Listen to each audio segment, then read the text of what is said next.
Son, you must go to the blind date this time. They'll call Xiao Fang's mother tonight to check if you two really met. Don't think you can fool your old mother, got it? The roar of a tigress came through the phone. Ye Feng rubbed his temples, his face full of helplessness, but a warm smile tugged at the corner of his lips. All right, Mom, don't worry. He'll go. Remember the time and place. Don't mess it up. Go early, don't make the girl wait for you. Okay. After hanging up, Ye Feng's mother felt something was off. Her son was too obedient today. In the past, when she asked him to go on blind dates, he would always find excuses to refuse. Why was he so agreeable this time? She stopped overthinking it. If her son skipped the blind date again, she would take a bus to Changsha and personally accompany him. Her son had graduated 2 years ago and still hadn't so much as a girlfriend. It was driving her crazy. On Ye Feng's side, after hanging up, he pushed open the window and gazed out at the familiar, yet slightly foreign scenery. 5 minutes ago, he had been reborn. In his previous life, he had been worth billions, a successful man, yet he died in a freak gas explosion. He thought he had truly died, but unexpectedly he was reborn. And reborn while his mother was still alive. How wonderful. May 2005. Ye Feng have returned. This time, he would make money early, take his mother for medical checkups before stomach cancer could develop, and free her from the exhausting grind of earning a living. From then on, she would spend her days tending flowers, playing cards, enjoying a leisurely retirement, eating on time. She could definitely live to 99. This time he would listen to his mother and meet the blind date just to put her mind at ease. As for marriage and starting a family, he had no such thoughts for now. He only wanted to get rich quickly and provide a good life for his family. In his previous life, he had dated many women, but for various reasons none had led to marriage. Even when he later reached high status and immense wealth, the women he met had all sorts of ulterior motives.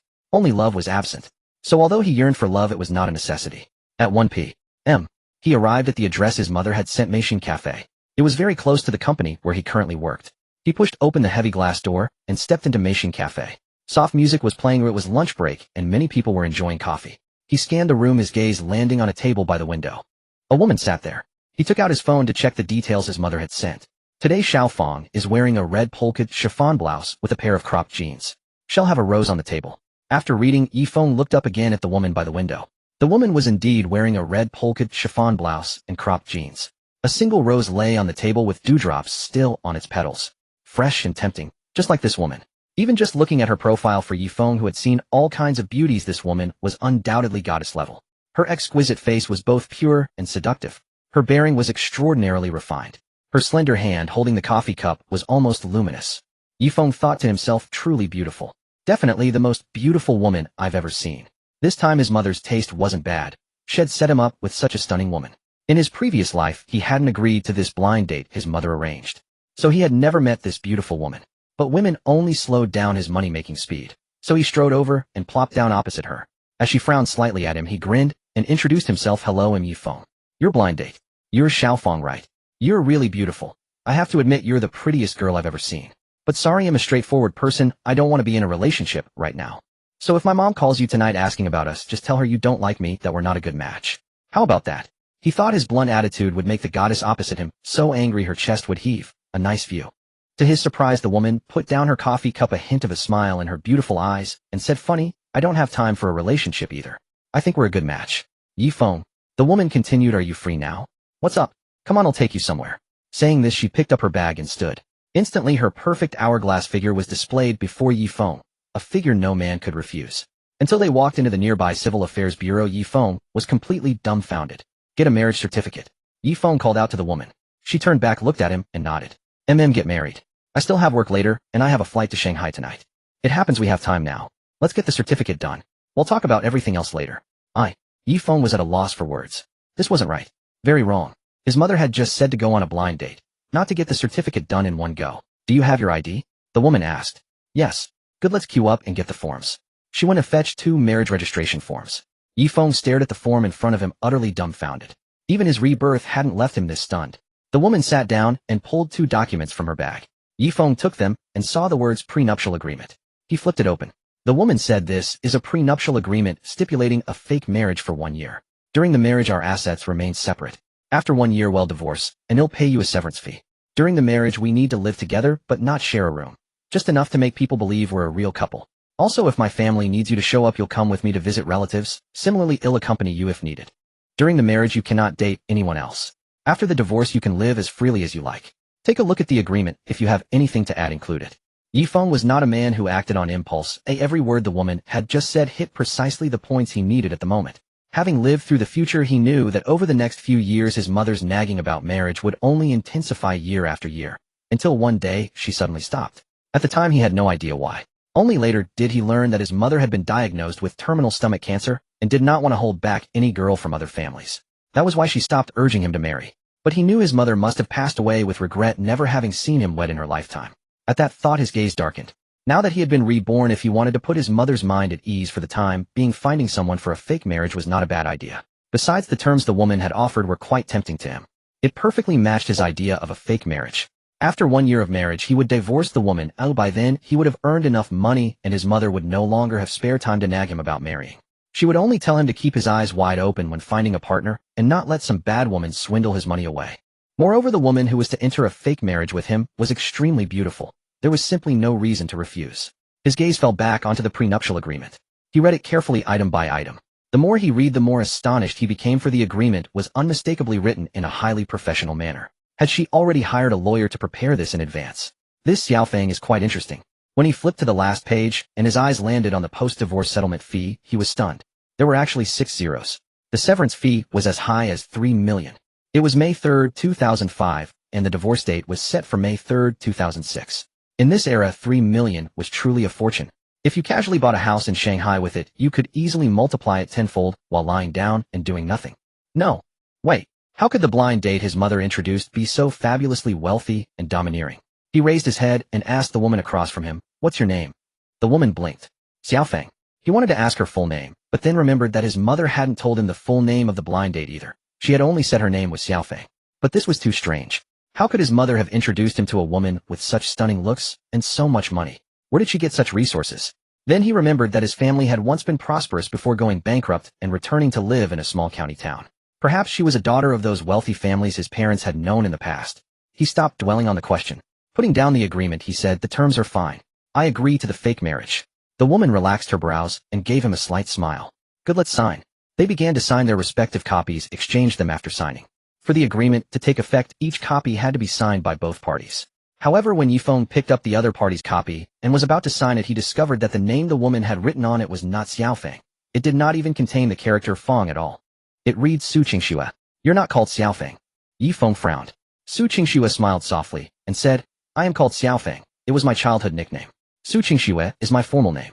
After hearing this, Ye Feng felt it made sense. He himself had 3 names for that matter. Before starting school, he had been called Ye Bao Bao. After starting school, he thought the name was too girlish and was often mocked by kindergarten classmates. He threw a tantrum until his parents changed his name to Ye Dajuan. Later in junior high school, when he had to fill in the name from his household registration for the high school entrance exam, he discovered that his name on the household register was Ye Feng. After that, he had always used the name Ye Feng. Ye Feng signed the agreement, completing the prenuptial contract. Then the two began to fill out the marriage registration forms. In no time, they were taking photos and receiving their marriage certificate. As he walked out of the Civil Affairs Bureau, Ye Feng still felt somewhat dazed. "I've just been reborn, and already I'm married." But at least his mother would be happy now. She was probably so excited tonight that she wouldn't be able to sleep. He had completed the whole process of blind date and marriage in one go. Su Qingxue put her marriage certificate into her handbag and asked Ye Feng, "Where do you work?" "They'll give you a ride." "No need. I work nearby. I can just walk to the company," Ye Feng said. "Okay." With that, Su Qingxue took out an access card and a set of door keys from her bag, handed them to Ye Feng, and said, "These are the access card and door keys to our community. In Huayan Building 1, room 1201. Starting from today, we'll live here." With that, Su Qingxue left. Ye Feng stared at the access card and door keys in his hand, stunned again. Huayan. This was the most expensive residence in all of Changsha. In 2005, when the average housing price in Changsha was 3,000 yuan per square meter, Huayan had already reached 2,000 yuan per square meter. Moreover, it stood on the banks of the Xiang River with the best river view and the closest riverside flat to the bustling Wui Square. The smallest unit in the building was 300 square meters, and the largest was 800 square meters. That meant the starting price for one apartment was 6 million. 6 million in 2005 was truly expensive. It could buy half a courtyard house in Beijing at that time. Even when Changsha housing prices later skyrocketed, they weren't actually very high. Huayan finally only doubled in value. Clearly, anyone living in such an upscale residence in Changsha was someone who didn't lack money. Ye Feng sighed inwardly. What kind of family had his mother actually introduced him to this time? And so wealthy. And tonight they were actually going to live together. The pace was too fast, too intense. Ring, ring, ring. Ye Feng's phone rang. It was from his mother Zhonghui Mei. He answered. Back then phones were not yet smart, They couldn't make video calls, send voice messages, or share images. They could only make calls, send text messages, and browse the internet. The moment the call connected, Ye Feng was about to report to his mother that he had already married the woman she had introduced to him. Unexpectedly, before he could speak, Zhong Huimei launched into a scathing rebuke. Ye Feng, you've grown bold. How dare you deceive your own mother? You little brat. Without me around to whip you into shape, you dare to disobey me. You actually stood up Xiaofeng. Wait, Mom. When had he ever stood up Xiaofeng? The marriage certificate was already issued. Mom, I've already met Xiaofeng. We had a good chat. I didn't stand her up. Did you mishear? Zhong Huimei asked in surprise. You said you and Xiaofeng got along well. You didn't stand her up? Then why did Xiaofeng's mother just call me saying her daughter had been stood up by a boy for the first time and was crying with anger on the phone? Ye Feng suddenly thought of something. His hand tightened around the phone and he asked very seriously, Mom, what is Xiaofeng's full name? Chen Yanfeng. What about her? Zhong Huimei replied, puzzled. Why would her son ask about the girl's name when he hadn't even gone to meet her in person? Mom, do you think it's possible that Xiaofeng has another name, Su Qingxue? Ye Feng's voice trembled slightly as he spoke. Could it be that he, a man of stature, had been tricked into marriage by a mere young woman? Su Qingxue. How is that possible? Xiaofeng has always gone by her father's surname Chun. Zhong Huimei was also bewildered. And who exactly is this Su Qingxue you're talking about? Her son had never shown much initiative in finding a partner. It wasn't like him to find a girl on his own. Son, don't you go making up a name to fool your mother. He'll have a proper talk with old Chen's family next time. Zhong Huimei rambled on over the phone, but Ye Feng remained silent on his end. He had gone to the wrong table at the blind date. He couldn't believe such a dramatic twist had happened to him. It was utterly absurd. That woman seemed so sharp, how could she have gotten the wrong person? Recalling how Su Qingxue had blinked innocently when he asked about her name, he knew she had done it on purpose. No wonder she had a meticulously prepared prenuptial agreement ready when they got their marriage certificate. Su Qingxue must have also been planning to go on a blind date. Given her obvious wealth, she must come from a prominent family. And in prominent families, the most common thing is being pressured to marry. Perhaps her family required her to marry before she could inherit the family estate. Ye Feng had seen this many times in his past life. In such families, both sons and daughters couldn't escape the fate of being pushed into marriage. It just so happened that he had mistakenly approached her, this young lady. Su Qingxue had simply decided to go along with it and marry him in haste to appease her family. But why did Su Qingxue choose him? They hadn't known each other before. Marrying a complete stranger so hastily, wasn't she being too reckless? Son, are you even listening to me? Zhong Huimei noticed Ye Feng's silence on the other end of the line. Ye Feng snapped back to reality and replied, I'm here, Mom. What do you mean you're here? You're almost 30 and you still don't take your future seriously. Before Zhong Huimei could finish, Ye Feng made an excuse. Mom, I have something urgent to handle. Also, don't worry too much about me. I already have someone. What? You have someone? Since when? Zhong Huimei exclaimed in surprise. She never thought her constant nagging would actually work. Her stubborn son had finally found someone. Zhong Huimei was overjoyed and wanted to ask more about the girl, but Ye Feng cut her off. All right, Mom, I have to go now. I need to get to work. With that, he hung up. After hanging up, Ye Feng still couldn't understand why Su Qingxue, who knew nothing about him, would choose to marry him. Was it just because he sat at the wrong table? Or was it because he was too handsome? He decided to stop overthinking and just call Su Qingxue to ask. But when he took out his phone, he realized he didn't even have his new wife's contact information. All he knew about her was her name and address, nothing else. Forget it, head back to the office first. He could ask her about it tonight when he saw her. Back at the company, as soon as the elevator doors opened, Ye Feng saw his supervisor standing right there. Ye Feng, take a look at what time it is. The supervisor pointed at the clock on the wall. Ye Feng glanced at the time. It was 3:30. He was late. So what if he was late? Having been reborn, this job was dispensable to him. Ye Feng, come to my office. The supervisor said. Once inside the office, the supervisor gestured for Ye Feng to close the door, and then said, Ye Feng, you've been working here for 2 years now. Surely you know the company rules by now. Explain to me, why were you late? The supervisor sat in his chair, hands resting on the armrests.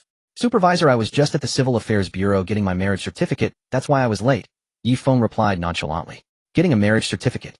The supervisor paused, then said, They'll let it slide this time. Be more careful next time. Now get back to your desk. Ye Feng had just turned to leave when the supervisor called him back. Remember to finish that perfume proposal as soon as possible. I need it in 2 days. Okay, supervisor. If there's nothing else, I'll head out now. Ye Feng said. All right, you can go. Ye Feng turned, opened the door, and left the office. As soon as he was out, Xiao Li, who was getting water in the break room, came over and asked, Hey, I just passed by the supervisor's office and overheard you two talking. Did you really get married? This question happened to be overheard by a female colleague who had come to refill her water. The office heartthrob Ye Feng was taken. Word spread like wildfire, and soon the entire office knew that Ye Feng was married. Upon hearing the news, the female colleagues were first shocked, then secretly dejected. Hey, your idol Ye Feng is married. Why so sudden? How can I even dare to sneak peeks at him during work now? I chased after Ye Feng so hard back then, and never got anywhere. Just how amazing must his wife be? This is too sudden. How can such a handsome guy be taken already? Everyone at their desks was buzzing with chatter, all astonished by Ye Feng's quiet marriage. When he had first joined the company, everyone was captivated by his looks. Unlike other male colleagues in the office, even after working late nights, he never looked haggard or tired. He always appeared energetic and sharp. And who wouldn't want to work with a man who looked like a movie star? Ye Feng was constantly receiving subtle or overt hints from female colleagues, but he always ignored them, as if they were air. And now this untouchable flower was married. All right, stop gossiping, everyone. If the supervisor hears us, we'll get a lecture again, said Wu Ming. Wu Ming had been Ye Feng's classmate in university and his roommate. After graduation, they joined the same company, and their bond had become incredibly strong. But when did Ye Feng even get a girlfriend, let alone get married? He hadn't seen any sign of it. Wu Ming pulled Ye Feng aside and asked worriedly, "You were late today. Did the supervisor give you a hard time in his office?" Ye Feng looked at Wu Ming. In his past life, Wu Ming had lent him all his money when he was at his lowest. Later, when Ye Feng had become successful and wanted to find him, he learned that Wu Ming had died in a fire while trying to save someone. Now seeing Wu Ming standing alive and well in front of him, a surge of emotion welled up inside him. Although Wu Ming's act of heroism was noble, he didn't want his best friend to die again. Seeing Ye Feng's eyes turn red, Wu Ming was taken aback. "Ye Feng, what's wrong? Did the supervisor say something to you? They'll go give him a piece of my mind. Damn it. So what if I lose my job? You can't be treated like this." With that, Wu Ming started to turn around to confront the supervisor, but Ye Feng grabbed his arm and said with a smile, "It's nothing. I just haven't seen you in a while, and I got a bit emotional." Wu Ming was confused. Haven't seen him in a while. Didn't they just see each other this morning? He brushed it off as he had a more pressing question for Ye Feng. "Ye Feng, what's this about you getting married? You never mentioned anything about it before. Your mom used to push you to go on blind dates, and you always refused. It's a long story. They'll explain it to you later," Ye Feng said. Wu Ming was curious, but remembering they were still on work hours, and that Ye Feng had been late earlier, he could only return to his workstation, with Ye Feng planning to find another time to properly ask him about it. Seated at his desk, Ye Feng gazed at the fragrance design blueprint on the computer screen, stirring up memories. In his previous life, at this very moment, he had no understanding of perfumes and disliked this job. He eventually quit and went to Guangzhou to hustle, earning his first pot of gold and subsequently achieving great success. But now he had been reborn with the memories of his past life. At present, he was well-versed in fragrances and knew which scents would be most sought after by women in the years to come. In his previous life, once he was wealthy, he developed a keen interest in perfumery and spared no expense to hire a top-tier master perfumer to teach him the craft. This fragrance design proposal was now a breeze for him. A smile curled at the corner of Ye Feng's mouth as his fingers flew across the keyboard, drafting the design. Within moments, the proposal was complete. Since he was working for someone else, the fragrance plan he crafted was deliberately simple. Ye Feng took a sip of water from his cup, then sent the Word document of the proposal to the company email. Logging off the interface, he rubbed his eyes and began to strategize about making money. It was May 2005, an era where every industry was sprouting up like bamboo shoots after rain. How could he quickly earn his first pot of gold? Stocks. But Ye Feng only remembered which stocks had skyrocketed, not the exact days those wild movers hit their limits. Moreover, trading stocks required capital, and he had only a few hundred yuan on him. Real estate. That also demanded initial funds. Lost in thought, he was jolted back by the end of the workday. "Ye Feng, what are you daydreaming about? It's off time, why aren't you leaving?" Wu Ming patted his shoulder. "Let's go, we'll walk out together." Ye Feng tidied his desk and left the company with Wu Ming. It was rush hour and the streets were crowded. As soon as Ye Feng stepped out of the building, he spotted street vendors hawking roasted sweet potatoes, with several colleagues queuing up to buy. The aroma drifted into his nostrils with the wind, and a flash of inspiration struck him. Got it. He knew exactly how to earn that first pot of gold. Ye Feng turned to Wu Ming and said, "Wu Ming, I want to head back to the rental with you today." "Go on ahead. But it's after work now, where are you off to?" Wu Ming asked. "I have some matters to attend to. He'll tell you about it later." As soon as the words left his mouth, the bus he needed pulled up. He hopped on and was gone. Wu Ming watched the departing bus, pondering over the strange change in Ye Feng today. What had gotten into Ye Feng? He seemed like a completely different person. Both his demeanor and his tone of speech had become more mature. And that fragrance design he had been stuck on. He had finished it in just that short span of the afternoon. He had scrutinized it himself, though it didn't look like a half-hearted sloppy job. And then there was Ye Feng's lateness this afternoon. He had been summoned by that ferocious supervisor to the office, yet he walked out unscathed, and the supervisor didn't even give him a hard time. Could Ye Feng have been guided by some immortal sage? How else could he have changed so drastically? As Wu Ming was mulling over these thoughts, his bus arrived. He boarded and took a seat by the window, continuing to ponder. The two of them lived together, and yet he had known nothing about Ye Feng's marriage. Ye Feng was top-notch in both looks and personality, and in all the years of their friendship, women were constantly pursuing him. But Ye Feng had never shown any interest in romance. How then had he suddenly gotten a marriage certificate with some girl? He had planned to question Ye Feng thoroughly tonight, but Ye Feng had conveniently taken off on some errand. Still thinking about Ye Feng's transformation and his newfound marital status, Wu Meng, as his best friend, genuinely felt happy for him. On the bus, Ye Feng watched the increasingly bustling street scenes outside the window, knowing he was nearing his destination. We are now arriving at Huafu Biyun Residences. Please prepare to alight. The mechanical female voice announced as Ye Feng stood up and moved to the rear door ready to get off. Outside the gates of Huafu Biyun Residences, Ye Feng reached into his bag searching for the access card Su Qingxue had given him. He found it tucked in a small inner pocket and was about to take it out to swipe when the security guard emerged from the gatehouse. Young man, it's late. If you're looking for someone, come back tomorrow. For the residents of Huayan Biefu, they saw them every day and knew each one. Besides, Zhou Feng was quite handsome. If they had ever seen him, they would definitely remember. They had never once seen Zhou Feng come out of Huayan Biefu. No, I'm not here to visit anyone. Not visiting. Then what are you doing here? The guard said sternly. I'm a resident here, Ye Feng explained. What? You say you live here? The guard let out a cold sneer and continued. Do you know where this is? Huayan Biefu, the most expensive residential complex in all of Changsha. How could a mere office worker like you afford to live here? With that, the two guards eyed Ye Feng up and down with suspicion. White shirt, casual trousers, sneakers, and a backpack. Though he had a certain air about him, he looked like just a young white-collar worker with 2 or 3 years of experience. How could someone like that live here? Young man, I'm warning you. If you don't leave now, I'll call the police to have you arrested. Come on now, kid. Your monthly salary might not even match what your brother here earns at this post. If you get hauled off to the station and locked up for 10 days, or half a month, who knows if you'll even keep your job. The two guards played off each other, clearly mocking the man they deemed ordinary. Ye Feng looked at the faces of these two men and smiled. He hadn't expected that even security guards could be so contemptuous of others these days. He pulled the access card from his bag and placed it on the sensor. Access granted. The system announced as the gate swung open. The guard stood by dumbfounded. He really did live here. What if he reported them? With that thought, they immediately changed their tune, speaking with utmost respect. Welcome home, sir. Ye Feng, expressionless, walked in without looking back. Upon entering the complex, the first thing that caught his eye was a musical fountain. Though it was already night, the surrounding lights illuminated everything clearly. The buildings were spaced far apart with greenery and fitness recreation areas in between. The landscaping was entirely designed in the style of a traditional Chinese garden, a scenery that Ye Feng quite appreciated. Although the house he had in his previous life was far superior in Changsha in 2005, this was indeed the most luxurious. Following Su Qingxue's instructions, Ye Feng found Building 1. After swiping his card to enter the unit, he discovered that the elevator was designed with a one-household-in-elevator layout. He hadn't expected that as early as 2005, a residential complex would already adopt this kind of entry system. Ye Feng took the elevator up to apartment 1201. Ye Feng opened the door and the motion sensor light in the entryway flicked on automatically. Under the warm glow sat a Hilton-exclusive aromatherapy diffuser, its scent remarkably pleasant. Beside the shoe cabinet was a pair of brand-new men's house slippers clearly prepared for him. Ye Feng slipped into the slippers and flipped the wall switch, illuminating the entire space. Stepping inside, he saw that every Swarovski crystal on the living room chandelier was cut into a teardrop shape, casting a dazzling radiance. Even the trash can beside the sofa was adorned with the iconic LV monogram. Ye Feng moved to the sofa and sat down, surveying his surroundings.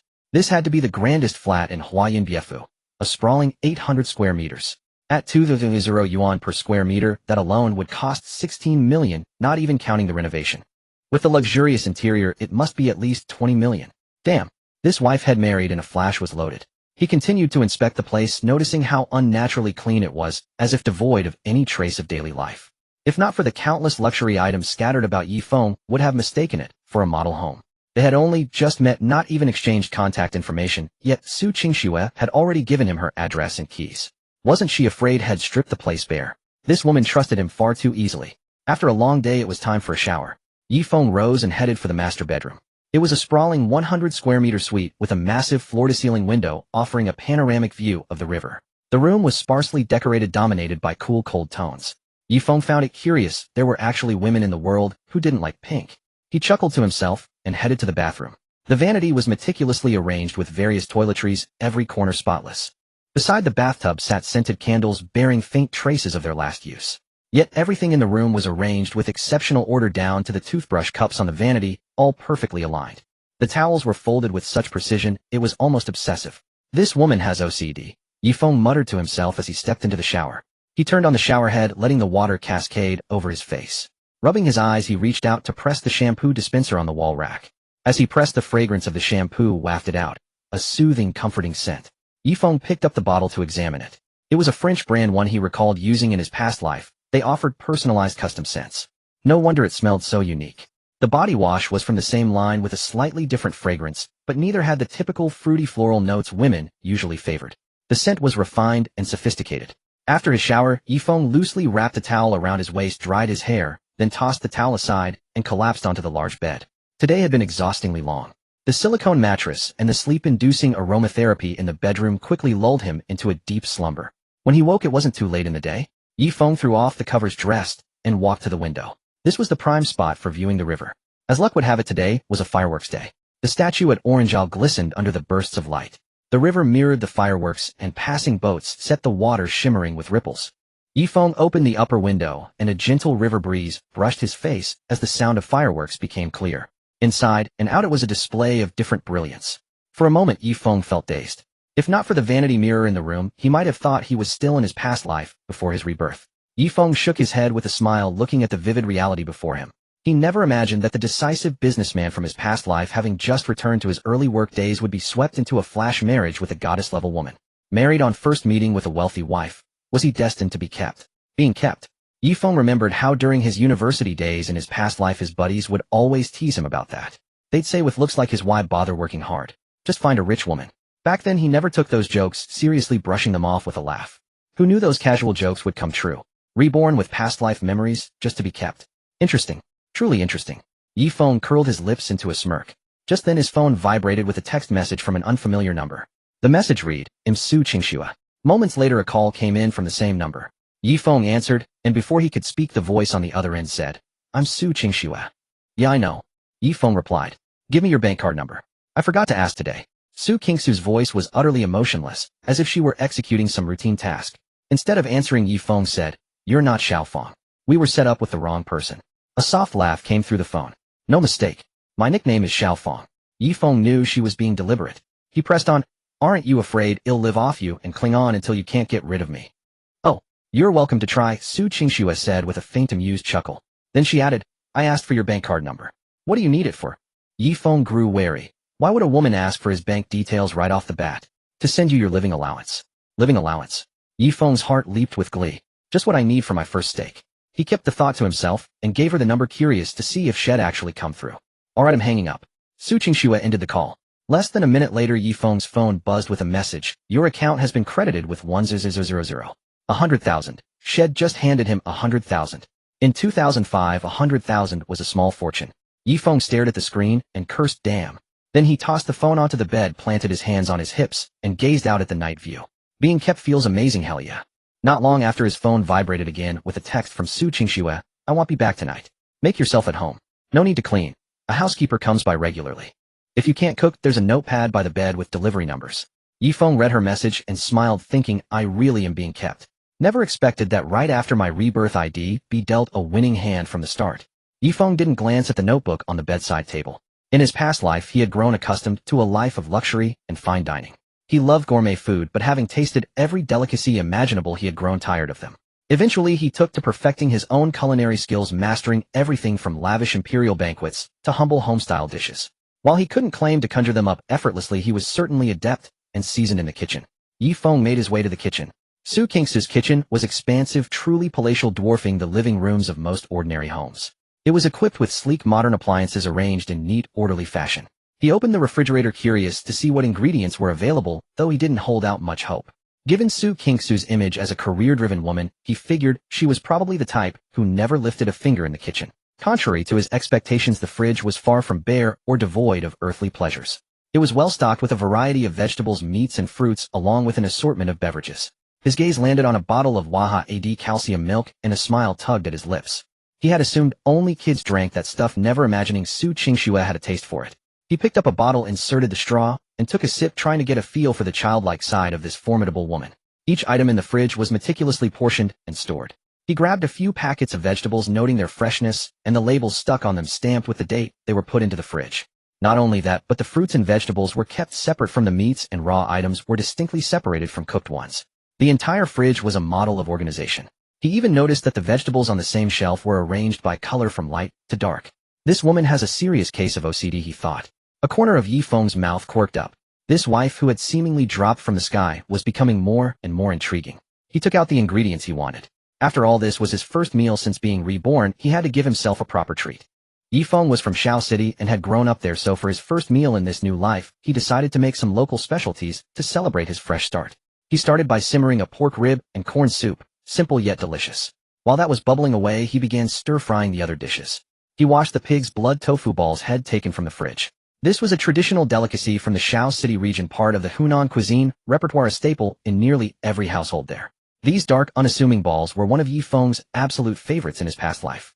The making of these blood tofu balls involves vigorous mixing to get the right consistency, then they are smoked and dried, giving them a firm, chewy texture and a distinct smoky, woody aroma. It's a specialty of Xiao City with some renown across Hunan province, but he was surprised to find them in Su Qingxue's fridge. Ye Feng sliced the blood tofu balls and placed them on a steamer basket. Truly exquisite cuisine often requires the simplest cooking methods.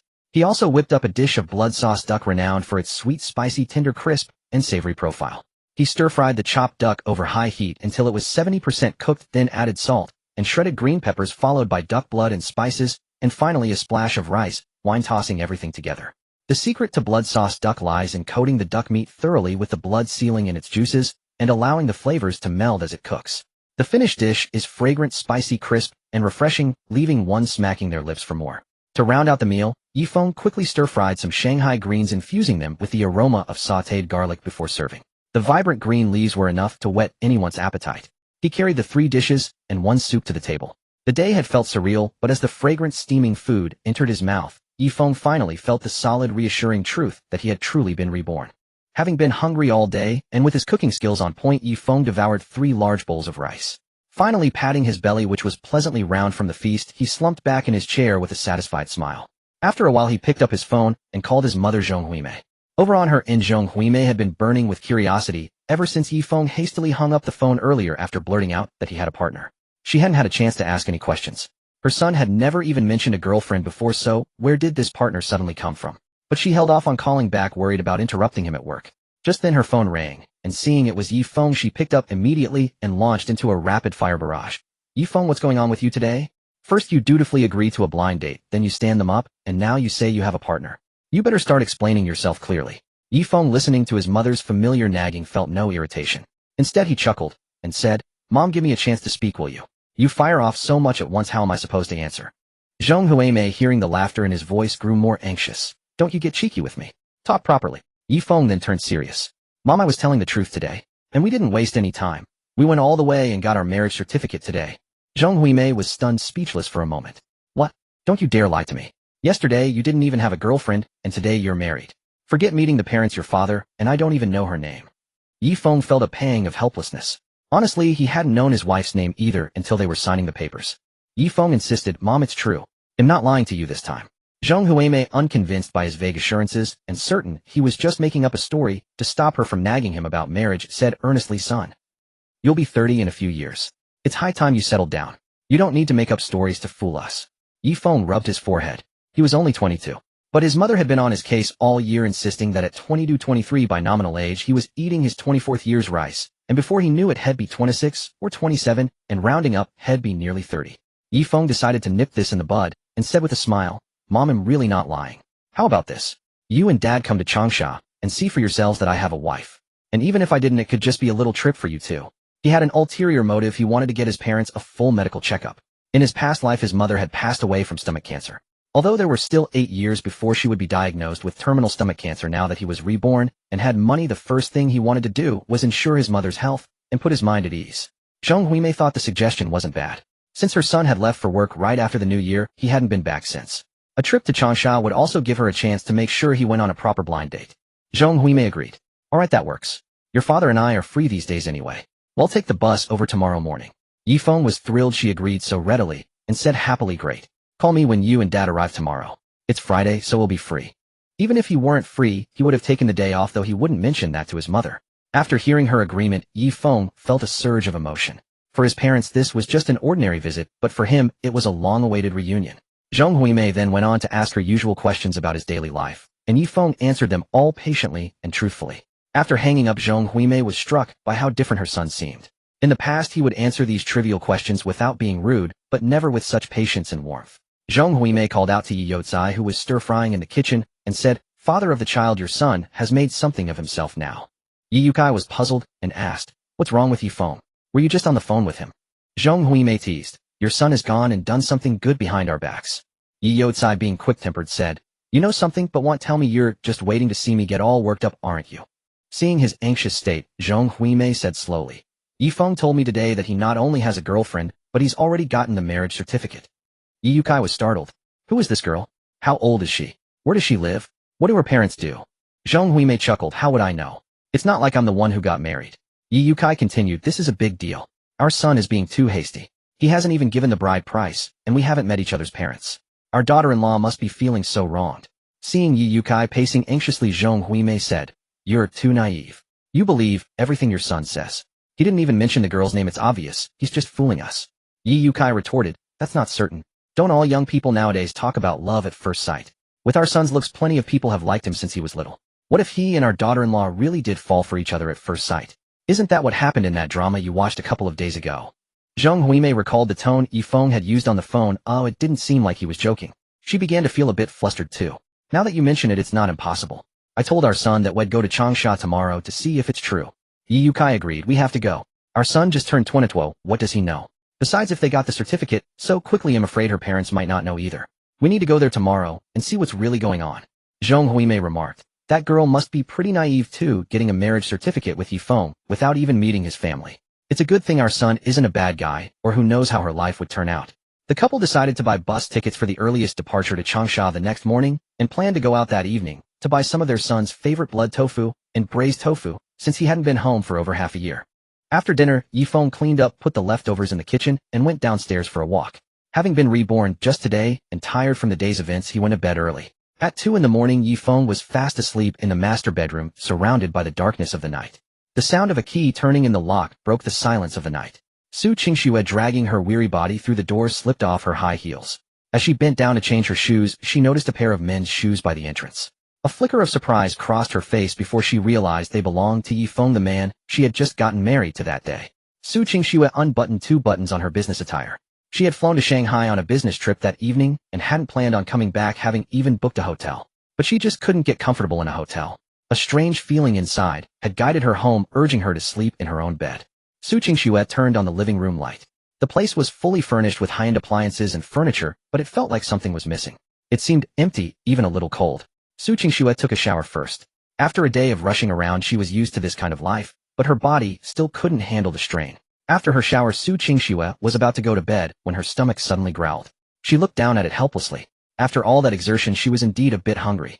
As Su Qingxue was thinking about going into the kitchen to make a simple bowl of noodles, she noticed several dishes on the cupboard from a distance. Walking closer, she saw 3 dishes and a soup on the table. They were cold, but she could still smell their appetizing aroma. With ready-made food available, Su Qingxue naturally didn't bother cooking. She reheated all the dishes, scooped half a bowl of rice, and brought it all to the dining table. Looking at the dark blackish stir-fried meat with peppers and the blood tofu, she felt a slight hesitation, as these 2 dishes didn't look very appealing. Su Qingxue first picked up a piece of Shanghai greens. As soon as it touched her lips, she felt a wave of satisfaction. She usually didn't like vegetables much, as they often tasted bland when cooked, but this greens were stir-fried perfectly, with both a fresh flavor and a subtle hint of garlic. Su Qingxue tentatively picked up a piece of the dark meat. After chewing a couple of times, she found the meat was very tender, and the black substance coating it was soft and fragrant.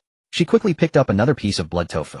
She had tried this dish before. It was a specialty of Shaoshi, but what she had eaten previously hadn't lived up to its reputation.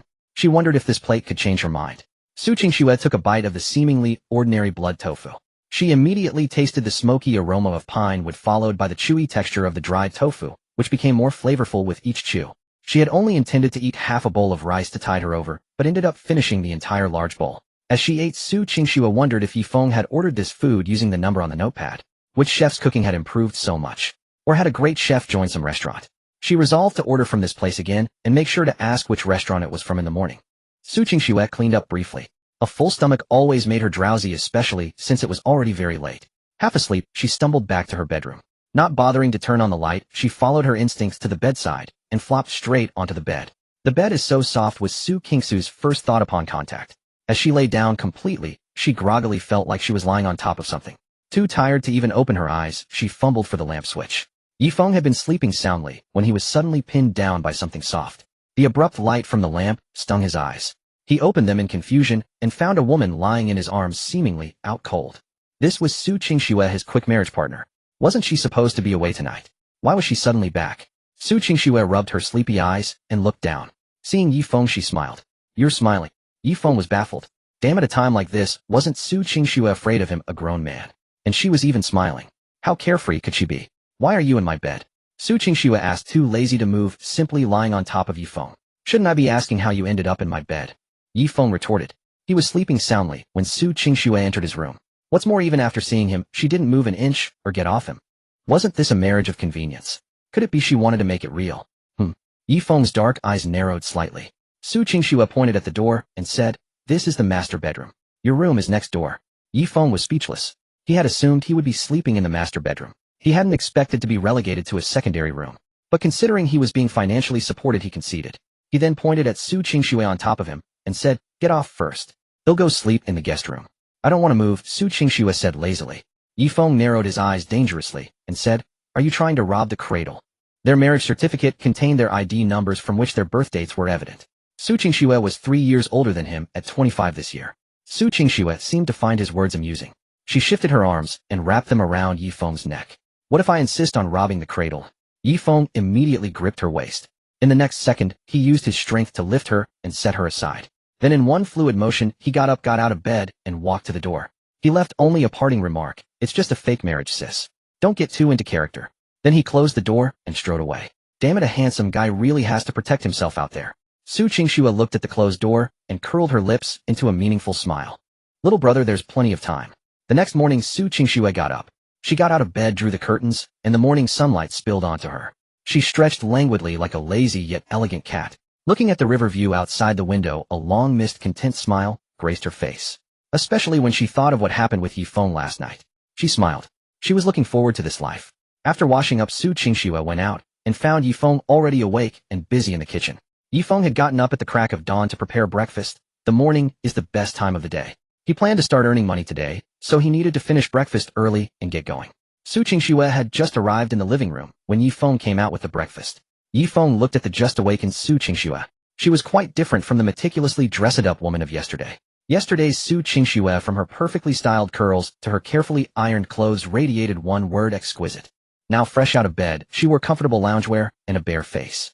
But she possessed a hint of pure lazy innocence that was absent yesterday. Yet she simultaneously exuded a noble, mature charm, both pure and alluring. Ye Feng averted his gaze. In his past life, he had seen countless great beauties, international supermodels, Miss Universe contestants. But this was the first time a woman's aura had captivated him so.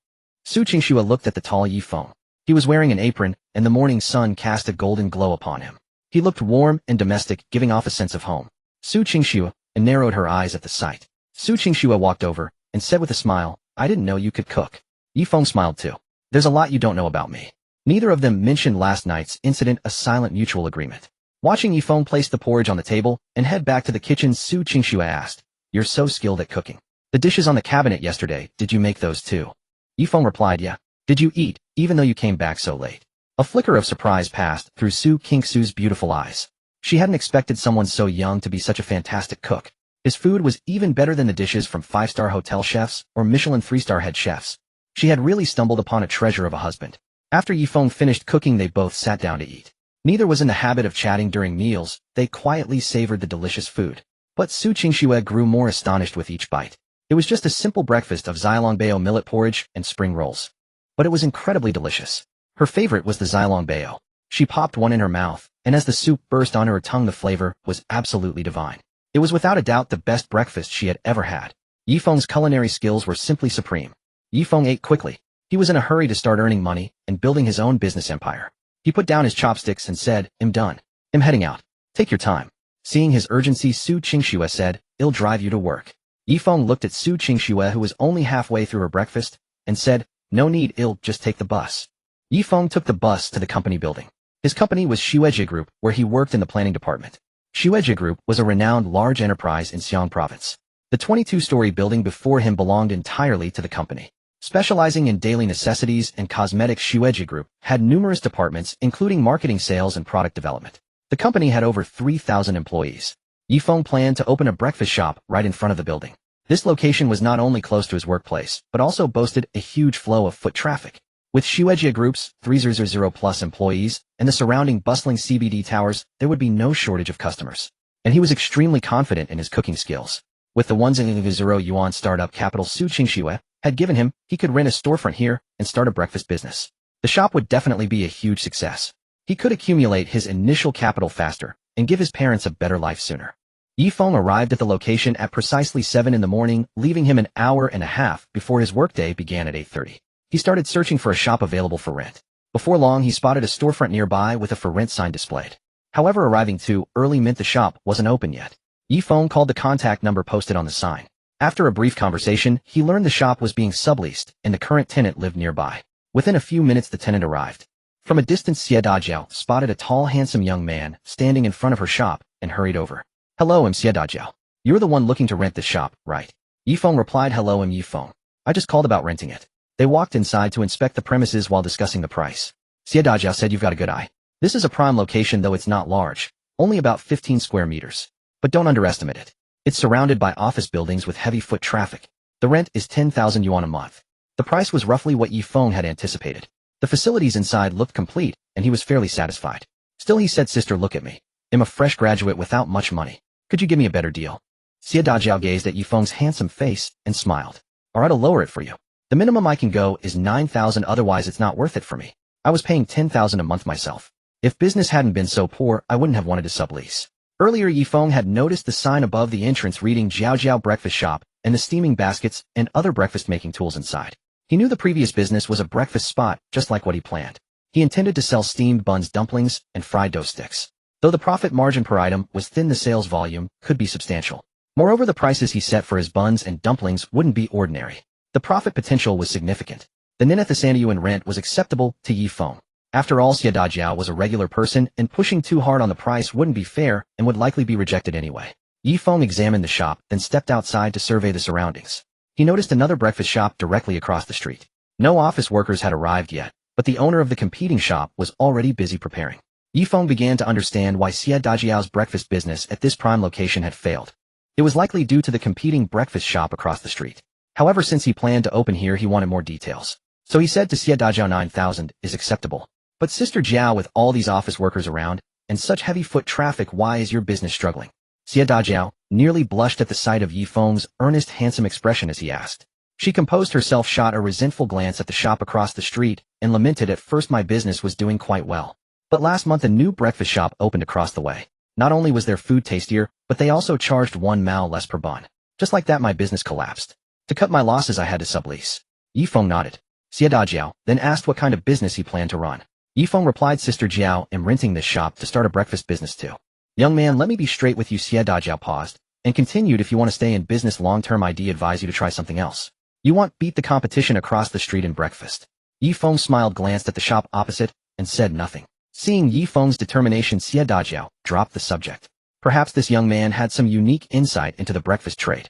"Young man, since I can see you're sincere, all this equipment here is barely a year old. If you want it, I'll sell it to you at a low price." The shop was fully equipped with tables, chairs, a stove, and steaming baskets, all still looking fairly new.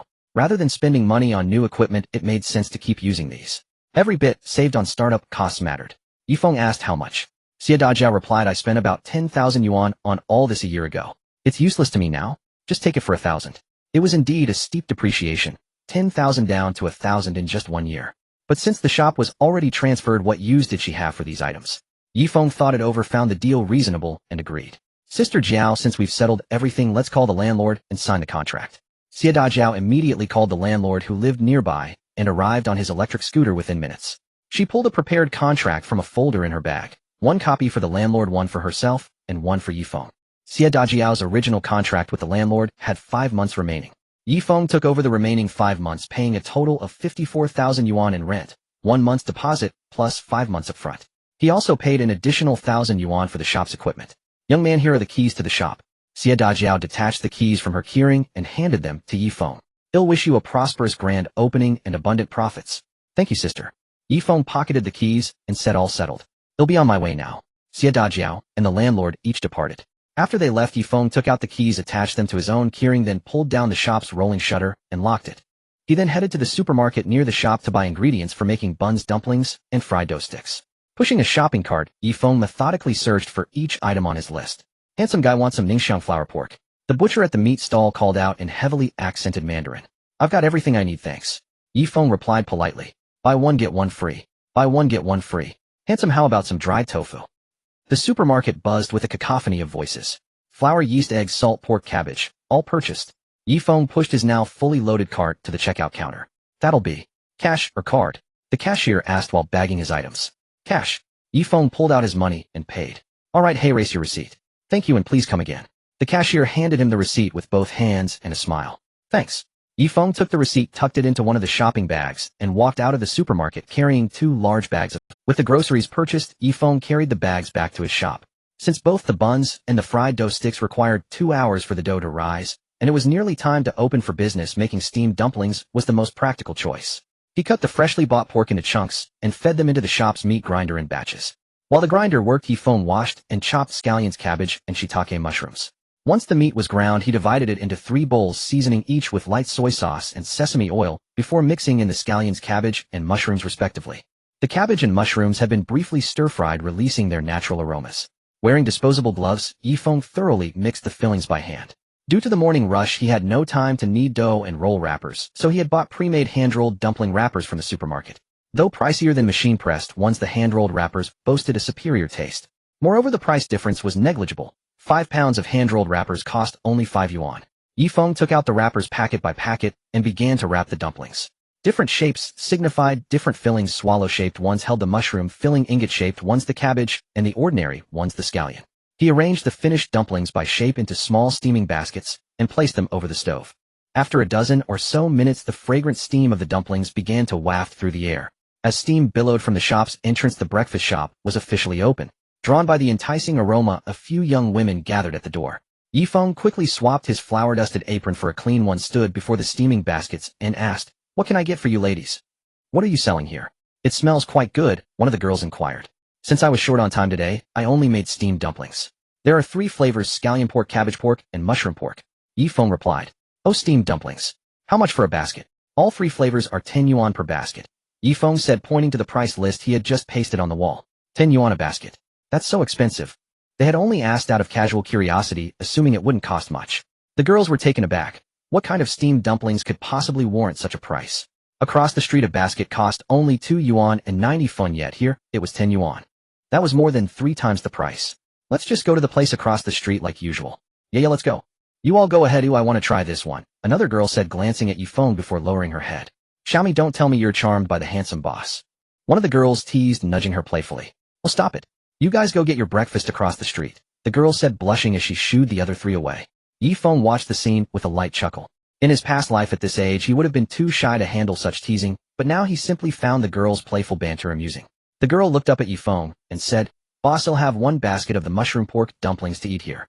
She took out a 10 yuan note from her bag and handed it to him. "All right, please have a seat over there, and he'll bring it right over." Ye Feng took the money and placed it in the cash drawer beside him. Donning heat-resistant gloves, he picked up a basket of the mushroom dumplings, set them on a plate, and carried them over, saying, "There's some prepared chili sauce over there." "Thank you." The girl picked up a dumpling with her chopsticks and took a bite. The filling was incredibly generous. A single bite was packed with lean meat, and the flavor was absolutely divine. The taste of mushroom and meat blended perfectly, and to top it off, there was rich, savory broth inside. Was this even a dumpling? This was food fit for the heavens. So delicious. Her mind was blank except for that one thought. In what felt like a single breath, she had already devoured 5 dumplings. Just then the other girls came back, carrying their breakfast. "Hey, why aren't you eating over there? Isn't it a bit awkward to bring food from across the street in here?" Xiaomi asked. "We were worried you'd be lonely all by yourself." The girls, not bothering to ask if they could sit, walked in and took seats anyway. Ye Feng watched them sit in his shop eating breakfast from the competitor across the street and didn't mind at all. After all, in business, reputation was everything.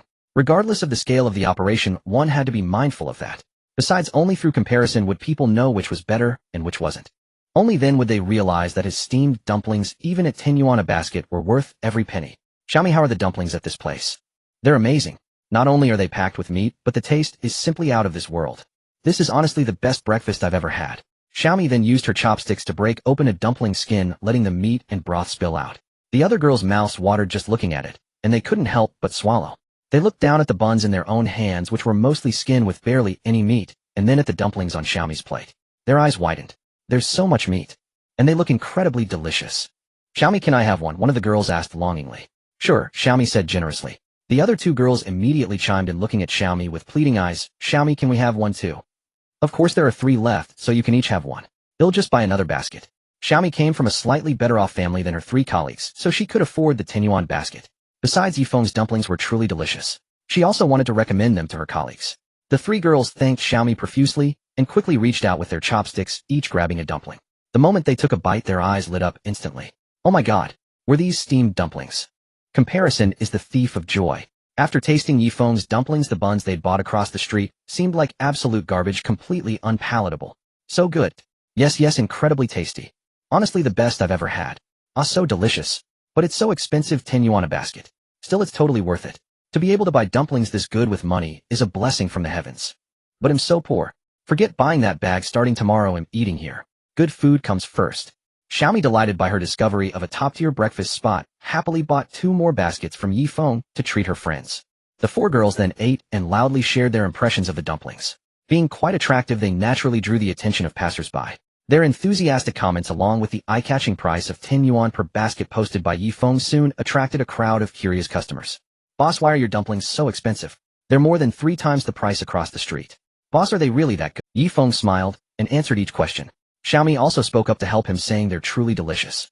10 yuan per steamer is well worth it. You'll know once you try them. I'm not a shill for the owner, they're genuinely good. If you can afford it, give them a try. The other 3 girls chimed in to echo the sentiment. At that moment, a young man in the crowd who had money to spare was tempted and bought a steamer of dumplings from Ye Feng. The other onlookers turned to watch him. As the young man picked up his chopsticks and took a bite, they could visibly see the shock and pure delight spread across his face. The young man devoured 3 dumplings in quick succession, his cheeks puffing as he chewed. Urged by the onlookers, he finally paused, gave a thumbs up, and said delicious. After that, he refused to speak again, for he was too busy eating. One by one, people began to buy Ye Feng's dumplings. Boss, give me a steamer of the cabbage and pork once. And one for me, same order. Do you have any with scallion and pork left? Today, Ye Feng had only made 20 steamers, and they were sold out in less than 20 minutes. Once the breakfast customers had all left, he took off his apron, tidied up the shop, pulled down the rolling shutter door, locked it, and slung his bag over his shoulder to head to work. As Ye Feng walked into the office, he overheard Lu Daping enthusiastically chatting with someone. Hey everyone, did you know? A new breakfast place opened downstairs selling steamed dumplings. I already bought my breakfast, so I didn't get any, but my friend did. I tried one. The filling was so substantial, the wrapper thin, and the filling plentiful, and so juicy. The best part is the flavor. It's absolutely incredible, hard to even describe. Even at 10 yuan a steamer, it's totally worth it. Is that the one by the convenience store? My friend bought some today and gave me one. It's honestly the best steamed dumpling I've ever had.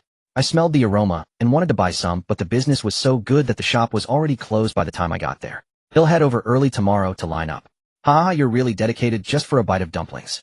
Everyone chatted animatedly, all discussing the newly opened breakfast shop. Ye Feng smiled, but didn't join their conversation. Instead, he went over to clock in. After clocking in, Ye Feng returned to his desk. Wu Ming pulled up a chair and sat beside him, asking with concern, Ye Feng, where did you go last night? You never came back at all. I stayed at my wife's place. Wu Ming was initially surprised, then remembered. Ye Feng was a married man now. It was only natural for him to stay with his wife. Wu Ming then brought up the new breakfast shop downstairs. I heard the dumplings at that new place are great, but they're pricey, 10 yuan a steamer. Maybe we could go try it sometime. Ye Feng smiled at this. Since it wasn't quite time for work to officially start, he called Wu Ming over to a quiet spot in the hallway and told him that new breakfast shop downstairs, it's actually mine. Yours. That great breakfast place they're all talking about.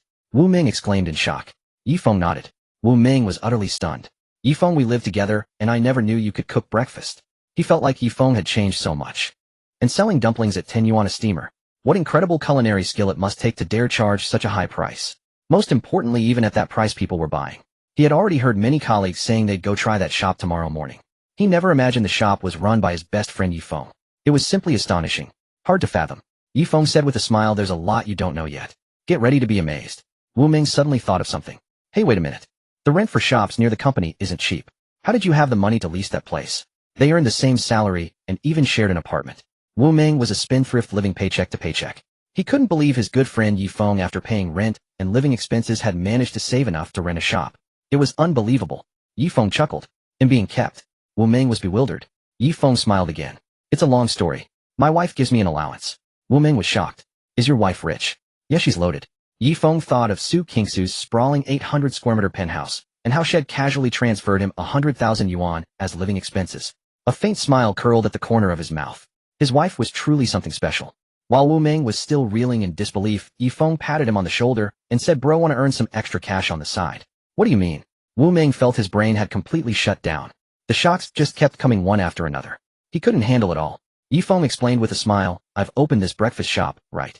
I can't manage it all by myself. I need a hand. So are you in?" Wu Ming didn't hesitate for a second. "Count me in." Ye Feng laughed. "I haven't even told you the pay yet, and you're already agreeing. Aren't you afraid they'll trick you? Even if you trick me, it's fine. We're brothers. Why would I talk about money when helping you?" Wu Ming said. He truly meant it. If Ye Feng ever needed his help, he wouldn't hesitate. Hearing this, Ye Feng felt a surge of emotion, reminding him once again of his past life. "Good brother." Ye Feng patted his shoulder again. "He'll give you a base salary of 3,000 yuan a month for the breakfast shop. You'd work from 5:00 a.m. to 8:20 a.m., leaving you 10 minutes to get to work." The breakfast shop was just a small starting point in his business empire. He planned to make big money with Wu Ming in the future. But if he offered Wu Ming a high salary, now Wu Ming wouldn't accept it. Conversely, offering too little wouldn't sit right with him. A salary of 3,000 a month was just perfect. Not too much, not too little. At that time, the average monthly salary in Changsha was only around 800 yuan. Wu Ming and Ye Feng both earned 1,000 yuan a month at the company, which after social insurance and housing fund deductions came to just over 800. So when Wu Ming heard the salary Ye Feng proposed, he immediately shook his head. "No way. That's too much. Ye Feng, you're just starting out, and I'd only be working for a little over 3 hours. How can I take 3,000 yuan? If you insist on paying me, just give me 400 a month. Don't argue with me. I work 8 hours a day at the company for 1,000 yuan a month. Working for you for 3 hours and 20 minutes for 400 is more than fair.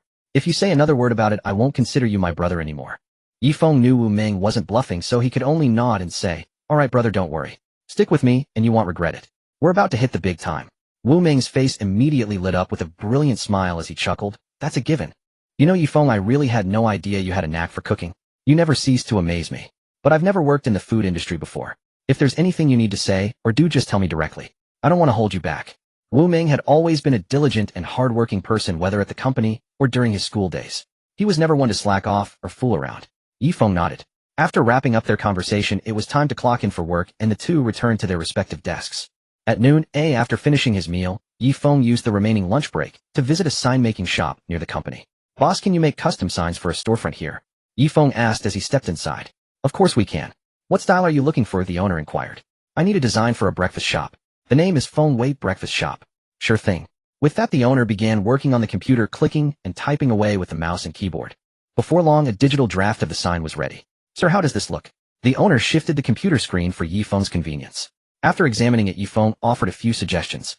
After several rounds of revisions based on his input, Ye Feng nodded with satisfaction and said, "Not bad, this one is perfect." "All right, sir. We'll get this into production right away. It should be ready by this evening. Grade'll come by to pick it up after work." With that, Ye Feng walked out of the print shop. On the way, he took out his phone and made a call. "Hey Mom, where are you and Dad now?" Zheng Huimai's voice came through the phone. "We're almost off the highway, about half an hour from the Changsha South bus station." "Okay. Once you and Dad arrive at the station, just grab a taxi right outside and head to my company's Xuejie Group." "All right, Xuejie Group. Mom, make sure you get it right." Xuejie Group is at Wui Square, Ye Feng reminded her. Ye Feng's parents rarely visited Changsha, and he was worried they might not remember the location. If it weren't a workday, he would have gone to the station himself to pick them up. As the bus cruised along the highway, Zhong Huimei hung up the phone and turned to Ye Yukai. "Hey Yotsai, don't you think it's strange? We used to push him to find a girlfriend, and he never took it seriously. Now all of a sudden he says he has one, and even went ahead and got married. Don't you find that hard to believe?" Zhong Huimei had been mulling over this the entire trip, feeling something was off. "Oh come on. He's our own son. How can you not trust him?" Ye Yukai said, stretching his back. "That's true, but this isn't exactly a trivial matter. We need to be a bit more cautious." Zhong Huimei continued. "I think you're just overthinking it. Our son is handsome and has had girls chasing him since he was young. Remember when Xiao Feng was in his 3rd year of middle school? You washed his backpack and found several love letters in it." "That's true, but this is all so sudden. Our son is old enough to make his own decisions. As parents, we should worry less." Ye Yukai paused for a moment, then added, "Huimei, who do you think our daughter-in-law could be? Is she one of Xiao Feng's colleagues or classmates?" Given how resistant Ye Feng had been to the blind dates they had arranged, their daughter-in-law couldn't possibly have come from one of those, could she? "I can't even guess. They'll have to give that boy a good questioning later." Ye Yukai and Zhong Huimei chatted about this and that, and soon the bus pulled into the station. The couple gathered their luggage and prepared to hail a taxi. Wanqing, one more, and we're leaving." Miss heading to Ningxiang Xiangya Hospital. As soon as they exited the station, the air was filled with the shouts of various drivers hawking their services. Driver, how much to get to Xuejie Group at Wuyi Square? Zhong Huimei asked. 70 yuan. That's too expensive. Can you lower it a bit? Taking a taxi was simply too pricey. If they weren't unfamiliar with the area, they would have much preferred taking the bus. The bus only cost 1 yuan per trip. Miss, it's a trip to Wuyi Square, about 18 kilometers away. Last time I came, the taxi only charged me 50. Why is yours so expensive? They'll go ask someone else. Zhong Huimei made as if to leave. Alright miss, come back. Let's talk. They'll take you there for 55 yuan. Deal. Last time was last time, you don't know, but fuel prices have gone up again this time. Zhong Huimei had gotten the price down to where she wanted it, but she still kept a stern face, and said, 55 it is then. Don't go changing your mind later. No chance of that, miss. We're a licensed taxi. With that, he opened the trunk and took the luggage from Ye Yukai's hands to place it inside. On the road, the driver made small talk with the elderly couple. Miss, are you and the gentleman going to see your kids? Drivers who spend their days picking up passengers at the station know that middle-aged couples like this are either heading to see a doctor or visiting their children. Yes, we're going to see our son. Your son must be quite capable working at Xuejie Group. Hearing the praise for her son, Zhong Huimei smiled and said, he went there right after graduating. So how old is your son? 22, almost 23. That's impressive for his age. Getting into a big company like Xuejie Group right out of school. It's a famous enterprise across the whole province, and I hear it's about to go public. After leaving the print shop, Ye Feng didn't head straight back to the company. Instead, he wandered around the area to look for rental listings. Since he was opening a shop here and would need to be there by 5 in the morning, renting a place nearby would be much more convenient. As for the house he shared with Su Qingxue, he could go there when he had time. It wasn't as if Su Qingxue had ever said he had to stay there every night. The apartment he and Wu Ming rented in Xuejie was also inconvenient, requiring a 40-plus minute bus ride to work every day. Through a housing agent, Ye Feng found a place in Xingfu Happiness Residential Complex near the shop. Sir, I can take you to see the apartment now. Okay. Ye Feng immediately followed the agent to the complex. Xingfu Residential Complex was an older development with each building only 6 stories tall and no elevators. Because it was near Wuyi Square, most of the original owners had long since rented out their units. Now most of the residents were white-collar workers employed nearby. Although the complex was a bit run down, it was in a prime location at Wuyi Square. Most importantly, it was close to work, cutting down on the commute. The walk from this complex to the company was only 5 minutes. Renting here would be very convenient. Mr. Ye, the apartment we're going to see is Unit 308, Building 3. This way please, the agent said beside him. Ye Feng followed the agent to Unit 308, Building 3. The apartment was on the 3rd floor, so climbing the stairs wasn't tiring. The agent took out the key and opened the door. This is the last unit I have in this complex. The total area is 165 square meters with 4 bedrooms, 2 bathrooms, 2 living rooms, and 2 kitchens. Even if you live with a few roommates, there's plenty of space. Ye Feng looked around. Although the outside of the complex looked old, the inside of the apartment was quite clean and tidy. The apartment faced south with good sunlight. The space was spacious and the decoration was mid-range. The appliances were all well-known brands, and the sofa was fabric. Sitting on it felt acceptable, though not as comfortable as a leather one. It was still fine. Every room had a bed. 3 rooms had king-size beds, and the other had a single bed. The mattresses on the beds were also decent. After examining all the other details, Ye Feng was quite satisfied with this apartment. The family across the hall has a child in high school, so it won't be noisy. Upstairs lives an elderly couple who spend their days watering flowers and playing with birds. The agent introduced the surroundings to Ye Feng. All the furniture in this apartment was left by the owner and is usable. Ye Feng nodded and said, let me see the contract. Our terms are 1 month's deposit and 3 months rent in advance. The rent is 180 yuan per month. If I plan to rent long-term, can you lower the price? Sir, you know this is the central area of Wuyi Square. Rents here are never low. How about this? I can see you're sincere. They'll give you an internal employee price, 1600 yuan per month. What do you think? Ye Feng pondered for a moment and said, alright, 1600 yuan a month. Let's sign the contract. Sure. The agent handed Ye Feng a pen. Ye Feng looked over the contract, found no issues, and signed it. Here are the keys. You can also change the lock later. The agent handed the keys to Ye Feng, took his copy of the contract, and left. Ye Feng called 110 to request a lock change. Soon a lock specialist from the police arrived. It was safer to change the lock on a rented apartment. After watching the worker finish and paying the fee, Ye Feng received a call from his mother. He estimated that his parents should have arrived by now. Hello, Mom. Have you arrived? Ye Feng answered. On the other end, Zhong Huimei said, Xiao Feng, we're here. Your father and I are already at the entrance of your company. Where are you? Come pick us up. Ye Feng smiled and said, Mom, Dad, wait for me at the company entrance. They'll come find you now. To be honest, Ye Feng was very excited at this moment. For his parents, this was just a simple visit to see their child, but for him it felt like a lifetime had passed. He closed the apartment door and quickly walked toward the company. It only took 5 minutes to walk from the rental to the office. It was very close. Soon he saw a middle-aged couple dressed, simply holding practical snakeskin bags, standing on the steps at the company entrance looking around. A smile crept onto Ye Feng's face. He waved and called out loudly, "Dad." "Mom." Ye Yukai and Zhong Huimei heard his shout and walked toward him with joy. Unable to contain his excitement, Ye Feng gave Zhong Huimei a big hug and said, "Mom, I missed you so much." Seeing Zhong Huimei again after his rebirth, she looked much more vibrant than when she lay weak on the hospital bed in his past life. At this moment her hair was still black without any white strands, and she hadn't lost it from chemotherapy to the point of seeing her scalp. Ye Yukai was also still young, though his face bore the marks of time and was tanned dark. Yet his handsome features were still evident. Since Ye Feng was very handsome, his father Ye Yukai was also quite good-looking. Only weathered by the years, his face showed signs of hardship. Seeing his parents like this, Ye Feng felt that rebirth was wonderful. He vowed to bring them a good life this year. Especially thinking of his mother who had passed away from advanced stomach cancer, he held Zhong Huimei even tighter. Zhong Huimei was pleasantly surprised and laughed. "Why are you still hugging your mother when you're so grown up?" Ye Yukai chimed in with a smile. "You're still a child, even at this age." This was the first time Ye Feng had seen his parents since his rebirth, and he couldn't control his emotions. Despite being teased by his parents, he didn't feel embarrassed. Instead, he said coyly, "Everyone says that no matter how old you are, you're always a child in front of your parents." Zhong Huimei and Ye Yukai exchanged a glance and laughed.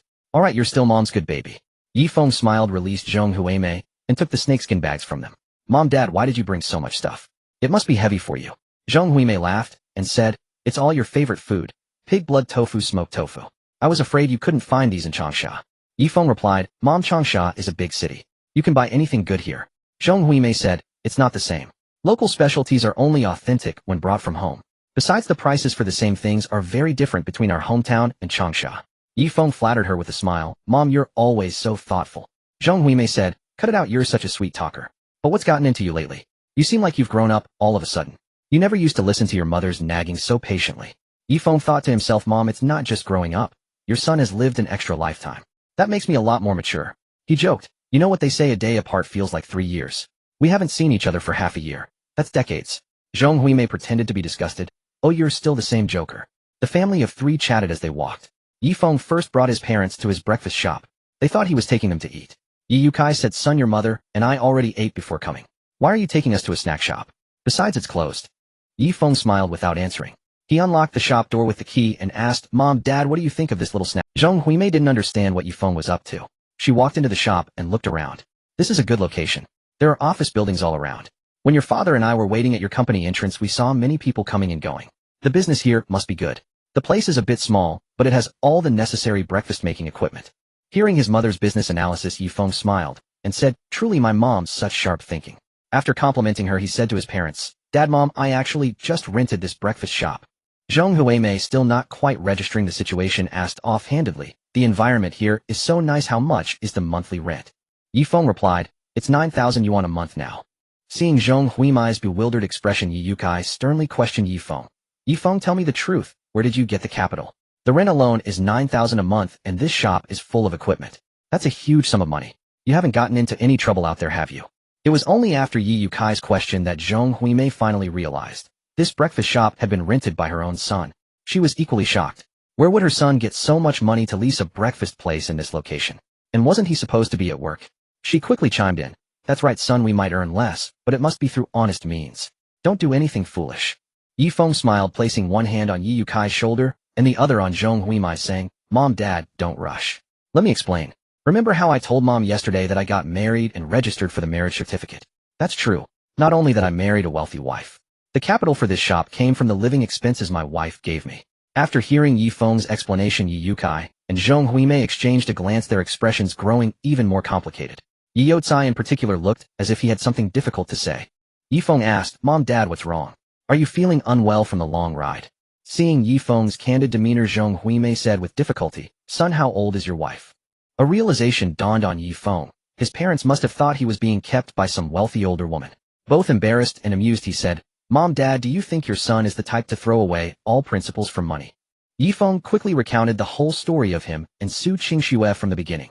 How he sat at the wrong table during the blind date and stumbled into the marriage by accident.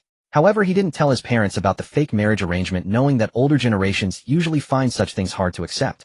After listening, Ye Yukai asked in astonishment, Son, are you saying our daughter-in-law is only 3 years older than you, and she's stunningly beautiful, like a celestial being? Ye Feng chuckled, of course. Look at how handsome your son is. I wouldn't settle for just anyone. Zhong Huimei said, you old fool, always joking.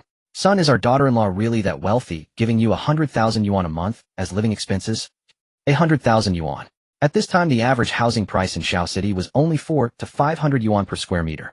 100,000 yuan could buy a nearly 1,200 square meter house in Xiao City. And this was merely the monthly allowance his wife gave their son. It just didn't add up. Ye Yukai retorted, well, I just found it hard to believe. Besides, you weren't any better. You immediately asked about her money, humph. Watching his parents bicker, Ye Feng smiled and said, Mom, Dad, stop arguing. Once you meet your daughter-in-law, you'll know if I'm telling the truth. Zhong Huimei said, we definitely should meet her. Even though she's wealthy, the marriage registration was too rushed. We can't let Xiao Xue feel wronged. Ye Yukai agreed, exactly. After all, Xiao Xue is a girl. Marriage shouldn't be taken lightly. Ye Feng laughed. You're already calling her Xiao Xue before even meeting her.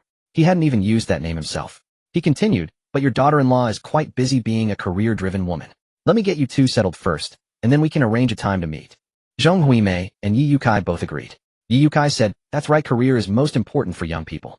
Zhong Huimei asked curiously, son, you've rented this shop, so who's going to run it? Ye Feng replied, they'll sell breakfast here in the morning, and then head to work after that.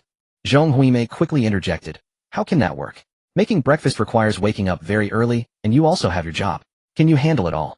Touched by his mother's concern, Ye Feng said, Mom, it's fine. Wu Ming and I will do it together. Don't worry.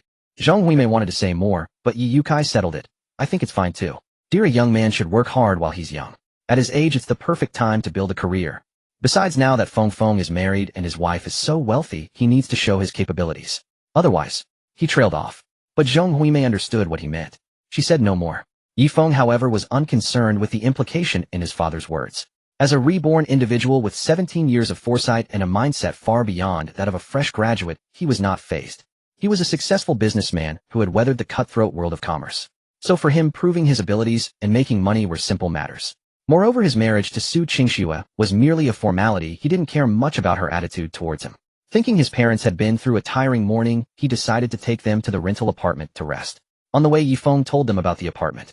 Zhong Huimei approved. Since you have to get up early for breakfast, living close by is certainly more convenient. The three of them arrived at the apartment. As soon as Zhong Huimei and Ye Yukai entered, they felt the place was extremely comfortable. Most people renting would opt for smaller, more economical places, but the apartment Ye Feng had rented was very spacious. It was a 4-bedroom, 2-bathroom layout with 2 living rooms and 2 kitchens. Zhong Huimei asked, son, this apartment is so nice, how much is the rent? Ye Feng answered, this place has a good environment, so it's a bit pricier than usual. It's 1,600 yuan a month with 1 month's deposit and 3 months rent paid up front. Overhearing this, Ye Yukai gasped, that expensive. 1,600 yuan was more than a month's salary for their son at his current company job. And with the 1-month deposit and 3 months rent up front, that meant paying 6,400 yuan at once. Adding the 9,000 yuan monthly rent for the shop, plus the cost of stocking it, and the fact that the shop rent also had to be paid several months in advance. Zhong Huimei asked worriedly, son, you've rented both a shop and an apartment. Do you have enough money? Even though 100,000 seemed like a lot, once you start a business, money drains away like water. Ye Feng smiled and said, Mom, Dad, don't worry. I'm not the type to put on a false front. If I didn't have the money, I wouldn't have rented them. You can rest 100% assured. Ye Yukai said, as long as you have enough. If you're ever short, just tell us. Your mother and I have saved some money for you over the years. Seeing his parents' concern, a faint ache rose in Ye Feng's heart. He resolved to work hard and earn money so that his parents could enjoy the finest things in the world, free from worrying over such trivial sums. Seeing that he was almost late for work, Ye Feng decided to take his parents out for lunch first. Mom, Dad, it's been a tiring morning. Let me take you out for a bite to eat first, Ye Feng said. Zhong Huimei replied, there's no need for that. Now that we've rented the house, we should be cooking at home.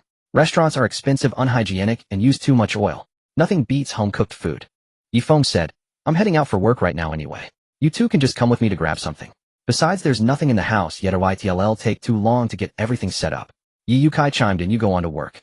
Your parents have lived most of their lives, surely we know how to take care of ourselves. Zhong Huimei added, exactly. We already ate some things we bought this morning in the car, so we're not hungry at all. We can help tidy up the house while you're gone. You just go to work with peace of mind. Seeing his parents' usual stubbornness about eating out, Ye Feng relented. Alright, then I'll head to work first. With that, Ye Feng took out 10,000 yuan in cash and handed it to Zhong Huimei. Mom, take this money. You and Dad should go out this afternoon and buy some appliances for the house like a rice cooker, a wok, cutting boards and stuff like that. Although Zhong Huimei had seen such sums before, she was still shocked and amused that anyone would carry 10,000 yuan to buy a rice cooker and a wok. Son, don't you think we're acting like nouveau riche? Who takes 10,000 yuan to buy these things? Ye Yukai was also taken aback. Son, why are you carrying so much cash around? Don't keep that much on you. If it gets stolen, I'll be gone for good. Ye Feng said, Mom, Dad, I remember our family used to store money in a rice jar. Zhong Huimei chuckled. That was then, this is now. Why would we need so much money for a few small items?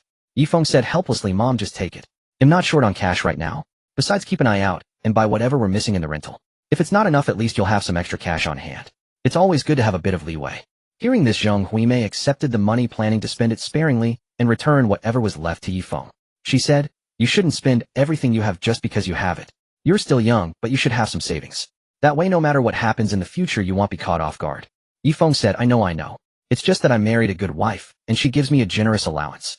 After that, Ye Feng left for work, while Zhong Huimei and Ye Yukai stayed behind to tidy up the rental. The place had been given a rough cleaning before, but it wasn't thorough enough. To make it truly livable, they needed to do a detailed, deep clean. Besides, even though it was a rental, it was still their new home, and they wanted to mark the occasion with some ceremony. Zhong Huimei and Ye Yukai divided the work. Zhong Huimei swept, and Ye Yukai followed with the mop. After the floors, they cleaned the ceilings, then wiped the windows. They meticulously cleaned every corner until they were utterly exhausted. Zhong Huimei was now quite adept at this kind of cleaning work, and even Ye Yukai could complete his tasks well. When they finished, they saw it was already 4 in the afternoon.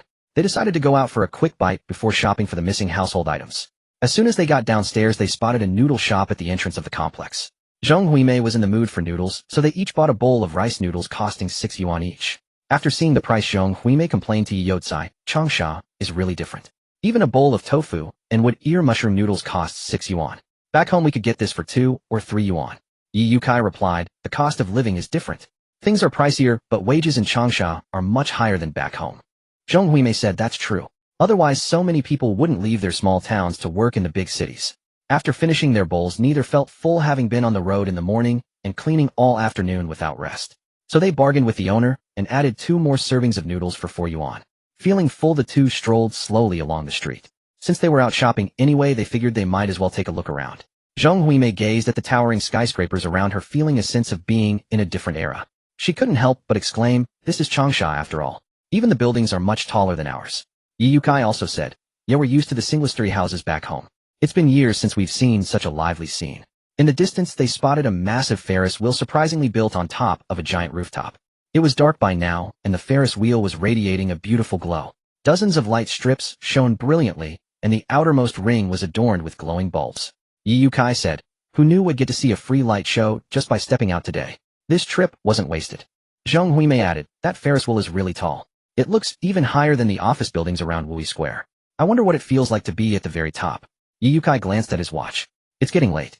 Let's go see the Ferris wheel another time. Today's main task is to buy things for the rental. Let's check out the supermarket first. Zhong Huimei nodded, and the two walked around looking for a supermarket. Eventually, they spotted a Carrefour at the corner of the street. The supermarket was on the basement level. After entering the mall, they took the escalator down to the basement floor. Outside, the things in Xiaofeng's rental are quite complete, but they're all left behind by someone else and don't look very clean. Remember to remind me to buy some disinfectant later. We should take these few days to thoroughly clean the place. Our son is so busy every day, when would he have time for cleaning? Zhong Huimei said as she walked beside him. Okay. Ye Yukai said, pulling out a shopping cart and pushing it ahead. Oh right, we also need to buy a wok. There's no wok in the kitchen. And we should get some seasonal vegetables and fruits. Alright, well, buy them one by one. Ye Yukai said with a chuckle. The two strolled through the supermarket one after the other. This pork looks good. Should we buy some to take back? We could make some twice-cooked pork with the braised tofu we brought. What do you think? Ma'am wants some. Authentic Ningxiang flower-patterned pork. Look at this cut. Zhong Huimei picked up a piece from the stall and inspected it. It was indeed a good cut of meat. Boss will take this piece. Zhong Huimei was browsing ahead when she turned around and realized her husband Ye Yukai was no longer by her side. Oh dear, where has he wandered off to now? Zhong Huimei muttered, holding a bunch of bags and looking around. She didn't see any other shopping carts nearby, and her hands were full. With no other choice, Zhong Huimei decided to head to the checkout first. After paying, she carried a large bag of items, planning to set them down on the floor and find a spot with a good signal to call Ye Yukai and tell him to come out. But as she looked up, she saw Ye Yukai standing not far away. He spotted her too, quickly walked over and took the bags from her hands. Zhong Huimei handed him the heavier items, while keeping the lighter ones herself, then asked, how did you end up here? I couldn't find you, so I thought I'd wait for you near the checkout, Ye Yukai said. The Carrefour in Changsha was huge, not like their small hometown, where you could spot someone at a glance. Here if you got distracted for even a second, you'd lose sight of each other. Luckily Ye Yukai had the foresight to wait at the checkout entrance. Otherwise they could have spent ages looking for each other. Smart move, Zhong Huimei said. We've bought just about everything. Let's head back. Ye Yukai said, wait, there's something I want to buy. I wanted to find you to look at it, but when I turned around you were gone. What do you want to buy, eh? Zhong Huimei asked. Ye Yukai said, a hot pot. What do we need a hot pot for? No, we've bought enough today. If we get more we won't be able to carry it all back. Let's go. We'll buy it another time. Zhong Huimei said. Even though their son had given her 10,000 yuan for shopping, she wasn't about to spend all of it. When she checked out earlier and saw the total was 523 yuan, she was already feeling the pinch. With that, Zhong Huimei carried the items and walked out of the supermarket, taking the elevator upstairs. Ye Yukai followed behind her with bags, chattering on and on about the benefits of buying a hot pot. Our son loves hot pot the most. Tonight, since we're settling into the new rental, we should celebrate. A hot pot dinner would be perfect for the occasion, don't you think? Ye Yukai said. Zhong Huimei ignored him and rolled her eyes. Clearly it's you who likes hot pot. Don't blame it on our son. Huimei, let's just buy one. It's a bit chilly today, and a hot pot will warm us up. Zhong Huimei said. I'm sweating over here. How is it cold? And we've already bought so much stuff. How would we even carry a hot pot back? The two were still bickering as they left the mall. They walked towards their rental, passing by the exit of an underground parking garage. It was at this moment that their argument about the hot pot was at its peak. Suddenly a car drove up from the underground garage. Ye Yukai was startled and quickly pulled Zhong Huimei back.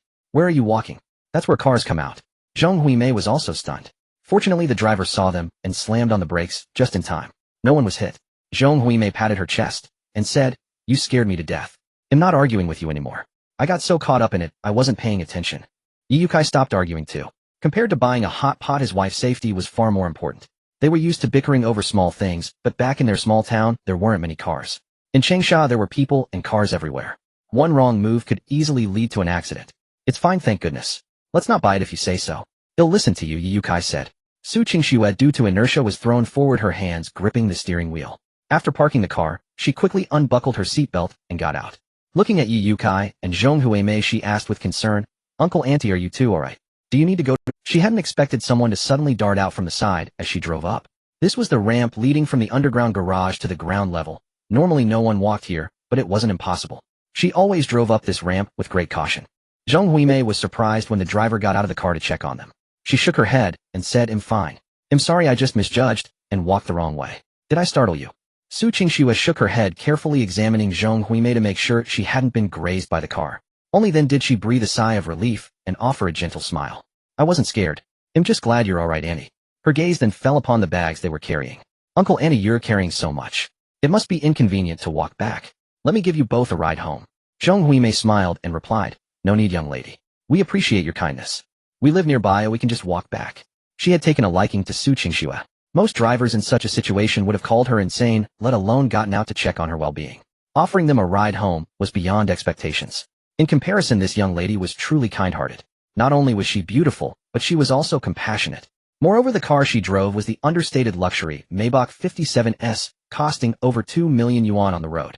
A casual observer might mistake it for an ordinary Mercedes-Benz worth a few $100,000. But Zhong Huimei had seen the world before their family's bankruptcy. They had some wealth and could afford a big Mercedes. Those who chose a low-key car like the Maybach 57S were usually genuinely wealthy individuals who preferred discretion. A nouveau riche would opt for a Porsche Cayenne or a sports car, something instantly recognizable as expensive. It was clear that this young lady was not one for ostentatious displays of wealth. Seeing that Zhong Huimei declined her offer, Su Qingxue didn't insist. However, she left her phone number with her. Auntie, if you experience any discomfort later, even from the scare, please don't hesitate to call me. They'll take responsibility. Okay. Zhong Huimei was touched by Su Qingxue's goodwill. Many drivers would flee the scene after an accident, and she hadn't even been hit, just startled. Yet Su Qingxue was willing to take full responsibility. What a fine young lady. Su Qingxue watched Zhong Huimei and Ye Yukai walk away before returning to her car and driving off. Her phone rang shortly after. It was Ye Feng. She answered. Something wrong. Her voice, truly worthy of a goddess, was captivating. Ye Feng paused for a moment before speaking. My parents are here. They want to meet you. When are you free? Their prenuptial agreement stipulated that Su Qingxue would play along if he had such a need. Su Qingxue continued driving as she spoke. I have a flight to Guangzhou at 8 p.m. tonight, meetings all day tomorrow, and I'll be back the day after tomorrow afternoon. I'm free between 6 p.m. and 8 p.m. that evening. Ye Feng nodded. Alright, let's do 6 p.m. the day after tomorrow. He added, by the way, I've rented an apartment near my company. He'll bring you there to meet my parents. Su Qingxue chuckled. How can that work? Meeting your parents at your rented place. Aren't you afraid they'll suspect we're in a fake marriage? She continued. And you haven't told me why you suddenly rented an apartment. You should be living with me. Ye Feng explained. I have some personal matters. He'll stay with you on weekends, but he'll be at the rental during the week. Personal matters. Do tell. Ye Feng frowned slightly. Aren't you always flying around hardly ever home? I'm just like you. Su Qingxue found this interesting and laughed. Oh. Are you harboring resentment because I'm always away, eh? Ye Feng felt this sounded like flirtation, as if they were a real married couple. He retorted, Sis, you're caring a bit too much about me. Don't tell me you're falling for me. Passivity was never his style, taking the initiative was. Su Qingxue gave a soft laugh, her goddess-like aura seemingly radiating through the radio waves. Ye Feng said decisively, It's settled then. 6 p.m. the day after tomorrow. They'll take you to my rental to meet my parents. Su Qingxue objected, I don't agree. Why? Ye Feng asked. I'm older than you, she explained. If we meet your parents at your place, what if they get a bad impression of me? What if they persuade you to divorce me? So we have to meet at our home. Let your parents see my substantial financial standing. Then they won't suggest divorce, they'll just want us to have 2 kids within 3 years. Ye Feng was speechless. Alright, it's settled then, Su Qingxue concluded. I'm driving now. With that she hung up. Ye Feng was still sulking over how dominant his flash marriage wife was. In his past life, all the women around him were submissive, but Su Qingxue was exceptionally assertive. His phone rang again, it was Su Qingxue. He answered. As soon as the line connected, her goddess-like voice came through. I forgot to ask what our parents like. The phrase our parents rolled off her tongue so naturally that Ye Feng wondered if she even remembered this was a fake marriage. He didn't dwell on it, knowing she was asking to prepare gifts for his parents. My dad likes a little drink, but he has high blood pressure, so my mom doesn't let him. He also likes playing with walnuts and eating hot pot. My mom used to love dancing, but not anymore. Now she's into gardening and cooking. Su Qingxue nodded and asked, Do you like hot pot? Me? It's alright, I guess, Ye Feng replied. Alright, I understand. He'll prepare the gifts for meeting your parents in advance, Su Qingxue said. Ye Feng, knowing Su Qingxue's penchant for generosity, replied, No need to buy anything too expensive. Something modest will do. After all, this was just an act, and he didn't want her to spend too much. Okay, Su Qingxue said. Drive safely. He'll hang up now, Ye Feng said. Fine. After hanging up, Su Qingxue drove to a red light, then smoothly switched lanes, and made a U-turn heading towards the Carrefour supermarket. Meanwhile, Zhong Huimei and Yi Yukai hadn't walked far when she paused deep in thought. Turning to her husband, she said, Old Yi, you were right earlier. A hot pot dinner tonight would really set the mood. Since our son hasn't finished work yet, let's go buy a hot pot and prepare him a nice meal. Yi Yukai chuckled. That's the spirit. Let's go buy a hot pot then. But we're carrying a lot of things. Let's store them in the lockers first before we browse. Alright. The couple returned to the supermarket entrance, deposited their bags into a locker, and went back inside. Before long, they reached the hot pot section. The shelves displayed a dizzying array of options: electric hot pots, gas hot pots, and various other kinds, all in a bewildering variety. Zhong Huimei was overwhelmed by the selection. She asked Yi Yukai beside her, Old Yi, which hot pot do you think we should buy? As she asked, she glanced at the price tags on the shelf and was taken aback. Why are they all so expensive? The hot pots on display were priced at several hundred yuan each, which was nearly half a month's wages for an average person. Prices in the big city are indeed high. The rent here is steep, so they have to sell things at a premium. Cheaper items can't afford the space, Yi Yukai commented. Still, I need to compare carefully. I can't just buy the most expensive one. Zhong Huimei continued to scrutinize each option. Huimei, look over there. Yi Yukai nudged her arm. What is it? Isn't that the young lady from earlier? Zhong Huimei looked up and saw that it was indeed Su Qingxue who had been driving them earlier. At that same moment, Su Qingxue looked up and spotted the elderly couple. Zhong Huimei smiled and walked over. Young lady, what a coincidence. You're here shopping too. Su Qingxue nodded. Yes, I came to buy a few things. Are you two shopping as well? Zhong Huimei replied. Yes, we were actually on our way home, but then we decided we wanted a hot pot. So your uncle and I came back to take a look. I didn't expect them to be this pricey here. The cheapest one is 300 yuan. I'm really not sure whether to buy one or not. Su Qingxue smiled gently without saying much. To her, the cost of these hot pots was far less valuable than the time she was spending looking at them. But since Ye Feng had said not to buy expensive gifts for his parents, she had come to this supermarket to find something reasonably priced. Zhong Huimei asked Su Qingxue, Young lady, you're young and modern. Could you help us figure out which hot pot is the best value for money? Yi Yukai interjected, Huimei, aren't you wasting her time? Su Qingxue, however, had taken a liking to the older couple and felt an inexplicable warmth towards them. So she said, It's no trouble at all, Uncle Andy. I'm also here to buy a hot pot, so we can look together. Although it was Su Qingxue's first time buying a hot pot, she called over a sales assistant to explain the features of the various models. After listening to the salesperson's detailed spiel, Zhong Huimei was utterly confused, and Yi Youcai, unfamiliar with such household gadgets, felt like he was listening to an alien language. Su Qingxue, however, understood it all. She turned to Zhong Huimei and asked, "Any, do you plan to use the hot pot at home or outdoors?" "At home," Zhong Huimei replied. "In that case, an electric hot pot would be a good choice. For outdoor use, a gas one is more convenient," Su Qingxue suggested. Zhong Huimei nodded in agreement. "That's right." Su Qingxue then showed her the electric models. Zhong Huimei eventually fell in love with one, but it was priced at 800 yuan. She hesitated. Based on Su Qingxue's explanation of the brand power and features, she was very taken with this particular hot pot. But the price was simply too high. 800 yuan, how many vegetables would she and Ye Yukai have to sell to earn that much? Even though their son had money, she couldn't bear to spend so much. Seeing how much she liked it, Ye Yukai reasoned, 800 is steep, but you get what you pay for. It's bound to be more durable than a cheap one. A cheap hot pot might break after 2 or 3 uses, and then you'd have to buy another. A good one can last for years. So it's better to get a good one once and be done with it. Zhong Huimei found his logic sound, and Su Qingxue wisely remained silent on the matter. Finally, Zhong Huimei decided to buy the 800 yuan hot pot she had her eye on. After settling on her purchase, she eagerly asked Su Qingxue, "Young lady, what hot pot are you planning to get?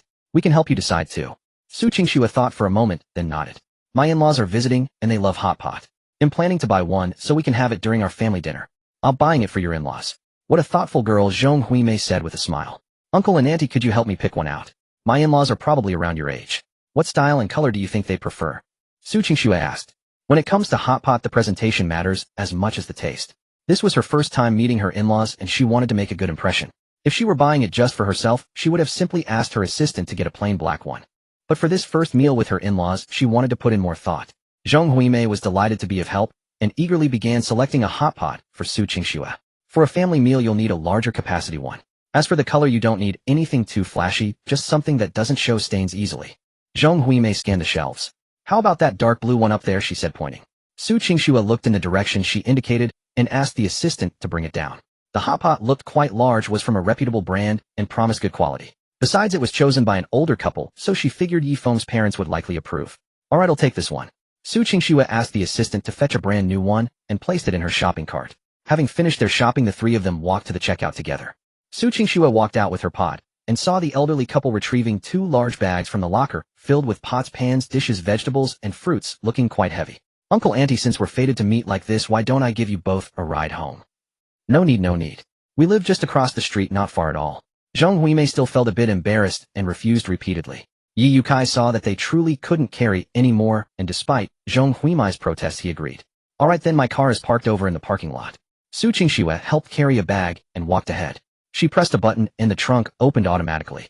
She asked them to place all their belongings inside. "Uncle, auntie, where do you two live?" Su Qingxue settled into the driver's seat, fastening her seatbelt as she spoke. "We're in Unit 3 of the Xingfu residences ahead."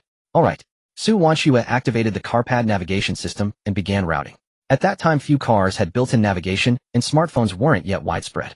However, Su Qingxue's Maybach was custom-made, equipped with the latest CarPad and car navigation system. "What's your name, dear?" "Just call me Xiao Su." "Xiao Su, I'll call you Xiao Su then." Within 5 minutes, the car arrived at the entrance of the neighborhood. "Xiao Su, you can drop us off here." Su Qingxue had no intention of stopping, driving straight into the complex. When they reached Unit 3, she parked in the open area by the entrance, got out, opened the trunk, and prepared to help the couple with their bags. "Xiao Su, you've already driven us to our doorstep. We can carry these up ourselves, no need to trouble you further." "It's no trouble at all. I'll help you carry them up. What floor are you on?" Seeing that Su Qingxue had already picked up a bag, Zhong Huimei replied, "We're in room 308 on the 3rd floor." Su Qingxue headed upstairs with the bag. Thank you. "Xiao Su, you're truly a kind soul. Please come in and have a drink of water." After opening the door, Zhong Huimei wanted to invite Su Qingxue inside. "Uncle, Annie, I really must be going. I have matters to attend to. Goodbye." She had an important government meeting to get to and was truly pressed for time. She planned to drive directly to the municipal building, leave the hot pot in the car, and after the meeting fly to Guangzhou. She would bring the hot pot home when she returned the day after tomorrow. After Su Qingxue left, Zhong Huimei and Ye Yukai tidied up their purchases while chatting. "You'd that girl Xiao Su is beautiful, wealthy, and has such a kind heart. She's truly a rare find." "Indeed, Xiao Su is a wonderful person," Ye Yukai agreed. "Do you think our future daughter-in-law will be as good? How could the person our son chose be anything less?" "That's true. Our daughter-in-law is beautiful and rich. If she's as kind-hearted as Xiao Su, should be perfect. And she's 3 years older than our son, so she should be caring. A wife 3 years senior brings gold to the door." As they chatted, the couple grew increasingly eager to meet their future daughter-in-law. Still, there was a hint of nervousness. After all, the gap between their family circumstances and theirs was vast, and they wondered how the meeting would unfold. Before they finished tidying up, Zhang Huimei received a call from Ye Feng. Hello Feng, what's the matter? Zhang Huimei switched the phone to speaker for better clarity. Mom, remember to tell Dad that the day after tomorrow at 6 in the evening, he'll bring your daughter-in-law to meet you. Through the speakerphone, every word was crystal clear. Hearing this, the couple was overjoyed. Finally, they would get to meet their daughter-in-law. The day after tomorrow. Wonderful. Your father is sitting right here beside me, grinning from ear to ear. Zhang Huimei set down her work as she spoke. Don't talk about me. You're just as excited. All right, Mom and Dad, just remember the day after tomorrow at 6 in the evening, the voice on the phone said. Yes, Feng, you go on, and get back to your work. All right, I'll hang up now. After ending the call, Zhang Huimei said joyfully to Ye Yotsai. A few days ago, we were worrying about Feng's marriage.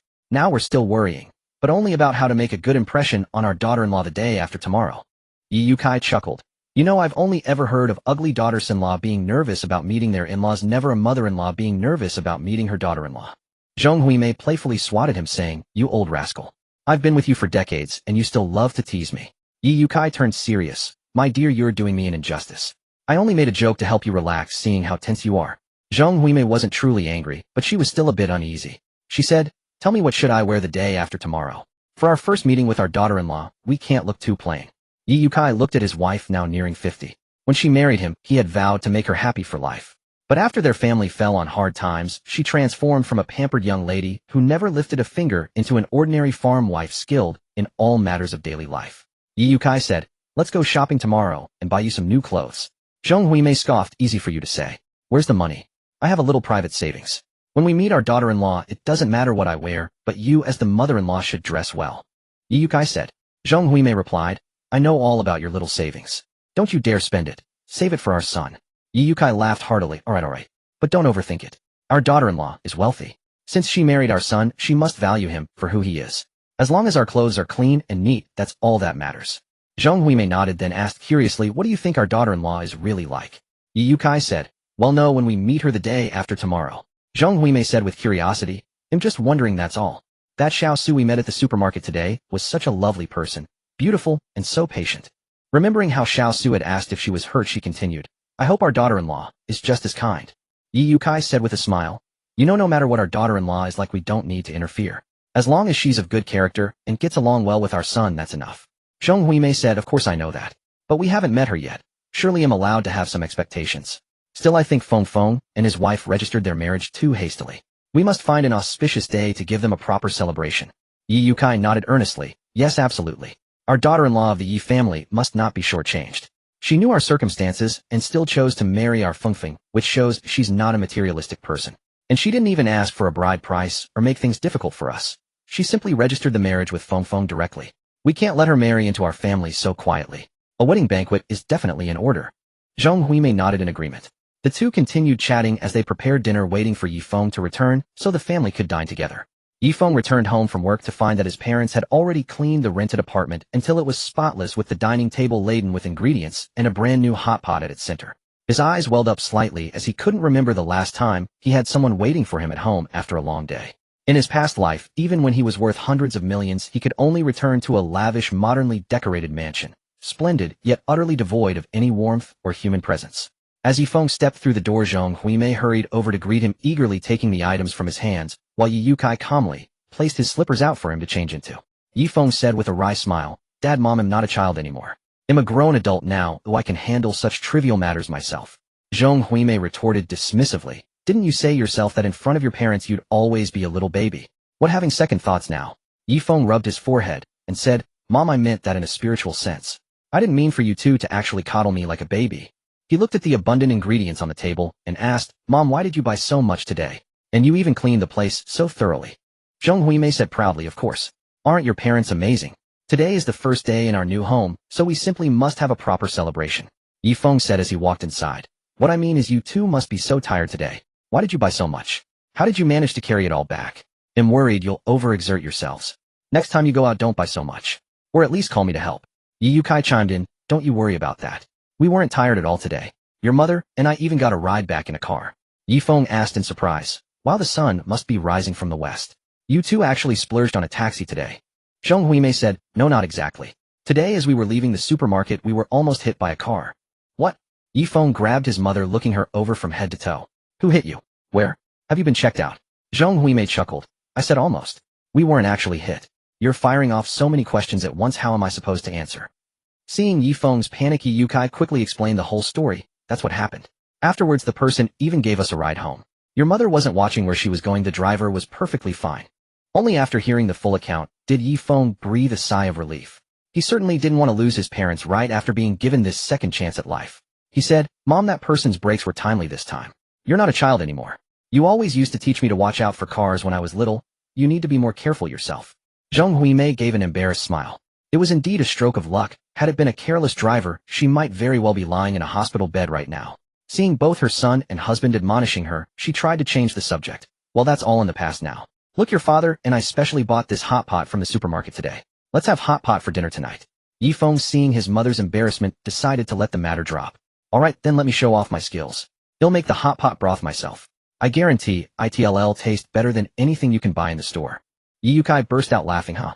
You've been honing your culinary skills in Changsha for the past 6 months, have you? Ye Feng said, you and Mom just wait and see. Today I'm going to blow your minds. With that, ignoring his mother's protests, he ran downstairs to the neighborhood supermarket to buy the ingredients for the hot pot base. After shopping, he plunged headfirst into the kitchen. Zheng Huimei and Ye Yukai quickly stationed themselves at the kitchen door, half expecting him to set the place on fire. They watched as Ye Feng cleaned the ingredients, put a large bowl of dried chilies into a pot of boiling water to simmer, then fished them out once soft, drained them, and placed them on the cutting board to chop. Zheng Huimei observed his skilled knife work and whispered, I never thought Feng would improve so quickly. During the new year, he was a little prince who'd cut himself just trying to chop a green onion. Now look at him, so proficient. Ye Yukai nodded in agreement as they both carefully watched his every move, still doubting he could pull it off.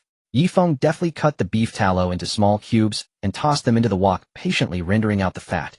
Once the oil was extracted, he added scallion, cilantro, celery leaves, onions, and garlic cloves one by one, stir-frying them over high heat until they were crispy, and then scooping them out.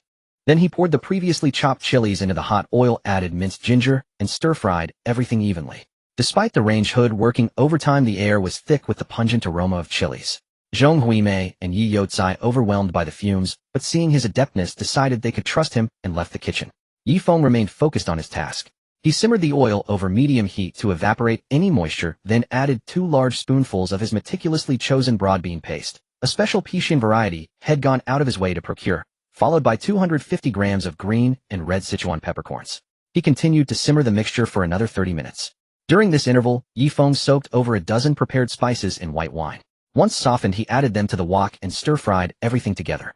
He then poured in a can of beer to enhance the aroma, added 30 grams of rock sugar to balance the flavors and add depth, and finally seasoned it with 2 large spoonfuls of salt. After simmering for a while, once the fragrance was fully released, Ye Feng scooped out all the hot pot base into a large bowl and set it on the dining table. The enticing aroma had already drifted into the living room, and Zheng Huimei and Ye Yukai were eagerly waiting, their eyes fixed on the kitchen door, anticipating the final product. The moment Ye Feng emerged from the kitchen, his parents' eyes lit up, urging him to get the meal started. Zheng Huimei couldn't even wait to speak. As soon as the base was set and the broth was boiling, she hurriedly put her beloved tripe into the pot. After precisely 17 seconds, she blew on it impatiently twice and popped it into her mouth. Zheng Huimei nearly swallowed her own tongue. The hot pot was numbing, spicy, and incredibly fragrant. It lacked the greasiness of a pure beef tallow base, yet possessed its rich, savory depth. Zheng Huimei and Ye Yukai were too busy eating to even offer their compliments. Their chopsticks and mouths were in constant motion. Seeing this, Ye Feng leisurely asked, Dad, what do you think of the culinary skills I've been developing in Changsha for the past 6 months? Ye Yukai didn't even spare him a glance. He kept his eyes fixed on the yellow throat aorta clamp between his chopsticks, while simply raising a thumb in approval with his other hand. Zheng Huimei also managed to squeeze out a sentence between bites. Son, even back in our best days, your father and I never had hot pot this delicious. Ye Feng laughed. Don't rush. It's just the 3 of us here. Nobody's going to steal it from you. In a brightly lit hall, a stunningly beautiful woman in an elegant business suit was walking out. Su Qingxue had just concluded a meeting and was heading to the airport. Inside the smoothly gliding luxury car, she massaged her temples. Such high-intensity work should have been routine for her by now, yet she couldn't shake a strange feeling that something was missing today. Su Qingxue glanced at the bustling night market stalls crammed with people, and it suddenly dawned on her. She was missing the tall, sturdy figure bustling about in the kitchen. She never imagined that a man like Ye Feng could make breakfast so incredibly delicious. The taste still lingered in her memory. But dwelling on it was pointless. Her schedule was packed these days, and she wouldn't be able to see him until the day after tomorrow at the earliest. Su Qingxue leaned back in her seat to rest, as all this constant traveling was quite draining. A moment later, her assistant Lu Xiaohong, who was driving, reminded her, President Su, we're almost at the airport. Waking from her brief rest, Su Qingxue tidied herself up, touching up her makeup using the car's interior lights. Although it was late and the airport was likely deserted, maintaining her immaculate appearance was a habit for Su Qingxue, a sign of respect for others, as well as herself. Su Qingxue stepped out of the car. Her usual rushed airport trip seemed like walking the red carpet, largely thanks to her striking presence. Lu Xiaohong parked the car and gathered the organized documents and personal items. She had been by Su Qingxue's side for a while now. Although her boss was a woman, she was no less formidable than any man, holding everyone to exacting standards. Lu Xiaohong handed Su Qingxue her belongings, watched her leave, and then drove off. Despite being accustomed to Su Qingxue's strict demands, Lu Xiaohong always felt tense around her, probably because Su Qingxue's aura was simply too powerful. At a crossroads, Lu Xiaohong waited for the traffic light. Having followed President Su around all day without a proper meal, she remembered the steamed dumplings she had bought this morning. She could just heat them up when she got home. She had grabbed them in a hurry from her usual breakfast spot because she was running late. Thinking about it, she recalled the owner seemed to be a new person, a man, and quite handsome at that. She had heard others saying the new owner's steamed dumplings were exceptionally good, plump, juicy, tender, and fragrant, though a bit pricey. This made Lu Xiaohong suddenly curious. What kind of steamed dumplings could be so delicious? Lu Xiaohong rummaged through her bag frantically, turning it inside out without finding them. Then a thought struck her. In this morning's rush, she must have accidentally placed the dumplings into President Su's handbag. Oh no. She quickly pulled the car over and called Su Qingxue immediately. President Su absolutely despised mistakes at work. Once an intern assistant was let go simply for giving her instant coffee instead of her favorite Blue Mountain blend. For her to have put something messy like this in President Su's bag, she needed to explain immediately. President Su was a perfectionist, extremely particular about her life. Although being her assistant involved many trivial tasks, and she was stern at work, she was genuinely kind to her subordinates. The pay was good, and being a woman herself, President Su seemed to understand her position better. Lu Xiaohong quickly called Su Qingxue. The call connected promptly, and she calmly stated the facts, knowing President Su disliked people who shirked responsibility. After listening, Su Qingxue simply nodded and told her to be more careful next time without much further admonishment. While she was usually strict, Lu Xiaohong met her standards, so a minor slip-up was acceptable. After all, no one is perfect. Sitting in her seat waiting, Su Qingxue opened her bag and sure enough found a pack of steamed dumplings. She was about to throw them away when her stomach let out a loud rumble. Su Qingxue opened the bag and saw the dumplings looked decent. They were plump and white, looking somewhat appetizing.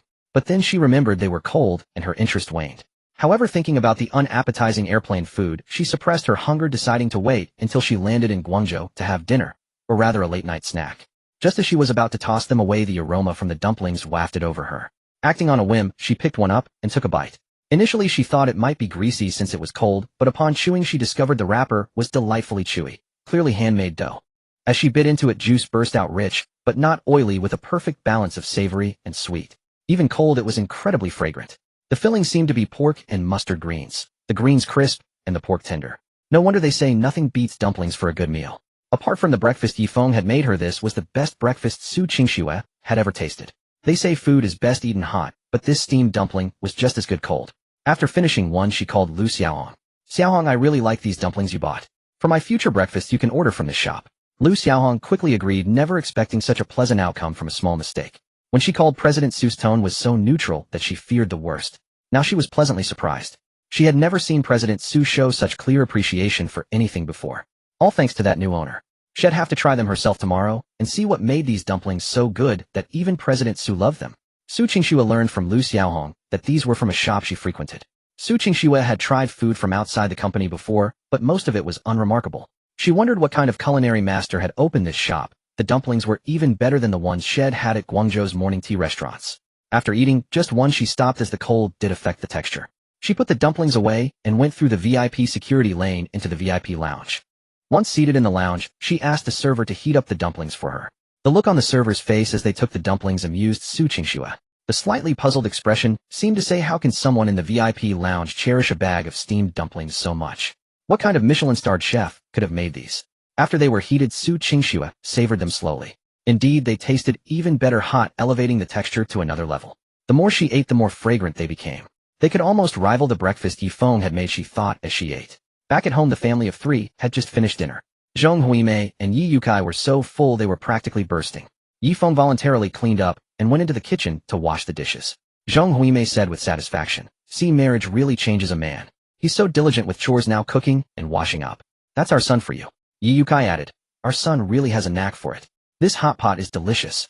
As Ye Feng was washing the dishes, he remembered something and poked his head out of the kitchen to say to his parents, Mom, Dad, I'm taking you both to the hospital for a checkup tomorrow. Zheng Huimei said your father and I are still strong and healthy. Why waste money on a checkup? Ye Yukai agreed exactly. Your mother and I can handle any chore at home. Why squander money on that? Ye Feng smiled and replied, Don't worry about the money. Your health is what matters most. Zheng Huimei retorted, We know our own bodies best. If we're not sick, why go to the hospital? Some people only get sick after visiting one. Ye Feng chuckled at his mother's words, but patiently persisted. He didn't want to regret anything after being reborn. He had to make his parents get a checkup to see if they were healthy. He explained, Mom, a checkup isn't just for when you're sick.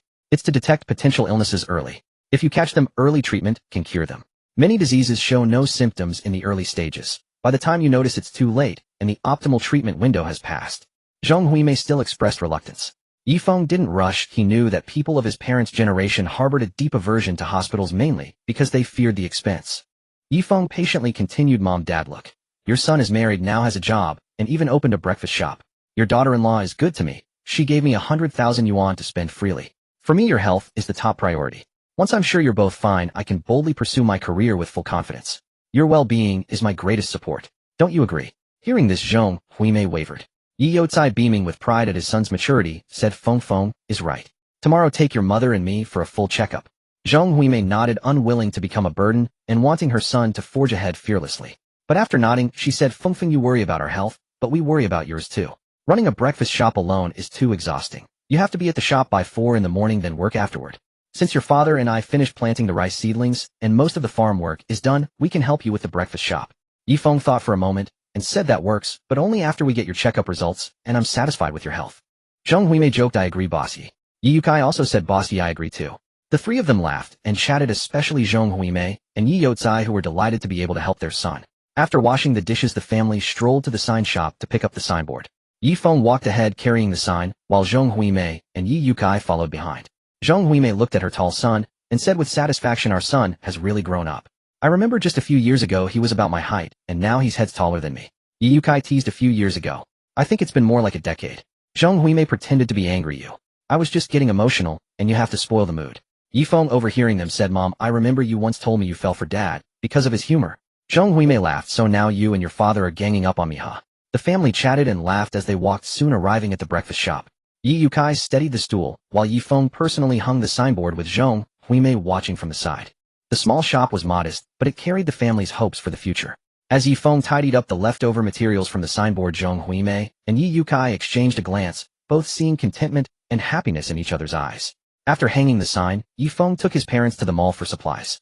The breakfast shop had some tools left by the previous owner, but they were insufficient. Ye Feng purchased a dough mixer and noodle press and a refrigerator, arranging for the mall staff to deliver them. Passing by a clothing store, Ye Feng noticed his mother glancing at the clothes inside. Seeing his parents' plain outfits, his heart ached. He led them into the store and bought clothes for both. Though Ye Feng urged them to buy whatever they liked, they still chose the more affordable options. He tried to convince them to buy more sets, but in the end, each only bought 2. 4 sets of clothes cost a total of 800 yuan, which pained Zheng Huimei. If not for the upcoming meeting with her daughter-in-law tomorrow, she would never have bought new clothes. Although Ye Yukai said they only needed to be clean and tidy, she still wanted to make a good impression. Wearing new clothes was a sign of respect for the daughter-in-law. After shopping, Ye Feng carried the bags for his parents, and the family walked home in a warm atmosphere. It's been so long since we've walked down the street with our son. It feels like when Feng was little, and we took him out to play. He was just a tiny kid then. Zheng Huimei gestured with her hand as she spoke. Now our son has grown up, and even buys us things, Ye Yukai said. Mom, Dad, I'll earn more money in the future, and take even better care of you. Ye Feng smiled. Good. Your father and I are looking forward to it. The three of them chatted and laughed all the way, arriving at the rental door at 10 in the evening. As Ye Feng approached the 3rd floor, he saw a figure standing by his door in the dim hallway light. It looked like Wu Meng. Wu Meng? Ye Feng wasn't entirely sure. Hearing the voice, the person turned around, and spotting Ye Feng, exclaimed joyfully, Ye Feng. Wu Meng, you rascal. You could have called me when you got here. Ye Feng bounded up the stairs in a few strides. He took out his keys to unlock the door. Wu Meng rubbed the back of his head sheepishly, and said, I figured you were out running errands, and since I had nothing urgent, waiting here was fine. I only arrived a little while ago. Earlier that day, after renting the place, Ye Feng had called Wu Meng to tell him the address. Since he had to start the breakfast shop early in the morning, the previous rental was no longer suitable. The new apartment had 4 rooms, and he had arranged for Wu Meng to stay with him temporarily. Wu Meng then looked at Ye Feng's parents and asked Ye Feng, who are they? Let me introduce you. These are my parents, Ye Feng said with a smile. Mom, Dad, this is Wu Ming, the friend and roommate I've mentioned before. Hello, Uncle and Auntie. I'm Wu Ming. Hello, hello. After exchanging greetings, Ye Feng and Wu Ming carried the things inside. Ye Feng led Wu Ming to a room and said, Wu Ming, you'll stay in this room for now. I'm right next door. I get this whole room to myself. Wu Ming asked in surprise. Before, when they rented together, they had shared a one-room apartment with a bunk bed to save money. Now Ye Feng was letting him have an entire room. Ye Feng said with a smile, well, the apartment I rented has 4 rooms. My parents take one and you and I each get one. It was only then that Wu Ming noticed the apartment indeed had 4 doors, and the living room was exceptionally spacious and grand. He asked in amazement, how much is the rent here per month? Ye Feng chuckled, it's not much. Let's not dwell on it. It's late now, so let's set up your bed first and get some sleep. We have to get up early tomorrow. Wu Ming knew Ye Feng was avoiding the topic of money and didn't want him to share the rent. He was so moved, he didn't know what to say. He quickly joined in tidying up. Zheng Huimei came in and told the 2 men to handle other tasks, leaving the bed making to her. Ye Feng didn't insist, as he wasn't skilled at making beds. Zheng Huimei did it deftly and finished in no time. Wu Ming's belongings were also neatly arranged. The room not only had a large 1.8-meter bed, but also a wardrobe and a desk, something Wu Ming had never dared to imagine before.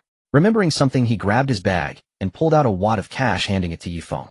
Ye Feng, this is the deposit I got back from the landlord after canceling my lease today. Ye Feng took the money, counted out half, 200 yuan, and kept it, then pressed the other 200 back into Wu Ming's hand. Half each. Now you should get some rest. Wu Ming called out to Ye Feng, trying to give him the rest, but Ye Feng insisted that since they had each paid half of the deposit, they should split the refund equally. Otherwise, he'd be upset.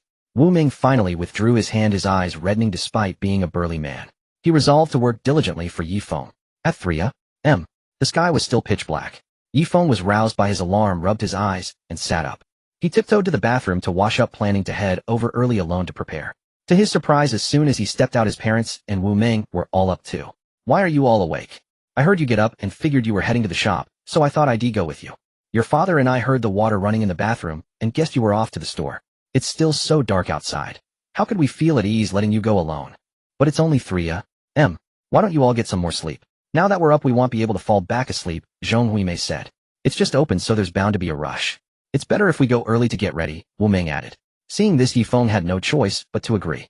They tidied up briefly and headed out together. Ye Feng opened the rolling shutter door and then flipped the main power switch inside the shop. All these machines are brand new, so I need to clean them. Mom and Dad, you two go to the market across the street and buy the ingredients first. Get the large bags of flour, 3 bags for now, if the shop owner can deliver them. Then buy pork, shiitake, mushrooms, scallions, napa cabbage, celery, and chives. Use the big blue basket by the door to carry them. Pointing at the basket, Ye Feng added, oh, and we're making millet porridge today too, so we'll need some millet and glutinous rice. Ye Yukai joked, got it, bossy. Then he grabbed the card under the basket by the door, called for Zheng Huimei, and left. After watching his parents cross the street to the market, Ye Feng turned to Wu Ming. We were in a hurry yesterday and didn't clean up after buying everything.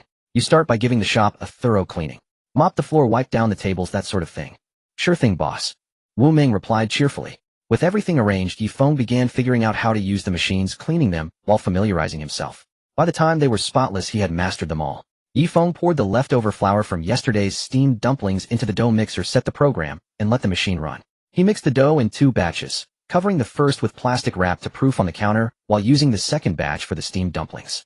Once mixed, he shaped the dough into a square by hand and fed it through the noodle press. As the machine whirred, a long, wide sheet of dough emerged on the other end of the counter. Ye Feng cut it into sections, pressed out circles with a mold, and stacked them into neat piles. Is this where the flour goes? The market owner had driven over to deliver it. Yes, bring it in. All right. With that, he opened the trunk, hoisted the bags onto his shoulder, and carried them one by one into the back kitchen. Just then, Ye Yukai and Zheng Huimei returned with the cart full of groceries. The flour's here. Thanks, boss.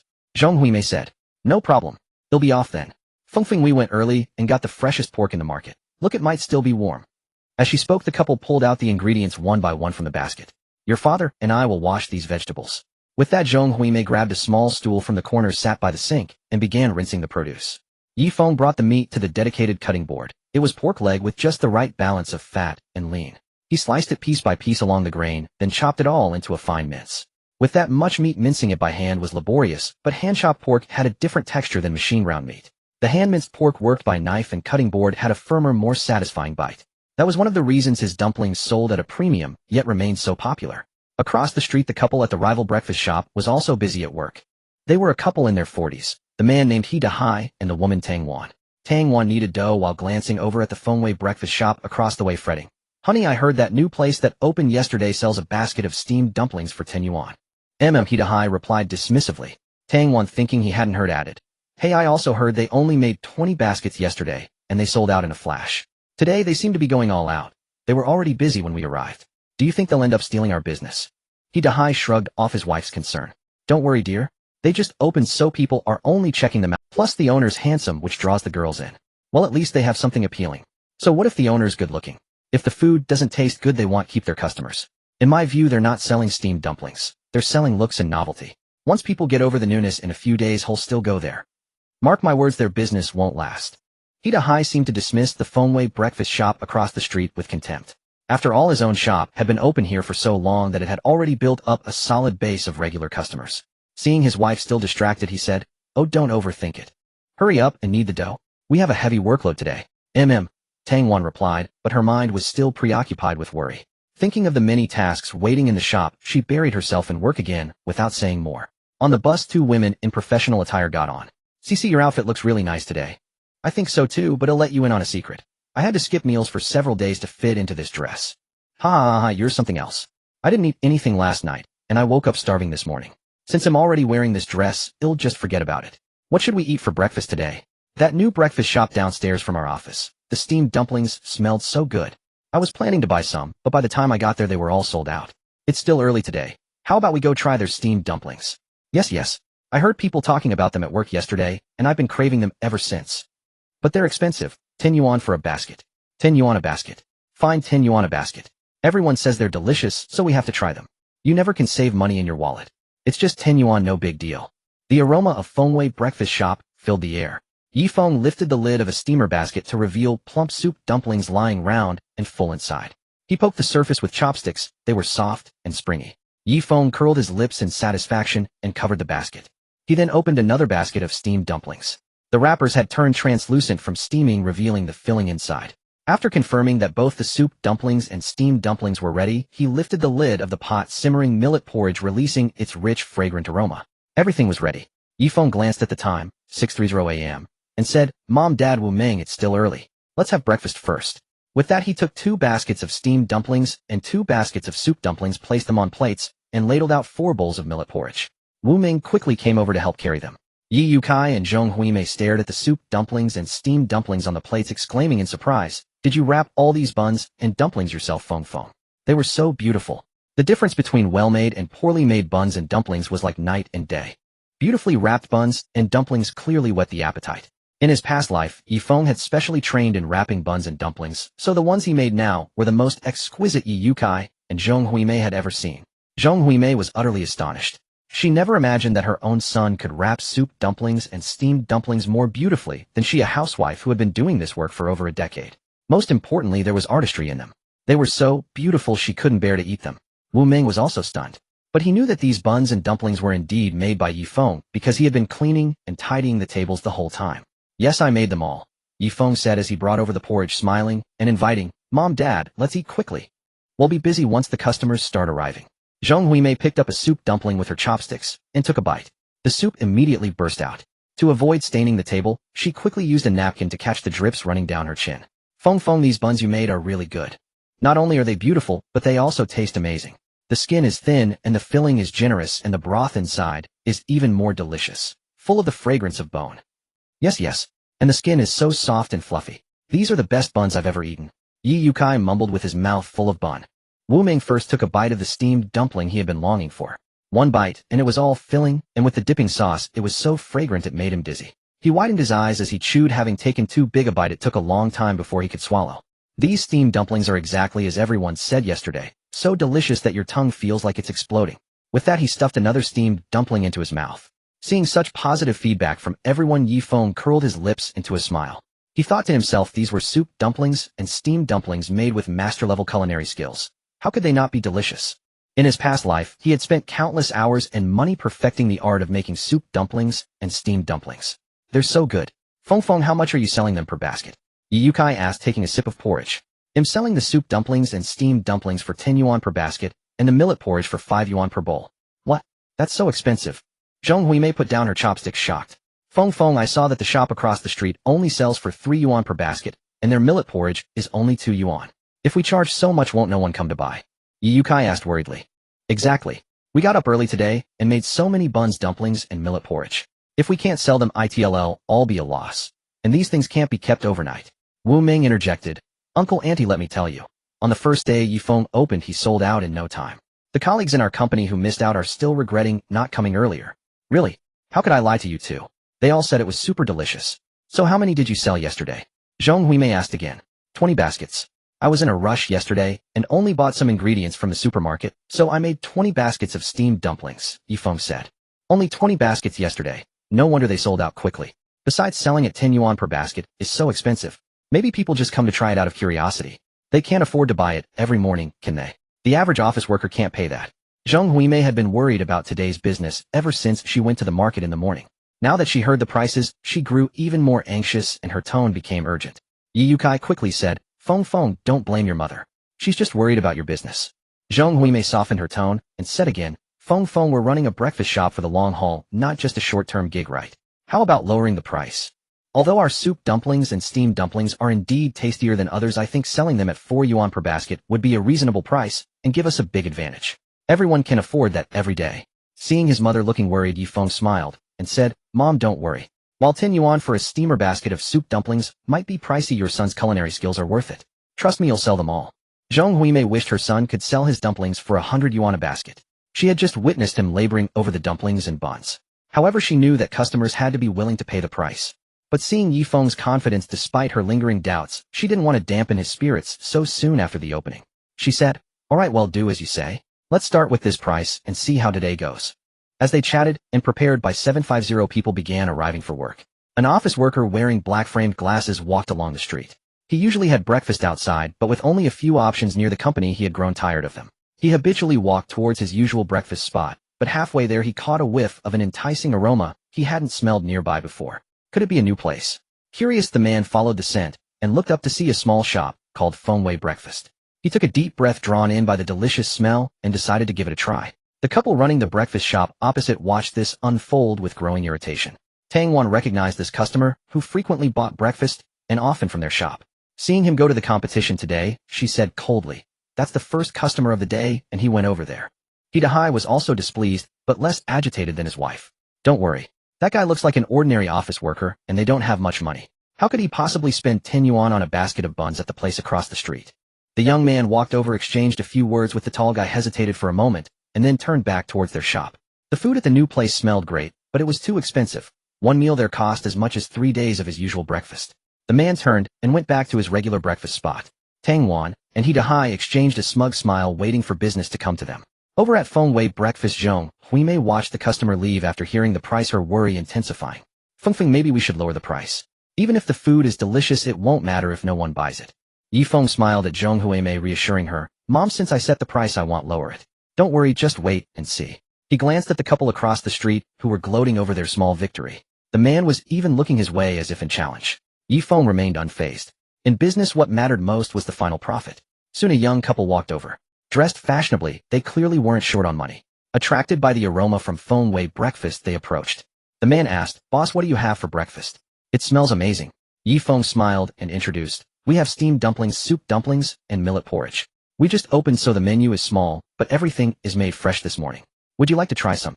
The woman said, they'll have a serving of soup dumplings and a cup of millet porridge. The man added, and they'll have a serving of steamed dumplings and a cup of millet porridge. We'll pay together. He then asked for the total.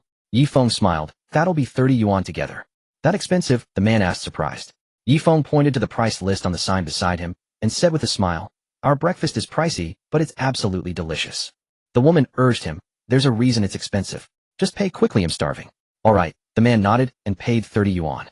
Zhong Huimei warmly invited them to sit at a nearby table. Ye Feng brought over their orders one by one. The man immediately caught the rich aroma of the dumplings. He swallowed, quickly tore open the plastic wrap on the disposable chopsticks, picked up a steamed dumpling, blew on it briefly, and popped it into his mouth. The woman, seeing his eager haste, seemed used to it, and laughed, slow down, don't be so rushed. The man was scalded by the hot dumpling as it had just come out of the steamer. He chewed and managed to say, these steamed dumplings are amazing.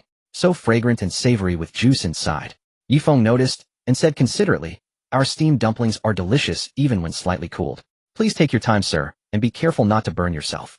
Seeing her boyfriend devour his food, the woman curiously picked up one of his dumplings, blew on it to cool it, and took a delicate bite. Her eyes lit up after the first taste. After finishing it, she exclaimed, "Boss, your steamed dumplings are unbelievably delicious." Zhong Huimei and Yi Yukai couldn't help but smile at the couple's enthusiastic praise, and some of Zhong Huimei's worry began to ease. Finally, the couple finished their meal and left, mentioning they would return. Ye Feng said, "See, Mom, future business is taking shape." Zhong Huimei, while clearing the table, smiled and said, "Don't get cocky. That was only 2 people." Before Ye Feng could reply, he noticed a small group approaching, and upon closer look realized they were all familiar faces. Wu Ming, who had just finished eating and was familiarizing himself with the new equipment, came out and saw the group. He waved excitedly. "Why are you guys here so early?" It turned out they were old classmates who worked in the area with Wu Ming and Ye Feng. They greeted each other as they walked over. Leading them was a gentle-looking girl with long, straight black hair named Zhong Lele. She said cheerfully, "Wu Ming told us all last night that you were opening a breakfast shop, Ye Feng. How could we not come to show our support?" Another girl with curly hair, Yang Li, added, "We're very loyal like that." The athletic guy behind her, Lu Ji, chimed in, "Exactly, Ye Feng. You're not being cool not telling us brothers about such a big thing as opening a shop." The other 2 guys, Zhang Yu and Xie Zheng, agreed. Yeah. If they hadn't come, Ye Feng might have almost forgotten about them, as he had just been reborn and many memories were hazy. He smiled and said, "Next time I open a branch, I'll definitely let you all know." The group laughed and offered their congratulations and well wishes for the new shop. Wu Ming and Ye Feng took their orders, and soon everyone had their breakfast. Looking at the steaming food in their hands, they recalled how they had joked earlier about forcing themselves to eat, even if it wasn't good for the sake of Ye Feng and Wu Ming. But upon seeing the food, they were struck by how wonderfully presentable it looked. The soup dumplings were arranged neatly in the steamer, each pleat seemingly crafted with meticulous precision, orderly, yet not crowded, resembling a blooming flower from afar. Their pristine white skins, tender and supple, exuded an enticing aroma like the cheeks of a baby, making one yearn to give them a gentle pinch. The steamed dumplings on the plate were equally extraordinary, featuring 3 distinct shapes, each semi-translucent and glistening, utterly delightful. It was evident that Ye Feng had invested considerable effort into opening this breakfast shop. Captivated by the alluring presentation, they set the plates down and immediately picked up a dumpling to taste. They were astonished, speaking with mouths half full. "Ye Feng, your soup dumplings are incredible. These steamed dumplings are amazing too. Even the wrapper has such a great texture." Ye Feng chuckled, "Eat slowly, don't choke. Here, have a dumpling, and let me try one of your soup dumplings." They exchanged items from their plates, letting out exclamations of wonder. "The bun is so fluffy. And the soup inside the bun, so savory, not greasy at all. These steamed dumplings dipped in chili sauce are simply divine, the best I've ever had." They had agreed on the way over that if the food wasn't good, they'd still smile and eat it for the sake of their old classmate. After all, in everyone's memory, they had never heard of Ye Feng knowing how to cook. A white-collar worker turning to the breakfast business was certainly a cause for concern. Yet unexpectedly, whether it was the soup dumplings, steamed dumplings, or the millet congee, everything Ye Feng made was delicious. No wonder it was so expensive. It was truly worth the price. As the time to start work approached, more and more people arrived and customers began trickling into the breakfast shop. Some were returning customers from yesterday, some had missed out yesterday, and others were drawn in by the aroma. Gradually, a line began to form at the door. "Hey Dajuan, come here. It's delicious over here." Someone in the line waved and shouted across the street. At that call, some people across the street who were about to buy breakfast curiously came over as well. "Boss, give me a basket of soup dumplings." "They'll have a basket of mushroom-filled steamed dumplings and a bowl of millet congee. 1 basket of small steamed buns.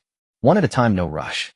The line in front of the shop grew longer, and Yi Youcai, Zhong Huimei, and Wu Ming were all helping, yet still struggling to keep up. "Look, that breakfast shop has such a long line. Let's go check it out." The 2 crossed the street and arrived at the door of Feng Wei Breakfast Shop. "That boss looks like Ye Feng from our team. Look, I can't see clearly." "That is Ye Feng," the person said excitedly. "Oh my god, this breakfast shop is actually run by Ye Feng. He'll call the others from our team to come and support him." With that, they made a few phone calls. Come quickly, come quickly. It really is Ye Feng.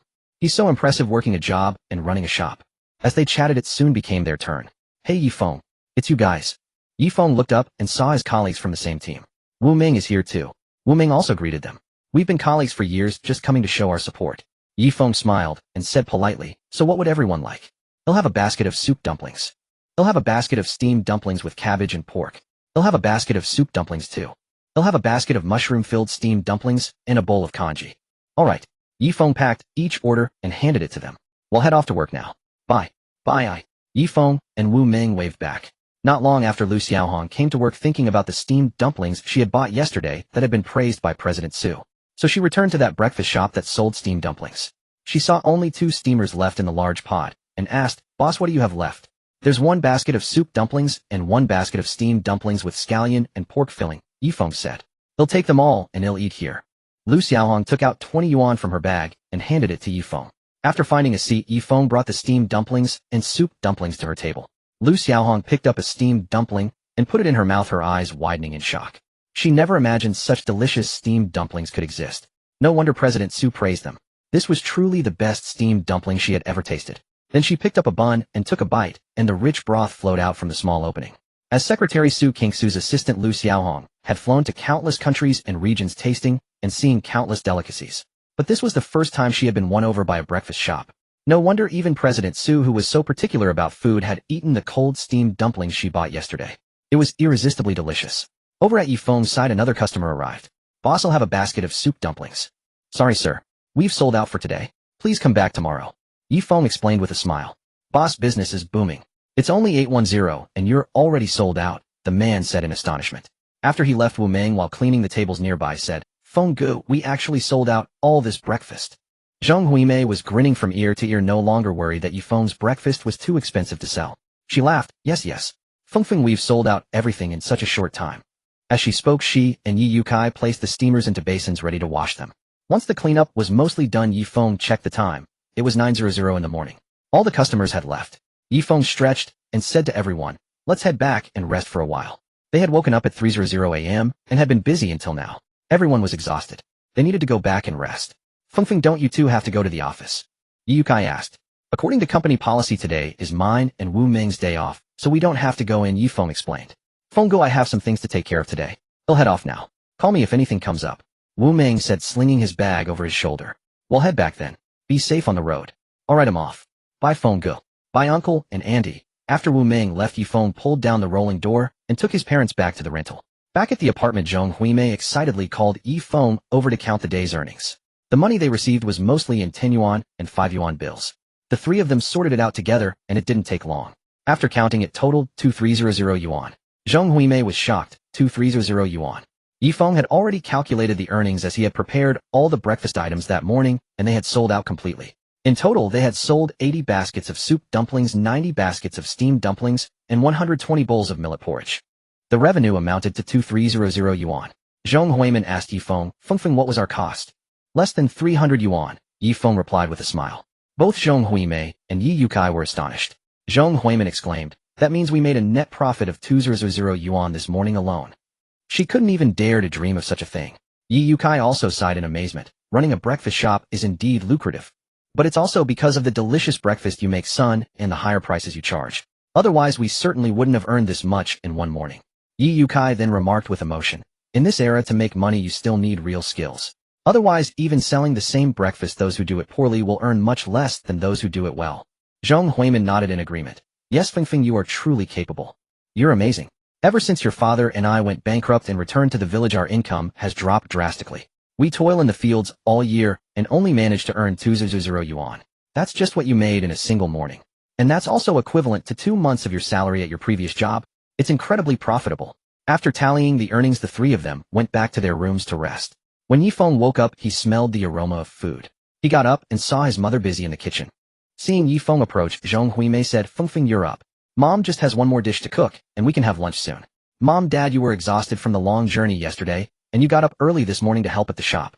You haven't rested much since you got back, and now you're already preparing lunch," Ye Feng said with deep concern. "Your father and I won't be staying long. Preparing a meal won't tire us out," Zheng Huimei said, while stir-frying the cured meat in the wok. "That's right, Feng. Go wash your hands. Lunch will be ready soon," Ye Yukai said as he carried a dish. Ye Feng quickly washed his hands and went to the kitchen to help bring out the dishes. "Mom, there are only 3 of us for lunch. Why did you make so many dishes?" Ye Feng asked, looking at the cured meat and sausages on the table. "It's because Mom thought you haven't had homestyle dishes in a long time. I was afraid you'd miss them, so I quickly stir-fried some. With your father here, well, finish it all." "Huimei, why are you mentioning me to our son again?" Ye Yukai said, feigning anger as he walked out of the kitchen with chopsticks. "Look at your father." Alright, let's eat." Ye Feng picked up food for Ye Yukai and Zheng Huimei with his chopsticks and said, "Dad, Mom, after we finish eating, I'll take you to Xuejie Hospital for a checkup." "Isn't Xuejie Hospital quite far?" Zheng Huimei asked. "We'll take a taxi there." "Taking a taxi is too expensive. Yesterday when your father and I took a taxi from the bus station, it cost us 50 yuan. That's right. Your breakfast shop is just starting out, and you have many expenses to consider. Besides, a man should stand on his own feet, and not always rely on his wife for money, Yukai added. Taking the bus is fine. ITLL only cost a few yuan. Alright, I'll do as you say. Let's eat quickly, so we can get to the hospital early and finish up sooner. Zheng Huimei said, picking up some cured meat for Ye Feng. After finishing lunch and washing the dishes, Ye Feng led his parents out. Upon arriving at the hospital with the help of a nurse at the main hall, they began selecting the checkup packages. Hello, sir. These are all the checkup packages our hospital offers, the nurse said, handing the list to Ye Feng. I'm here to arrange a checkup for my parents, Ye Feng said, flipping through the items on the list. For middle-aged and elderly individuals, we have specific packages available. As she spoke, the nurse turned the list to the section for middle-aged and elderly checkups. Items like the complete blood count, liver function, kidney function, blood pressure, blood sugar, and blood lipids are all included in these packages. We also have electrocardiograms and echocardiograms. Of course, we can also add more tests based on the specific health conditions of your parents. If they experience dizziness or headaches, we can add a head CT. If they have frequent lower back pain, we can do a lumbar CT. The nurse introduced each item one by one. For a lady of your mother's age, we generally recommend a breast cancer and cervical cancer screening. Alright, let's proceed with what you've suggested. Also, please add a gastroscopy to both of my parents' packages, Ye Feng said. In his previous life, he had watched helplessly as his mother passed away from terminal stomach cancer. Having been reborn, he was determined to prevent that from happening this time. With early detection and early treatment, his parents would surely stay healthy. Certainly, sir. I've calculated the costs. Your father's checkup package totals 1800 yuan. Your mother's package, which includes the breast and cervical cancer screenings and a gynecological exam, comes to 2100 yuan. That's so expensive. Zheng Huimei exclaimed, shocked. The cost for both your mother and me is nearly 400 yuan. Ye Yukai was also taken aback by the price. Exactly. How about we just remove that breast and cervical cancer screening? It shouldn't matter if we skip it. Zheng Huimei suggested. Mom, we can't remove the screenings for those two cancers. They are essential. He then patiently explained, Mom, these two cancers have an extremely high incidence rate in our country. However, medically, they are also the most curable types of cancer. If the cancer is only discovered after it has metastasized in the late stages, there's often little chance of successful treatment. Only through early screening can we have the opportunity for early detection and early treatment. This allows us to effectively control or even cure these cancers. That sounds terrifying. Then, let's just remove one of them. Zheng Huimei was frightened by his words, but was also worried about her son's expenses. They can only be done together, not separately, Ye Feng said, knowing his mother's thoughts and using this as a temporary excuse. Mom, Dad, we can always earn more money. Health is the foundation of everything. We can't be careless. Besides, I can earn 200 yuan a day from my breakfast shop. We can make back this checkup cost in just 2 days. Don't worry. Seeing their son's insistence, Ye Yukai and Zheng Huimei had no choice but to agree. After all, good health was the most important thing. They wanted to live long and healthy lives to see their future grandchildren. Ye Yukai thought for a moment and said, all right, the checkup is indeed important. Mom, Dad, please have a seat and rest here for a while. They'll go and pay the fees. Ye Feng took the checkup list printed by the nurse and queued up at the payment window. Mom, Dad, let's go. We'll do the checkups one by one. After paying, Ye Feng organized the forms and put them in his bag. They started with the basic tests like the complete blood count, blood pressure, blood sugar, and blood lipids, followed by the other examinations. Finally, they went for the gastroscopy. Remembering his mother's terminal stomach cancer in his past life, a shadow fell over Ye Feng's eyes. He hoped everything would be fine this time. Zheng Huimei. The doctor looked up and asked. Yes. Please lie on the bed on your left side. The doctor pointed to the bed beside the instrument. All right, doctor.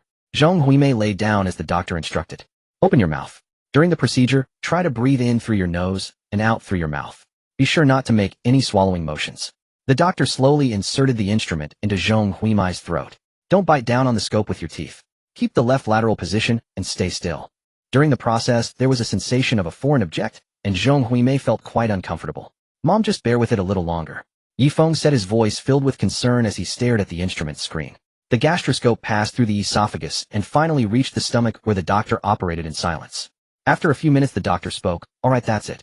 The gastroscope was removed from Zheng Huimei's body. Doctor, is my mom okay? Ye Feng asked worriedly. There's nothing too serious, but I did find that your mother has a stomach condition. The doctor replied. Hearing this, Ye Feng breathed a sigh of relief. Thank goodness it was just a stomach ailment, something that could be completely cured. As long as it hadn't developed into stomach cancer, he could finally relax. This was the best news he had heard since his rebirth. The doctor then continued, take your ID card to the window at the entrance and print out the gastroscopy report. Okay, thank you, doctor. Ye Feng said. Also, I suggest you register for a gastroenterology appointment for your mother. They will provide you with a precise treatment plan. Alright, I'll go register right away. Thank you, doctor. Ye Feng said, putting the report into his bag. After they left the room, Zhong Huimei said, let's just skip the registration. It's only a stomach problem. They'll just buy some medicine at the pharmacy when we get back. Back in their hometown, it was common for older people to have stomach issues. When the pain flared up, they would simply buy some medicine from the pharmacy and be done with it. Zhong Huimei thought it wasn't serious, so she didn't want to spend the extra money on a specialist consultation. No way, Mom. A stomach problem is not a minor issue. You have to take it seriously. Many other diseases start out as stomach problems. He then added, Dad, you and Mom wait here for a moment. They'll go print out the gastroscopy report first. After printing the report, Ye Feng led his parents to the outpatient department to register for the gastroenterology consultation for Zhong Huimei. The doctor in the gastroenterology clinic looked at the report Ye Feng provided and said, it's a good thing it's still just superficial gastritis at this point. Ye Feng listened intently and asked, so doctor, how should this be treated? Young man, don't worry. Since it's caught early, it's easy to treat. Hearing this, Ye Feng felt reassured. Here is the prescription. Take it to the Western medicine dispensary on the first floor to get the medication. The doctor handed the prescription to Ye Feng. All right, thank you, doctor. Ye Feng took the prescription. However, you still need to pay attention to your diet. You must have your 3 meals on time every day. Okay, thank you, doctor. Zhong Huimei took the prescription and looked it over. Fortunately, it wasn't serious and wouldn't cost too much. Following the doctor's advice, Ye Feng took the prescription to the Western medicine dispensary to get the medication. After picking up the medicine, he took his parents home. On the way home, Zhong Huimei sighed. It's really better to get a checkup. I always thought I was perfectly healthy, but I never expected to find out I have a stomach condition after this examination. Now that you know you have a stomach problem, you need to take good care of yourself. Stop thinking about losing weight all the time. Ye Yukai added, Fengfeng, you don't know this. When your mother was at home, she was extreme when it came to losing weight. She believed in some fasting method she heard about from others and didn't eat a single grain of rice for several days straight. Hearing this, Ye Feng quickly said, Mom, you can't do that anymore. You have a stomach problem. This is so dangerous. Exactly. Your mom isn't even fat. Don't go on any more diets. They'll make sure you eat your 3 meals a day from now on. Zhong Huimei, overwhelmed by the combined scolding from Ye Yukai and Ye Feng, felt like a child who had done something wrong. All right, I won't diet anymore. He'll eat my meals on time. The next day, Sunday, the breakfast shop's business was booming as usual. Ye Feng's family and Wu Ming were busier than ever. At 4:30 p.m., Su Qingxue's flight arrived at Changsha Huanghua Airport. The driver was already waiting at the airport entrance. Su Qingxue opened the car door and got in. President Su, are we heading back to the company? The driver asked from the front. No, wait a moment. I need to make a call. Su Qingxue took out her phone and dialed a number. Ye Feng, it's me. Where are you right now? I'm at the vegetable market. Ye Feng said from the other end of the line. Which vegetable market? The Hongxing market over by Wuyi Square. Wait for me at the entrance of the market. They'll come pick you up and we can go home together. Okay. After hanging up, Ye Feng said to the vendor, Boss, this fish looks good. It's really fresh. The vendor smiled and said, of course. These were delivered fresh from Daunting Lake early this morning. Great, will come by tomorrow morning to buy some. He planned to add a fish soup to the menu. This would make the meal more satisfying for customers having the soup dumplings and steamed dumplings. In the art of cooking, the choice of ingredients is crucial. For fish soup, the selection of the fish is equally important. He wouldn't have time to carefully pick out the fish tomorrow morning, so he came to the market today to check out the options. He wanted to see which vendor had the best fish. He could then go directly to that vendor tomorrow morning to make his selection. Just as Ye Feng walked out of the market, he heard the sound of a car horn. He turned around and saw it was Su Qingxue's Maybach. Ye Feng walked over and was about to open the rear door to get in. Come sit next to me. Su Qingxue's voice came from the front, carrying a hint of a light smile.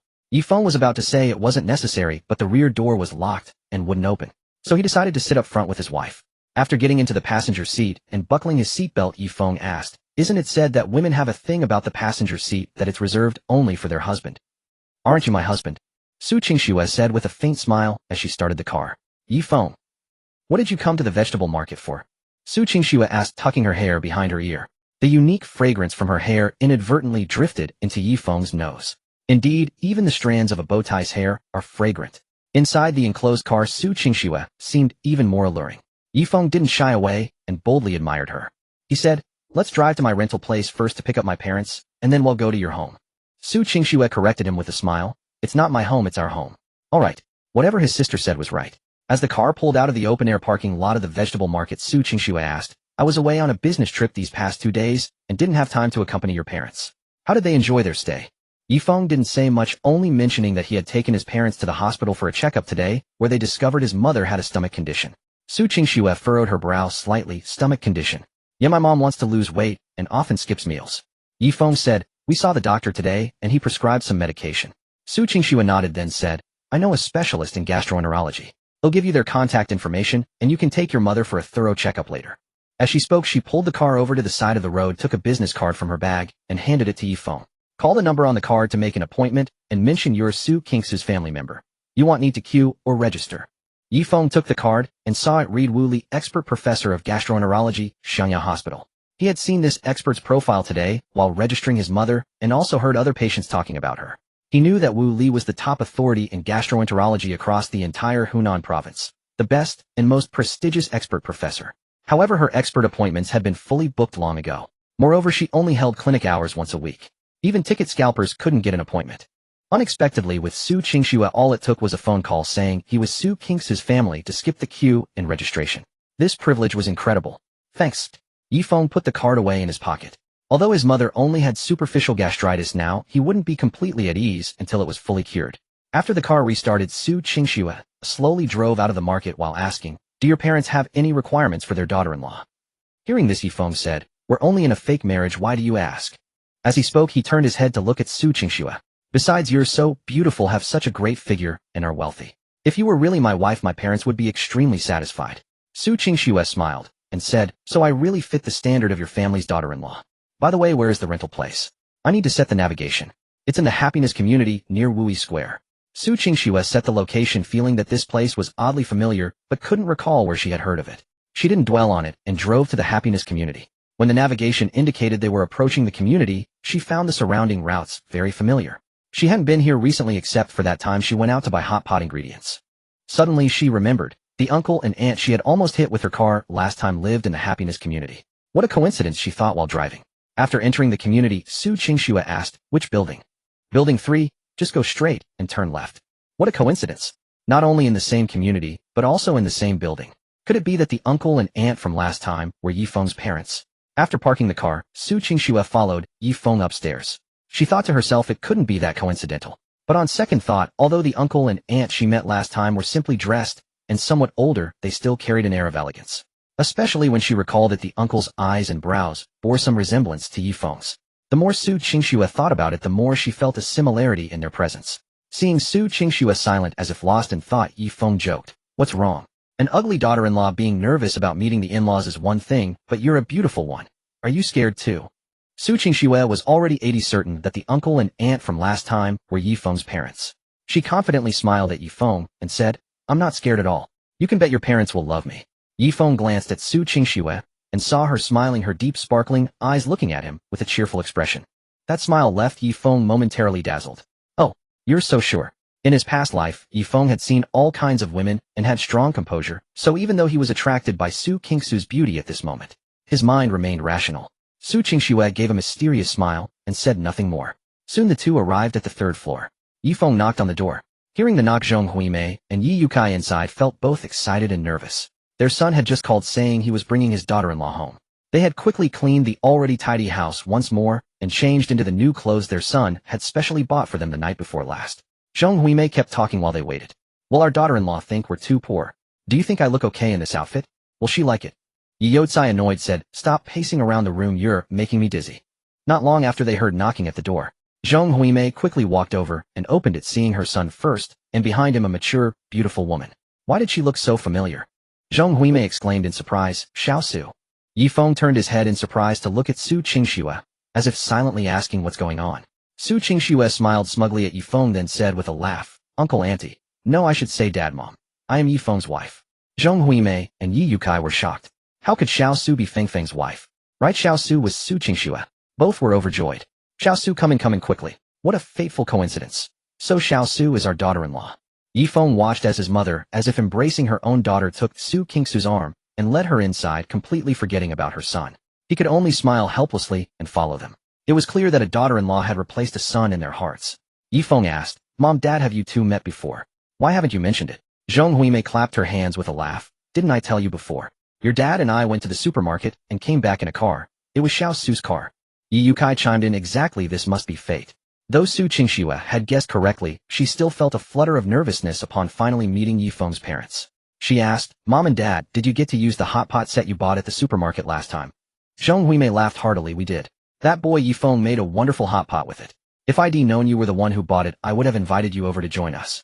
Su Qingxue smiled. It's alright, I didn't expect the coincidence either. Ye Feng's cooking is indeed delicious. She still remembered the breakfast he had made. It was the best she had ever tasted. After this exchange, Zheng Huimei asked Su Qingxue if she had used the hot pot set she had bought. Su Qingxue smiled. Mom, the hot pot set I asked you and Dad to help me pick out was bought with the intention of making a meal for you both. It's still unused, sitting in my car. Zheng Huimei was elated hearing Su Qingxue call her mom so naturally, and the two women chatted vivaciously. Seeing that he was being ignored, Ye Feng said, Mom, I'm your own flesh and blood, yet you only want to talk to Qingxue. Zheng Huimei retorted, Shushu. Your only task was to bring our Xiaoshui back. Now that you've done that, go cool off somewhere. The four of them chatted and laughed, enjoying a harmonious time. Afterwards, Ye Feng brought his parents, and Su Qingxue drove them to Huayan. In the car, Su Qingxue said while driving, I should have come to pay my respects as soon as you arrived, but I had a meeting after shopping the day before yesterday, and then I had to go on a business trip. Otherwise, I would have come sooner. Ye Feng added, That's right, Qingxue is such a good daughter-in-law, she came straight here from the airport. Upon arriving at Huayan, Su Qingxue led them inside. Zheng Huimei and Ye Yukai were astounded. Although their son had mentioned his wife was wealthy, they never imagined she was this wealthy. This residential complex was the most expensive in Changsha. Even before their bankruptcy, it cost over 10,000 yuan per square meter. It must be even pricier now. And Xiao Shue's apartment was incredibly spacious, much larger than their pre-bankruptcy home. Upon entering, Su Qingxue first poured a glass of warm water for Zheng Huimei and Ye Yukai. Mom, Dad, this is mine, and Ye Feng's home now. Feel free to look around. I just got back from my trip, and I happen to be free for the next couple of days. Tomorrow I'll take Ye Feng to the property registry to add his name to the title. Zheng Huimei and Ye Yukai were stunned, and even Ye Feng raised an eyebrow at this. Zheng Huimei said, Xiao Shui, you don't need to pamper Ye Feng. You bought this with your own money, oh just put your name on it. Adding his name to the deed for a fake marriage. This was Huayan, the hardest place in all of Changsha to buy a home. This Su Qingxue was getting more and more interesting. Su Qingxue said, Mom, I must add his name. Ye Feng and I are married, we are one. What's mine is his. Seeing Su Qingxue's resolve, Zheng Huimei didn't press further, as it was Su Qingxue's personal property and her decision to make. Zheng Huimei and Ye Yukai exchanged a glance, seeing mutual admiration in each other's eyes. Their daughter-in-law was certainly decisive. Su Qingxue gave them a tour of the house. Upon asking, Zheng Huimei and Ye Yukai learned the apartment was a staggering 800 square meters. No wonder it felt so vast. It wasn't just an illusion. It was genuinely enormous. The residence boasted 8 bedrooms, 9 bathrooms, 2 kitchens, and 3 living rooms. There was also a yoga studio, a martial arts room, a sauna and massage parlor, a game room, a home theater, a glass-enclosed garden room, and a massive 100-square-meter terrace. It was a flat of villa-level luxury. Zheng Huimei and Ye Yukai were overwhelmed by the sheer opulence. After the tour, Su Qingxue saw it was getting late and suggested her in-laws rest at home, while she and Ye Feng went downstairs to retrieve the hot pot set she had bought. As they rode the elevator together, Ye Feng said, They'll get a fake property certificate made with my name on it. Su Qingxue was puzzled. A fake certificate? You're not really going to put my name on the deed, are you? Su Qingxue winked playfully. Why not? We can't lie to Mom and Dad. Ye Feng retorted, Sis, we're in a fake marriage. Su Qingxue explained, My parents will check, you know. Even if it's fake, we have to make it look real, or the whole charade will fall apart with a single check. Ye Feng asked helplessly, Aren't you afraid it'll swindle you for your money and your body? You can try, little brother. Su Qingxue deliberately drew out her words, making them sound alluring. Ye Feng, maintaining a composed expression, said, Forget it, it'll let you off the hook. When we get divorced, the house is yours. Su Qingxue said nothing more, just gave Ye Feng a knowing smile. The two walked to the underground parking garage, and Su Qingxue headed towards her car. Suddenly a car pulled up close and honked at them. Ye Feng saw it was a Ferrari F8, costing around 4 million yuan. He didn't know anyone who could afford such a car, so it must be someone Su Qingxue knew. The driver's window rolled down, revealing a young man. The man named Wu Lizzie leaned back casually and said, Qingxue, since when did you hire a male assistant? Aren't all your assistants female? Su Qingxue smiled. He's not my assistant. He's my husband. Wu Lizzie didn't believe her. He laughed. Qingxue, don't joke with me. You don't even have a boyfriend. How could you have a husband? Don't use that excuse to brush me off. You know I'm sincerely pursuing you. Ye Feng raised an eyebrow, surprised by this turn of events. Su Qingxue stated, Let me formally introduce you. This is my husband, Ye Feng. Seeing that she didn't seem to be lying, Wu Lizzie, shocked, quickly stopped his car and got out. He walked over to them, looking Ye Feng up and down with undisguised jealousy. Then composing himself, he smiled without any warmth reaching his eyes, and said, Stop joking, Qingxue. How is this possible? He's just him. Su Qingxue couldn't be bothered to argue. She opened her bag, took out the marriage certificate, and held it up in front of Wu Lizzie. Wu Lizzie, in self-denial, said, Qingxue, this is too much. If you don't want to talk to me, you don't have to hire an actor and buy a cheap fake marriage certificate to fool me. Despite being a great beauty, Su Qingxue's words were sharp and biting. My marriage is none of your damn business.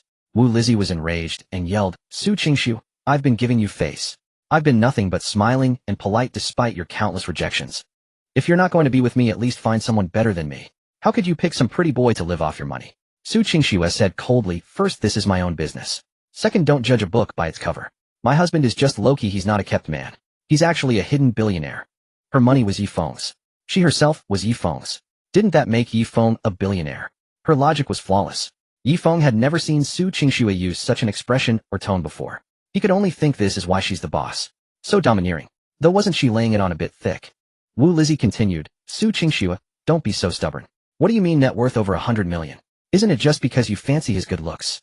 Su Qingxue replied coldly. In terms of wealth, you're no match for my husband. In terms of looks, you're not even fit to tie his shoes. I can't be bothered to argue with you. After saying this, Su Qingxue ignored Wu Lizzie and led Ye Feng to her car. She opened the trunk intending to take out the pot. Ye Feng wrapped his arm around Su Qingxue and said with a doting expression, let me carry it. Wu Lizzie was already annoyed at being ignored, and seeing them flaunt their affection in front of him only made him glare at them with fierce intensity. Su Qingxue glanced at him, then looked dangerously at the clingy pest, shaking her fist coldly. What? Want to test my iron fist? Su Qingxue had practiced kickboxing. While not a master, she could easily take down 10 men like Wu Lizzie. These words filled Wu Lizzie with such envy and rage that he felt like he might explode.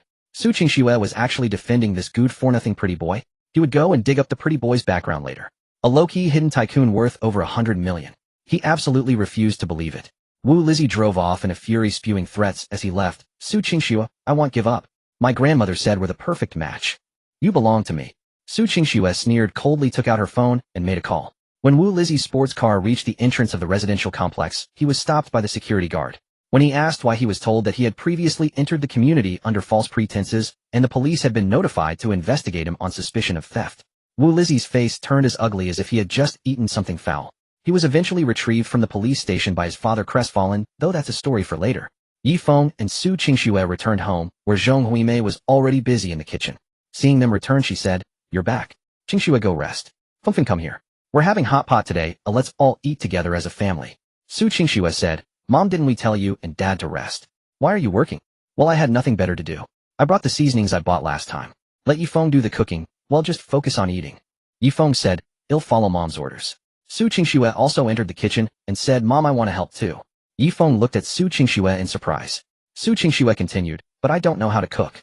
Zhong Huimei said with a smile, cooking is simple. He'll teach you. Or maybe Feng can teach you, he's quite good at it now. Su Qingxue smiled and said, I'm just afraid I'm too clumsy to learn. How could that be? You look like you'd catch on quickly. Come, let me teach you. Zhong Huimei was extremely enthusiastic about teaching her daughter-in-law to cook. She took out some bok choy from the bag and began a hands-on demonstration. For this type of cabbage, you need to pick out the yellow, rotten, and older leaves first. Su Qingxue obediently followed along. When washing, you need to rinse the roots thoroughly. That's where the most dirt is. Even if the outer leaves of the cabbage look fine, you should still peel off a few and cut off the root end. Su Qingxue asked in confusion, Why is that? Zhong Huimei said proudly, when pesticides are sprayed, they run down the leaves and stems, eventually gathering at the base and the stem end. So you have to pay special attention to those parts. So that's it. Mom, you know so much. It's nothing much. We farmers might not know other things, but this kind of stuff is second nature to us. After washing the vegetables, Zhong Huimei taught Su Qingxue how to chop them. Ye Feng watched Su Qingxue learning so earnestly, seemingly even enjoying it. Initially, he thought she was just saying that to make a good impression in front of his mother, but she actually got her hands dirty. Wasn't she supposed to be a strong career woman? Besides, they were a fake couple. Did she really need to learn this seriously? She was so earnest that it almost made him think she was his real wife. Though if Su Qingxue really were his wife, that wouldn't be so bad. There was still quite a bit of the hot pot base left from last time. This time, all he had to do was boil it.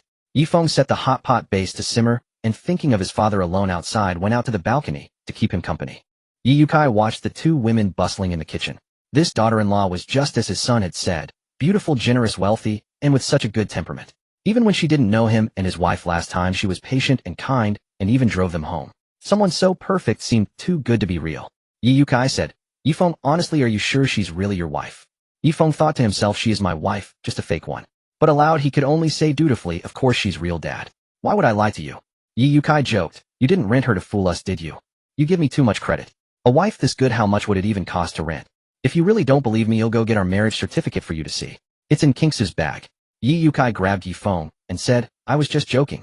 Qingxue is too good, kind-hearted, beautiful, and rich. She has a great personality and looks. I just can't wrap my head around it all at once. You found yourself such an amazing daughter-in-law. Well, that just means your son isn't so bad either. If I weren't such a good person, how could I have caught your daughter-in-law's eye? True, you look like me. In the end, it's all thanks to my good genes. Otherwise, your mother wouldn't have fallen for me so hard back then. Really? Let me go ask Mom about that. Ye Yukai pulled Ye Feng back. No. Your mother is shy as she'll feel embarrassed. Ye Feng glanced at his father and said with a smile, All right, I won't say anything. But if you keep holding on to me, our dinner tonight won't be ready. Ye Feng returned to the kitchen to continue cooking, while Ye Yukai watched his sons retreating back lost in thought. It wasn't that he didn't trust his son, but he always felt there was something odd about the atmosphere between his son and daughter-in-law. It seemed like something was missing. They were too courteous with each other like guests. According to his son, they had fallen in love at first sight, and were in the honeymoon phase, so they should be all over each other. Then again, maybe they were just holding back in front of the elders. As Ye Feng showcased his cooking skills in the kitchen, he failed to notice the determined look in Su Qingxue's eyes behind his back. The hot pot base was ready quickly today. Su Qingxue had already caught the aroma wafting from the simmering pot. She hadn't expected Ye Feng to be so talented. The family prepared the side dishes and set the table together. Ye Feng set the hot pot on the table. Zhong Huimei and Yi Youcai, having already savored the aroma, could hardly contain themselves and quickly took their seats. As Su Qingxue sat down, Zhong Huimei had already blanched a slice of tripe and placed it directly into her bowl. Su Qingxue was pleasantly surprised by the gesture. Zhong Huimei said, Xiaoxue, try it quickly. Feng made it, and it's absolutely delicious. Su Qingxue tentatively took a bite. The tender, crisp tripe was delightfully springy and crunchy, bursting with exquisite flavor, truly irresistible. She had never been particularly fond of hot pot before, always finding the oiliness too overwhelming. Su Qingxue then cooked a few slices of beef and savored them. This hot pot base was exceptionally good, rich yet not greasy, carrying the fragrance of beef tallow without its heaviness. Moreover, the broth achieved a perfect balance of numbing and spicy flavors, expertly calibrated. Su Qingxue's appetite was fully awakened. Now she understood why Ye Feng's parents had been so eager to sit down and start cooking. She used to dislike hot pot, finding it bland and watery. But this time, after tasting the hot pot made with Ye Feng's handcrafted base, she was completely hooked. By the end, her belly was round and full, her face beaming with satisfaction. It was the most delicious hot pot she had ever eaten. Honey, your hot pot base is absolutely incredible. From now on, hot pot is my favorite dish. Su Qingxue declared. After the meal, Ye Feng cleaned up the table, and Su Qingxue moved to help as well. Zhong Huimei said, Xiaoxue, let Feng handle it. You worked so hard during the week. When you're home, let your husband show off a bit. Seeing Ye Feng swiftly tidy up the table, Su Qingxue sat down and chatted with Zhong Huimei. A sudden idea struck Zhong Huimei. With 4 people in the house, they could play mahjong. Su Qingxue remembered she had a set of mahjong gifted to her some time ago and brought it out. Ye Feng noticed the reddish-brown leather-wrapped wooden case in Su Qingxue's hands and realized it was the 290 yuan mahjong set from the luxury brand Imao. This Su Qingxue was quietly flaunting her wealth. Zhong Huimei said happily, Xiaoxue, your mahjong set is gorgeous. Su Qingxue placed the mahjong on the table and said apologetically, but I don't really know how to play. Ye Feng, examining the luxurious all-leather printed patterns on the tiles, marveled that he had truly encountered a rich lady. We're family, and we're not playing for money, just for fun. Don't worry, we'll teach you, Zhong Huimei said. The 4 of them sat in Su Qingxue's 800-square-meter luxury home, playing mahjong worth 200 yuan a set. Zhong Huimei remarked, this mahjong is wonderful. Even without a mat, it doesn't make a sound when played. Wrapped in genuine leather over rosewood, of course, it was silent. Su Qingxue learned as she played, pondering each move. Fortunately, the others were just passing the time and chatting, not taking the game too seriously. Ye Feng was exceptionally lucky that day. After a dozen rounds, he had won all but 2, which went to Zhong Huimei. Zhong Huimei pretended to scold him. You rascal, don't you know better? You're winning everything. If you want, let your father win, at least give your new wife a chance. Su Qingxue smiled softly, looking radiant and charming. Mom, it's fine. Ye Feng enjoys winning, so let him. When he wins, I'm happy too. Zhong Huimei looked at her thoughtful daughter-in-law and her oblivious son and said, Our Xiaoxue is truly wonderful. Whose daughter-in-law is this capable and considerate? An alarm rang in Ye Feng's mind. His mother's impression of Su Qingxue was far too good. If Su Qingxue were truly her daughter-in-law, it would be perfect. But they were only in a fake marriage destined to divorce eventually. When that day came, his mother wouldn't stand for it. He needed to minimize their contact. Ye Feng said, Mom, it's getting late. We have to get up early tomorrow for the breakfast shop. You two should head to bed. We need to be up at 3 in the morning. Then he turned to Su Qingxue and said, It's already 7:40 p.m. Didn't you have plans later? Go take care of them. They'll look after Mom and Dad. Hearing that Su Qingxue had work, Zhong Huimei quickly added, Feng is right. Xiaoxue, go attend to your business. We'll have Feng take care of us. Su Qingxue did have an important meeting that evening. She pondered for a moment and said, It's fine, just a small matter. They'll make a phone call. They'll stay home with Mom and Dad. You go handle your work, Ye Feng said. Work is never finished, and this isn't important. He'll stay home with the family tonight. Just need to make one call. With that, Su Qingxue stepped aside to make the call. Lu Xiaohong was puzzled that her boss never one to be late hadn't arrived, yet when her phone rang. Hey Xiaohong, cancel tonight's meeting for me. We'll reschedule for tomorrow morning. Though confused, Lu Xiaohong dutifully agreed. What was going on? Had the sun started rising from the west? Was the workaholic CEO, Su, actually postponing work? Moreover, she sounded genuinely cheerful on the phone. Could she be in a relationship? Though Lu Xiaohong had never heard of any scandals involving her boss. Su Qingxue returned after the call. Zhong Huimei and Ye Yukai stood up, and Ye Yukai said, Xiaoxue, your mother, and I will be heading off. Meeting you today has made us both very happy. Leaving. Mom, Dad, you're going out at this hour. We've spent the whole day here with you. It's time for us to go home. Absolutely not. You don't need to leave. Stay here tonight. There's plenty of room. Ye Feng's heart skipped a beat at this. Stay here. That meant he'd definitely have to share a room with Su Qingxue. Ye Feng said, we have to get up at 3 in the morning to go to the shop. It's more convenient to go back. It's closer. Su Qingxue was surprised by the early hour. She added, it's fine. They'll drive you both to the breakfast shop in the morning. Mom and Dad are visiting our home for the first time. They must stay here. There's no reason for them to go back to a rented place. Ye Feng tried to interject, but Zhong Huimei spoke up. Then let's do what Xiaoxue says. We're not the type to hem and haw. You two young folks need your sleep, so head to your room. We'll handle the cleanup here. Su Qingxue smiled and said that won't do. Mom and Dad have to get up early tomorrow. You two should rest first. Without room for argument, Su Qingxue led Zhong Huimei and Ye Yukai to see the room she had prepared for them. Mom, Dad, this room is usually unoccupied. It was hastily prepared, so it's a bit simple. I hope you don't mind. Zhong Huimei looked at the spacious suite, complete with a large bedroom, a TV room, and a bathroom. She chuckled, your father and I would be happy to live in such a simple place every day. Su Qingxue smiled gently, her fair cheeks flushed with a rosy glow, her bright, spirited eyes dazzling Zhong Huimei. Her daughter-in-law was truly a great beauty. Her son had indeed found a treasure. Mom, Dad, rest assured and go to sleep. They'll call a cleaner to wash the dishes tonight.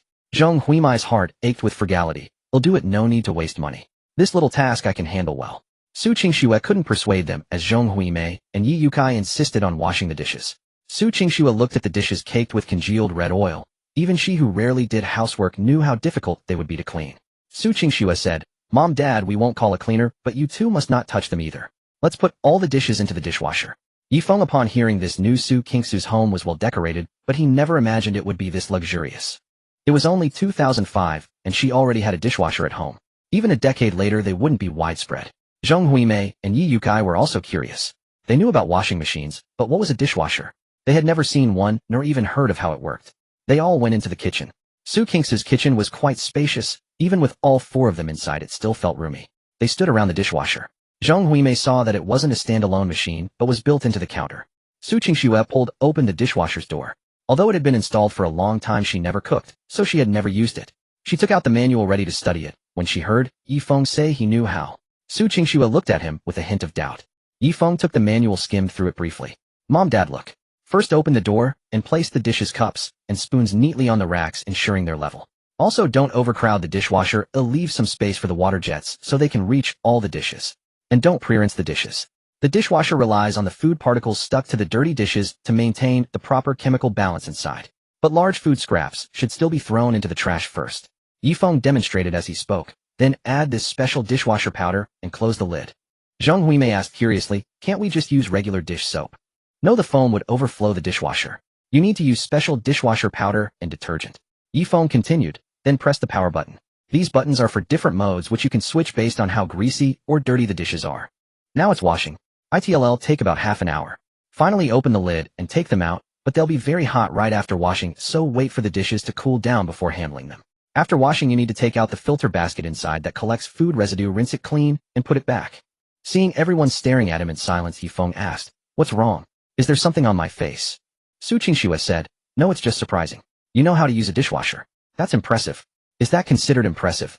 Zhong Huimei chimed in, this is indeed impressive. Your father and I have never even seen a dishwasher. Fengfeng, how do you know so much? The dishes were done, and Ye Feng took them out. He remembered that Su Qingxue seemed to have a bit of OCD, things had to be put back in their original places. You two young ones go rest. Your father and I will tidy up these plates and bowls in no time, Zhong Huimei said. Her son and daughter-in-law worked so hard, these small chores were something she could help with. No need, Mom and Dad. You've been busy for so long today. Please go to your room and rest. We'll turn off the lights here when Qingxue and I head to bed. Su Qingxue also added, That's right, Mom, and Dad, you go rest first. We'll be done in a moment. Alright then, you two should get some rest too. Seeing that things were mostly tidied up, Ye Yukai and Zhong Huimei went back to their room. Ye Feng placed the last few plates in their spot and closed the dishwasher door. He took out his phone and sent a text message to Wu Ming. Wu Ming, I'm not coming home tonight with my parents. See you at the shop tomorrow morning. All done. Let's go back to the room, Su Qingxue said to Ye Feng. Afterwards they returned to the master bedroom. Ye Feng closed the door and to avoid being heard by his parents spoke in a low voice. Since my parents are here to keep up appearances, they'll have to sleep in your room tonight. Your room is big, so they'll just sleep on the floor. Su Qingxue's bedroom was covered in plush carpet, so sleeping on the floor wouldn't be hard or cold. Just for one night, Ye Feng added. Fine, I happen to have a spare new quilt in my closet. Su Qingxue nodded and said, then took out a silk quilt from the closet. It was very light, and she could easily hold it in her arms. Where should I lay it out for you? Su Qingxue asked. Wherever you want. It'll manage for one night. Ye Feng didn't mind, he was sleeping on the floor anyway. They'll spread it by the bed, then it's more spacious here. Saying this, Su Qingxue placed the quilt by the bed. They'll find a new duvet cover for you. She took out a freshly laundered duvet cover from a shelf in the closet and started to put it on the quilt. She tucked one corner of the quilt into the duvet cover, but as she went to tuck in the other side, the first corner slipped out again. She had no choice but to fix it. Her movements looked a bit clumsy. Ye Feng found her struggle rather amusing. He never expected that this stunningly beautiful woman, so composed in the outside world, couldn't even handle a simple duvet cover. A clumsy beauty, how interesting. You get that side, I'll hold this corner here, Ye Feng said with a smile. Usually there are small fabric ties inside the duvet cover. Ye Feng continued, then pulled the entire quilt out of the duvet cover. First turn the duvet cover inside out and lay it flat on the bed. He placed the quilt at his feet, took the duvet cover from Su Qingxue's hands and added. Then put the quilt on top of the cover and tie the small fabric ties at the corners of the cover to the corners of the quilt. Ye Feng demonstrated as he spoke. Then turn the whole duvet cover right side out, and it's done. After flipping it, he gave one end a good shake. Alright, that's it. Su Qingxue watched attentively, learning the process. In this state she resembled that pure, idealized good student from their school days. To be honest, Su Qingxue had rarely done such things as putting on a duvet cover or making the bed. A housekeeper always came by to change them regularly. When she was a child, a nanny did it, so she never had the chance. As she grew up, she got busy and never had the time to learn how to manage such household chores. It's ready. You go take a shower first. Ye Feng tossed the neatly arranged quilt onto the carpet beside the bed and sat down. Su Qingxue twisted her hair into a bun and replied. Soon the sound of water splashing came from the bathroom. Ye Feng sat on the carpet thinking about the shop business in the morning. Before he knew it, the sound of water stopped, and Su Qingxue walked out wrapped in a bath towel. I'm done. You go wash up. Su Qingxue acted as if they were truly married without any restraint. Alright, Ye Feng replied. After showering, he realized he hadn't brought any pajamas, so he simply came out wearing his previous clothes. No pajamas? Su Qingxue asked, sitting on the edge of the bed with her legs crossed wrapped in a bath towel. Ye Feng replied. Now he just wanted to turn off the lights and sleep quickly. Is it comfortable sleeping in that? Just one night, it's fine, Ye Feng said. He pulled open the blanket and lay down on the carpet. Su Qingxue smiled at Ye Feng and said nothing more. He'll turn off the light then. After turning off the light, Su Qingxue spoke from the bed. If you really find it uncomfortable to sleep, you can take off your clothes. Ye Feng replied almost in a breathy voice, but he didn't move. After sleeping for a while, sleeping in his shirt and trousers was still uncomfortable. Ye Feng tossed and turned on the carpet, unable to fall asleep. He had to work at the breakfast shop tomorrow and would have to get up earlier than Su Qingxue. In that case, it seemed okay to take off his outer clothes. Ye Feng thought about it and sat up, taking off all his clothes, leaving only his underwear to sleep. He remembered that in his previous life, after he became wealthy, he also liked to sleep like this. The feeling of being unbound was really comfortable. That night, not long after Ye Feng fell asleep, he was dreaming. The protagonists in the dream were himself and Su Qingxue. The two were as loving as a real couple, eating together, doing housework, and engaging in all the warm daily activities that a husband and wife would do. In the dream, his parents were urging them to have children, and Su Qingxue blushed shyly beside him. Suddenly, Su Qingxue fell off the bed, landing on Ye Feng's arm and waking him up. Fortunately, the carpet cushioned the fall. Ye Feng winced in pain and opened his eyes. He originally wanted to wake Su Qingxue and let her climb back onto the bed, but after hearing her even breathing, his heart softened. Forget it, let her rest well. Ye Feng had no choice but to hold Su Qingxue and put her back on the bed. Soon the surroundings returned to calm. No, don't take my care. Su Qingxue's voice came from the bed, sounding as if she was talking in her sleep. Ye Feng thought she must be having a nightmare. At first he didn't pay much attention, thinking that a few words of sleep talking would be fine. Kier. Su Qingxue's voice began to tremble, as if she was about to cry. What kind of dream was so frightening? Ye Feng stood up and prepared to check on Su Qingxue. Su Qingxue, wake up. Ye Feng called her name several times in a row, thinking that if he woke her up, she might stop having the nightmare. Perhaps the dream was too deep. Su Qingxue showed no response. Her mouth kept calling out Kir. Ye Feng sat on the edge of the bed watching Su Qingxue. In the silent night, Su Qingxue trembled and curled into a small ball, tears at the corners of her eyes. On the wide bed, the small Su Qingxue seemed utterly helpless. Ye Feng looked at the weak Su Qingxue on the bed, finding it unbelievable. This was completely different from her usual aloof and somewhat assertive self. Now she was more like a little white rabbit seeking protection. Who was Kir? She must be someone very important to Su Qingxue. Cold, I'm so cold. Su Qingxue's body curled up, even smaller, trembling all over, as if she was really chilled. Seeing this, Ye Feng pulled the quilt from the bed and covered Su Qingxue entirely with it. Not even covering yourself with a quilt, aren't you cold?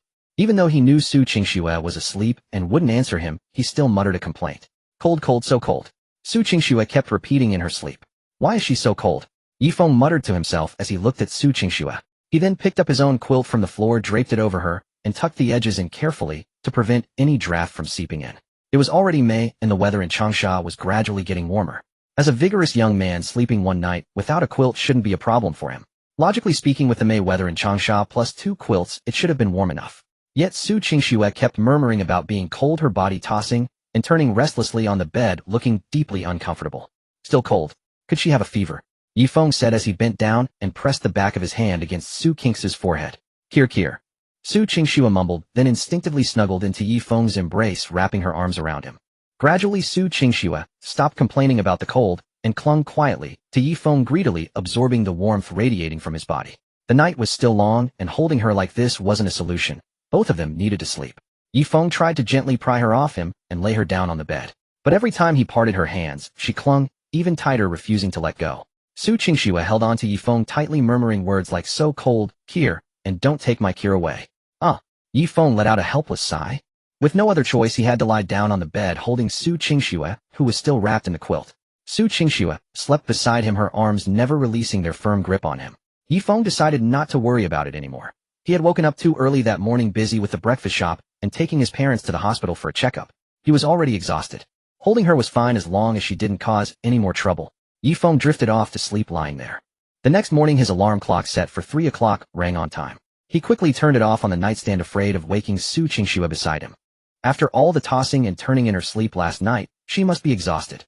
It was still early before dawn even broke. Let her sleep a little longer. Ye Feng groggily opened his eyes, intending to get up, but was stunned by the sight before him. Su Qingxue was resting her head on his shoulder, sleeping soundly with traces of drool at the corner of her mouth. She looked like a little hamster, utterly adorable. Her lips moved with faint, indistinct murmurs, too soft to make out. Su Qingxue woke up naturally. Her first instinct was to glance at the floor, and sure enough, Ye Feng was no longer in the room. She picked up her phone and saw it was already past 6 o'clock. By now, Ye Feng would have already left for the shop. She looked back at the floor and saw the quilt neatly folded into a perfect square on the carpet. A wave of immense satisfaction washed over Su Qingxue, and she curled her full lips into a delighted smile. She sat up and stretched lazily, as languid as a kitten. It had been a long time since she had slept so well. After washing up, Su Qingxue left the room. Out of habit, she poured herself a glass of water, first sipping it as she surveyed the living room, her eyes landing on a conspicuous note on the coffee table. Su Qingxue raised an eyebrow down the rest of the water and walked over curiously. Gone to the shop. Breakfast is in the steamer, the note read. The handwriting was bold and powerful, each stroke measured and deliberate, reflecting the care of the writer. A warm current surged through Su Qingxue's heart, filling her chest with an inexplicable emotion. It wasn't that no one had ever prepared breakfast for her before, but only Ye Feng had ever made her feel this way. Su Qingxue put the note back in its place and turned toward the kitchen. She had already witnessed how skilled Ye Feng was at cooking. What would he have made for her this time? Just thinking about it made her salivary glands work overtime. As if opening a blind box, she opened the steamer. The moment it opened, a rich, tantalizing aroma burst forth, filling the air. So fragrant. Su Qingxue inhaled deeply, savoring the scent, and eagerly took out the bowl from the center of the steamer. It turned out to be vermicelli noodles. The noodles were plump and full, as if they had absorbed all the savory broth, tempting enough to make one's mouth water. The broth was thick and rich, with bits of minced meat floating on the surface, unlike the watery, bland soups served at street-side shops. It was clear that Ye Feng had personally simmered it. The noodles were garnished with chopped scallions and cilantro, adding a touch of visual appeal. Su Qingxue carried the noodles to the dining table and spotted another note. Not sure how spicy you like it, so I made a batch of chili sauce. Add as much as you want. Su Qingxue couldn't help but marvel at Ye Feng's thoughtfulness. She pulled the bowl of chili sauce closer and caught an enticing aroma. This chili sauce was something special. Su Qingxue eagerly picked up a chopstick, dipped it into the sauce, and tasted it. The spiciness exploded on her tongue, stimulating her taste buds. The sauce was mildly spicy with a numbing kick, perfectly balanced in saltiness. Absolutely delicious. As a native of Changsha, Su Qingxue had a high tolerance for spice. She scooped a few spoonfuls into the noodle soup, stirred it a few times with her chopsticks, and in an instant the broth transformed into a tantalizing red. She took her first slurp of noodles, savoring the rich velvety broth, and when she bit down, she widened her eyes in pleasant surprise. These noodles tasted like a childhood memory. Su Qingxue quickly took a second bite to confirm the flavor, and this time, it was even more pronounced. The richness of the bone broth, the springy, chewy texture of the noodles, so savory and smooth. It was nearly identical to the noodles she remembered from her youth. Su Qingxue normally didn't eat much in the morning, but these noodles were so perfectly suited to her taste that she finished every last bite without leaving a single strand. She rubbed her belly, now round from being overly full, and smacked her lips with lingering satisfaction, sighing, so delicious. A seductive smile curled at the corner of Su Qingxue's lips as she thought of the one who had cooked the meal. Little brother, your cooking is so delicious, it seems I'll have to win you over quickly. After finishing the noodles, Su Qingxue composed herself, took out her phone, and called home. In a moment the call connected and a gentle female voice came through the receiver. Qingxue. Mom, Su Qingxue said with a smile, have you had breakfast? Yes, I'm arranging flowers. Have you eaten yet? I know you're busy with work, but no matter how busy you are, you must still eat breakfast. Also, it's getting hot lately, and it's easy to catch a cold. You need to pay more attention to your health and drink more water, you hear. The woman on the other end rambled on, her words filled with concern for Su Qingxue. Su Qingxue's family was also very wealthy. Her father Su Qingming was a big business tycoon, and her mother Ye was a wealthy housewife who arranged flowers and hosted tea parties, but she was also an art artist.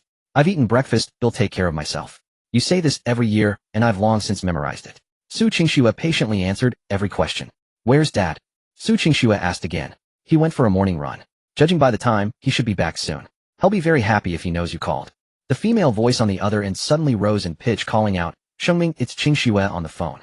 Qingxue, how have you been lately? Any difficulties? A naturally authoritative voice sounded from which one could tell the speaker was a strict person. Su Qingxue smiled and replied, I'm doing well, Dad, Mom. You both should take care of yourselves. Her expression suddenly turned complex, a mix of heartache, concern, expectation, and guilt. She hesitated before asking, Dad, Mom, how is Kier doing lately? Kier was Su Qingxue's 5-year-old daughter. After being kidnapped by kidnappers and locked in a confined space, for a while she developed autism upon being rescued and refused to speak to anyone. Ye tone became pained as she let out a long sigh. Kier still refuses to speak. A pang of pain struck Su Qingxue's heart. She forced herself to ignore the ache and said, Mom, I have a way to make Kier speak. He'll come back this Sunday and bring you a surprise. Really? That's wonderful. Ye voice was full of laughter, but she didn't show excessive joy. Over the years they had tried various treatments for Kier, but none had made her speak. She had grown somewhat numb through cycles of hope and disappointment. Mom, I want to chat with Kier, Su Qingxue said. Chatting with Kier actually meant Kier would write, and Ye would speak. Kier, has anything fun happened recently? Su Qingxue asked with utmost gentleness. Silence reigned on the other end of the line. Ye repeated the question before the soft rustling sound of pen on paper was heard. Ye said, turtle crawl, naughty, flipped paws, move, fun. Su Qingxue was not surprised by this. She thought for a moment and said, oh, the turtle was naughty, flipped over on its shell while crawling, and its little paws were wiggling in the air. It looks quite fun, doesn't it? Ye added. Kier nodded twice. Su Qingxue laughed. Haha, Mommy thinks it's fun too. When Mommy comes back this weekend, shall we watch the little turtle together? Turtle, Kier, Mommy, wait. Breakfast, eat, Ye said. Alright, so Kier and the little turtle will wait at home for Mommy to come back. Mommy also has a surprise for Kier. Su Qingxue's eyes grew a little moist. Mommy will eat breakfast, and Kier must eat her breakfast properly too. Kier, draw Mommy gift. Ye then read out the words on the paper. Is Kier going to draw a picture as a gift for Mommy? Su Qingxue smiled. I look forward to Kier's drawing. After the call ended, Kier focused on playing with the little turtle again. Looking at Kier's silent demeanor, Ye squatted down and asked with a smile, Kier, can you tell Grandma what this little turtle's name is? Kier remained silent, not even glancing at Ye. Seeing Kier like this, Ye wiped the corner of her eye. Su Qingming also squatted down and said in his gentlest voice, Mommy is coming back. Is Kier happy? Upon hearing this, Kier finally reacted slightly. She looked up, but avoided Su Qingming's eyes and nodded. Our Kier is happy. Ye pressed on, learn from Grandma. Happy, Kier, you try it like Grandma, say happy. Suddenly Kier stood up and ran toward her room. Ye and Su Qingming followed behind, curious to see what Kier was going to do. Back in her room, Kier sat in front of her drawing board and began to paint. Kier is drawing the gift for Qingxue, Ye said from the doorway. Qingxue and Kier are communicating without any barriers now. I couldn't fully understand what Kier wrote just now, but Qingxue understood her meaning instantly. Su Qingxue said with some amazement. We've all seen how much effort Qingxue has put into Kier over the years. To achieve this, Qingxue must have done a lot of work privately. Ye said, her tone laced with heartache. Shuming, what do you think the surprise our daughter is bringing on Sunday could be? What method can make Kier speak? Ye asked curiously. I don't know.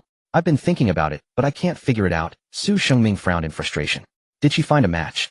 Is she bringing her partner back this weekend? Ye said happily. Su Qingxue still had no clue, and said, hard to say? We'll find out then.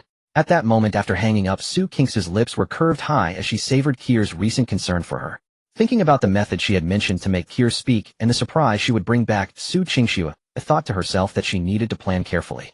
According to Kier's doctor, fulfilling Kier's deepest urgent wish is an excellent way to regulate her emotions and could even significantly stimulate her to speak. Su Qingxue knew that Kier had always held a wish deep in her heart to meet her father, whom she had never seen. Before, Su Qingxue couldn't do it because she wasn't by her side. Now she could finally fulfill Kier's wish. Kier will definitely speak this time. Su Qingxue clenched her small fist, cheering herself on. At Ye Feng's place, the breakfast shop's business was still booming. Early in the morning, a long line had already formed at the entrance with customers waiting to buy their breakfast. Meanwhile, the scene at the breakfast shop directly opposite Ye Feng stood in stark contrast. Business was dismal, with only a few scattered people lingering at its door. Welcome. The usual. Tang Wan greeted these regular customers with enthusiastic hospitality, her eyes crinkling into a smile. Just as they were about to order, the voices of their colleagues called out from behind them. Old Lu, Old Zhang, Old Li, you're buying breakfast at Feng Wei's place. The food here is truly delicious. Come over and try it. You won't regret it. Once you taste it, you'll never want to go anywhere else for breakfast again. The men exchanged glances and one by one walked over to line up at the Feng Wei breakfast shop's entrance. Hey, don't leave. I can have your breakfast ready in no time. Tang Wan shouted desperately as she watched their retreating figures, but they resolutely joined the queue at the other shop. It's infuriating. Even old Lu and the others are going over there now. Tang Wan stamped her foot in frustration. This is all the fault of that Feng Wei breakfast shop owner. Damn it, is this any way to do business? Stealing other people's customers, not leaving a single crumb for anyone else. He Dahai, even more furious, kicked over a stool. The loud crash startling Tang Wan. Honey, what are we going to do? We have absolutely no business now, and the rent is so high. How are we supposed to get by in the coming days? Tang Wan sighed, dejectedly staring worriedly at the empty storefront. Alright, I'll think of something. He Dahai waved his hand impatiently, a glint of malice flashing in his eyes. He stood up, left with a single parting remark. I'm going to make a phone call. At around 3 in the morning the next day, Ye Feng, thinking they were running low on ingredients, went to the farmer's market to buy fresh fish. Wu Ming also went out to purchase other supplies, leaving only Yi Yukai and Zheng Huimei at the shop. At 3:30 in the morning, just as the Feng Wei breakfast shop opened its doors, a group of menacing figures approached. Yotsai, come look. Those men look like trouble. They're not here for breakfast, Zheng Huimei said, urgently noticing the group, while she was clearing a table, and quickly called Yi Yukai over. Yi Yukai took one look and knew something was wrong. Leading the group was a burly man with tattooed arms and a scar running right above his eye, giving him a fiercely intimidating appearance. The men behind him were also covered in tattoos, swaggering as they walked, their eyes fixed on the shop with ill intent. It was clear they were a bunch of thugs. As they approached, Yi Yukai feigned calm and asked, "Are you here for breakfast?" "Heard the food here is pretty good," the tattooed man asked. Yi Yotsai, having once been wealthy and experienced in dealing with difficult situations, quickly steadied his nerves and replied, "It's decent, but we're still setting up. You'll have to wait if you want to eat." The tattooed man laughed as if he'd heard a great joke.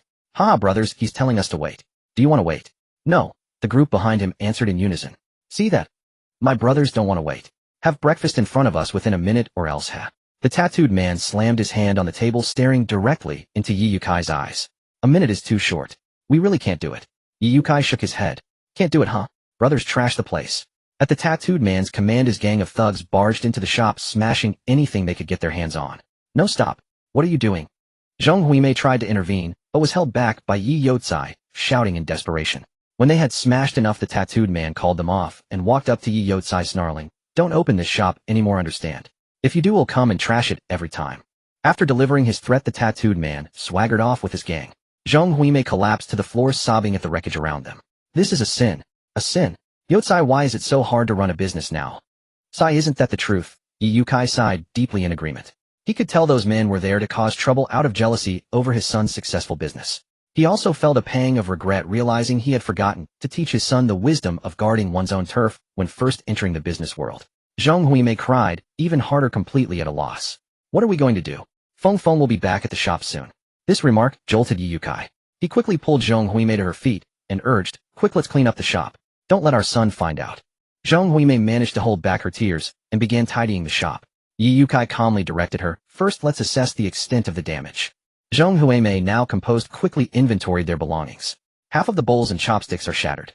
The tables and stools are damaged, but not broken. The tables are wooden, so they have some marks. The stools are plastic and a few are cracked. Could be worse, Yukai said thoughtfully. Throw away the completely shattered bowls and chopsticks. Put the slightly damaged ones at the back of the disinfectant cabinet. Do the same with the stools. As for the tables, well, just cover the marks with tablecloths. All right, Zhong Huimei acknowledged, and together they began to clean up. Meanwhile, Ye Feng had finished buying the fish and was heading back when he saw a man approaching, haggard-looking but with a straight posture. He looked strangely familiar.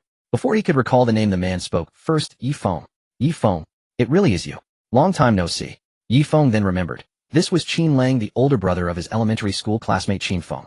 They were both from Shao County, and he hadn't seen Qin Lang since graduating from elementary school in his past life. He never expected to run into him again after his rebirth. He remembered that Qin Lang had been a special forces soldier. Now at nearly 40, he was likely retired. Ye Feng offered a standard polite smile and responded, "Long time no see, Brother Lang." Qin Lang glanced at the fish in Ye Feng's hand and asked curiously, "You live around here? Buying fish to cook for yourself?" His expression then dimmed, and he murmured softly, "It's been a long time since I've had a proper feast." Ye Feng, catching Qin Lang's words and noting his evident weariness, deduced that his old friend had recently fallen on hard times. However, he didn't ask immediately, partly because they weren't close and partly because he didn't want to risk offending Qin Lang. Ye Feng replied with a smile, "I've rented a place nearby and opened a breakfast shop. I bought this fish as ingredients, but that's just a side business. I work at Xuejie Group. While you're accomplished at such a young age, my younger brother is still just a wage earner. I do know there's a Fengwei breakfast shop nearby that's very popular, but it's too expensive. I can't even afford breakfast, huh?" Qin Lang's mood sank again as he spoke. "That Fengwei breakfast shop is mine. Come by when you're free and he'll treat you." Ye Feng interrupted Qin Lang's negativity. Qin Lang immediately looked up, his eyes filled with shocked delight and relief. All right. Seeing you do so well, I'm happy for you." They then chatted about other things like marriage and family, the usual topics. When Ye Feng learned that Qin Lang was still unmarried, he was astonished. Qin Lang then sighed and shared his current situation. "My mother has a malignant tumor and is receiving treatment at the nearby Xiang Province Cancer Hospital. The daily costs are exorbitant. We've sold everything we have to pay for her treatment, but we're still short on money. Because my mom needs someone to accompany her, I rented a small single-room dorm nearby. I cook meals for her and bring them over every day. Tell me, with circumstances like these, what girl would ever take a liking to me? How dare I hold anyone back?" Ye Feng was inwardly shocked, and his expression turned somber. He asked, "Which ward is Auntie in?" Qin Lang replied, "Ward 401 Oncology Department, in the inpatient building." Ye Feng immediately pulled out all the cash he had and handed it to Qin Lang. "This is all the cash I have left, 3200 yuan. Take it and use it. Every little bit helps." Qin Lang quickly refused, pushing the money back. He waved his hands and said, No. I can't take this. This is too much, not a small sum. You need capital to run your own shop. I didn't mention this to ask for money." "I know," Ye Feng said with clear logic. "To us this isn't a small sum, but for Auntie's illness it's life-saving money. We can earn money again if it's gone, but if we miss the window for treatment, it's missed forever." Qin Lang was visibly shaken by Ye Feng's words, his resolve clearly wavering, and he no longer refused outright. Ye Feng continued, "Don't worry, I have reserved funds for the shop, and the daily income is pretty good. Auntie's health is the priority. Listen to me, take it." Qin Lang hesitated and said, "Then consider this a loan from you." Seeing Qin Lang concede, Ye Feng compromised, "Fine, consider it a loan from me. No interest, no time limit." Qin Lang was deeply moved. A man of iron, while his eyes welled up with tears. He choked up and said, "I am so grateful. I don't know what to say." Ye Feng patted Qin Lang on the shoulder to comfort him, saying nothing. "Brother Ye Feng, are you running the breakfast shop all by yourself? What about your parents? Are they still in Shao County?" Qin Lang asked with concern. Ye Feng shook his head. "No, I hired a colleague to help. I brought my parents over a few days ago. After I get off work, I plan to take them to visit Auntie." "All right, go ahead and get back to work. I won't keep you." With that, Qin Lang waved goodbye to Ye Feng. Ye Feng carried the fish back to the shop. Ye Yukai and Zhong Huimei greeted him with unusual enthusiasm, smiling as they said, Feng is back. Give us the fish to handle. You go get ready to prepare breakfast." Ye Feng found their attitude strange. Too enthusiastic, their smiles seemed forced. He thought he might be overthinking it. He started preparing for breakfast and walked towards the disinfection cabinet to get bowls and chopsticks. Unexpectedly, Zhong Huimei hurriedly squeezed in front of him and asked nervously, "Son, what are you doing?" Ye Feng answered, puzzled, "I need to get some bowls to hold the ingredients." "Mom, don't you know all these steps by now?" "Oh right, haha," Zhong Huimei laughed stiffly. "Let me help you." Ye Feng grew increasingly suspicious. He looked around the shop and asked, "Why are some stools missing? Why are those stools stacked up?"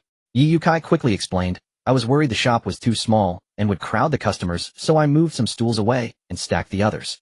At that moment Zheng Huimei shoved some bowls into Ye Feng's hands, but they weren't the ones he usually used. Puzzled, Ye Feng glanced at the disinfection cabinet and walked over. "Son." Zheng Huimei tried to stop him, but failed. Ye Feng saw chipped bowls hidden behind some of the other bowls and asked, "What's going on with these bowls? And why does it feel like a lot of bowls and chopsticks are missing?" Ye Yukai and Zheng Huimei exchanged glances, speechless. Ye Yukai opened his mouth trying to explain, but every excuse he thought of sounded feeble. He simply shut his mouth and gave up. Zheng Huimei sighed, knowing they couldn't hide it any longer. Frustrated and distressed, she said, "When you went to buy the fish, a bunch of vicious thugs suddenly barged into the shop. We kindly asked if they wanted breakfast, but without a word they started smashing things. They even threatened that we couldn't sell breakfast here anymore. What a mess."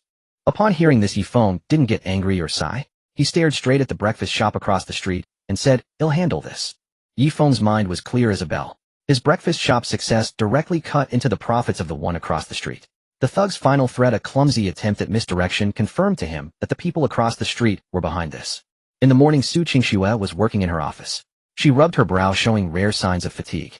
She had been on business trips for the past few days, going to Yu City on Monday and only returning this morning. Suddenly, there was a knock on the door. "President Su, your breakfast is here." Lu Xiaohong's voice came from outside the door. Lu Xiaohong's breakfast buying job had become much easier now. Previously, President Su was a picky eater, and she'd have to switch breakfast places every few days. But now the pan-fried dumplings from Fengwei breakfast shop perfectly suited President Su's taste, so buying from there was a safe bet. "Come in." Su Qingxue's spirits lifted. As the door opened, she caught the tantalizing aroma of the fried dumplings, which made her mouth water. The fried dumplings from that shop were simply too delicious. She had been craving them during her business trip, and now she could finally eat them. Su Qingxue was overjoyed and full of anticipation. Under the desk hidden from Lu Xiaohong's view, her feet gently swayed back and forth like a child about to eat their favorite candy. She took a big bite of the first dumpling. The crispy texture and savory flavor burst in her mouth. With another bite, the rich soup inside gushed out, fragrant, steaming, and heartwarmingly delicious. This was the taste. Su Qingxue, it couldn't help but narrow her eyes, a faint smile tugging at the corners of her lips as she savored the bliss each pan-fried dumpling brought her. The breakfast shop owner's culinary skill with these dumplings, she mused, could rival Ye Feng's mastery over his vermicelli noodles. After indulging in a few dumplings, Su Qingxue began to review the perfume design proposals her subordinates had curated. The initial ones had some merit, but their flaws overshadowed their strengths. As she patiently pressed on, her eyes suddenly lit up and her hand mid-turn of a page froze. This perfume design proposal was refreshingly novel, bold in concept, and sharply targeted. Utterly commendable. She flipped to the cover page and saw the name written beside designer, Ye Feng. "Shall Lu pull up Ye Feng's personnel file for me?" Su Qingxue instructed. Lu Xiaohong swiftly retrieved a stack of documents and placed them before her. On the very top lay Ye Feng's resume, and Su Qingxue's gaze was immediately captured by the striking, handsome ID photo. "This is my husband.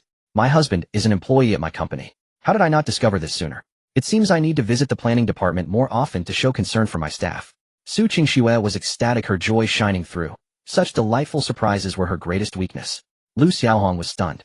In all her time beside President Su, she had never seen such a genuine, radiant smile, full of feminine charm. Su Qingxue looked breathtakingly beautiful when she smiled like that. She seemed like someone in love receiving a wonderful surprise. "President Su, did you think of something pleasant?" Lu Xiaohong asked. "Oh." Su Qingxue was startled, realizing her emotions were so plainly displayed. "Yes, something delightful. You may go back to your duties now." Before Lu Xiaohong had even left the room, Su Qingxue eagerly sent a text to Ye Feng. "Ye Feng, I'm back. I plan to visit your breakfast shop for lunch." Ye Feng replied after a moment, "All right. The address is on the first floor of the Xuejie Group building. The shop is called Fengwei Breakfast." Su Qingxue was taken aback, falling into thought. Fengwei Breakfast. Such a familiar name, as if she'd seen it somewhere. "It's right downstairs from my company. That close." She was itching to rush down and see Ye Feng immediately, but the mountain of documents before her held her back, leaving her to her reverie. A breakfast shop run by Ye Feng. The food there must be absolutely delicious.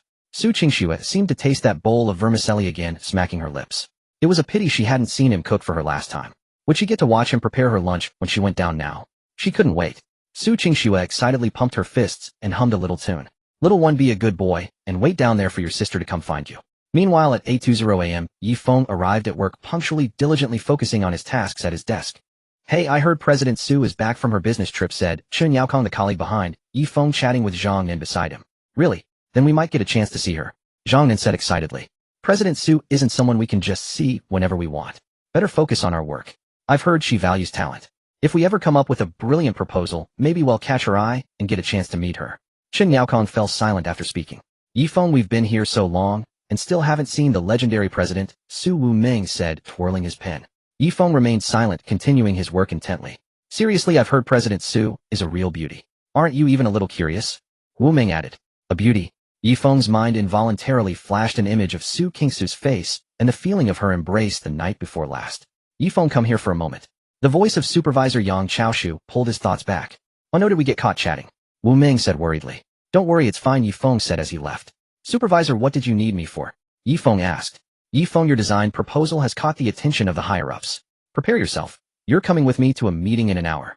Yang Chaoshu fixed Ye Feng with a stern, imposing gaze, thinking to himself that had hardly noticed this young man before, yet here, he was making a stunning impression with a proposal that had caught President Su's eye. All right, Ye Feng replied calmly without a hint of surprise. It would have been more surprising if his forward-thinking proposal hadn't been noticed. Mind your appearance. The CEO will be present at the meeting, Yang Chaoshu reminded him. When Ye Feng and the others arrived at the conference room, President Su had not yet arrived. As Ye Feng pushed open the door, he felt a wave of gazes from all directions, and the once silent room buzzed with murmurs. Who is that? I've never seen him before. He looks unfamiliar to me too. But I heard a proposal from Planning Team 3 was selected this time. He must be from that team. Planning Team 3 got a proposal selected. That's a real miracle, huh? Looks like the other 9 planning teams were slacking off, letting a team that has never been chosen snatch the spot. They didn't bother to lower their voices, so Ye Feng heard everything clearly. Most people in the room were discussing the improbability of his Planning Team 3 having a proposal selected. Had learned on the way over that only one proposal was to be chosen. The teams present, Planning Team 1, 3, and 5, were the ones that had passed the initial screening, and this meeting would decide the final selection. Ye Feng's expression remained unchanged as he walked calmly to his seat. The person seated beside him happened to be from Planning Team 1. The man gave him a sidelong glance before looking away, and Ye Feng offered a slight nod. He recognized him. Li Yueping, a veteran of Team 1, had been with the company for over 3 years and was known for bullying newcomers. Ye Feng knew him because had once witnessed Li Yueping berating a fellow newcomer with vile offensive language. Just as Ye Feng was about to sit down, Li Yueping let out a couple of heavy coughs. Ye Feng looked at him puzzled, only to see Li Yueping glaring at him sideways, saying with displeasure, "Don't you know to greet your senior when you see one? So rude. Haven't you learned even basic manners after all this time at the company? Now Laoli, how can you expect so much from someone who's only been here a little over a year? Don't scare the lad. Who knows what rumors might start circulating in the office then. He's young, handsome, and quite popular. The women in our team can't stop mentioning him," said a man sitting beside Li Yueping. He wore gold-rimmed glasses and had a scholarly look, speaking with a sly smile. That man was dripping with insincerity. Ye Feng found the man before him amusing, recognizing him as He Charan from Planning Group 5. Though everyone called him T-Man behind his back, for his words always carried a cloying, insinuating tone. He had been with the company for over 3 years now. His speech seemed to defend Ye Feng, but in truth it was stoking Li Yueping's displeasure. First, because Li Yueping relished hazing newcomers, and second, because Li Yueping harbored a distaste for overly handsome men. Every word was a deliberate jab at Li Yueping's sore spots. And that remark about who knows what rumors might leak out in the company was a veiled threat, warning him to swallow any grievance in silence. Other newcomers might have cowered and let themselves be bullied, but this time they had picked a fight with an unyielding thorn. Brotherly, I did greet you earlier, but you simply ignored me. You can't accuse me of not greeting you when I did, and you chose not to respond. I'm a straightforward man. I prefer saying things to one's face rather than beating around the bush. I know you're also a direct person, Brotherly. If any rumors were to actually spread, it's hard to say who they'd come from, especially since there's a third person here. Ye Feng said unhurriedly. So you're implying that I'm the one who beats around the bush and spreads rumors? He Charan snapped, his feigned smile vanishing in an instant. Ye Feng quickly waved his hands. No, brother, I never said that. Don't overthink it. You're both seniors who've been here for over 3 years. When I joined, we were all members of the planning department. I've been here for over a year now, and you're still in the same positions. I hold great respect for you both. It must have been grueling toiling away on the front lines of the planning department all these years. Li Yueping and He Charan's faces turned sour. They could hardly miss the sarcasm dripping from Ye Feng's words, yet everything he said was undeniably true, leaving them no room to argue. Ye Feng, inwardly delighted but betraying nothing on his face, took his seat. Just then He Charan spoke up again. Ye Feng is right. I shouldn't dwell on such baseless suspicions. When I get back, I'll be sure to relay your words to the other members of the planning teams, telling them not to read too much into the fact that Planning Group 3's proposal got selected for the first time. We should all focus on the fragrance planning and get back to how things used to be. The moment he finished, Ye Feng interjected. Brother, he look at you overthinking again. All 10 planning groups are one big family. We're all engaged in healthy competition, all for the betterment of the company. If that's truly our shared goal, why would anyone think twice just because our group got selected? Don't you agree, brother He? He-chan was rendered speechless, grinding his teeth before forcing out right. Ye Feng blinked at him innocently and smiled. Brother He, the previous supervisor, moved up the ladder, yet here, you are still toiling away in the planning department. You clearly love this big family of ours. Now that you see our planning group 3 making progress, you must be thrilled for us, right, brother He? He-chan's face darkened completely. With a venomous glare he spat. Ye Feng, don't get too cocky. This is only the preliminary round. It doesn't mean you'll be chosen in the end. Besides, a proposal that only passed the first round is nothing but garbage. He-chan, watch your mouth. Ye Feng snapped, irritated. His own proposals had been stuck in the final rounds more times than he cared to count. Ye Feng couldn't help but laugh at the sight. These two were turning on each other now. At that moment, the supervisor approached and stood before them. Good day, supervisor. Ye Feng said, taking the lead in greeting. Ye Feng and He-chan, their faces still grim, offered their own reluctant greetings. I step out for one trip to the restroom, and you're all chattering away. Is this the time for idle talk? President Su will be here any moment. You should be preparing for the presentation. The supervisor then turned to Ye Feng. Ye Feng, this is your first meeting presenting in front of so many executives. You should seek advice from Ye Feng and He-chan. They have far more experience than you. Ye Feng muttered, I doubt he'd ever ask us for advice. He was just mocking the two of us.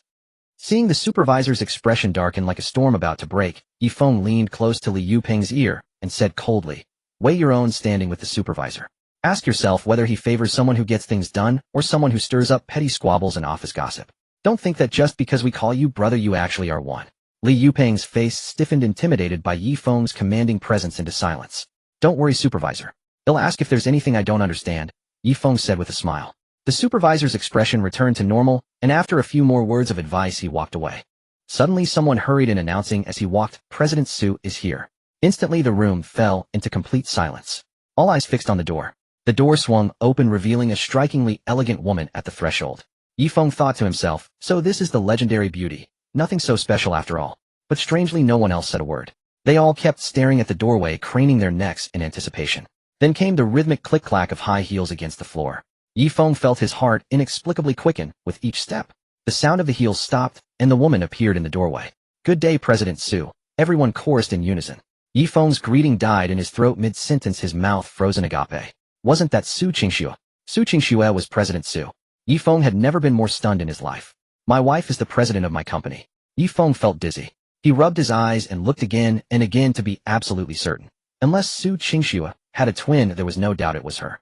The legendary President Su, famed for her beauty and brilliance, the woman countless people yearned to meet, but never could. She was right by my side. And she was married to me. Ye Feng could hardly believe it was real. He pinched himself hard, wincing at the pain. Not a dream. This was absolutely absurd, beyond absurd. Ye Feng stared blankly at Su Qingxue, who maintained a composed expression as she swept her gaze across the room, though inwardly, she was struggling to suppress a smile. She had casually glanced at Ye Feng a few times earlier and caught his utterly flabbergasted reaction. It seemed her surprise for Ye Feng had achieved its desired effect. The reunion she had been looking forward to was every bit as satisfying as she had hoped. She had dressed up with extra care for this occasion. She wondered if Ye Feng had even noticed. Little husband, didn't see this coming, did you? Fate really has brought us together. From now on you'll never escape my grasp. Su Qingxue clenched her hands secretly. Still, this was the first time she had seen Ye Feng in a formal suit. As expected of my man. Damn, he's handsome. A romance between the president and an ordinary employee. Just the thought of it made Su Qingxue feel both thrilled and exhilarated. Su Qingxue walked to the front of the long table and sat down, speaking in her distinctively cool voice. Let the presentations begin. Following the order of the planning groups, Ye Feng went first, then Ye Feng, and finally He-chan.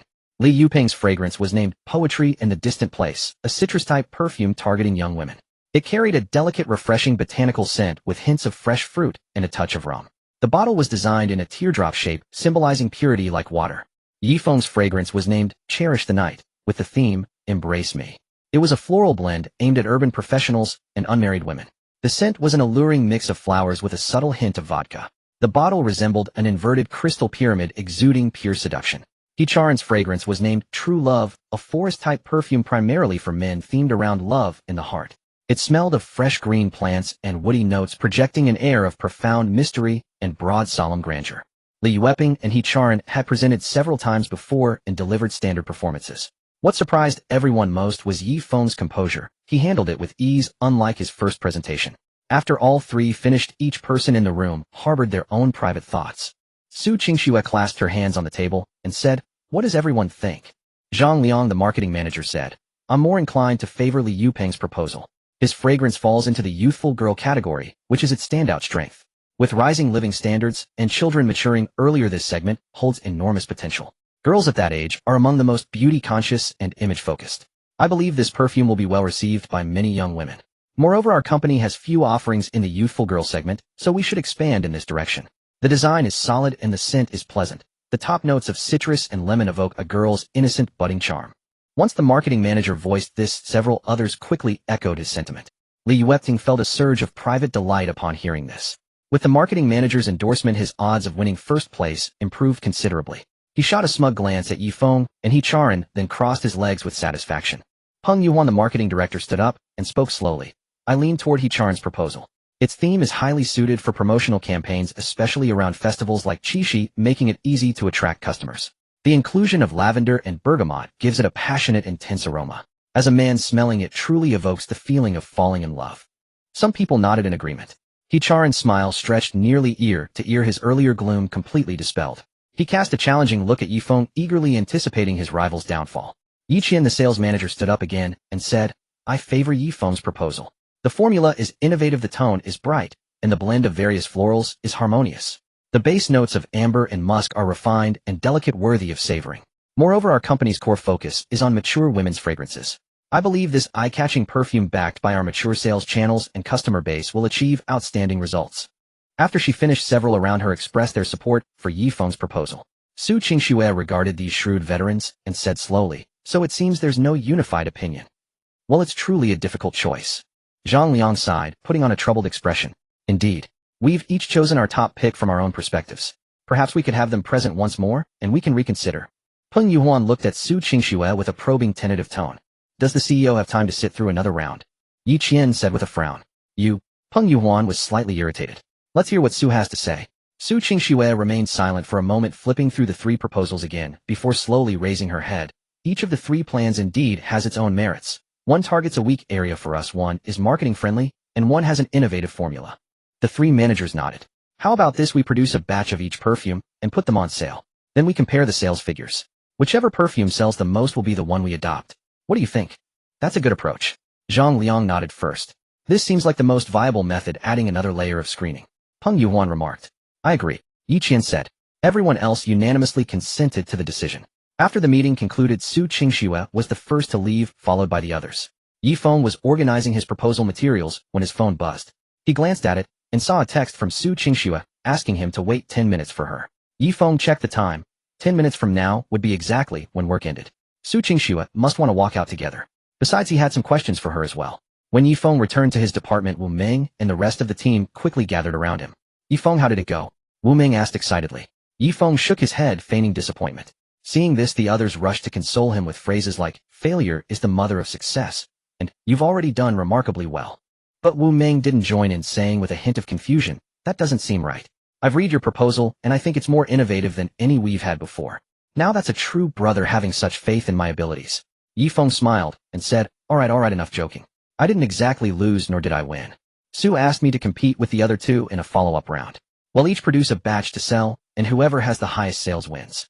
You rascal, I knew you were pulling our leg. Good thing I didn't fall for it. Wu Ming nudged Ye Feng's arm with a laugh.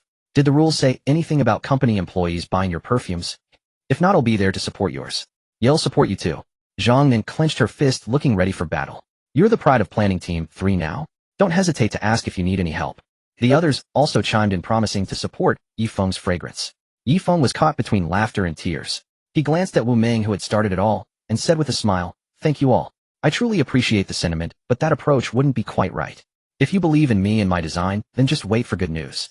I'm confident it'll top the sales charts in this company." The team members finally gave up the idea of boosting Ye Feng's sales, merely vowing to support him indefinitely. After the chat, everyone returned to their workstations. Glancing at the time, Ye Feng realized it was already quitting time, so he quickly stood up and hurried off. As Ye Feng waited for the elevator at the staff entrance, he heard the exclusive executive elevator chime as its doors slid open. Su Qingxue stood alone inside, casting a gentle smile at Ye Feng before leaning close to whisper, "Meet me at the breakfast shop entrance," then turned and stepped in, the entire exchange lasting no more than 10 seconds. Ye Feng stood frozen for a moment before snapping back to reality. Was she flirting with him? A smirk tugged at his lips. Interesting. Ye Feng led Su Qingxue through a small door into the breakfast shop. Since Zhong Yukai and his wife were no longer there, the main entrance was locked, making the side door more convenient. So this is my breakfast shop. Anything you'd like me to introduce? Ye Feng said. The shop wasn't large. Su Qingxue could take in every corner from where she stood. The place has a nice atmosphere, but you could upgrade the tables and chairs. Leave that to me. You'll see brand new ones by tomorrow. Su Qingxue remarked. Recalling the luxurious furniture in her apartment, Ye Feng quickly interjected. No need, it's fine as is. These are consumables. If someone damages expensive ones, it would be more heartbreaking. This is good enough. Su Qingxue sensed that something in the shop might have been damaged before and was about to ask, but Ye Feng cut her off. He changed the subject, asking, You haven't had lunch yet, have you? Want to eat together? How about noodles? Su Qingxue beamed and immediately replied, Sure, then realized she had been too enthusiastic and quickly restrained her smile. Ye Feng's noodles must be exquisite. Her heart raced with excitement as she stood in front of the disinfection cabinet, lost in her joy. When she came to, she saw Ye Feng moving closer to her. What are you doing? Su Qingxue asked. Ye Feng said nothing, only smiling as he locked eyes with Su Qingxue and stepped nearer. How handsome. The closer Su Qingxue got to Ye Feng, the more aware she became of this.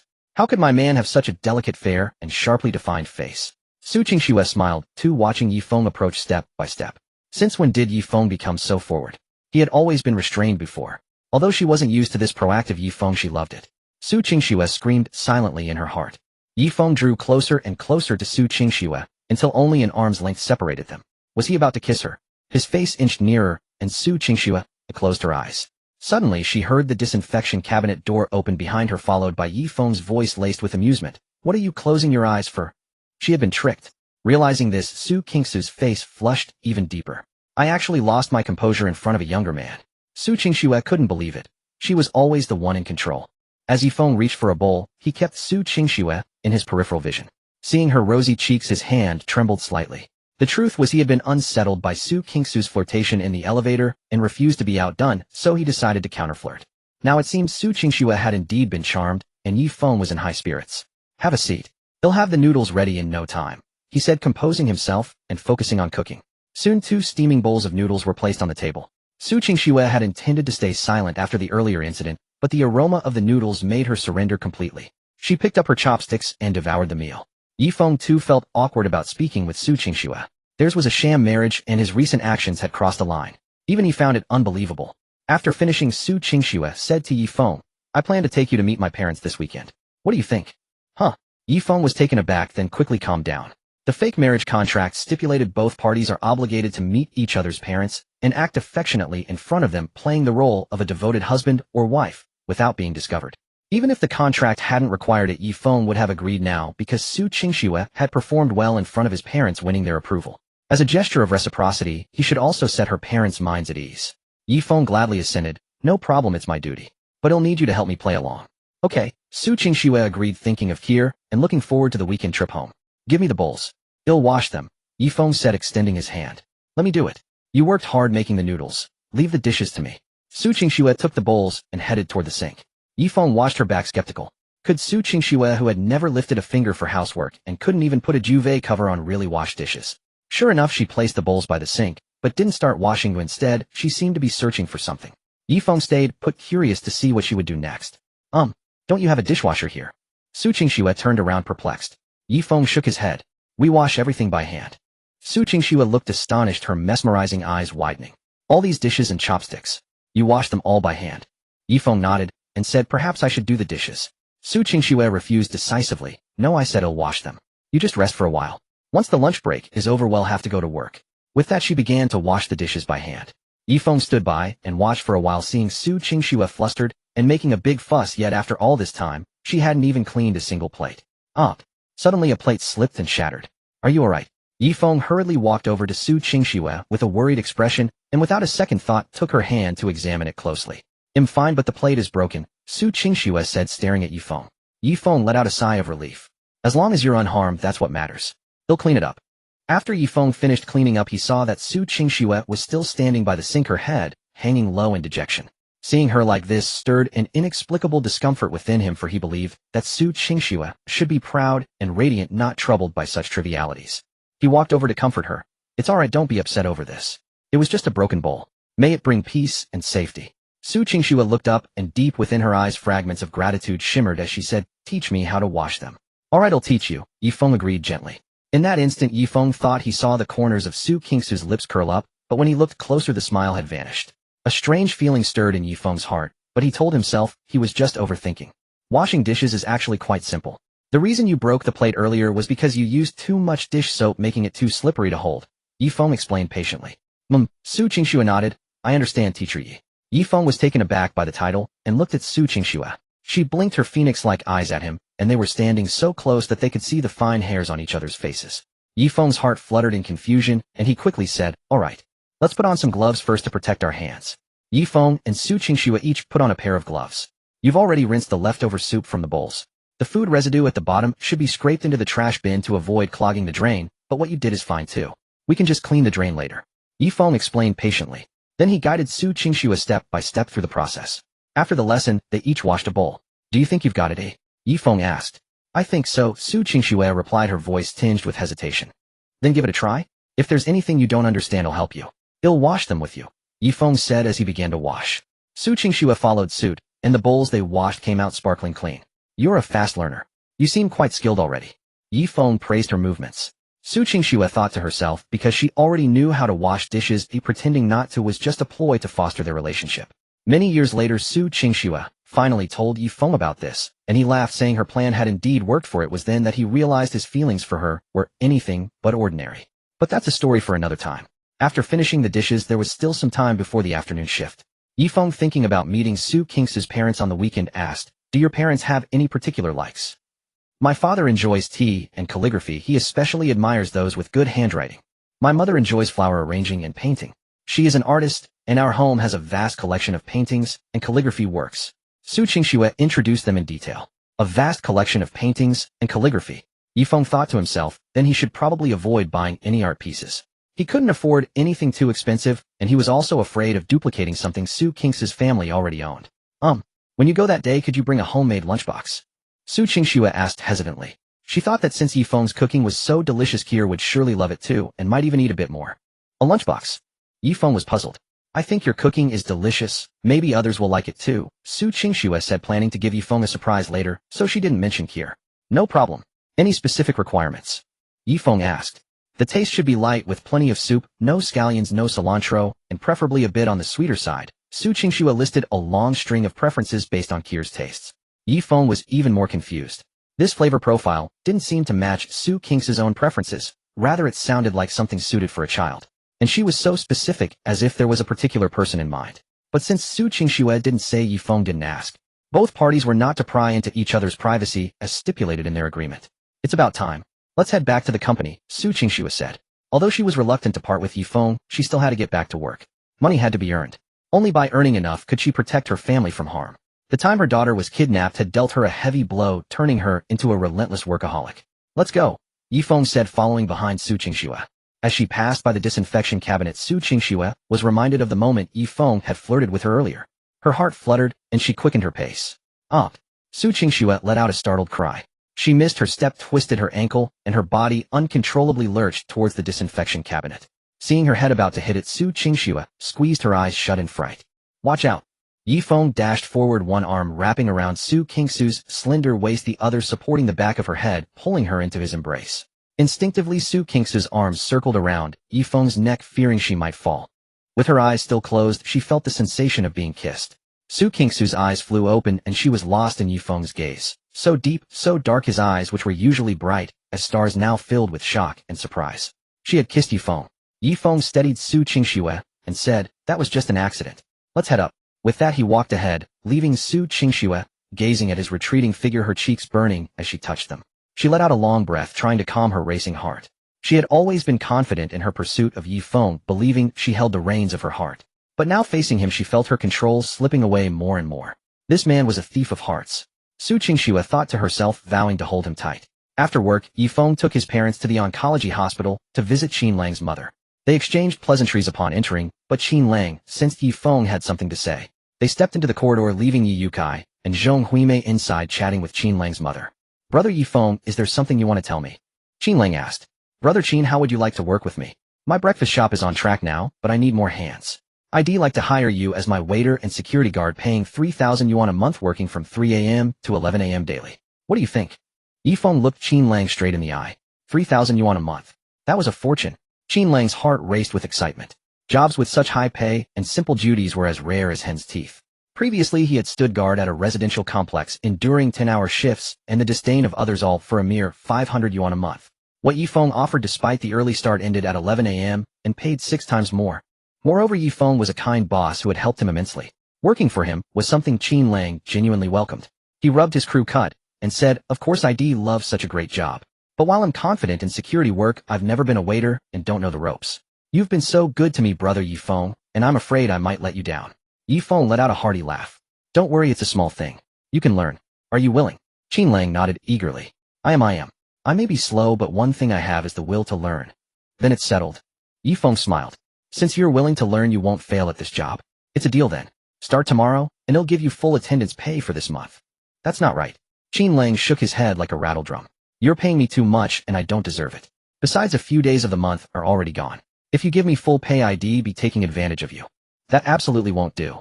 Ye Feng's smile didn't fade as he patiently reasoned. "If you come to work for me, you'll be putting in labor, right?" Qin Lang nodded. "Yes, but then you've earned that money. If I hired anyone else, I'd offer the same pay. It's not special treatment for you, brother Qin," Ye Feng said. Qin Lang still felt the pay was too high and tried to decline, but in the end Ye Feng's reasoning won him over.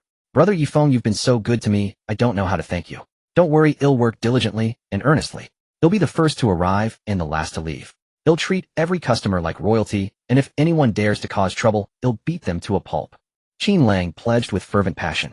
Little did he know his words would prove prophetic. Ye Feng smiled and asked, "Do you have any other retired comrades in Changsha? If so, you could introduce one to me." "I do. One of my comrades is right here and hasn't found a job yet. He'll call him right away." As he spoke, Qin Lang took out his phone. After explaining the situation, his comrade, Gu Haopei, readily agreed. Hanging up, Qin Lang suddenly snapped a crisp military salute at Ye Feng. "Brother Qin, what are you doing?" Ye Feng asked hurriedly. He knew that soldiers often saluted to express their respect or gratitude. "Brother Ye Feng, my comrade, and I sincerely thank you from the bottom of our hearts. He told me that if he didn't find a job soon, he'd be forced to separate from his wife. If it weren't for your life-saving money and this wonderful job, my mother might have missed the critical window for treatment." Qin Lang's voice choked with emotion, and the burly man, over 1.8 meters tall, broke down in tears right there in the bustling corridor. "From this day on, Qin Lang will treat you as my own brother. Whatever you need, he'll go through hell or high water to do it for you," Qin Lang declared loudly. Ye Feng was deeply moved by the scene. He hadn't realized that something so trivial for him could change someone's life forever. That evening, Ye Feng received a call from the courier saying a package he'd ordered online had been delivered to his breakfast shop. He went to sign for it, utterly bewildered. He hadn't bought anything, so what could this package be? Puzzled, Ye Feng headed to the shop. Before he even got close, he spotted a massive box at the courier's feet, reaching up to the man's knees. The courier, seeing Ye Feng arrive to sign, cautioned him that it was a valuable item and should be handled with care. Ye Feng carried the large box into the shop and was stunned when he opened it. Inside was a large commercial dishwasher with a sleek silver exterior and streamlined curves that clearly screamed expensive. A quick online search revealed it was Siemens' latest commercial model, equipped with an auto-detect 3-in-1 detergent tab function, priced at a whopping 7,000 yuan. Ye Feng was astonished. A dishwasher costing 7,000 yuan. How many tens of thousands of dishes would one have to wash to justify that price? The average price for a dishwasher was 1 to 2,000 yuan. This one was the LV of dishwashers. In his past life, he could buy luxury items without batting an eye, but this was 2005. Whoever could afford such an expensive dishwasher just to wash dishes at this time must be incredibly wealthy. Ye Feng muttered to himself, "But I didn't buy this." Who bought this then? Just as he finished speaking, his phone rang with a text message notification. Opening it, he saw it was from Su Qingxue. It read, "Did you receive the gift? Do you like the present I sent you?" What gift? Could it be that Su Qingxue had sent him this dishwasher? It suddenly dawned on Ye Feng. If that were the case, everything made sense. She was the only one around him with such extravagance. He immediately called Su Qingxue, and the call connected quickly. "Do you like the gift, eh?" Su Qingxue's voice sounded cheerful on the other end of the line. "Was this dishwasher from you?" Ye Feng asked, puzzled. "Yeah, I saw the shop needed one, so I just picked one up." Su Qingxue said it as if it were nothing. Ye Feng pressed his forehead. Was this how the wealthy thought? Just picked one up meant buying something this expensive? She truly was extraordinary. "You know, hand washing is fine. You didn't need to buy such an expensive dishwasher," Ye Feng said. "I was worried about your hands getting hurt from washing." The words slipped out of Su Qingxue's mouth. Ye Feng's heart skipped a beat. Words formed on his lips, but were swallowed back. A warm current surged through his chest, and Su Qingxue fell silent too. They simply listened to each other's breathing. Hearing the genuine sincerity in her words, Ye Feng accepted the gift. However, amidst his gratitude, a trace of confusion lingered. Why would Su Qingxue say something so caring like worrying about his hands getting hurt? It was as if she liked him. Ye Feng asked, "What do you like? I want to give you a gift too." Su Qingxue replied, "I can't sleep well at noon. I want a pillow, but you don't need to buy one. I can just use yours. Use my pillow to sleep well." Ye Feng was stunned again, almost dropping his phone. What did she plan to do with my pillow? Hey, don't overthink it. I just want to sleep on your pillow. So will you agree or not? Su Qingxue's last sentence was spoken in a coquettish tone. Ye Feng had never seen her act so feminine. His mind went blank, and he quickly replied, all right. They'll bring my pillow to you tomorrow when I come to work. His tone carried a soothing quality he himself wasn't aware of. At 3 o'clock the next morning, Ye Feng, his parents, and Wu Ming arrived at the shop. Qin Lang also showed up. Ye Feng introduced him to Wu Ming. This is Qin Lang, our new waiter and security guard. We're all colleagues now. Across the street, He Dahai and Tang Wan had opened their shop and were sitting at the entrance watching them and chatting. Dahai, didn't you say you'd handle our shop's lack of business? Looks like the shop across the street isn't affected at all, Tang Wan said. He Dahai glared at Ye Feng and the others, his eyes filled with rage and malice. They dared to open for business again. He had already given them a chance to leave last time, but they had thrown it back in his face. He spat on the ground and made a call to his previous contact. Around 4 o'clock, as they were busily preparing breakfast for sale, Zhong Huimei suddenly stood up looking panicked. They're here again. Her voice trembled with fear, and she paced around anxiously. Those thugs dare to come back. Yi Yukai angrily grabbed a broom. They'll fight them. Uncle, tell me what's going on with these people. They'll handle it, Qin Lang said, stopping Yi Yukai. Yi Yukai recounted the thugs' unprovoked trashing of the shop to Qin Lang. Qin Lang clenched his fists in anger. Such scoundrels dare to cause trouble at brother Ye Feng's shop. Ye Feng watched calmly. This was in fact his real reason for hiring Qin Lang. As the business grew, they would definitely need protection for the shop. Qin Lang, a retired special forces soldier with comrades in the field, was the perfect choice. Seeing Ye Feng remain silent, Qin Lang assumed he was too furious to speak. This fueled his own indignation further. Brother Ye Feng, leave these people to me. It's time for me to repay you. The tattooed man reached the door and kicked over a stool, snarling, daring to open shop again. Did you ignore what I said? He met Qin Lang's gaze and felt a chill. This guy looked like trouble. He forced himself to stay calm, tilting his head up. What are you looking at? Scared? Qin Lang's voice boomed, scared of your grandma. In an instant, the tattooed man was knocked to the ground with a single punch, seeing stars. Qin Lang rolled his wrists. It had been a while since he'd thrown a punch, and a thrill of excitement ran through him. He'd treat these guys as target practice. Boss! The tattooed man's henchman rushed to his side. He staggered to his feet, furious. Get them! Ye Feng watched the one-sided fight calmly. In no time, all the thugs were on the ground. One thug who had fallen near Ye Feng tried to get up and take a swing at him, but when he met Ye Feng's gaze, a chill ran down his spine, and he instinctively withdrew his hand. This guy is probably the most dangerous one here, the thug thought. The tattooed man, as their leader, got the worst beating, just as Qin Lang had promised. His face was beaten into a pulp. He looked at his men lying scattered on the ground, utterly shocked, as if in a dream. All these people couldn't beat one man. Remorse flooded him. If he had known this shop was so formidable, he wouldn't have taken this job for anything. He quickly fell to his knees and begged, sorry. We're sorry. Please just let us go. Ye Feng stepped forward, and Qin Lang moved back behind him. Huh? You bunch dare to beg for forgiveness. You're shameless. Zhong Huimei shouted, pointing at the tattooed man. Yes, we're shameless. We're like rats in the gutter. Please just spare us. Ye Feng asked, who sent you? The tattooed man hesitated. It's against the rules to say. Ye Feng thrust a knife right in front of him, terrifying the man, whose face turned pale. He stammered, Ill talk. It was the owner of the shop across the street, He Dahai. He told us to make sure you couldn't stay in business. Ye Feng was prepared. The moment he threw the knife, he had already taken out his phone and started recording. With the evidence in hand, Ye Feng cast a cold glance at him, and the others sprawled on the floor, saying, Get out within 5 seconds. The thugs scrambled away in terror.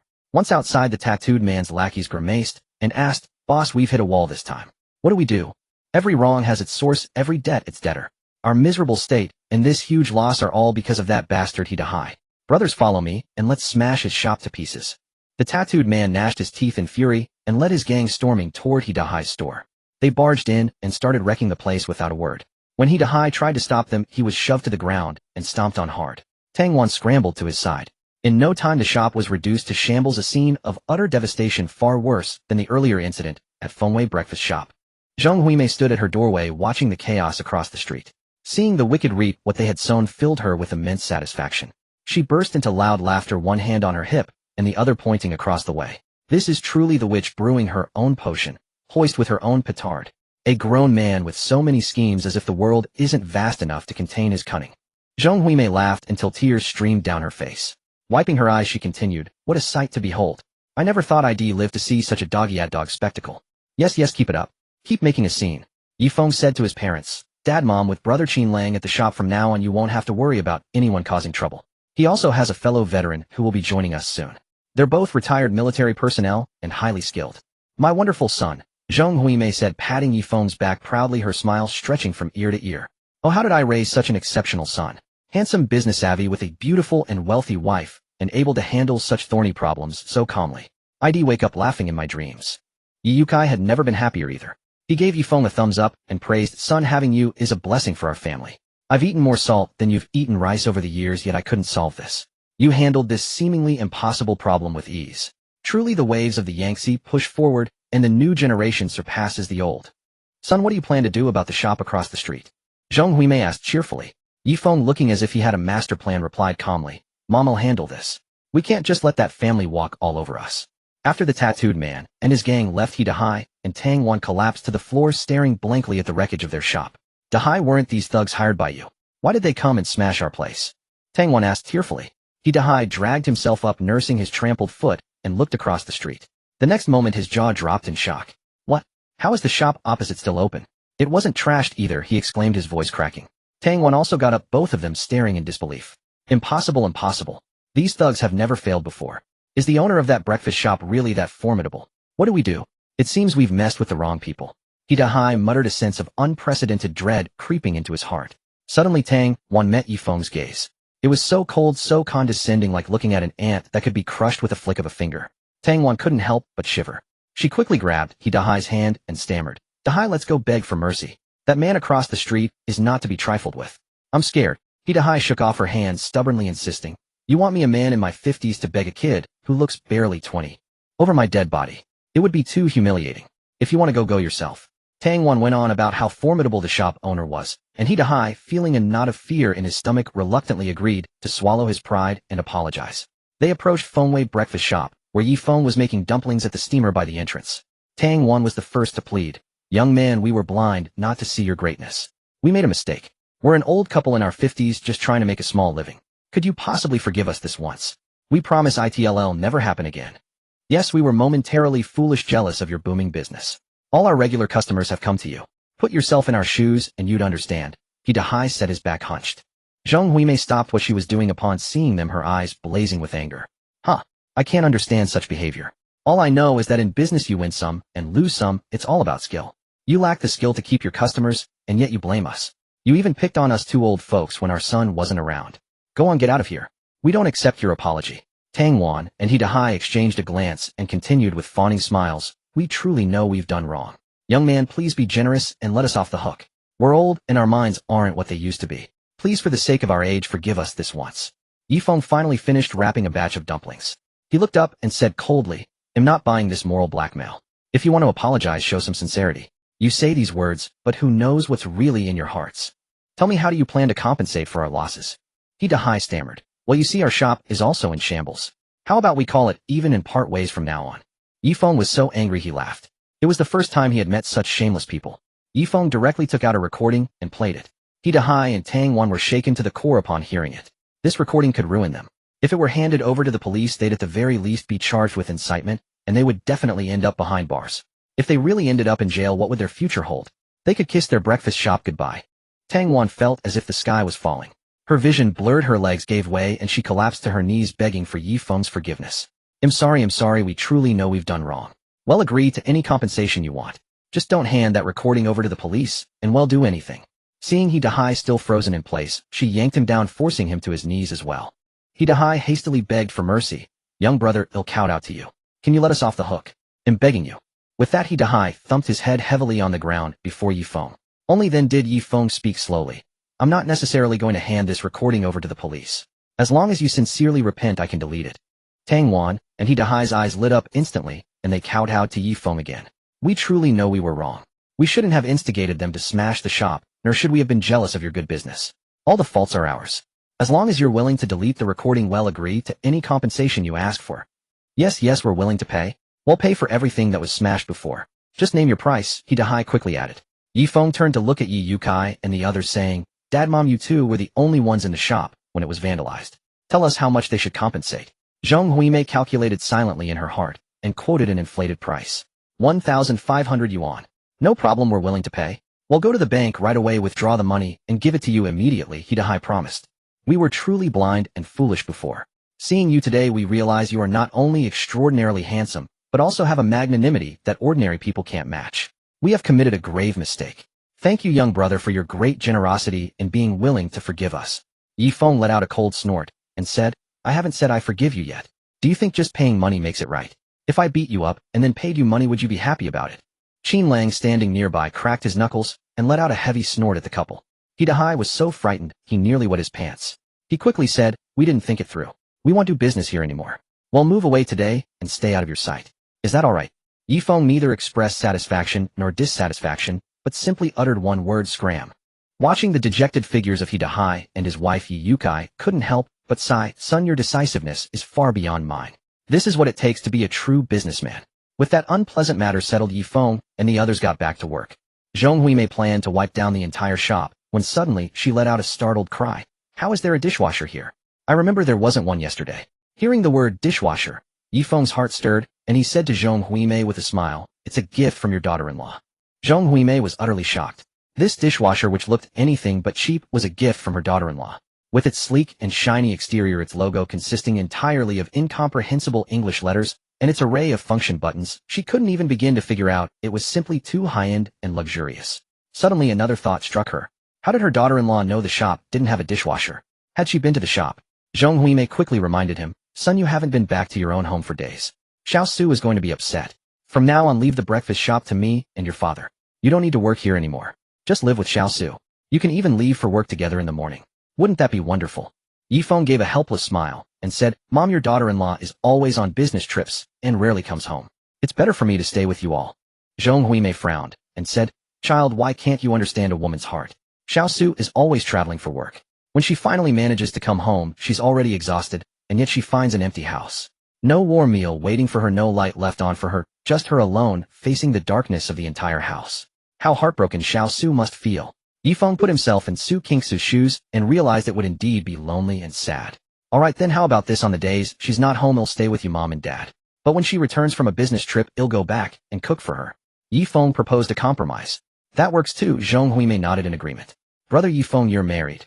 Qin Lang suddenly leaned and looking at Ye Feng with surprise, a faint bitterness welling up in his heart. He was more than a dozen years older than Ye Feng, and he didn't even have a girlfriend, let alone a wife. Not only that, but Ye Feng's business was thriving and he himself had to rely on Ye Feng to make a living. Qin Lang couldn't help but roar inwardly, how can the gap between people be this huge? How can there be a man as outstanding as Ye Feng in this world? Ye Feng nodded, seeing the dejection in Qin Lang's eyes, and comforted him. Brother Qin, don't be too disheartened. You'll find a wife too. Zhong Huimei's eyes lit up, and she said enthusiastically, young man, if you're looking for a partner, Auntie can arrange a blind date for you. Ye Feng's current wife was found through a blind date. What a... Brother Ye Feng needed a blind date. Qin Lang was astonished again. In his view, Ye Feng was handsome, had impeccable character and ability. There should be plenty of girls chasing after him. Why would he need a blind date? Ye Feng smiled lightly. Because I never wanted to get married. A man should first establish his career before starting a family. Then he leaned close to Qin Lang's ear and whispered, actually, I was forced into that blind date. Qin Lang suddenly understood. So Brother Ye Feng didn't want to marry because he wanted to focus on his career. The blind date was something he was forced into. He felt even more admiration for Ye Feng. So young yet so responsible, with such a righteous view on marriage. He made a silent resolution to learn from Brother Ye Feng establish his career before starting a family. And so he politely declined Zhong Huimei's offer. Son, the customers are here. Zhong Yukai called out. Coming. Ye Feng went back to preparing breakfast.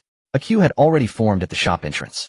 He squinted at the eager faces waiting, thinking to himself, today is going to be another fruitful day. Over at Su Qingxue's side, shortly after she arrived at the office in the morning, Lu Xiaohong delivered her breakfast. When Su Qingxue opened the bag, she saw today's breakfast was Xilong Bao, each one only half the size of a fist, sprinkled with sesame seeds, looking utterly adorable. She couldn't wait to try one.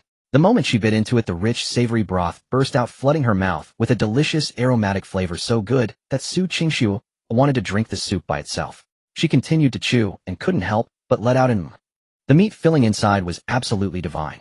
The saltiness was just right, oily but not greasy. As she savored the fresh meat filling, she could even taste the natural sweetness of the meat. Su Qingxue chewed some more and let out another blissful mm.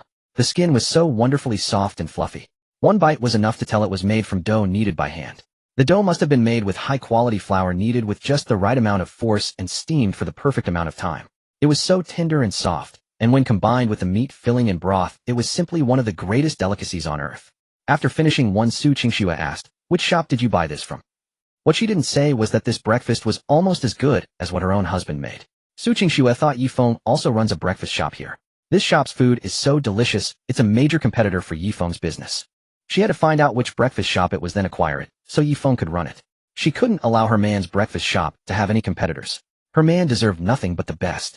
Lu Xiaohong replied, "I bought it at the Fengwei breakfast shop." Wasn't that the shop Ye Feng had opened? Su Qingxue was astonished. As the Buddha said, it takes 500 glances in past lives to earn a single brush passed in this one. The breakfast she loved just happened to be made by Ye Feng's shop. What a stroke of fate. Barely containing her excitement, Su Qingxue sent Ye Feng a text. "Ye Feng, I recently discovered an incredibly delicious breakfast shop. I absolutely love their food." After a moment, Ye Feng replied, "Oh, which one is it? Maybe I can go there and learn a thing or two." Su Qingxue smiled and replied, "It's a place called Fengwei Breakfast Shop. I heard the owner is named Ye Feng, and he's quite handsome." "Oh, it seems I'm the owner in question. I'm honored to have your appreciation, Miss Su. You're welcome to visit the shop anytime for breakfast." Ye Feng replied with a teasing tone. Before he could even check the new notification on his phone, his team leader Peng Yuze walked over with a grim face and said, "Come with me to the hallway." Once there, Peng Yuze scolded, "Ye Feng, what does the employee handbook say? No slacking off during work hours. I just heard your phone go off several times. You're setting a bad example for the entire planning team 3. Don't think you're all that just because your proposal passed the initial review. You even dare to compete with the 2 veterans, overestimating yourself." Ye Feng was a good half-head taller than him, forcing Peng Yuze to look up at his sharp jawline, gnashing his teeth in jealousy. How could Ye Feng's proposal not have been eliminated? How could he continue competing against the 2 veteran planners? What right did a newcomer of just over a year have? Ye Feng held Peng Yuze in utter contempt. The man was nothing but a sycophant who bullied the weak and feared the strong. Unflinching, Ye Feng met Peng Yuze's gaze, gave a light snort, and retorted firmly, "Team leader Peng, you can eat whatever you want, but you can't just say whatever you please. So what if my proposal passed the initial review? Why can't you come up with one that passes?" Peng Yuze stumbled backward, intimidated by Ye Feng's imposing demeanor. Ye Feng pressed forward relentlessly, continuing, "And so what if I dare to compete with the 2 veterans? That decision was made by President Su. What can you speak on her behalf, or do you disagree with her ruling? Besides, as the leader of Planning Team 3, you don't even protect your own members. Does the employee handbook tell you to do this? Lead by example first, team leader, before you criticize others." Peng Yuze was rendered speechless, his composure completely shattered. He stormed off with a final, "Just you wait." Peng Yuze then scurried off to report the matter to the supervisor Yang Chaoshu, thinking that if he couldn't handle Ye Feng, the supervisor surely could. Yang Chaoshu assured him he would take care of it, and Peng Yuze left satisfied with the answer. Meanwhile, Su Qingxue was still waiting for Ye Feng's reply to her previous message. His lack of an immediate response made her worry, so she sent 3 messages in a row. "Why aren't you replying? Did something happen?" Ye Feng replied instantly this time, "Got caught slacking off by the team leader. I told him off. He's probably gone to complain to the supervisor by now. Ha ha ha, telling off the team leader. How domineering is my man." Su Qingxue nearly burst out laughing. But how dare the leader of Ye Feng's team try to bully him? Not on her watch. Leave this to me. After sending that message, she had her assistant Lu Xiaohong summon Yang Chaoshu. Before long, Yang Chaoshu was standing before Su Qingxue, trembling with trepidation. "President Su, what do you need?" Yang Chaoshu asked nervously, his mind racing as he tried to recall if he had done something wrong.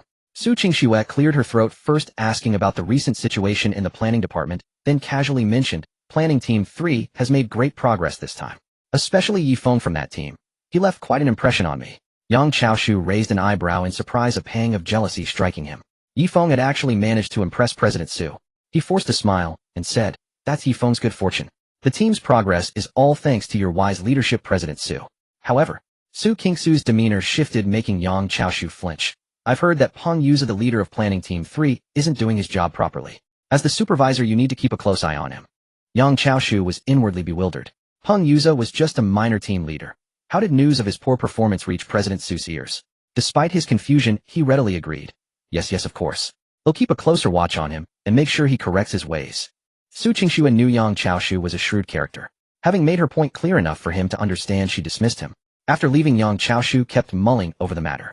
His eyes darted around as he recalled the last meeting where Su Qingxue had also mentioned Ye Feng. Suddenly a thought struck him. Could Ye Feng have some kind of connection with President Su? He hurried back to the planning department and immediately called Peng Yuza over. Peng Yuza was inwardly ecstatic, thinking it was time to take down Ye Feng. Before leaving, he even shot Ye Feng a heavy snort. Supervisor, what have you been doing lately? Not only are you slacking off, but you're also tattling on your own subordinates. Your team members are all busy with work, but you have all this free time to spy on others. I think you're too comfortable in your position as team leader. If you don't shape up, you're out. Peng Yuza was stunned by the sudden barrage of scolding, his sycophantic smile frozen on his face. How did he end up being the one getting chewed out? Yang Chaoshu then piled a mountain of work onto Peng Yuza before walking away, leaving him speechless with rage. During the lunch break, Ye Feng brought the pillow to Su Qingxue. She took it with both hands, holding it, as if it were a treasured prize, like receiving a certificate of merit as a child. The sight of her doing this stirred something in Ye Feng's heart. With his past lives' experience in the ways of romance, he was certain Su Qingxue had feelings for him. A mischievous urge suddenly took hold of him. He grabbed onto one corner of the pillow and refused to let go. Su Qingxue, puzzled, poked her head out from behind it. Ye Feng said with a smile, "You still haven't told me why sleeping with my pillow helps you rest so well." Su Qingxue's face flushed instantly. Ye Feng asked again, "Why aren't you answering?" Su Qingxue stood up with a smile and asked softly, "What do you think the reason is, little brother?" Ye Feng took a step back and chuckled. "What? Falling for me? Want to turn this fake marriage into a real one?" Su Qingxue stepped forward. "So do you want to turn it real?" Ye Feng replied, "Not interested." All he wanted right now was to make money. He truly had no interest in women. Although he felt a certain indescribable pull towards Su Qingxue, he didn't want to be tied down by a woman so early in life. Su Qingxue almost blurted out that she was indeed interested in him, but she managed to restrain herself. Take it slow. They were already married. How hard could it be to win Ye Feng over? She changed the subject and said to him, "I have a business trip tomorrow. If you keep staying at your rental place and don't come live with me, won't it make my parents suspicious? Come back and stay tonight." Ye Feng agreed, remembering he had already told his parents he'd be staying with Su Qingxue when she was home. As soon as Ye Feng left, Su Qingxue, beamed with joy, hugged the pillow and planted a big kiss on it. "Honey, you can't escape me." Before leaving work, Ye Feng received a message from Su Qingxue, saying she'd be home late tonight, due to a meeting at Wenhiu and a dinner engagement after. After work, Ye Feng called Zhong Huimei to let her know he'd be coming home for the night. "It's good to come home. You should have moved back in with Xiao Su a long time ago," Zhong Huimei said with a laugh. Even through the phone, Ye Feng could hear the joy in his mother's voice. After hanging up, Ye Feng headed to the supermarket to buy some groceries and cook for himself. Ye Feng quickly picked out his ingredients and settled on the menu for the night. As he exited the supermarket, the city was already aglow with lights. The moon was obscured by dark clouds, casting an eerie gloom over the scene. As he walked along the night road carrying his groceries, a little girl suddenly ran up to him and grabbed his hand. Ye Feng stopped and looked down, surprised to see the girl trembling violently. This little girl was Kier. She had come out with her grandparents, and on the way she spotted someone who looked like Su Qingxue. She chased after them, but when she caught up, she realized it wasn't her. When she turned around, her grandparents were gone, and she was lost. She had been searching everywhere for her grandparents when she suddenly felt like someone was following her. Fortunately, Su Qingxue had always taught her about safety, which made her instantly alert. She realized the person following her might be a human trafficker. In her panic, she spotted Ye Feng walking out of the supermarket. She immediately ran over, grabbed his hand, and sought his help, which led to the scene just now. Ye Feng sensed something more to this situation from the girl's actions. Moreover, whenever he looked at her, he felt a strange, inexplicable sense of familiarity. A powerful thought surged in his mind. He had to help this little girl, or he would regret it forever. Suddenly, he keenly sensed something amiss behind him, whirling around to spot a middle-aged man in a hat furtively peering in his direction. Ye Feng realized the little girl was likely being targeted by traffickers. He scooped her up, cradling her head against his chest, and carried her away from the square. After walking some distance, Ye Feng glanced back. The trafficker had vanished. He gently set the girl down and crouched to meet her eyes. To his puzzlement, the little girl seemed to avoid his gaze, glancing at him, then quickly looking away as if yearning to look but afraid. Believing she feared he might be a bad man, Ye Feng spoke tenderly, "Little one, I'm not a villain. I've chased the bad guy away. What's your name? Did you lose your mom and dad?" The girl remained silent. He tried a few more questions, but she gave no answer.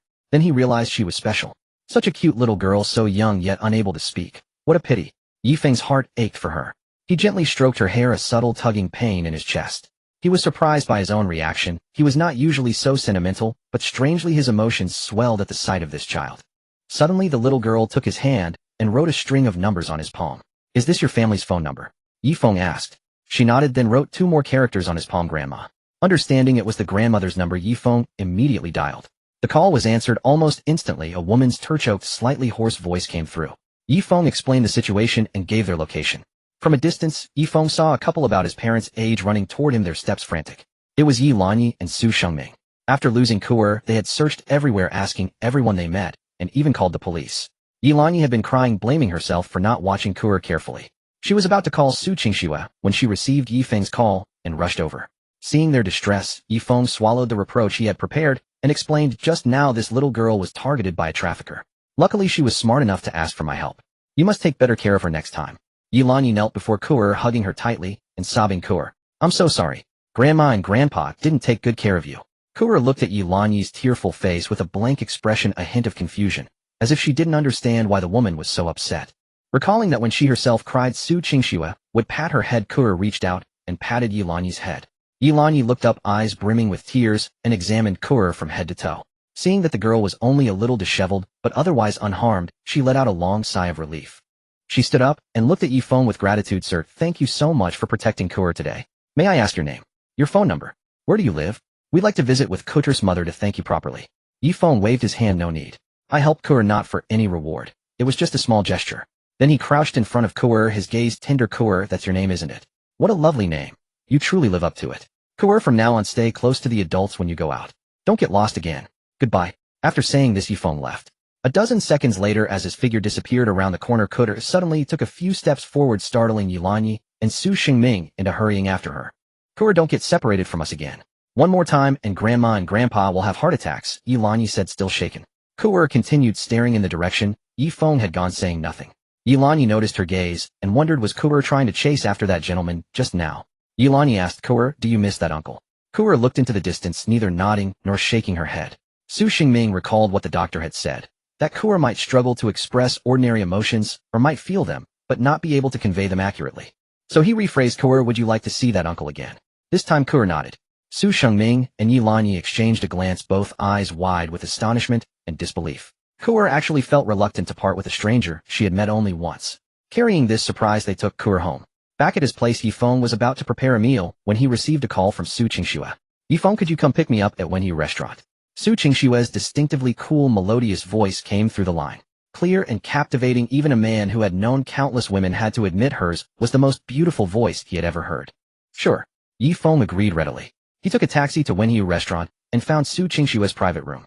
She was dining with 5 people, a woman named Sun Lily, a rich second generation who now managed a company in her family's business. Another was Wang Qian, a career woman who had built her own company from scratch and was now a CEO. He Zhishuan was a manager at a company that frequently collaborated with Su Qingxue's firm. Zhang Xiang, also a rich second generation, was notorious as a playboy. The last was Zhao Xiaojing, a nouveau riche who worked diligently. As Ye Feng pushed open the door, Wang Qian's and Sun Lily's eyes lit up. What a handsome, stylish man. Their eyes sparkled, expressions like wolves eyeing their prey, filled with infatuation. Su Qingxue was overjoyed to see Ye Feng and eagerly wanted to stand to greet him. But with a woman's keen intuition, she noticed Sun Lily and Wang Qian taking an interest in him. These women, how dare they covet my man?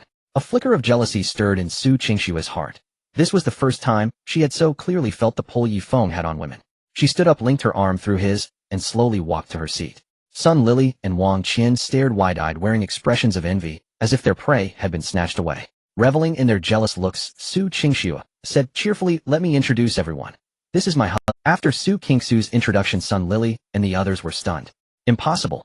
How could you be married? Sun Lily's somewhat shrill voice rang out, first its volume betraying her shock. Exactly, weren't you a staunch advocate of remaining single? How did you suddenly get married? I don't believe it. Wang Qian looked back and forth between Ye Feng and Su Qingxue, her face a mask of disbelief. How could such a handsome man be Su Qingxue's husband? Wang Qian wailed inwardly. Upon hearing the news, He Zhishuan shot to his feet. President Su, you're married. How many of your admirers must be weeping in the bathroom? You're married.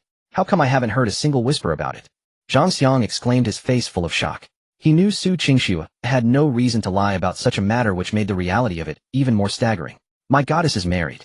Zhao Xiaojing looked as if had been struck by lightning, staring at Su Qingxue with a pained expression. Su Qingxue smiled faintly. We've only registered our marriage, we haven't had a ceremony yet. It's no wonder you didn't know. Let's continue with the meal. The glances directed at Ye Feng from around the table noticeably increased, everyone's curiosity piqued. Midway through the meal, He Zhishuan stood up, extending his glass towards Su Qingxue, a drunken smile on his face. President Su, congratulations. Not only are you successful in your career, but now your marriage has found a happy ending. I'd like to toast you.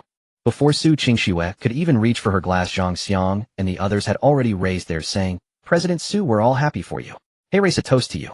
Zhang Xiang squinted, adding, President Su keeping such a joyous secret from us, shouldn't you drink 3 cups, as a penalty?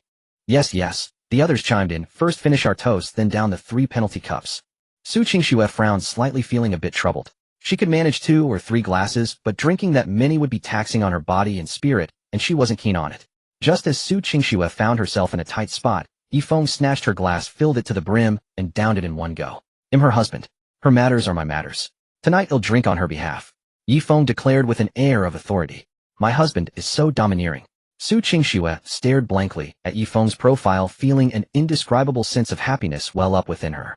So this is what it feels like to be protected, she thought. It felt wonderful to be shielded by Ye Feng.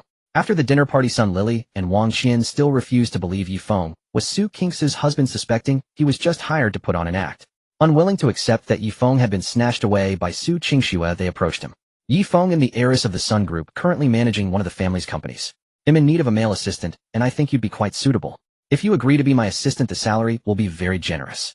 Sun Lily said, deliberately ignoring Su Qingxue, casting out her bait towards Ye Feng. No need. I'm very satisfied with my current job. Ye Feng refused without a moment's hesitation. Are you sure you won't reconsider? Being my assistant is very simple. No acting, no attending dinners, and you'll receive a high salary. As she spoke, Sun Lily shot meaningful glances towards Su Qingxue. Su Qingxue was almost amused by the sheer audacity. This Sun Lily actually suspected that Ye Feng was hired by me to drink and put on a show. How much interest did she have in Ye Feng to not give up even now? Feeling a surge of jealousy, Su Qingxue deliberately wrapped her arm around Ye Feng's neck and said in a volume meant for Sun Lily to hear, Honey, I'm not feeling well. Ye Feng saw the clear, cunning look in Su Qingxue's eyes and the furious gnashing teeth expressions on Sun Lily and Wang Qian. He played along with Su Qingxue, asking, Where do you feel unwell? Su Qingxue shot a glance at Sun Lily, then turned back to Ye Feng with a pitiful, aggrieved look. Honey, I keep smelling this foul fox-like stench, and it's making me nauseous. Who are you calling a fox, Su Qingxue? Sun Lily was furious and rushed forward, as if to fight Su Qingxue to the bitter end. Su Qingxue dodged behind, Ye Feng still stoking the fire. I wasn't talking about anyone in particular. Can't you smell it either? Su Qingxue, don't push it. Wang Qian grabbed Sun Lily, and the two of them glared at Su Qingxue with fury. Su Qingxue retreated further behind, Ye Feng clutching his hand, tightly feigning weakness. At this point, Ye Feng couldn't help but want to laugh. 3 women make a drama, but this play featuring 1 shrewd woman versus 2 brainless ones was truly entertaining. The show had gone on long enough. Ye Feng stepped in to mediate. Let's all calm down. My wife merely smelled a foul odor. Why get so worked up? It's best to leave some leeway for future encounters. It's getting late, let's all head home. He Zixuan and the others pulled Sun Lily and Wang Qian away, and Ye Feng drove Su Qingxue home in her own car. On the way, Su Qingxue remained silent at first. Occasionally, with a passing streetlight, Ye Feng could vaguely discern a blush on her cheeks. Ha, I just smelled that foul odor too, no need to be embarrassed, ha. Ye Feng couldn't help but laugh. Stop laughing. Su Qingxue, flustered and annoyed, playfully punched Ye Feng's shoulder with her small fist. Ouch. Ye Feng yelped, pretending to be in pain. Stop pretending. I barely used any strength, Su Qingxue said with a look of seeing right through him. But Ye Feng remained silent, keeping one hand clutched over the spot where she had hit him. After a moment, seeing that Ye Feng hadn't moved, Su Qingxue began to waver. Worried, she leaned in. What's wrong? Did I really hurt you? But I really didn't use any force. Suddenly, Ye Feng wrapped his arm around the back of her neck and burst out laughing. Gotcha. How can you be so deceitful? You had me worried for nothing. Su Qingxue punched his shoulder again, her voice carrying a hint of coyness she hadn't even realized herself. It was at this moment that Ye Feng noticed their current interaction felt rather like a couple's. Ye Feng hastily released his arm from around her neck, clearing his throat in a vain attempt to cover his embarrassment. Sit properly, you're distracting the driver. The car drove on slowly. Su Qingxue rolled down the window to enjoy the evening breeze, while Ye Feng drove at a steady pace, stealing glances at her from time to time. At that moment, all was peaceful and serene. Suddenly, Su Qingxue clutched her stomach, her brow furrowing tightly. Ye Feng immediately sensed Su Qingxue's discomfort and asked hastily, What's wrong? Does your stomach hurt? Su Qingxue nodded. She had drunk a bit of alcohol tonight, and was slightly tipsy, having eaten very little, leaving her stomach feeling unsettled. Ye Feng quickly pulled the car over and adjusted her seat, so she could recline more comfortably. Is this height all right? He asked, positioning the seat. Su Qingxue nodded. From her angle, she could see the deep worry in his eyes, and a warmth spread through her heart. Let me roll up the window first. Oh, I don't want you catching a chill. Ye Feng raised her window, then opened a bottle of water and handed it to her. If your stomach is upset, drink some water to dilute the alcohol in your stomach. They'll take you to the hospital now. No, Su Qingxue grabbed his hand. It's not that serious. Just take me to a pharmacy to get some stomach medicine and a hangover remedy. We don't have any at home. Ye Feng relented, restarted the car, and navigated to the nearest pharmacy. After doing all this, he cast another worried glance her way, and said, "If you're feeling unwell, you don't have to talk. Just listen to me." On the way to the pharmacy, Ye Feng kept sharing amusing anecdotes from his life, making Su Qingxue laugh joyfully, a rosy flush gradually returning to her pale face.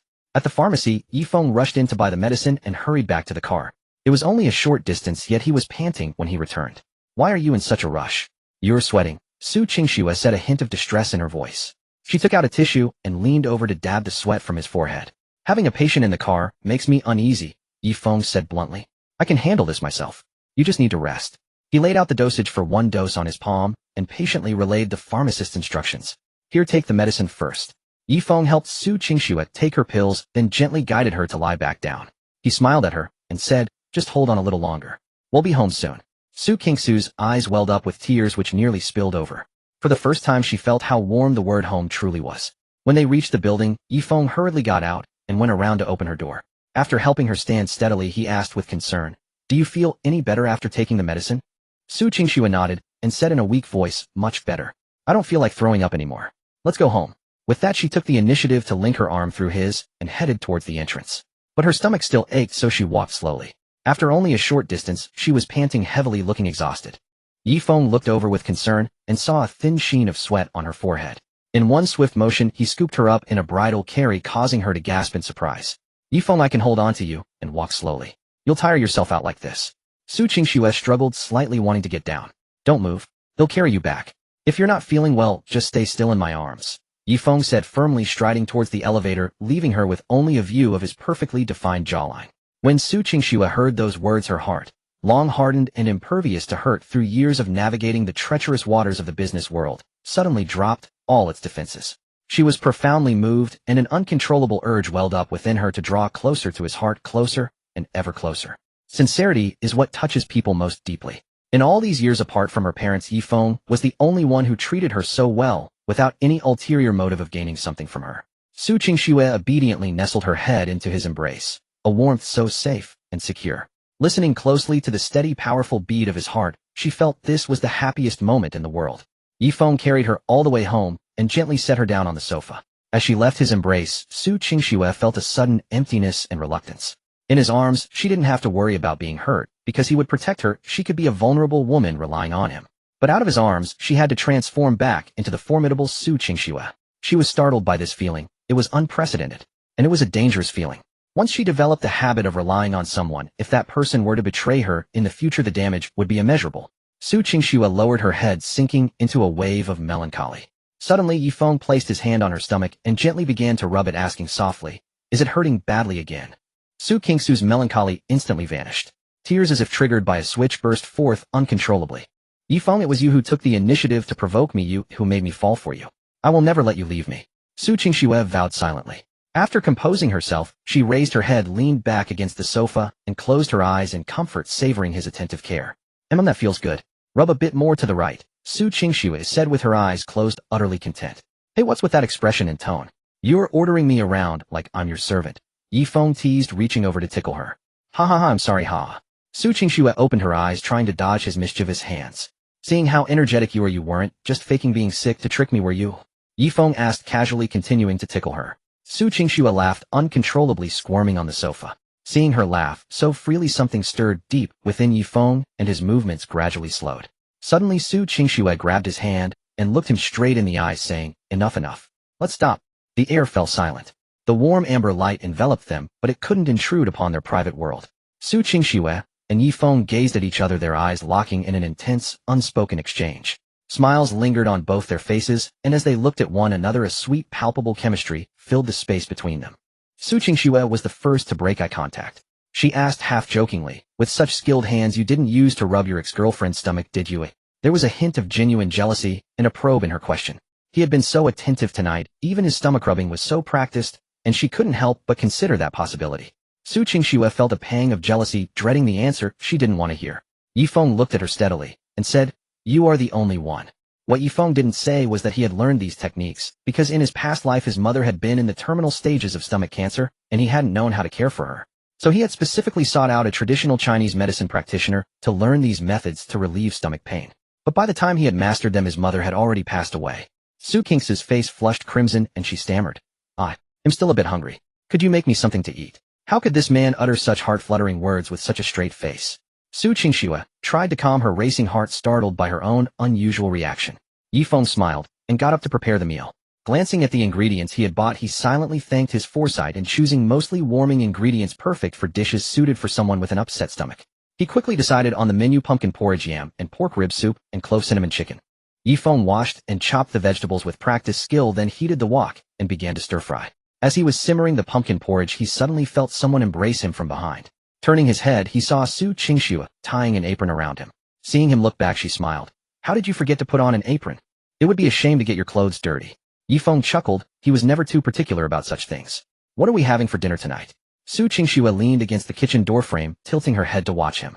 With limited ingredients, I'm just making something simple: pumpkin porridge, yam and pork rib soup, and clove cinnamon chicken. These are all easy on the stomach, so you can eat without worry. Ye Feng continued chopping vegetables as he explained. You call this simple? Su Qingxue gave him a thumbs up. I don't know how to make any of these. I can teach you. Would you like to learn it? Ye Feng asked with a smile, as if it were the easiest thing in the world. Su Qingxue was captivated by Ye Feng's smile. She had never harbored any desire to learn cooking, thinking it too difficult.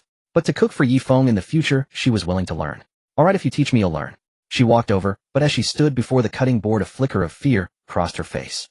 This is my first time. You'll need to be patient with me. Considering her situation, Ye Feng explained the steps for making the pumpkin porridge. But you've already finished the porridge. Can you teach me something else? Su Qingxue asked. Ye Feng placed his hands on her shoulders and gently guided her out of the kitchen. Today you're the patient, and I'm here to take care of you. I can teach you to cook anytime, just not today. Just wait outside and get ready to eat. And so the scene shifted. Ye Feng busied himself in the kitchen, while Su Qingxue watched him from the sofa, just like a real married couple. Food's ready. Ye Feng carried the dishes to the table, only to find the bowls and chopsticks already neatly arranged. Our chef, he has worked hard. Have some tea and take a break. Su Qingxue handed him a steaming cup of tea. Ye Feng took a sip. The temperature was perfect. It would be a lie to say he wasn't moved. He had felt Su Qingxue's intense gaze from the kitchen, and now the table was set ready to eat. Their shared division of labor gave him the illusion that they were truly husband and wife. He could be certain that after tonight Su Qingxue would fall for him even harder. But he still couldn't reciprocate her feelings just yet, as he wanted to focus on building his career before delving into matters of the heart. The food Ye Feng made was as always delicious, and the two quickly finished every last bite. Over at Su Shengming and Yi Lanyi's place, Yi Lanyi received a call from Qiao Shan's son Lily's mother. Qiao Shan had always kept an eye on Su Qingxue, hoping to introduce her to her cousin's son. But upon returning home today and hearing from her daughter that Su Qingxue had gotten married, she was utterly shocked and immediately called Yi Lanyi. Lanyi, I heard from Lily that Qingxue got married. Is it true? Qiao Shan asked hurriedly. Yi Lanyi nearly dropped the phone, extremely surprised. My daughter got married, and her mother didn't even know. Qiao Shan took Yi Lanyi's silence as confirmation that Su Qingxue had indeed married, which made her even more flustered. How could such wonderful news not be shared with us? If Lily hadn't told me today that Qingxue's husband picked her up at the restaurant and even had a meal with them, none of us would have known.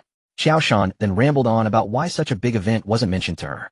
Yi Lanyi, still reeling from the shock of the news, said little in response. After hanging up, Yi Lanyi immediately called Su Qingxue. The call was quickly answered. Qingxue, I heard from Aunt Qiao Shan that you're married. What's going on?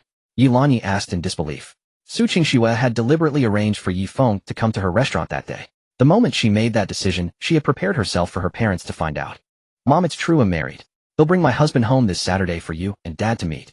Su Qingxue admitted. Hearing the confirmation, Yi Lanyi grew even more anxious. What's his name? How old is he? Does he have a house and a car? What's his family situation like? Are his parents easy to get along with? What does he do for a living? What kind of person is he? The rapid-fire questions left Su Qingxue dumbfounded, but she knew it was because her mother loved her deeply and worried she might be treated unfairly. Su Qingxue reassured her. Mom, you'll know when you meet him on Saturday. I promise you, and Dad will be satisfied. This calmed Yi Lanyi down a bit. Suddenly she thought of Kier and frowned. I'm worried Kier might not be pleased. Su Qingxue smiled. Mom, I promise you Kier will be more than happy.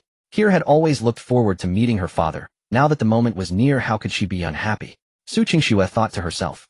As she mused, her thoughts drifted back 6 years to the night she first met Ye Feng. That was the night of their first encounter. She remembered it was also high summer. That night the bar's lights were dazzling, and the atmosphere was electric.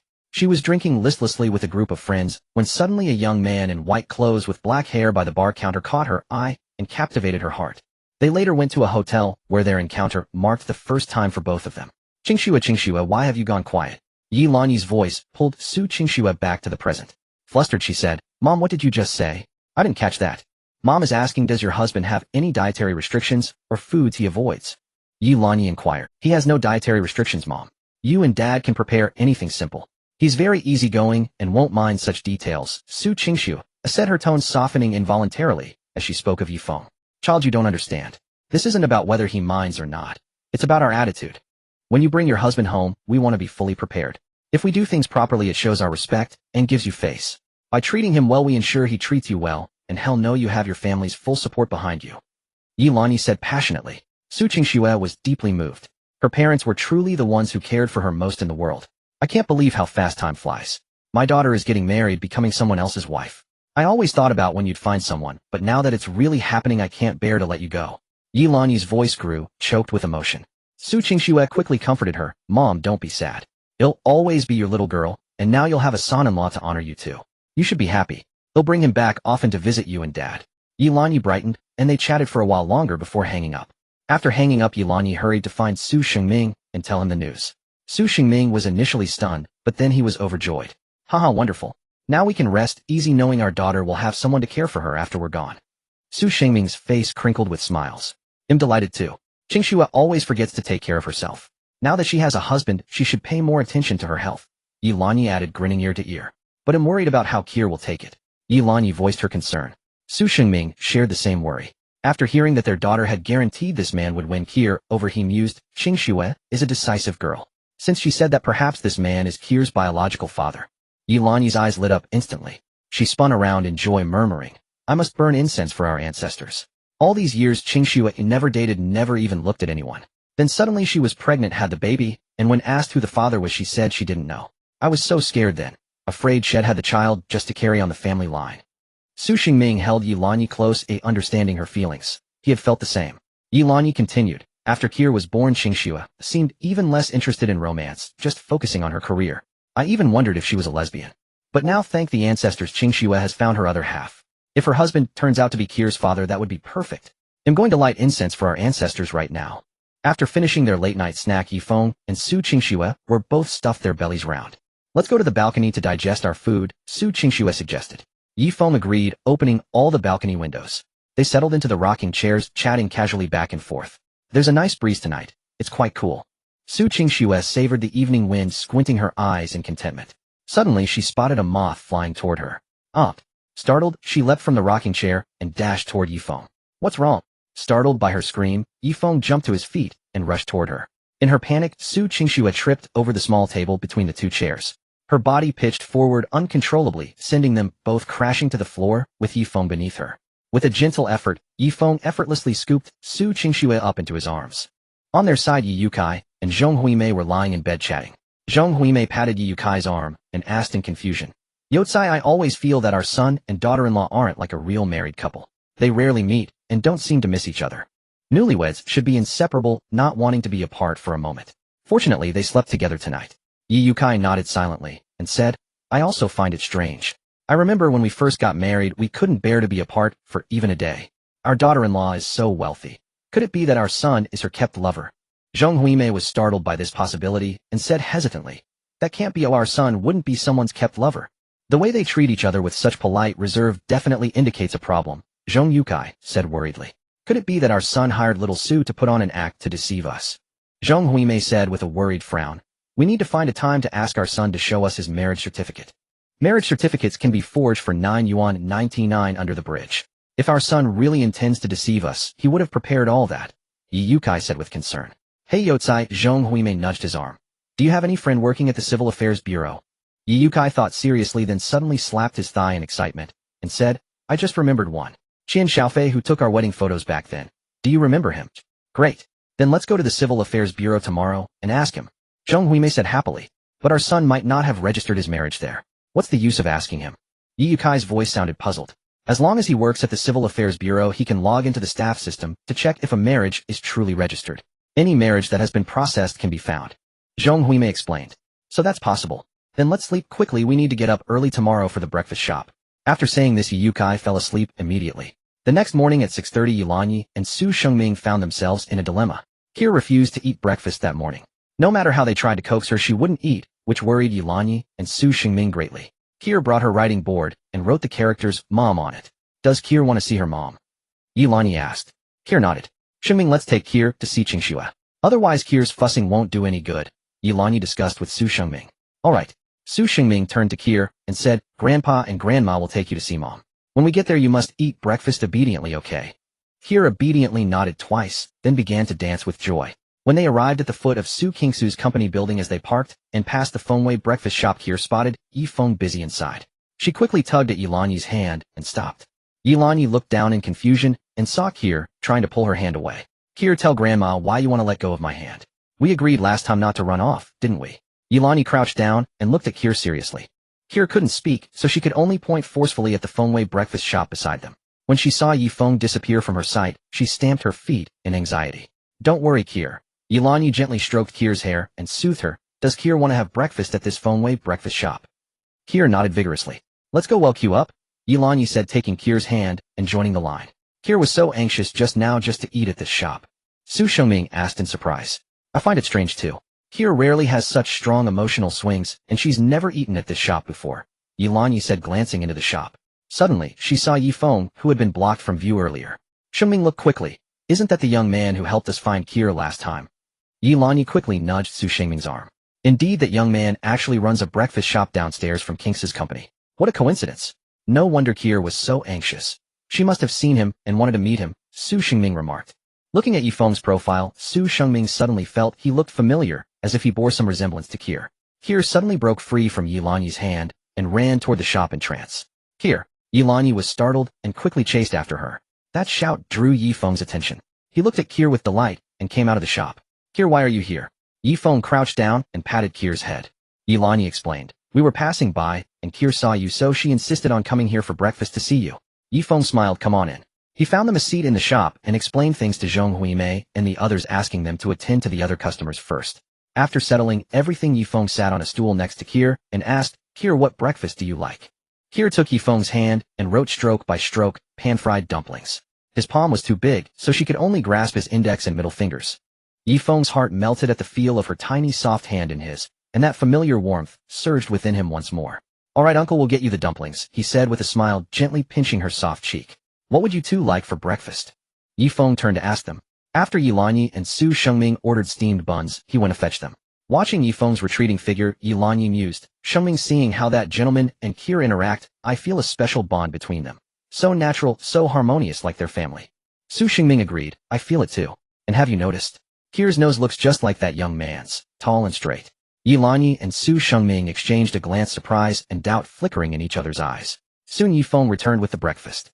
He handed Yilani and Su Qingxue their meals, and then focused on chatting with Kier. Kier, here are your dumplings. I got you one steamer of each flavor, so eat as much as you like. Ye Feng smiled at Kier, his eyes full of affection. He couldn't explain where this emotion came from, but he felt an uncontrollable urge to be good to her. Seeing her reach for the hot dumpling with her bare hands, he quickly stopped her. Kier, it's hot. Let Uncle blow on it and feed you. And so Ye Feng patiently blew on each dumpling to cool it before feeding her. Watching her cheeks puff out as she chewed filled him with a sense of joy. When he noticed a smear of sauce on her face, he gently wiped it away with a napkin and teased, Whose little kitten is this? Kier giggled, her baby teeth peeking out. Ye Feng laughed along and continued feeding her. Yilani and Su Qingxue were astonished. The way the two of them smiled looked even more alike now. After Kier finished her breakfast, Yilani and Su Qingxue rose to pay, but Ye Feng refused, saying it was his treat. Young man were truly grateful, Su Qingxue said, looking at Ye Feng with admiration, thinking to himself, if only he could be my son-in-law. So kind-hearted and wonderful with Kier. We'll be going now? We still need to take Kier to see her mother. We'll come back another day to thank you properly, Yilani said, holding Kier's hand. Now that she knew where Ye Feng worked, it would be easy to return. Ye Feng nodded, go ahead, take care. Then he crouched down and waved at Kier. Kier, goodbye. Have a happy day. Kier waved back with a smile so wide that her big sparkling eyes curved into little crescent moons. Yilani and Su Qingxue took Kier to see Su Qingxue, but the receptionist at the Xuejie Group headquarters told them she wasn't in the office that day. Yilani called Su Qingxue and the call was quickly answered. Mom, is something the matter? Su Qingxue asked. Kier refused to eat breakfast this morning and threw a fuss to see you, so your father and I brought her to your company. The front desk said you're not in. Did you go on another business trip? Yilani said, accustomed to this pattern. Su Qingxue quickly replied, will be back tomorrow. Mom, next time you come give me a call first so I can pick you up. That way you won't have to make a wasted trip if I'm away. Lanyi couldn't help but ache for her daughter, always so busy with work traveling all over the country. Who in the world had to go on business trips this often? Su Qingxue's voice softened. Mom put Kier on the phone. I want to talk with her for a bit. Kier had been eagerly waiting for a chance to speak with Su Qingxue. As soon as Ye Lanyi handed her the phone, she snatched it up impatiently. Kier, do you miss mommy? I'm sorry I've been so busy that I didn't come to see you. Have you had breakfast? Su Qingxue asked with a smile. Ye Lanyi handed Kier the paper and pen she had prepared and read out what Kier had written. I ate. It's okay. Su Qingxue felt a pang of both heartache and relief hearing that Kier didn't blame her. Ever since she had explained that she was working hard to provide a better life for her, Kier had never thrown a tantrum again. What did Kier have for breakfast? Su Qingxue asked, forcing herself to sound cheerful, not wanting to pass her negative emotions on to Kier. Dumplings, yummy, uncle feed like. Ye Lanyi read word for word. So Kier had tasty dumplings. Much is your belly all round and full now. Mentioning dumplings, Su Qingxue couldn't help but think of the ones Ye Feng had made, and her mouth began to water. But she was puzzled by Kier's words. Shocked that something had happened in Kier's life without her knowledge, she asked anxiously, Mom, who is this uncle Kier is talking about? She seems to really like him. Ye Lanyi recounted their encounter with Ye Feng and the breakfast at his shop that morning. However, she had forgotten the name of the shop and had never asked Ye Feng's name, so Su Qingxue didn't realize that this uncle was none other than Ye Feng. Sweetheart, be good and listen to Grandma and Grandpa at home. Mommy will be back soon to play with you.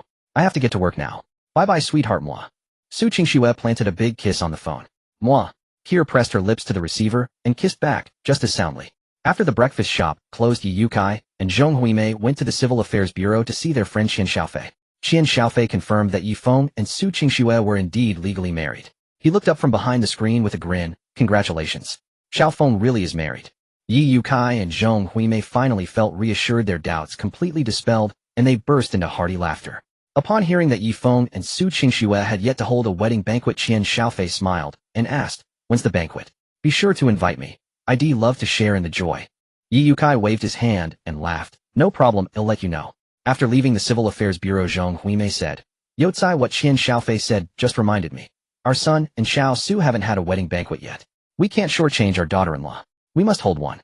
Ye Yukai nodded in agreement, saying, Indeed, we should also meet with Xiao Su's parents to learn about their customs and determine the betrothal gift accordingly. Right? Zhong Huimei clapped her hands. The betrothal gift is a major matter. We must not let her family think we are being stingy or unwilling to provide one. With the breakfast shop flourishing as it is, earning 3,000 a day is no problem. Add that to the money we've saved for our son's wedding, we can afford to host a proper banquet. The two settled on the plan to host the wedding banquet and decided to inform Ye Feng about it. When Ye Feng returned to the rental for lunch, Zhong Huimei seized the opportunity to say, Son, your father and I have discussed it, and we both agree that you and Xiao Su should have a wedding banquet. First, since Xiao Su is marrying into our family, we can't let her feel slighted. A banquet is a way to tell all our friends and relatives that Xiao Su is now a part of the Yi family. Second, hosting the banquet also shows her parents our sincerity as the groom's family, reassuring them to entrust Xiao Su to you. Why don't you discuss it with Xiao Su? Ye Yukai suggested. Ye Feng hesitated for a moment, then said, Alright, I'll talk it over with Qingxue, but she's busy, so she probably won't have time. Zhong Huimei slapped the table, insisting, No matter how busy she is, she'll make time for such an important event. Whether we bring it up is a matter of our attitude. We need to hold a banquet so the relatives know you two are married. It's also a sign of respect for Xiao Su. Ye Feng was fully aware of the importance of a wedding banquet. His real reluctance stemmed from the fact that he and Su Qingxue were only in a fake marriage and would divorce in a year. If there was no banquet and their parents never met, the divorce could be finalized quietly, minimizing the impact on both sides. But if a banquet was held and all the relatives knew about it, a subsequent divorce would become fodder for gossipy relatives for a lifetime. However, he couldn't voice these thoughts or his mother would faint. Seeing that Ye Feng was still hesitant, Zhong Huimei added, Son, don't worry. We'll handle all the arrangements for the banquet. Xiao Su just needs to show up, or it won't take much of her time. Be sure to tell her that when you speak with her. Hearing this, Ye Feng felt both touched and guilty. His parents genuinely cared for their daughter-in-law, and it was clear how much they adored Su Qingxue. If only his marriage to Su Qingxue were real. He looked up and saw Zhong Huimei's sincere and anxious gaze, and he relented. Alright, Mom, I'll do my best to persuade Qingxue to make time for the banquet, Ye Feng said. He then sent a message to Su Qingxue telling her that his parents wanted to host a wedding banquet for them. What do you think? Ye Feng asked. Su Qingxue replied instantly, Sure, let's do it. Let's have 2 banquets, one at your hometown and one on my side. Ye Feng hadn't expected Su Qingxue to agree so readily. He wondered to himself, did she forget we're in a fake marriage? He reminded her, we're in a fake marriage. If we hold banquets, more people will know when we eventually divorce. This time Su Qingxue took a moment to reply, I don't want to do it either, but even if your parents didn't bring it up, mine would.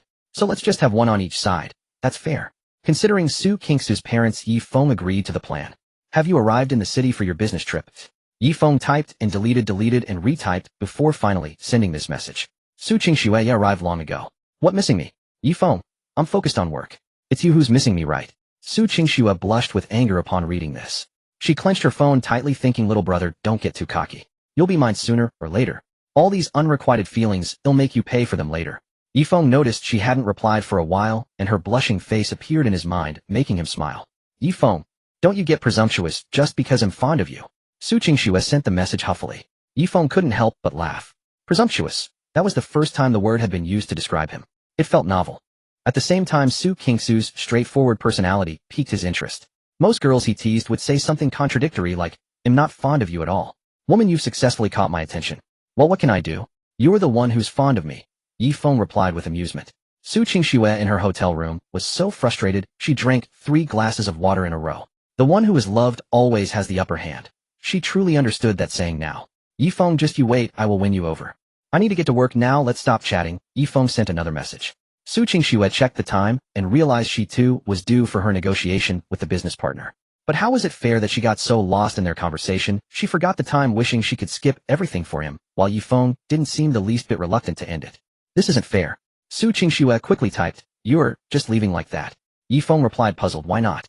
Making money is what matters. Su Qingxue held her forehead. Could someone help her? How was she supposed to win over a man who only cared about making money? Be careful.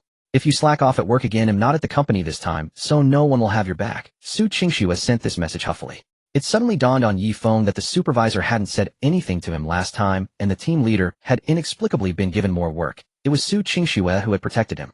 A warm current flowed through his heart. Although he could have handled the situation himself last time, he hadn't expected Su Qingxue to help him. She didn't have to do that. Ye Feng couldn't help but think that Su Qingxue's timing in mentioning this was also quite clever. If she had brought it up right after helping him last time, he wouldn't have felt this warmth and slight flutter of the heart. He might have even been a bit put off. Mentioning it casually now like this felt much more natural. Ye Feng replied, got it. I'm really off to work now. They'll have a little surprise for you when I get back. Upon reading the message, Su Qingxue felt a jolt of excitement. She sprang up from her bed with a swift, agile motion. Calm down, Su Qingxue, she murmured to herself, pinching her cheeks to relax the stiff muscles from her wide grin. Just as Ye Feng was about to turn off his phone, it beeped. He picked it up and saw a text message from his bank. Construction bank account credited 100 yuan. Ye Feng was astonished. Who would send him money out of the blue? Construction bank account credited 100 yuan. 100,000 yuan. 100,000 yuan. The continuous notification sounds stunned Ye Feng. He counted them. There were 10 consecutive messages, each announcing a credit of 100 yuan. That made a total of 1 million. Was this what they meant by wealth falling from the sky while you sit at home?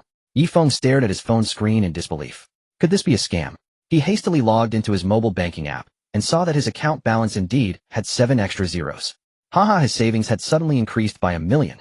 Ye Feng's heart soared with joy. He had become a millionaire overnight. But who had sent this? As if anticipating his confusion, another message arrived. This one from Su Qingxue. I just transferred 1 million to you. Consider it as covering the banquet expenses on your side. Let me know if you need more. How generous. How magnanimous. How wealthy. Ye Feng marveled inwardly. He knew Su Qingxue was rich, but he hadn't realized she was this rich. So this was what it felt like to be showered with money. It was exhilarating. Let the rain of riches come down even harder. Ye Feng looked at his account and couldn't help but think. Su Qingxue was wealthy, stunningly beautiful, had a great figure, and seemed to like him. Maybe he should just let himself be won over. While resting at home during his lunch break, Ye Feng suddenly remembered it was time to take his mother for her follow-up checkup. He called his company and took the afternoon off. Seeing Zhong Huimei and Ye Yukai in the living room, he walked over and said, Mom, it's time for your medical checkup. Zhong Huimei waved her hand dismissively, a look of resistance on her face. Why do I need a checkup? I'm perfectly healthy, I know my own body. Ye Yukai chimed in, I think your mother is in great shape. She eats well and walks faster than me. The last checkup only found a minor issue. I'm sure she's fine by now. Ye Feng felt helpless. The older generation was always reluctant to see a doctor. He tried again. This time I've arranged for you to see Professor Wu Li, a specialist in gastroenterology at Xuejie Hospital. She is the top authority in the entire Hunan province. And she only holds clinic once a week. Her appointments are nearly impossible to get. They're snapped up instantly, even scalpers can't get them. Impressive.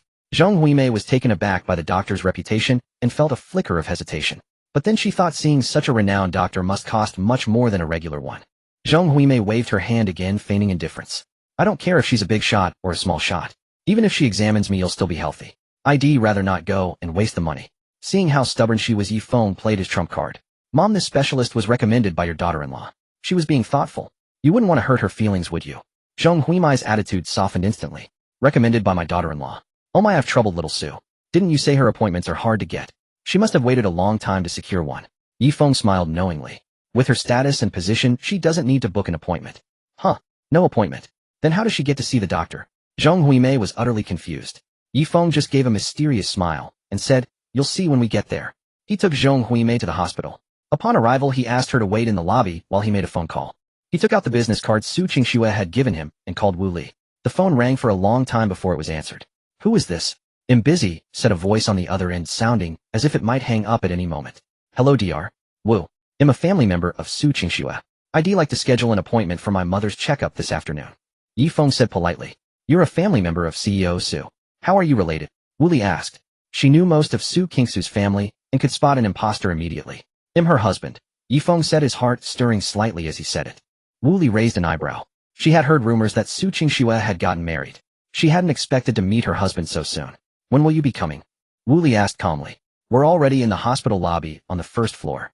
I'm here with my mother for her checkup, Ye Feng added. All right, come on up, Wu Li said and hung up. Son, look over there. Zhong Huimei tugged at Ye Feng's sleeve, pointing at a screen. It says Dr. Wu Li's remaining appointments are 0. Have we come all this way for nothing? Ye Feng smiled and put his arm around his mother's shoulders, guiding her forward. Mom, Dr. Wu Li is asking for you. Zhong Huimei, still bewildered, was led by Ye Feng to the gastroenterology floor. They easily found Dr. Wu Li's office as it was bustling with noise. Dr. Wu, I flew all the way from Qiqihar just to see you. I waited on the booking website for half a month to get this appointment. I'm next in line. How can you just stop seeing patients all of a sudden? This isn't right. A man in a khaki t-shirt stood at the door, his head drooping like a dejected puppy, lamenting his arduous struggle to secure the appointment. A row of people sat on the chairs outside, evidently all patients of Dr. Wu Li. They all wore worried expressions. A middle-aged woman at the end muttered, half a month. I'm a local from Changsha, and it took me a full 2 months to finally get an appointment with Dr. Wu Li. Beside her sat an elderly man with white hair. He coughed and spoke in a weathered voice. My son tried twice to buy an appointment from a scalper and failed. This time we mobilized our entire family of 7. From me, an old man of 80, to my 6-year-old grandson. We stayed up 2 whole nights and finally managed to book today's appointment. Who knew Dr. Wu would leave so early today? What are we supposed to do? Ye Feng listened carefully. The people seated in the row were all lamenting how long they had waited for their appointment numbers and how much hardship they had endured to secure an appointment with the specialist Dr. Wu Li. It truly sounded difficult to get an appointment, which explained why even scalpers couldn't procure one. Getting an appointment was indeed no easy feat. The man in the t-shirt collapsed to the ground. This burly man from the northeast, standing over 6 feet tall, suddenly broke down and wept. Dr. Wu, you can't just abandon me like this. Zhong Huimei witnessed the scene unfold, clutching tightly at Ye Feng's sleeve, and said worriedly, Son, they're saying Dr. Wu Li isn't seeing patients anymore. How are we going to get treated? Just then Dr. Wu Li emerged. She addressed the crowd of patients. Everyone's appointment numbers for today will be preserved and deferred to the next session. Please remain calm and head home for now. Her gaze swept across the room before settling on Ye Feng. She gave a slight nod and said, You and the lady beside you, please come in. All eyes in the room converged on Ye Feng and Zhong Huimei. Some wondered who they were to be summoned inside when Dr. Wu Li had just declared she wasn't seeing patients. Others speculated that Dr. Wu Li had stopped taking appointments precisely to treat the 2 of them. Still others were astonished to notice that they held no appointment slips at all. They hadn't even registered. A cacophony of murmurs erupted, and Ye Feng could feel the waves of envy and jealousy radiating from every direction. Without a word, he took Zhong Huimei's hand, and under the gaze of the crowd walked into Dr. Wu Li's consultation room. Are you Mr. Su's husband? Dr. Wu Li asked once Ye Feng and Zhong Huimei had taken their seats. Ye Feng was taken aback. Dr. Wu Li had called them in without knowing his identity. What if she had made a mistake? He nodded in confirmation. In truth, Dr. Wu Li had simply noticed that Ye Feng stood out the most in the crowd, and she figured such a striking man must be worthy of Su Qingxue. Tell me about your mother's condition, Dr. Wu Li began her consultation. Ye Feng handed over the previous medical records. After a thorough examination, Dr. Wu Li reached her conclusion. Your mother's condition is indeed chronic superficial gastritis, primarily caused by the consumption of irritating foods and irregular eating habits that have damaged the gastric mucosal protective barrier. It's not severe at present. This is a common ailment of the digestive system. It can be minor or serious. In daily life, pay attention to dietary habits and try not to let psychological stress get too high. Alright, I'll be careful, Zhong Huimei nodded hastily. Dr. Wu Li then wrote out a prescription and instructed Zhong Huimei to return for a follow-up in half a month. After leaving the hospital, Ye Feng carried the medication and medical records reminding Zhong Huimei to heed the doctor's advice. Zhong Huimei nodded to show she understood. She took Ye Feng's hand and said, "Son, give Xiaosu a call right now. We really need to thank her properly for today. Without Xiaosu, we wouldn't have been able to see Dr. Wu Li at all." Zhong Huimei recalled the crowd outside Dr. Wu Li's consultation room. People who had waited so long for their appointments and felt a shiver of awe. Their persistence was truly remarkable. Ye Feng took out his phone and called Su Qingxue. At that moment, Su Qingxue was in the middle of a tense negotiation with a partner company. The talks had hit an impasse. Everyone's phones were on silent, including Su Qingxue's, but she had set a special ringtone for Ye Feng, while calls from others were muted as calls rang through. Hearing the distinctive ringtone meant for Ye Feng, Su Qingxue signaled a pause in the negotiations and answered the call. "Are you busy?" Ye Feng asked. Su Qingxue shook her head. "I have time for a phone call. I just took my mother to see Dr. Wu Li, the one you recommended. Thank you for today. Without you, we definitely couldn't have gotten an appointment." Ye Feng expressed his gratitude sincerely. Su Qingxue frowned slightly. "No need to thank me." Zhong Huimei leaned toward the phone, beaming from ear to ear. "Xiaosu, you have no idea how many people were outside Dr. Wu Li's office. We just walked right past all of them and got to see the doctor." Zhong Huimei swallowed and continued her praise. "How is my daughter-in-law so capable? Even something this difficult you can handle. I must be the luckiest mother-in-law in the world. My daughter-in-law is beautiful, successful in her career, and treats me so well. I don't even know how to thank you enough." Hearing Zhong Huimei's compliments, a faint, almost imperceptible smile tugged at the corners of Su Qingxue's eyes and lips. She replied, "You're my mother-in-law, not some irrelevant person. Please don't say thank you to me anymore. This is nothing. I'm more than willing to do it for you because you are my one and only mother-in-law." Zhong Huimei's smile grew even brighter. Having such an easygoing daughter-in-law was truly a blessing. She handed the phone back to Ye Feng, who pressed it to his ear just in time to hear Su Qingxue say she would be coming home tonight. After Su Qingxue hung up, the opposing company's representative, Su Xueqiang, suddenly conceded and agreed to sign the contract at the 35 million yuan figure Su Qingxue had proposed. Su Qingxue was inwardly astonished. Why had he given in after she took a single phone call? Su Xueqiang noticed her surprise and smiled.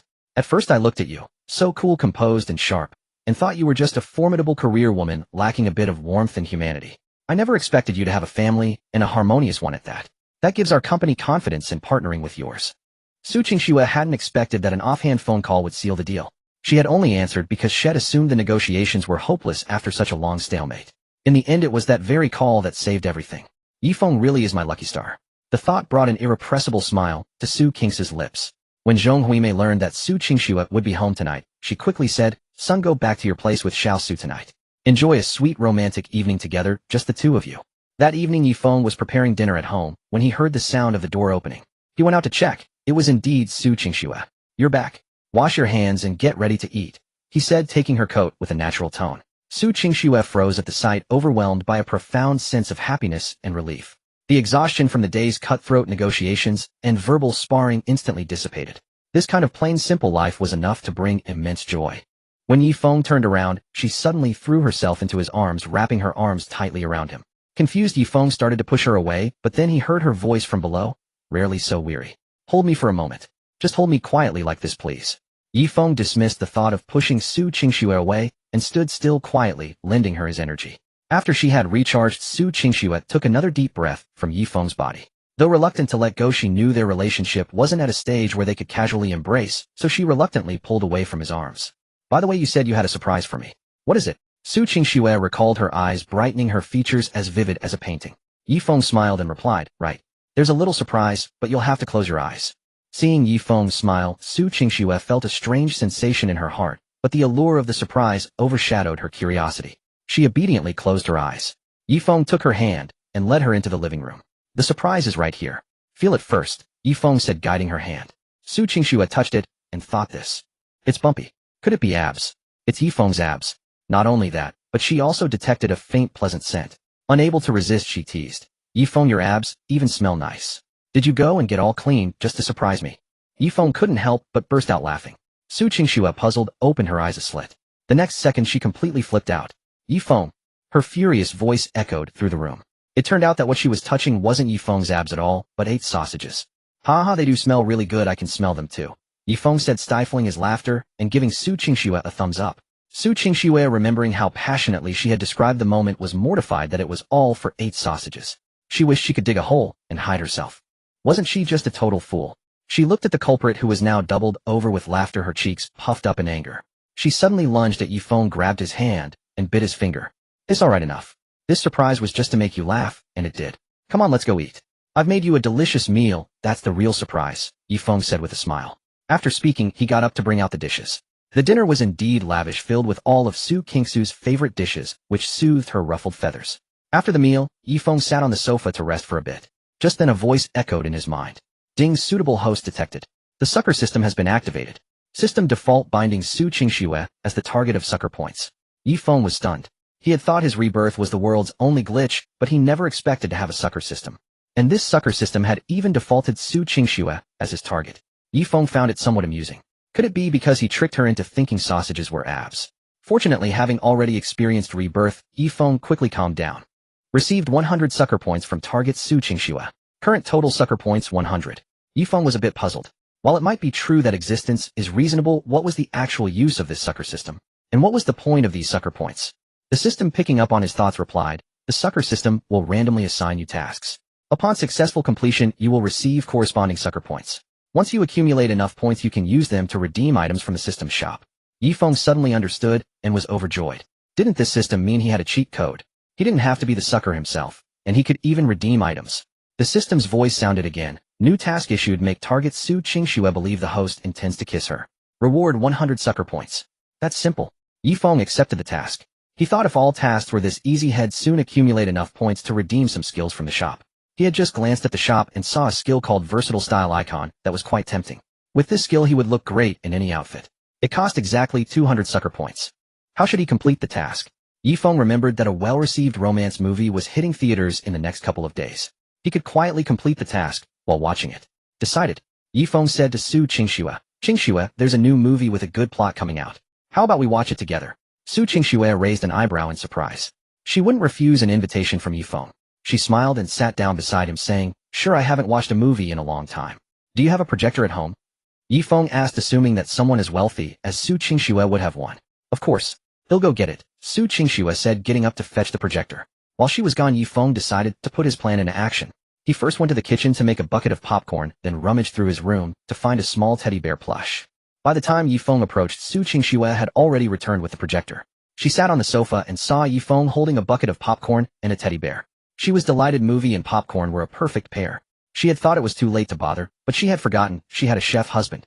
But what was the teddy bear for? Su Qingxue voiced her confusion. Ye Feng, however, was being mysterious, saying she'd find out soon. When Su Qingxue reached for the bear, Ye Feng wouldn't give it to her. She was completely baffled, unable to figure out what he was up to. As the movie was about to begin, Su Qingxue and Ye Feng settled onto the sofa to watch. The film told the story of an assistant architect in City A and a piano tuner in Country B whose minds become inexplicably linked after a strange accident, granting them a miraculous sharing of hearing, taste, and touch. Their forced entanglement threw their lives into chaos and provided endless amusement, yet the constant companionship made them the ones who understood each other best. However, a misunderstanding created a rift between them, casting a shadow over their uncertain future despite the vast distance. In the film's climax, the heroine, believing the hero to be dead, encounters him at a crossroads. They embrace amidst the heavy snowfall, confessing their deep affection. Ye Feng, constantly observing Su Qingxue, noticed she was completely absorbed in the story. At that moment, she reached for the popcorn. Seizing the opportunity, he did the same, and as expected, their hands touched. Ye Feng closed his eyes. Suddenly, Su Qingxue kissed him. His eyes flew open, and he pulled back, asking with a smile, what was that for? Su Qingxue looked at him shyly and replied, you closed your eyes, weren't you asking for a kiss? Ye Feng thought to himself that it was indeed the case. But he said aloud, I just closed my eyes to savor the moment. I didn't expect you to kiss me. He wore an expression of having been taken advantage of. Su Qingxue was both angry and embarrassed, realizing she had been the fool again. It was all the fault of the wonderful atmosphere that had swept her away. She had been teased by Ye Feng twice tonight. Just then the system's voice chimed in Ye Feng's mind. Ding, congratulations, host, on completing the task. You have been awarded 100 full points. You can now exchange them for the transformative style skill. Would you like to exchange immediately? Ye Feng replied without hesitation, exchange now. Exchange successful, the system's cold voice echoed. Ye Feng's heart, however, burned with excitement, eager to witness the power of this new skill. Instantly, Ye Feng felt as if he had been reborn. He wondered what he looked like to others now, feeling a mixture of novelty and anticipation. Su Qingxue let out an angry snort. Ye Feng suddenly remembered she was still there. Realizing he owed this skill to her though she remained blissfully unaware, he felt a pang of guilt. He offered her the small teddy bear he had prepared, coaxing, "The teddy bear says, 'Beautiful lady, please don't be upset anymore.'" Still angry, Su Qingxue turned her head away. Feigning sadness, Ye Feng said, "Oh no, this beautiful, charming, and gentle lady still won't forgive me. What shall I do?" His antics made Su Qingxue laugh and she turned back, but her gaze shifted as it landed on him. Why did Ye Feng seem even more handsome? He was wearing a simple white tee and black pants, yet they looked like a unique designer masterpiece on him, making him rival a world-class model. Su Qingxue was mesmerized. She had always been attracted to his looks, but now she couldn't tear her eyes away. Ye Feng could see the skill's effectiveness in Su Qingxue's increasingly dazed gaze. He hadn't expected this silly fool system to sound so lame, yet grant such an awesome skill. Overjoyed, he beamed and asked, "Is this beautiful lady no longer angry?" Su Qingxue was still staring at him. He looked incredible in those clothes. Cool without being cliché, noble without being pretentious. She snapped back to reality, coughed twice to hide her embarrassment, and said, "I suppose I'm not angry anymore." Just then Su Qingxue received a call from Yilanyi. She answered, hearing the voice on the other end say, "Qingxue, when can you come home? Kira misses you." Hearing that her daughter missed her, Su Qingxue was eager to return immediately. She replied without hesitation, "Mom, I understand. They'll be home soon." After ending the call with Yilanyi, Su Qingxue looked at Ye Feng with a hint of reluctance, and said, "Ye Feng, something came up at home so I need to go back now. They'll pick you up the day after tomorrow to come to my mom's place. I have a surprise for you." Hearing she had matters to attend to, Ye Feng quickly urged her to go. Su Qingxue immediately drove home. After parking, she saw Kira waiting for her at the door and scooped her up in her arms. "Baby, did you miss mommy?" she asked, planting a kiss on Kira's cheek. Kira beamed with joy and wrapped her arms around Su Qingxue's neck. "Ever since we got back from your office, Kira has been thinking about you nonstop. She's been a bit down and only perks up when we talk about you," Yilanyi said from the side. "Mommy missed Kira so much too," Su Qingxue said, nuzzling her face against her daughter's with a doting smile. After playing for a while, Kira suddenly scurried off on her short legs, only to run back moments later clutching paper and a pen. After scribbling something down, she handed the paper to Su Qingxue. Su Qingxue took it and read, "Tomorrow uncle play." Su Qingxue immediately understood Kira's meaning. She wanted to go see and play with the uncle she had never met, the one who had saved her. Su Qingxue was also quite curious about this uncle her daughter spoke of, so she readily agreed. The next morning, Su Qingxue was still asleep, but Kira was already wide awake and ready to go. This made Su Qingxue even more curious about the uncle. For Kira to be this excited, she must really like him. Based on Kira's and Yilanyi's descriptions, Su Qingxue drove towards her company's building. As she neared it, she spotted Ye Feng by the roadside carrying several bags of flour that looked quite heavy. She quickly pulled over, but before she could even greet him, she saw Kira excitedly roll down the window and wave vigorously at him. Su Qingxue was baffled. How did Kira know Ye Feng? As if answering her question, Ye Feng spotted Kira and walked over. "Kira, what are you doing here?" "Here for breakfast again," he said, ruffling her hair with a smile. "How about uncle feeds you breakfast again today?" Su Qingxue was thrilled and overjoyed. So the uncle Kira talked about was Ye Feng all along. He was the one who had saved her. She never imagined Kira and Ye Feng would have such a connection and meet like this. Since that was the case, she would have to give him the surprise earlier than planned. "Ye Feng, why are you carrying a few bags of flour?" Su Qingxue suppressed her excitement and asked. Ye Feng then noticed Su Qingxue. He looked at her in surprise, then at Kira, and said, "The shop ran out of flour, so I came out to buy some." "And this is a?" Ye Feng asked, looking at Kira. "Let's put the flour in the breakfast shop first," Su Qingxue said, worried that Ye Feng might be tired, and also because she wanted to discuss something important not here. Su Qingxue had Ye Feng get into the car and went with him to Fengwei breakfast shop. After Ye Feng put away the flour bags, Su Qingxue led Kira over to him and said, "Ye Feng, this is my daughter Kira." Ye Feng's heart jolted. Su Qingxue had a child. No wonder he always felt Kira's features were familiar. She was Su Qingxue's daughter. For some reason, Ye Feng didn't feel deceived, and he still liked Kira very much. Su Qingxue's emotions were complicated. She said to Ye Feng, "I'd like to talk to you alone, is that okay?" Ye Feng happened to have some questions for Su Qingxue as well, so he nodded. "Of course." Su Qingxue crouched down and said to Kira, "Sweetie, Mom wants to talk to Uncle about something. Can you wait over there for a moment?" She pointed to the nearby Fengwei breakfast shop. Kira nodded in agreement. Su Qingxue and Ye Feng stood under a large camphor tree in front of the shop to chat, where Su Qingxue could still see Kira. Su Qingxue took Ye Feng's hand and said sincerely, "Ye Feng, what do you think of Kira?" "Kira is adorable and well-behaved. I really like her, and I can't help but want to be good to her," Ye Feng admitted honestly. Hearing Ye Feng's words, Su Qingxue felt a pang in her heart. Even though Ye Feng didn't yet know Kira was his daughter, he already cherished her deeply. Was it because blood is thicker than water? Actually, Su Qingxue paused, gathering her courage. "Kira is our child." The moment her words fell, Ye Feng stood frozen, as if struck by lightning. How could Kier be mine and Su Qingxue's child? How could I have no memory of such a thing? Wasn't our first meeting at the matchmaking event? Ye Feng's mind was in turmoil. Just then the system's voice echoed in his mind. Ding detected that the host is facing a major life decision, providing two options. Option 1, take Kier for a DNA paternity test. Reward, a 2000L BlackTech refrigerator. Option 2, deny that Kier is your child. Reward 100,000 yuan. The system has triggered an emergency selection and has automatically chosen option 1 for the host. Please complete the task as soon as possible. The system made the choice on its own. But when did he and Su Qingxue have a child? He had no idea. Besides, whichever option he chose, he would offend someone. Now that the system had chosen for him, he might as well follow through. He also wanted to know if Kier was really his child. He truly didn't recall having a child with Su Qingxue. After all, a woman like Su Qingxue with a goddess-like face and a stunning figure was rare in the world. If he had seen her, he would never have forgotten. Right then Ye Feng said to Su Qingxue, I want to take Kier for a paternity test. Su Qingxue was stunned when she heard this. Ye Feng wanted a paternity test.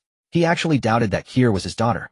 Su Qingxue thought to herself, I've taken care of Kier all by myself for so long, and her father actually doubts me. Why would I joke about something like this? Am I just a fool? Various emotions churned inside her, but her face betrayed nothing.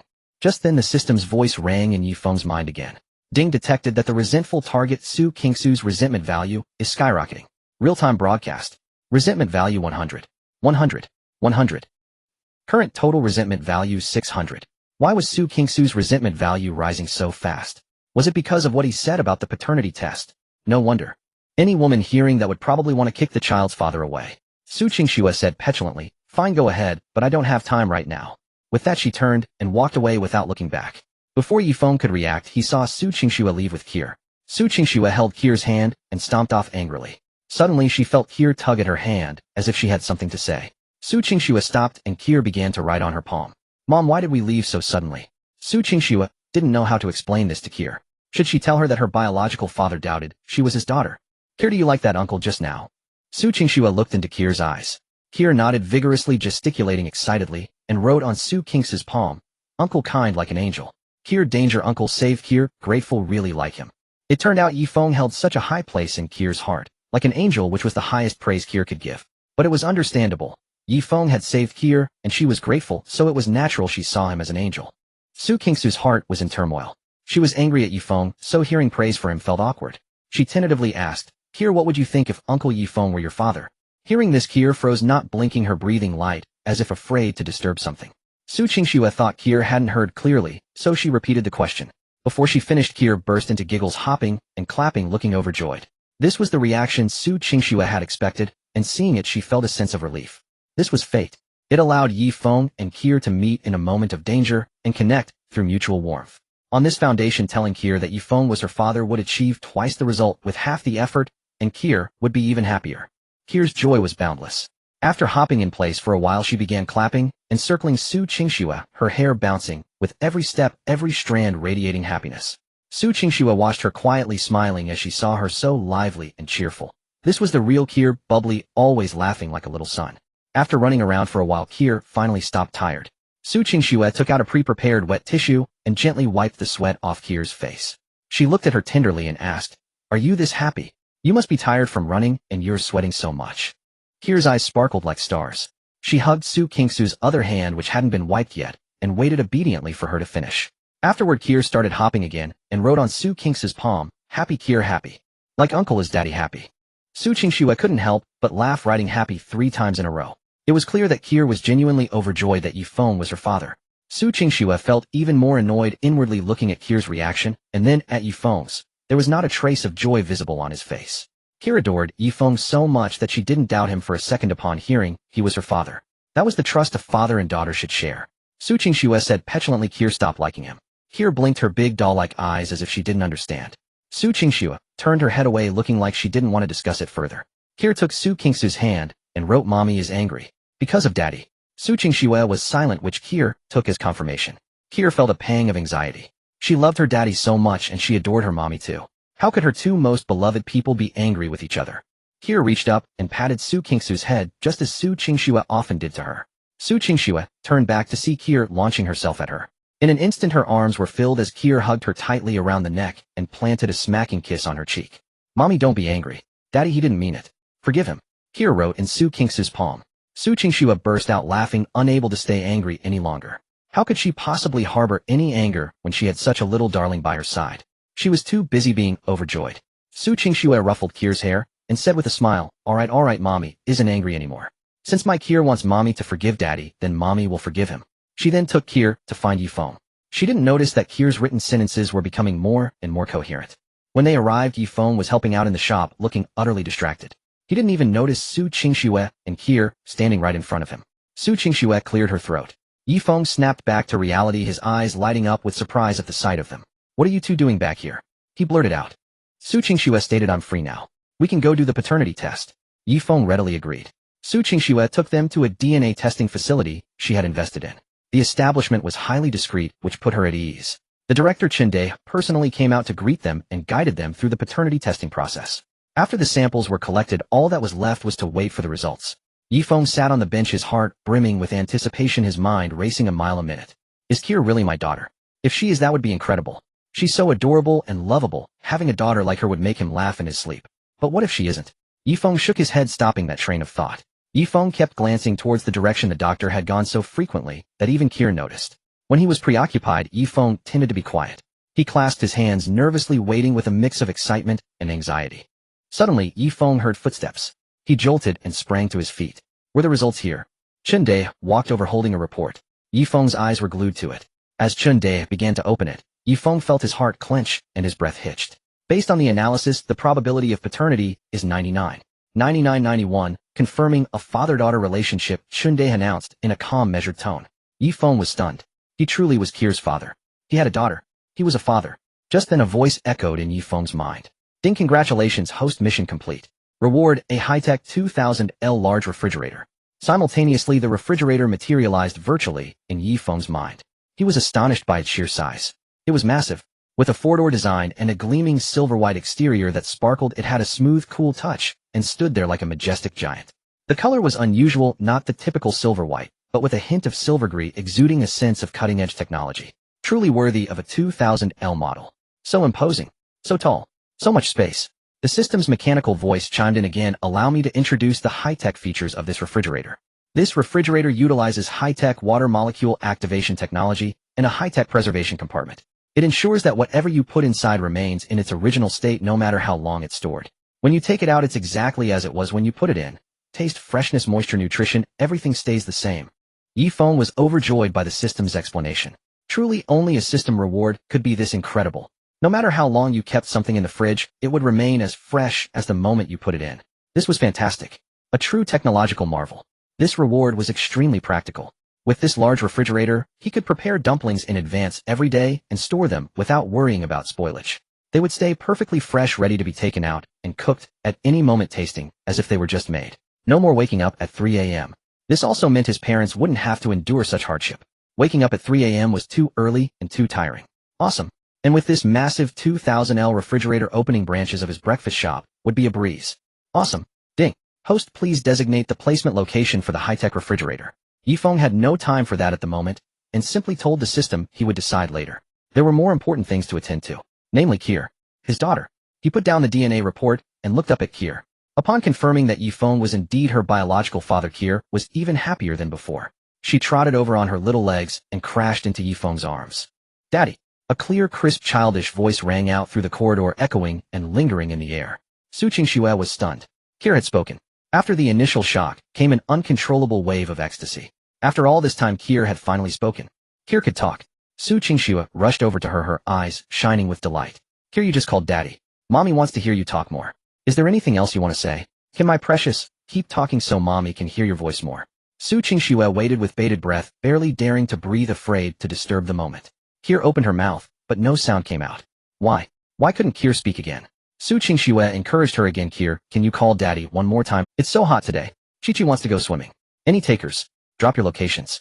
Chi-Chi is a girl, so only female friends are allowed to sign up. Shy. Kier remained utterly silent, her mouth agape, yet all that escaped her throat were feeble, broken syllables. Ye Feng asked, Kier can speak. What happened? Su Qingxue explained. When Kier was very young, she was kidnapped. After she was rescued, she developed autism and hasn't spoken a word since. That daddy she just uttered was the first time she's spoken since she was brought back. Su Qingxue's voice grew choked with emotion. After all these years, Kier had finally opened her mouth to speak. Ye Feng, now understanding Kier's condition, felt a deep pang of heartache and tenderness for her.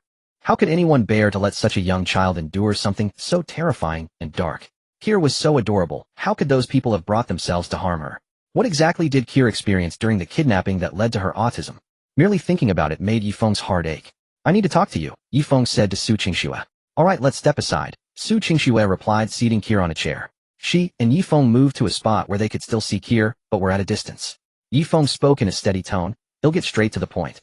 Since Kier is my daughter, I need to give our child a complete family. Su Qingxue nodded. She felt the same way. Ye Feng then asked, but can you explain to me how Kier ended up being my daughter? Did we ever meet before our whirlwind marriage?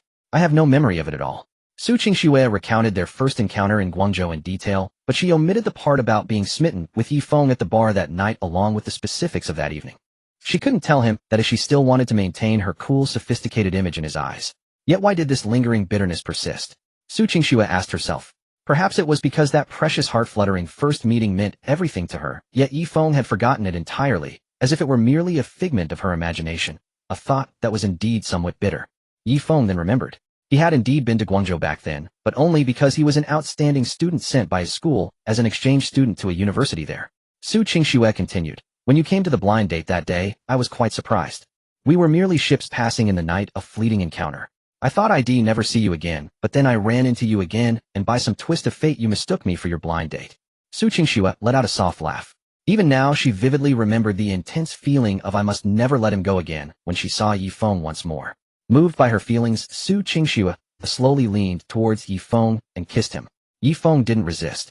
Listening to her description, their meeting was a completely different story, as romantic and beautiful as a novel, enough to stir the heart of even someone like him who was usually immune to romance. Romance is eternal. After the kiss, Su Qingxue declared possessively, Ye Feng, from now on you're my real husband. As soon as we get back, I'm tearing up the contract. The copy she held had already been burned the day she left. Ye Feng chuckled. All right. Su Qingxue beamed with joy, then said she would supervise him burning the contract. Ye Feng agreed, and took Su Qingxue and Kier to his rental. While they waited in the living room for Ye Feng to get the contract, Su Qingxue noticed a stray strand of hair sticking up on Kier's head. Driven by her need for neatness, she reached out and smoothed it down. Ye Feng brought out the contract and placed it on the coffee table. This is my copy. Do you want to double-check it? He asked, sitting down beside Su Qingxue. She took it. As she scanned the clauses, she couldn't help but recall the many little schemes she had hidden when she originally drafted it. Clauses like, when a third party stays overnight, party A and party B shall share a room and act intimately, were designed to foster their relationship.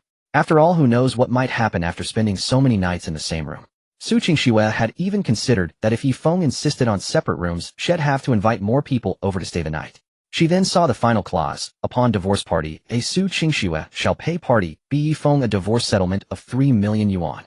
Su Qingxue looked at Ye Feng and joked, think carefully. Tear up this contract and you'll lose that 3 million yuan divorce settlement. As if a mere 3 million would make him hesitate. Ye Feng thought to himself. Before his rebirth, he wouldn't even spare a glance for a 3 million yuan project.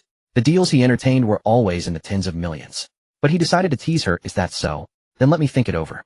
Su Qingxue panicked, her captivating phoenix eyes widening. You need to think about this. If you truly marry me, everything I have is yours. Not just a lousy 3 million, I can afford 30 million. Ye Feng couldn't help but laugh. Su Qingxue's rich and defiant attitude was simply adorable. It made him want to tease her even more. Well, Ye Feng picked up the contract, making a tearing motion, but his eyes stayed fixed on Su Qingxue. Her eyes lit up with anticipation. He then withdrew his hands, feigning hesitation. But I really think I need more time to consider. Su Qingxue was in a complete panic, now deeply regretting her loose tongue. Ye Feng, watching her from the corner of his eye, found her growing frustration more and more amusing. Just as Su Qingxue was about to lose it, a crisp RIP sound filled the air as Ye Feng decisively tore the contract in half. Before she could even react, he gave her a triumphant wink. It was only then that Su Qingxue realized he had been teasing her the whole time. Ye Feng. Su Qingxue lunged at him, grabbing his shoulders and shaking him vigorously. Was that fun for you? Ye Feng roared with laughter. Haha, not bad at all. Just then Kier shuffled over, her tiny soft hands grabbing Su Qingxue's and trying to shake Ye Feng's shoulders just like her mother. Unfortunately, she was too weak and Ye Feng didn't budge an inch. Ye Feng and Su Qingxue turned their heads simultaneously and asked in unison, Kier, what do you want to do? Ye Feng fetched some paper and a pen for Kier, who wrote, I want to make Daddy happy too. But why does Daddy laugh when Mama does it, but not when I do it? Ye Feng and Su Qingxue exchanged a glance and both burst out laughing. Ye Feng was caught between laughter and tears. Kier was too young to explain it to. Kier was even more confused. She tilted her head, wondering what was so funny to her parents. Kier, how can you be so cute? Ye Feng pinched her chubby cheeks. Daddy is happy just by seeing you. You don't need to try so hard to make me laugh. Su Qingxue wrapped her arms around the both of them, laughing. Mama too. We love you the most, Kier. Kier still didn't understand why they were laughing, but seeing them happy made her happy too, and she joined in their laughter. After a while, Kier fell asleep. Ye Feng picked her up and gently laid her on his bed. He carefully closed the door, and they both left the room. The moment they were outside, Su Qingxue turned and wrapped her arms around Ye Feng. As they were being affectionate, ring ring ring. Ye Feng's phone went off. I need to take this call. Su Qingxue refused to let go, clinging to him. Be good, it's my mom. The moment Su Qingxue heard it was his mother, she immediately behaved. Seeing Su Qingxue instantly transform from a sultry seductress into a demure perfect daughter-in-law, Ye Feng chuckled as he answered the phone. It was Zhong Huime. Hey son, breakfast sold out fast today. We're closing up early and heading back to the rental to rest. Oh, son, you're in a good mood. Ye Feng said, smiling. I'm in a fantastic mood, mom. You and dad should come back soon. I'm home, and I have a surprise for you too. After hanging up, Zhong Huime was puzzled and discussed it with Ye Yukai. Yotsai, our son, said he has a surprise for us. What do you think it could be? Ye Yukai paused his sweeping and speculated, could it be that he bought us a gift? Zhong Huime shook her head and said, our son is a straightforward man, he's not one to create such little daily surprises. They continued guessing for a while until Zhong Huime suddenly slapped her thigh, startling Ye Yukai. Could it be that our daughter-in-law is pregnant? When our son laughed for no reason on the phone, I found it odd. Our son isn't one to laugh so easily. Zhong Huime said excitedly. Ye Yukai was stirred by her words, and they both hurried to tidy up the shop, eager to get back to their rental. Meanwhile, at Ye Feng and Su Qingxue's place, Kier had woken up and the couple was chatting with her. Ding dong. The doorbell rang. He'll get it. Ye Feng ran to open the door and found Ye Yukai and his wife standing outside. Dad, Mom, you're back. Before Ye Feng could finish, Zhong Huime interrupted him, looking very excited. Son, what's the surprise you mentioned? Is it that you and Xiao Su are having a child of your own? Ye Feng was stunned. Was his mother that psychic? How did she know Kier was his daughter before he even said a word? He said in a daze, that's right, but how did you know, Mom? Ha ha ha. Zhong Huime exchanged a glance with Ye Yotsai, clapping their hands joyfully. Yotsai, did you hear that? Xiao Su is pregnant. Ha ha ha. Ye Feng realized he had misunderstood his mother's meaning and hastily said, Mom, that's not what I meant. But Zhong Huime was beyond listening. Laughing, she walked inside and saw Su Qingxue and Kier on the sofa. Oh, Xiao Su is here too. Zhong Huime grew even happier. Her smile wrinkled her skin as she hurried over to sit beside Su Qingxue. Su Qingxue, who had overheard Ye Feng and Zhong Huime's conversation, was about to explain when Zhong Huime exclaimed in surprise, Oh, whose little cutie is this? Ye Feng and Su Qingxue said in unison, Mom, this is our daughter. Qingxue's, Ye Feng's daughter. What a... Zhong Huime and Ye Yukai both gasped, their jaws nearly dropping. Their son and daughter-in-law had just gotten married. Where did such a big child come from? If they had a child, why hadn't their son told them sooner? They had been longing for a grandchild for so long, and he always said there was no rush. Were they being played? Didn't Xiao Su just get pregnant? How is the child this big already? Zhong Huime was too shocked to close her mouth. This was truly bizarre. Zhong Huime thought to herself. Ye Yotsai, who hadn't lost his composure, patted Zhong Huime's arm confidently and voiced his guess. You speak without thinking. It must be that Xiao Su's pregnancy is real and the child is just a joke they're pulling on us. Ye Feng and Su Qingxue spoke again simultaneously. Dad, Qingxue's my pregnancy is false, but this child is truly our daughter. Ye Yukai wobbled unsteadily, swaying left and right. Zhong Huime felt dizzy and collapsed onto him, the two of them teetering like Rollipoli dolls. Dad, Mom, Su Qingxue and Ye Feng rushed over and steadied them just in time to prevent a fall. Kier also came over to help. Zhong Huime and Ye Yukai finally snapped out of their shock and stared at Kier intently until she shyly hid behind Su Qingxue, peeking out with just her big eyes. What's this child's name? Zhong Huime asked with a smile. Kier, Ye Feng said, smiling as he gestured to her. Kier, come to Daddy, let Grandma and Grandpa take a good look at you. Kier scurried over into Ye Feng's arms. Zhong Huime and Ye Yukai crouched down, gazing at Kier with loving eyes. Yotsai, look at this nose. It's just like our son's, and these ears too. Zhong Huime pointed happily. Yes, she looks just like our son when he was little. Ye Yukai was equally overjoyed. They exchanged a look and were completely convinced that Kier was indeed Ye Feng and Su Qingxue's child. Haha, I have a granddaughter. I'm going to call my girlfriends right away and show off. Zhong Huime was ecstatic, shouting with joy. I'm a grandfather now. Good son. Good daughter-in-law. You've done well. Ye Yukai gave 2 thumbs up. Ha, granddaughter, I'm your grandma. And this is your grandpa. Say something for us. Zhong Huime looked at Kier expectantly. Kier remained silent, and Ye Feng explained, Dad, Mom, Kier can't speak yet. Ye Yukai noticed the hidden implication in Ye Feng's expression and called him into the bedroom, while Zhong Huime stayed in the living room to chat with Su Qingxue. Ye Yukai asked, Son, what's the situation with Kier? Why is she this old already? Ye Feng let out a long sigh and explained, Dad, it's a long story. Qingxue and I met 6 years ago. Ye Feng explained everything and concluded, in short, Qingxue had my child and raised her alone all this time. I only found out a couple of days ago. But Kier, due to the trauma of being kidnapped, developed autism and has difficulty speaking. Ye Yukai listened to the whole story as if it were a novel. When it was over, he felt deep sympathy for Su Qingxue. He patted Ye Feng's shoulder and said, Son, from what I've heard, Xiao Su has had it the hardest. As a young woman in the prime of her life having a child out of wedlock, she must have faced so much criticism. And Kier went through something so terrifying at such a young age. Xiao Su must feel so guilty and pained. Raising Kier so well all by herself for all these years is truly admirable. Son, you must never let her down. Treat her well, you hear. Ye Feng raised his hand and vowed, I will treat Qingxue and Kier well for the rest of my life. Only then did Ye Yukai nod in approval. Ye Feng checked the time and realized it was almost time for work. Su Qingxue also had to go to work. They told Kier to stay home and play with her grandparents. At that moment, Zheng Huimei called Ye Feng into the kitchen and asked, Son, I noticed Kier doesn't talk much. Is she shy? Ye Feng told Zheng Huimei about Kier's situation and her tears immediately fell. Wiping her tears, she said, Oh, the poor thing. Heaven has no eyes. My granddaughter is so young and so adorable. Why has she suffered so much? Zheng Huimei spat and cursed fiercely. If I ever find out who the accursed bastard is who kidnapped my granddaughter, I'll beat him to a pulp even if it costs me my life. The accursed one, I curse him to die without descendants and never find a wife. Ye Feng felt a pang of pain for Kier and said nothing. Zheng Huimei wiped her tears hard and assured Ye Feng, Son, you and Xiao Su go to work with peace of mind. Your father and I will take good care of Kier. He'll hold Kier in the palm of my hand like a treasure.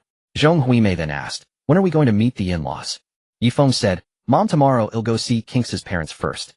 Then we'll pick a day for both families to meet and have a meal together. Ye Feng and Su Qingxue left for the company. As soon as they stepped out the door, Su Qingxue spun around and pinned Ye Feng against the wall. Let's go to the company together. I'm not afraid of the employees knowing about us, she said, extending her hand in invitation. Ye Feng placed his hand over hers and chuckled softly, shaking his head. I need to stop by the breakfast shop first, so I won't walk in with you. Let's keep our relationship private for now. I'm just an ordinary employee and I'm worried that going public might affect you negatively. Su Qingxue, hearing his concern for her, didn't press the matter further, but she remained standing there, a hint of reluctance in her heart.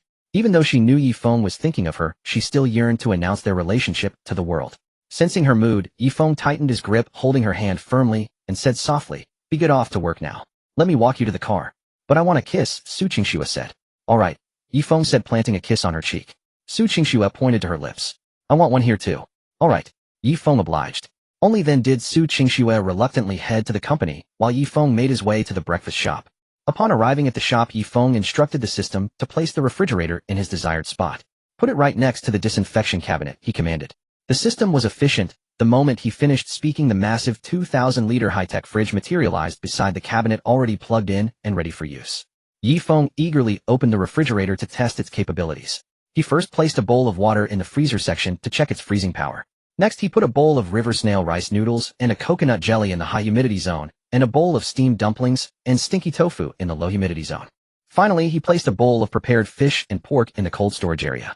After doing all this, Ye Feng opened the freezer and with a skeptical attitude took out the bowl of water.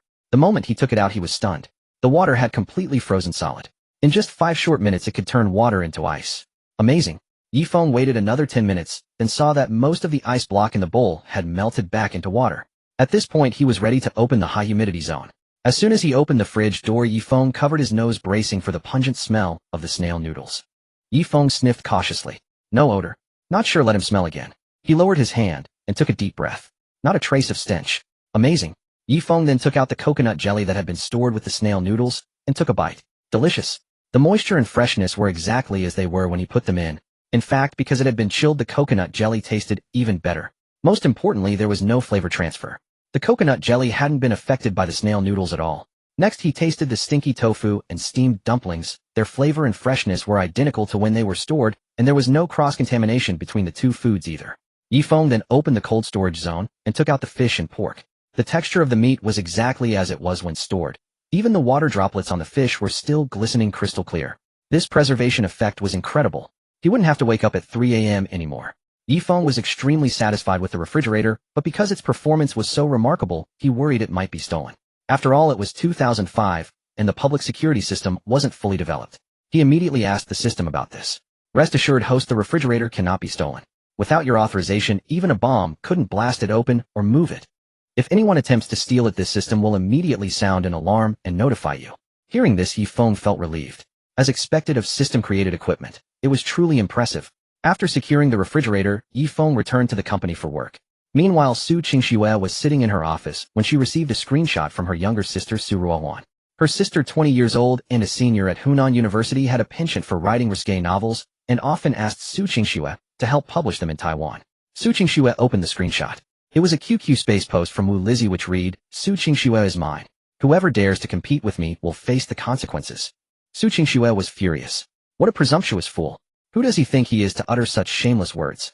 In the past she could turn a blind eye, but now that she had Ye Feng, all other men could stay far away. Su Qingxue immediately called the investment department and ordered them to cancel the cooperation with the Wu family and stop purchasing their raw materials. The Wu family got wind of this immediately. Wu Jingyao, the family's patriarch, quickly called Su Qingxue. "President Su, we've always had a pleasant partnership. Why the sudden cancellation? Is there something we've done wrong?"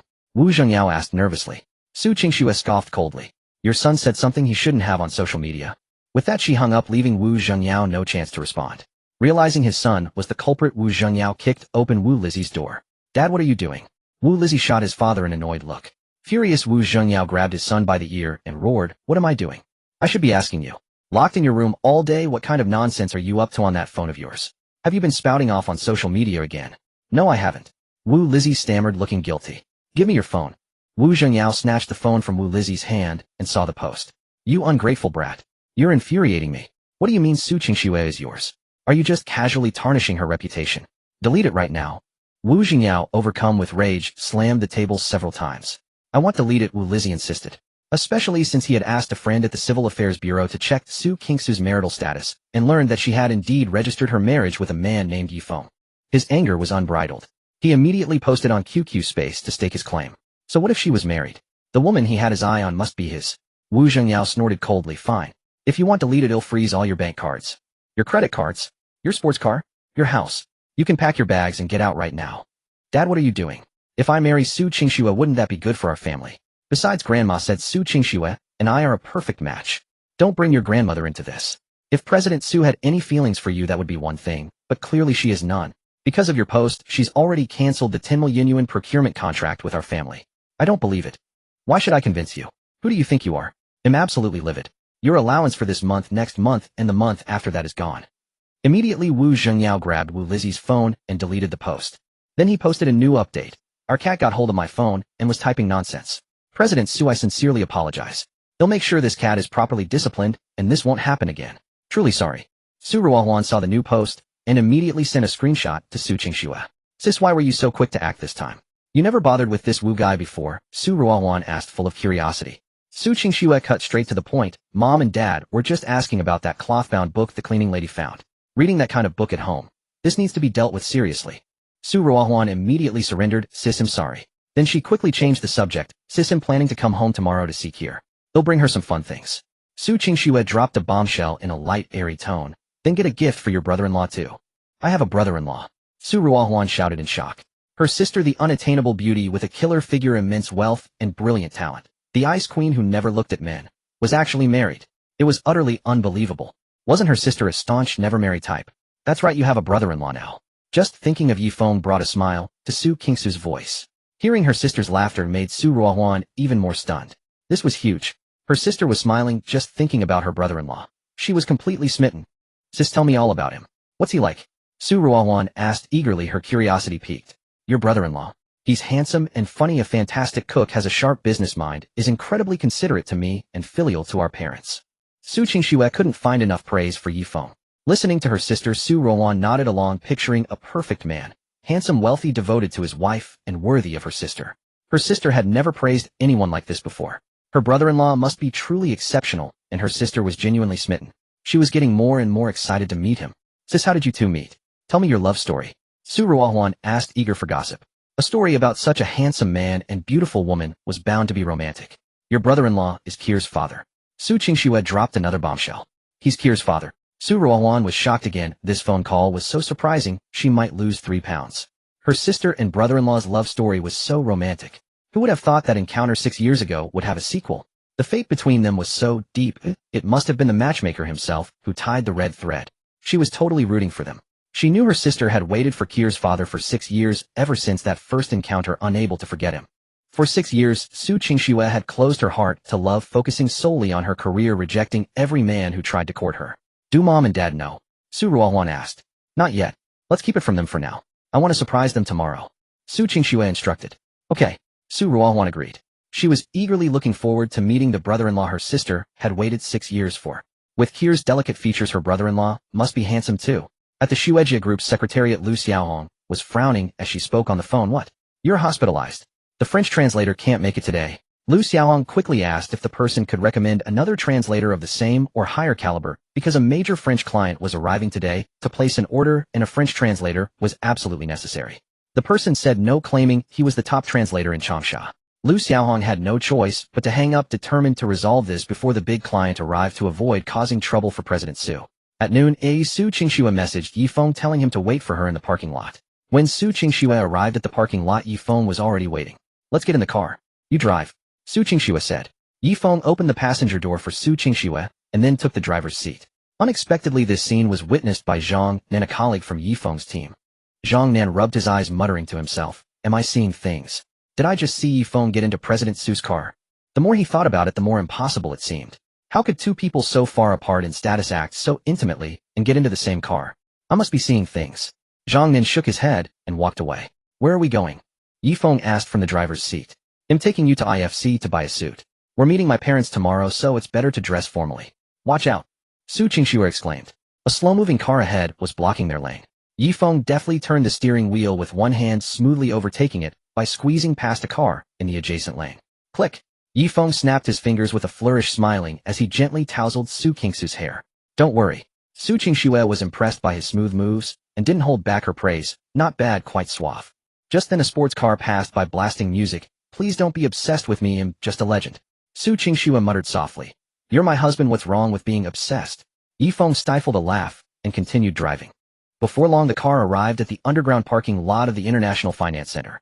Ye Feng opened the door on Su Qingxue's side and extended his hand, waiting for her. Out of the corner of her eye, Su Qingxue noticed that his other hand was resting on the roof of the car, shielding her from any potential bump. A warmth spread through Su Qingxue's heart as she placed her hand in his and held it tightly. She wasn't one to fuss over trivialities, but it was precisely these small gestures that moved her. She then led Ye Feng to a high-end bespoke suit shop to buy him some attire. Her own suits were tailored there, and she was well acquainted with the shop owner Ye Jiai. At 33, Ye Jiai's designs boasted 4 distinct virtues. The first was superior quality. She used only the finest worsted pure wool, hand-stitched throughout, with a texture as smooth and supple as a baby's cheek. The second was superior comfort. The fabric was exceptionally gentle on the skin, so much so that wearing one of her suits without any base layer felt as cozy and soft as lounging in pajamas. The third was superior aesthetics. Donning one of her creations could elevate a modest appearance to striking allure, turning an ordinary stroll into a fashion statement. The fourth was superior speed. While other shops required 5 days to complete a custom suit, hers could deliver the same level of craftsmanship in just 2. It was precisely because of these virtues that countless clients sought her services, necessitating reservations at least a week in advance. The moment Su Qingxue and Ye Feng entered the shop, Ye Jiai hurried over to greet them. Qingxue here for another custom suit? She asked with a beaming smile. Yes, I'd like to have a suit made for my husband, Su Qingxue replied, exchanging a glance with Ye Feng, her heart brimming with sweetness. Ye Jiai was taken aback by the words. She had indeed heard rumors in their social circle that Su Qingxue had gotten married, but she had dismissed them as hearsay. To her surprise, it was true. And this husband of hers was genuinely handsome. What a fine catch. She smiled at Su Qingxue and said, well then let's start by taking his measurements. The thought of Ye Jiai's hands touching Ye Feng stirred a flicker of jealousy in Su Qingxue. He'll do it, she told Ye Jiai. I know how to take measurements. Having been measured by Ye Jiai countless times herself, she had picked up the skill. All right, Ye Jiai agreed with a nod and a smile. Just then a voice echoed in Ye Feng's mind. The system's notification. Ding, new mission issued. Get your beloved partner Su Qingxue to wear pink clothing. Mission reward proficiency in French language. Ye Feng was dumbfounded by the system's task. Getting Su Qingxue to wear pink. The difficulty was no less than scaling the summit of Mount Everest. Had noticed she always dressed in office attire favoring cool tones. Had never once seen her in a vibrant color like pink. Her wardrobe was a monochrome collection of black, white, and gray, and her home decor followed the same stark palette. Pink was utterly absent from her world. Still, he was genuinely curious to see her in pink. With her fair complexion, she would surely look radiant and youthful. As he was lost in thought, Su Qingxue pulled him into the fitting room and fetched a measuring tape to take his measurements. Since the suit needed to fit comfortably without being too snug, she could measure him directly over his current clothes, no need to undress. While taking his measurements, Su Qingxue couldn't help but notice how impressively built Ye Feng was. When she finished, she said, "Honey, next time I want to watch you work out." "That'll cost you 100 million per session," Ye Feng teased. Su Qingxue gave his arm a firm smack and retorted, "I'm your wife. It should be free." She pulled her hand back, and they stood facing each other. Ye Feng chuckled, "No can do. Even with my dear wife, business is business." Su Qingxue's eyes twinkled as she said, "Then I'll owe you and I'll repay you with a lifetime." Ye Feng shook his head again. "That won't work either. Your lifetime already belongs to me." Huffing in mock indignation, Su Qingxue grabbed his arm and gave it a playful bite. Ye Feng chuckled softly, and Su Qingxue's ear tousled her hair affectionately and said, "Next time I'll let you watch me work out for free." Su Qingxue looked up with sparkling eyes, feeling utterly content as she cast a satisfied glance at Ye Feng, her mood soothed. Then Su Qingxue finished taking his remaining measurements, and the two of them left the fitting room together. After they exited, Su Qingxue provided the measurements. Ye Feng noted them down and said, "It'll take 2 days to complete." Su Qingxue shook her head in dissatisfaction. 2 days is too long. I need it urgently. Can you have it ready by 9 tomorrow morning? She was taking Zhou Feng home to meet her parents tomorrow morning. She couldn't wait 2 days. Ye Feng felt a bit troubled. Even if she started on the suit right now, finishing it by 9 tomorrow meant she would have to work overtime through the night. Had it been anyone else making such a demand, she would have refused immediately. But Su Qingxue was one of Ye Feng's most valued clients, and she found her quite agreeable. She would try her best to accommodate Su Qingxue's requests. Ye Feng gritted her teeth and said, "All right, I'll pull an all-nighter. Come pick it up before 9 tomorrow." Su Qingxue said, "Fine, I'll pay double." Ye Feng's face lit up with joy. The average price for a custom suit from her shop for Su Qingxue was 30,000, so double meant 60,000. With just this one order from Su Qingxue, she could afford to turn away at least 3 other orders in the coming days. Taking orders from wealthy women was truly satisfying. Ye Feng beamed. "I just love working overtime. Rest assured, President Su, I'll deliver the order on time and to standard." Su Qingxue and Ye Feng left the suit shop hand in hand, strolling leisurely through the mall. Ye Feng was pondering how to get Su Qingxue to wear pink. Just then they passed by a women's clothing store. Ye Feng's eyes lit up, and he took Su Qingxue's hand. "Qingxue, let me buy you an outfit too. There's a women's shop here. Want to take a look?" Ye Feng suggested. Su Qingxue glanced at the clothes in the store and quickly looked away, leaning her head affectionately against Ye Feng's shoulder. "I still have plenty of new clothes I haven't worn. No need to buy more." Ye Feng was momentarily speechless. He hadn't expected her reason for refusing to buy clothes to be that she simply had too many. Recalling his life before his rebirth, he always wore the latest seasonal styles and never wore last year's clothes again. Moreover, he would donate his unused clothes to charity organizations every year, so he frequently bought new ones. With this plan thwarted, Ye Feng had to think of another approach. Ye Feng already had a strategy in mind. He smiled at Su Qingxue and said, "How about we make a bet?" "What bet?" Su Qingxue's curiosity was piqued. "You see that boy selling flowers at the mall entrance?" Ye Feng pointed towards the main entrance on the first floor. Standing there was a boy who looked around 17 or 18, holding a few bouquets of flowers with several baskets full of blooms at his feet, selling them. Su Qingxue nodded, indicating she saw him. "The bet is this: I can get that boy to give me all his flowers for free." As soon as Ye Feng finished speaking, Su Qingxue retorted, "That's impossible. If the seller were a girl, it might be possible. A bit of emotional appeal might make her impulsively give them to a handsome guy like Ye Feng for free. But the seller was a guy around 17 or 18. He wasn't someone you could fool with a few nice words. Ye Feng's looks definitely wouldn't have any effect either. So Su Qingxue was certain that Ye Feng couldn't possibly get that boy to give him all the flowers for free. Ye Feng countered, "Are you sure? Are you sure you don't want to change your mind?" Su Qingxue, being someone who commits fully once she decides, nodded firmly. "All right, if I succeed, you have to agree to one request of mine. Likewise, if I fail, I'll agree to one of yours." Ye Feng was implementing his plan step by step. "No problem." Su Qingxue agreed without hesitation. But when she saw the smile at the corner of Ye Feng's mouth, she had a sinking feeling. Su Qingxue watched as Ye Feng went downstairs, exchanged a few words with the flower-selling boy, and they both glanced over at her several times. Soon the boy handed all the flowers to Ye Feng. Ye Feng returned triumphantly with the flowers, the boy following behind him, leaving Su Qingxue utterly astonished. She checked the time. It had taken less than 5 minutes. Had Ye Feng actually convinced the boy? With that kind of eloquence, he'd be top-notch in sales. "These are for you." Ye Feng picked out some flowers, arranged them into a beautiful bouquet, and handed them to Su Qingxue. Stunned, she asked, "How did you do that? Did you two make some kind of deal?" Ye Feng chuckled and said, "You can ask him yourself if we made any deal." The flower boy said, "No, I gave the flowers to this gentleman willingly." Su Qingxue was even more curious and pressed Ye Feng to reveal his method. Ye Feng played coy, deliberately keeping it a secret. Su Qingxue stepped forward, grabbed his arm, and coaxed. "Come on, tell me." Su Qingxue's coquettish plea was irresistible. Ye Feng recounted what happened. It turned out Ye Feng had noticed the boy's flower business was struggling and told him that selecting flowers and arranging them into bouquets would improve sales. Furthermore, Ye Feng offered to teach the boy how to make better bouquets and invited him to find him at the breakfast shop. "He actually believed you?" Su Qingxue glanced at the boy. Ye Feng leaned in close to her ear and whispered, "I also told him that he could gauge my trustworthiness by looking at our relationship. And it seems I've passed the test. I can tell you two really love each other, so I trust this brother. Brother'll come find you again." The flower boy glanced at Ye Feng and then turned and walked away. Su Qingxue's heart pounded wildly. It was the first time someone had said that she and Ye Feng were deeply in love. In love? They say onlookers see the game best. Did that mean Ye Feng loved her deeply too? Su Qingxue was thrilled. This meant she had completely won Ye Feng over. When she came back to her senses, she found herself encircled in Ye Feng's arms. Ye Feng stated his condition, "Since I won the bet, my request is for you to wear a pink outfit for me." Su Qingxue, accepting her loss, found a women's clothing store and put on a pink dress. Standing before the fitting mirror, Su Qingxue saw herself clad in pink and felt a gale raging within her chest, utterly exasperated. The reflection staring back at her seemed awkward and displeasing from every angle. Her delicate brows knitted into a sharp frown. This was a stark departure from her usual style. The sales assistant who had earlier mused that a woman of Su Qingxue's professional bearing might not suit pink, and had even considered recommending office attire, was now taken aback at the sight of her emerging in the pink dress. Her eyes lit up instantly. Indeed, a beautiful woman looks stunning in anything she wears.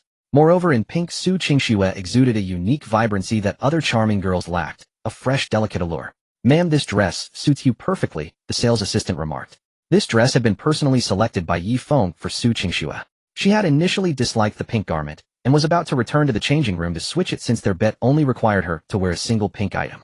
She had already put it on, fulfilling her end of the wager. But the assistant's words made her pause in her intention to change. Glancing sideways at her reflection, she asked, "Does it really look good?" "Of course, it complements your complexion beautifully. I initially thought pink wouldn't suit you, but now that you've tried it, I believe you should consider wearing it more often," the assistant replied. Su Qingxue remained silent, searching for Ye Feng in the mirror, only to find the man had vanished. Ye Feng had slipped away the moment she entered the fitting room, fearing her wrath upon her return. After searching the store without finding him, a realization dawned on her. She ground her teeth in fury. "He picked the dress for me, and the moment I come out wearing it, he's gone." Meanwhile, Ye Feng was at the mall's beverage bar sipping bubble tea while collecting his system reward. "Ding, congratulations, host, task completed. Reward French proficiency skill." Instantly, a flood of French knowledge surged into Ye Feng's mind. Pronunciations, grammar, all imprinted permanently. This skill was incredible. Previously, he couldn't comprehend or utter those obscure French words, but now with a single glance he understood everything effortlessly. Speaking French came as fluently as his native Chinese. He could easily perform simultaneous interpretation. Ring, ring, ring. His phone buzzed. Glancing at it, he saw it was a call from Su Qingxue. "Oh no," Ye Feng muttered under his breath. He ignored the call. Su Qingxue called again. This time he answered. "Qingxue," he said with a cheerful tone. "So sweet all of a sudden. Did you do something you shouldn't have?" That final carried a commanding, mature aura. Ye Feng chuckled. "No way. With a gorgeous wife like you, why would I ever do anything wrong?" Hearing the word wife, Su Qingxue's anger subsided a bit. "Where are you?" "Getting you some bubble tea." So he was buying me tea. A flicker of guilt passed through her for doubting him. Feeling a bit sheepish, she said, "Well, hurry back then." "Okay." After hanging up, Ye Feng eyed the long queue at the tea shop, then looked down at his half-empty cup. "Forget it'll risk it. If I don't get back soon, she'll definitely get suspicious." Grabbing his drink, he dashed back to the women's clothing store. Seeing Su Qingxue in the pink dress, a wide grin spread across Ye Feng's face. "Qingxue, pink really suits you." He offered the tea, a pang of guilt in his heart. Su Qingxue took it, noticing the weight seemed off, and gave it a quick glance. Good grief, it was only half full. "Did you only buy one cup?" Su Qingxue asked. Ye Feng replied, "I wasn't sure if it was good here, so I bought one, tried a few sips, and since it was good, I brought it back for you." Su Qingxue didn't mind sharing his drink. After taking a sip, she frowned slightly. This is supposed to be good. Something's off. Very off. Especially since she noticed Ye Feng's eyes drifting towards a 45-degree angle, staring into the distance. This guy is lying. He definitely wanted to see her in pink, but feared her retaliation, so he bolted to get tea while she was changing. He only rushed back after her call interrupted his little escape. Hence the half-drunk bubble tea. The sharp intellect of the love-struck CEO had returned. Her eyes narrowed dangerously. Her gaze fell upon Ye Feng clad in a gray tracksuit. A scheme quickly formed in her mind, and a mysterious smile curled at the corners of her lips. "Little brother, you made me wear pink, so don't think you can just stand by and watch." There's no way I'm letting you off the hook today. With lightning speed, Su Qingxue grabbed Ye Feng's hand and started pulling him towards the exit. Where are we going? Ye Feng asked, caught off guard as he was dragged along. I'm getting you a pink outfit too. Su Qingxue declared, clutching his arm stubbornly. No way, I don't want it. Don't buy me anything. Ye Feng dug his heels in, and no matter how hard she pulled, he wouldn't budge. Don't you want to wear matching outfits with me? Do you really want me to be the only one in pink? Can you honestly bear to do this to me? Su Qingxue fired off 3 consecutive questions, leaning her head against his arm, gazing up at him with a pitiful look. Ye Feng looked down at her, the bright lights reflecting in her eyes like 2 dazzling gems. She's absolutely adorable. How could she have such a cute side? It's unfair. He gently pushed her head away, firmly refusing. I do want to wear matching outfits, but not right now. He then smiled again. I'm happy to be the supporting role, letting you shine alone in pink, highlighting your beauty. Frustrated, Su Qingxue started tickling him, pouting. Are you even my dear husband?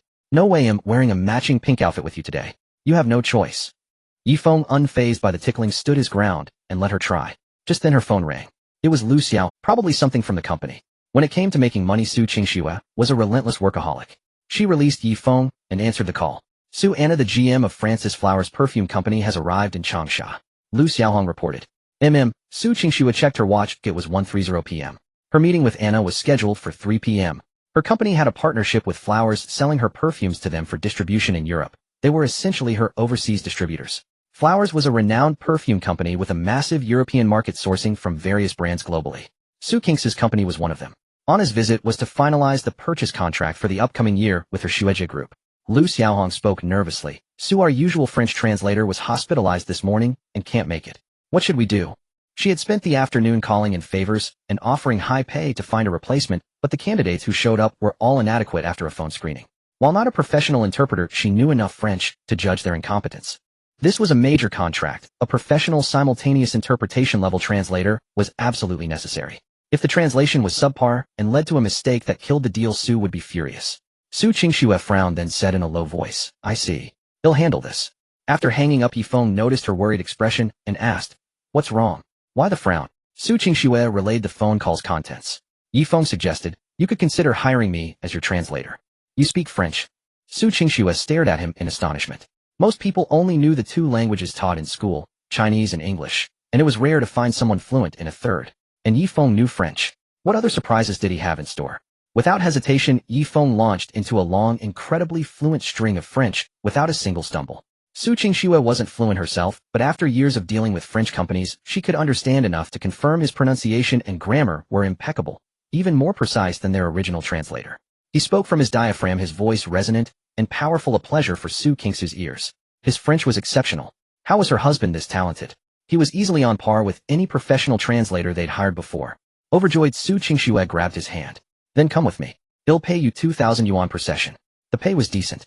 2,000 for one job was a lot, especially since his monthly salary at Xuejie Group was only 1,000. However, he wasn't doing it for the money. After all, she was his wife. When his wife was in a bind, it was his duty as her husband to step up.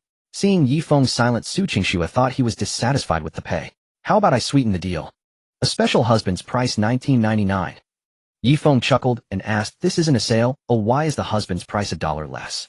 Su Qingxue winked at Ye Feng and smiled. If you're willing to wear pink, it'll double your salary right away. Ye Feng had to admire Su Qingxue's persistence. She hadn't given up yet. Isn't the translation matter urgent? Ye Feng shifted the topic nonchalantly. Right, come with me now. Su Qingxue was successfully led astray. Su Qingxue took Ye Feng straight to the perfume research lab, where they were to meet Anna. As Su Qingxue pushed open the door, she exchanged a glance with Anna, who was seated. The moment Anna saw Su Qingxue, her eyes lit up with surprise, and she shot to her feet. Oh my God, Xue, why are you wearing pink today? Ye Feng translated for Su Qingxue on the spot. Su Qingxue wanted to bite Ye Feng, but she said to Anna, just a change of style occasionally. Anna approached and circled Su Qingxue several times. Xue, pink really suits you. There's an old Chinese saying, eyes like autumn waters rival, her cheeks like peach blossoms surpass Yaochan. This fits you perfectly. Anna showered her with praise. Xue, your taste has improved again. Let's exchange fashion tips sometime. Ye Feng performed simultaneous interpretation even faster than a professional interpreter. He made the communication between Su Qingxue and Anna seamless. Su Qingxue smiled and said, Sure, no problem. While Ye Feng was translating for Anna, and Su Qingxue, Yang Chaoshu, the planning department supervisor, standing nearby, was utterly stunned. He hadn't expected to see Ye Feng arrive with Su Qingxue. Moreover, Ye Feng could speak French, translating for President Su. No wonder President Su had specifically reminded him last time. Clearly Ye Feng was a hidden talent, unnoticed for over a year in the company, now suddenly emerging as a rising star excelling in perfume design and other abilities. He'd have to build a good relationship with Ye Feng. A man of talent favored by President Su was bound to rise quickly. Because Su Qingxue wore pink today, the entire scene was bathed in warm tones, silently facilitating the smooth negotiation. Anna had initially planned to place an order of only 12 million yuan from Xuejie Group. But after conversing with Su Qingxue, she changed her mind and decided to order 20 million yuan worth of goods. Seeing Su Qingxue shift from black, white, and gray to pink showed her that Xuejie Group was a company committed to change, not stagnation. Change enables continuous breakthroughs and innovation in the times. Such a group had vitality. They were the kind of partners Anna liked to collaborate with. The negotiation went extremely smoothly. With Ye Feng, Su Qingxue could communicate effortlessly with the foreign partner. Yet the smoother it went, the more shocked Su Qingxue became. Ye Feng's French was incredible. Simultaneous interpretation tests one's language skills, requiring strong translation ability, listening comprehension, and quick adaptability to understand the other party's words in an instant and express them in one's native language. But Ye Feng's translation was even more precise than standard simultaneous interpretation. His rendition not only allowed her to quickly grasp what was said, respond promptly, and raise questions, but also, judging from the feedback on the other party's faces, her answers were exactly what they needed, confirming the accuracy of Ye Feng's translation. Such a brilliant translator had been working under her as a mere team member in the planning department. With this ability, Ye Feng could participate in international cooperation. Ye Feng, just how many talents do you still have hidden from me? After signing the contract and shaking hands, Su Qingxue was about to see Anna off. At that moment, Ye Feng, Li Yuepeng, and the others had just finished developing the perfume and were about to send it to the factory for an initial batch, then take it to the counters for sale. Based on sales performance, the best-selling one would be chosen as the new product for the quarter. An employee carrying the perfumes suddenly slipped and fell onto the floor. With a crisp crack, a bottle of perfume on the employee's tray shattered. The fragrance quickly spread, gradually filling that corner of the room with its scent. Ye Feng, the RD department manager who was following behind Su Qingxue and the others, turned pale when he saw his subordinate make a mistake in front of a major partner. He scolded, "How do you work? So careless. Are you new to the company and don't know the rules?" "I'm sorry, manager, sorry, President Su. I just slipped and fell," the employee apologized hastily. "Is an apology enough? Hurry up and get someone to clean this up," Ye Feng reprimanded sternly. Yes. The employee immediately rushed to get a mop and broom. Meanwhile, the fragrance from the spilled bottle had already diffused. Anna, standing beside Su Qingxue, closed her eyes and inhaled, saying, "This perfume scent is very unique." Without worrying about formalities, she walked over to the broken bottle, picked it up, and fanned the scent toward her nose. She closed her eyes and took a deep breath, then her eyes sparkled as she exclaimed delightedly, "A very sophisticated fragrance. Truly distinctive. Shue, this product of yours is excellent. What's its name?" It wasn't in the contract order. The spilled perfume was none other than the newly designed one by Ye Feng, Xie. Su Qingxue glanced at Ye Feng, signaling him to take a look. Ye Feng stepped forward to inspect the damage and discovered that the shattered bottle was one of the 3 new products the planning team had developed, from which they were to select one as the next quarter's flagship item. The broken bottle was in fact Xie. Ordinarily, he would have honestly stated that it was a candidate, but with a major client present and Anna's obvious fondness for the fragrance, he took the liberty of positioning it as the next quarter's new product, elevating Zai's status.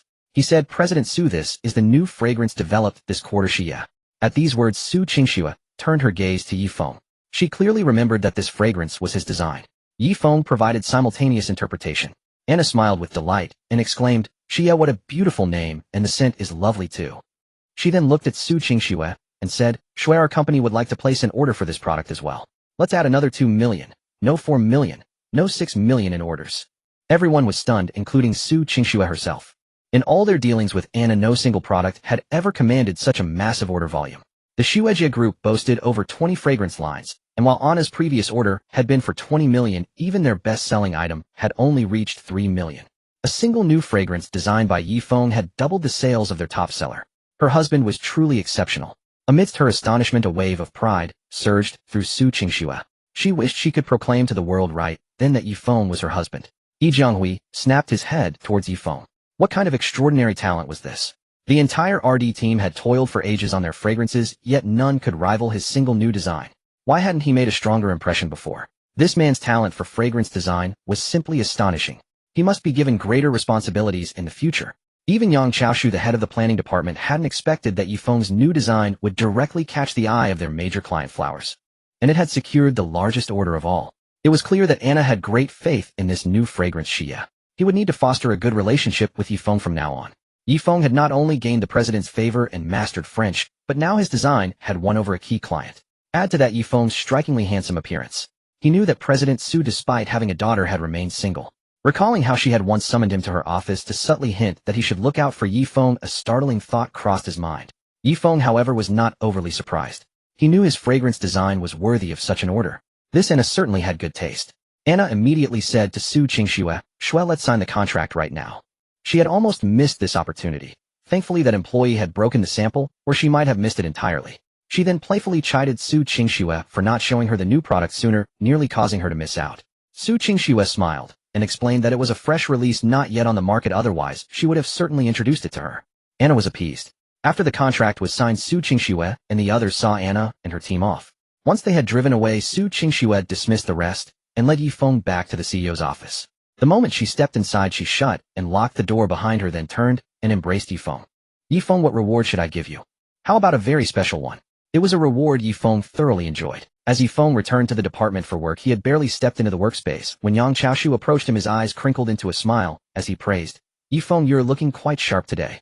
Ye Feng returned a knowing smile, fully aware of the reason behind Yang Chaoshu's sudden amiability. After all, the fragrance he had designed boasted the highest single-item order volume among all of Anna's perfume products. This Yang Chaoshu certainly had a keen eye for opportunity. A faint smirk tugged at Ye Feng's lips as he replied, "Thank you, supervisor. If there's nothing else, I'll head back to my desk." No, go right ahead," Yang Chaoshu said, waving his hand with a face full of smiles. Ye Feng had barely settled into his seat when Yang Chaoshu strolled over again, lingering beside his workstation. Suddenly, he clapped his hands, drawing everyone's attention. Yang Chaoshu announced in a booming voice, "Take note, everyone. Observe Ye Feng's meticulous work ethic. He's so focused, he doesn't even glance back when I walk past him, completely absorbed in his tasks.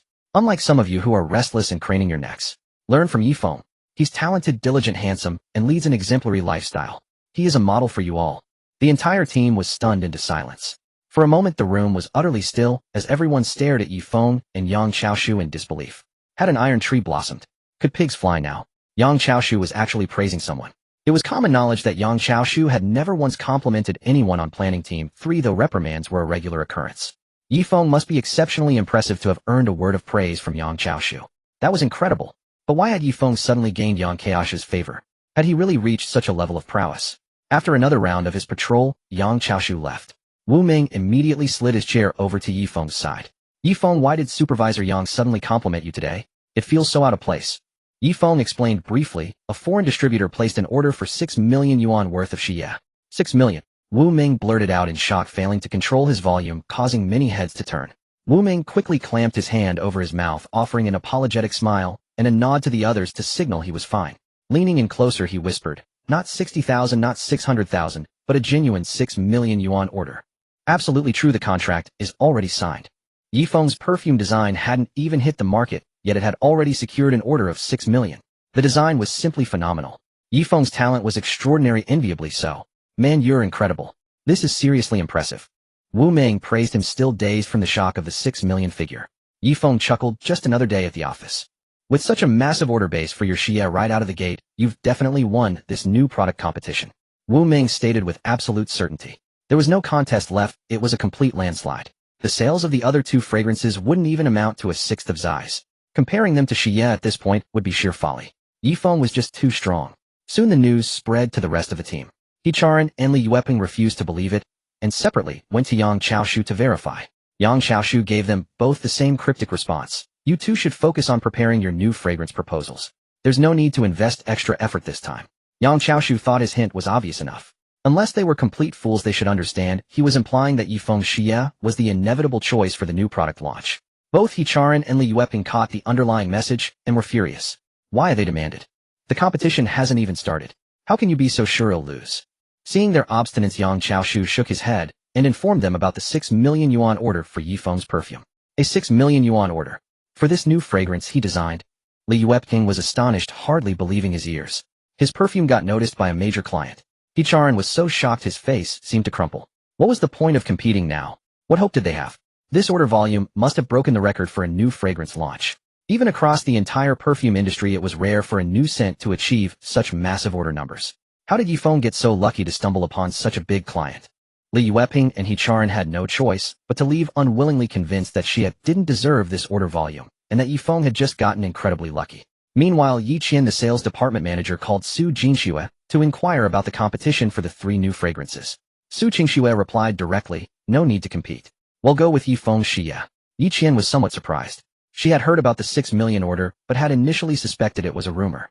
Now it was evidently true.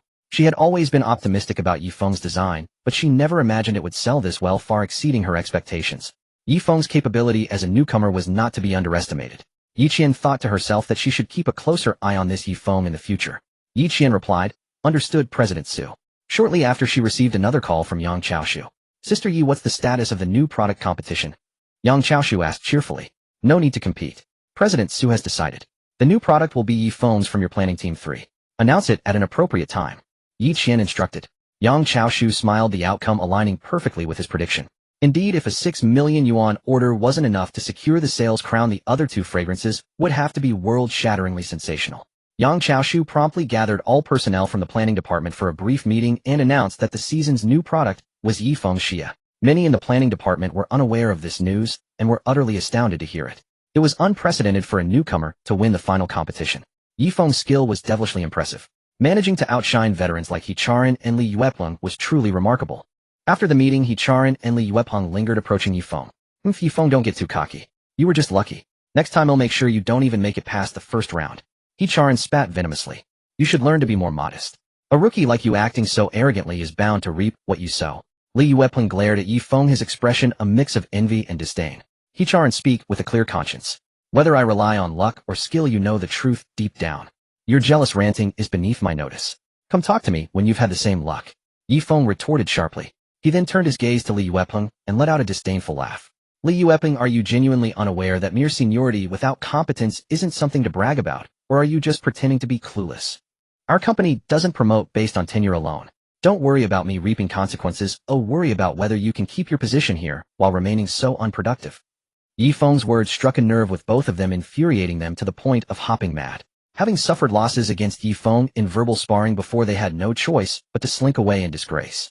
Over at Yilanyi and Su Qingming's place, Su Ruohuan had returned home with a load of gifts, some for the children and some for the adults.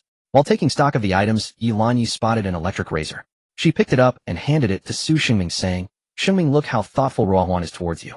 She knew your old razor wasn't working well, so she bought you a new one." "Hey mom, that's not for dad. It's for brother-in-law," Su Ruohuan blurted out anxiously. "Brother-in-law? Ruohuan, so you know your sister is married?" Yilanyi whipped her head around to stare at Su Ruohuan. Realizing she had slipped up, Su Ruohuan scratched her head and just smiled without saying a word.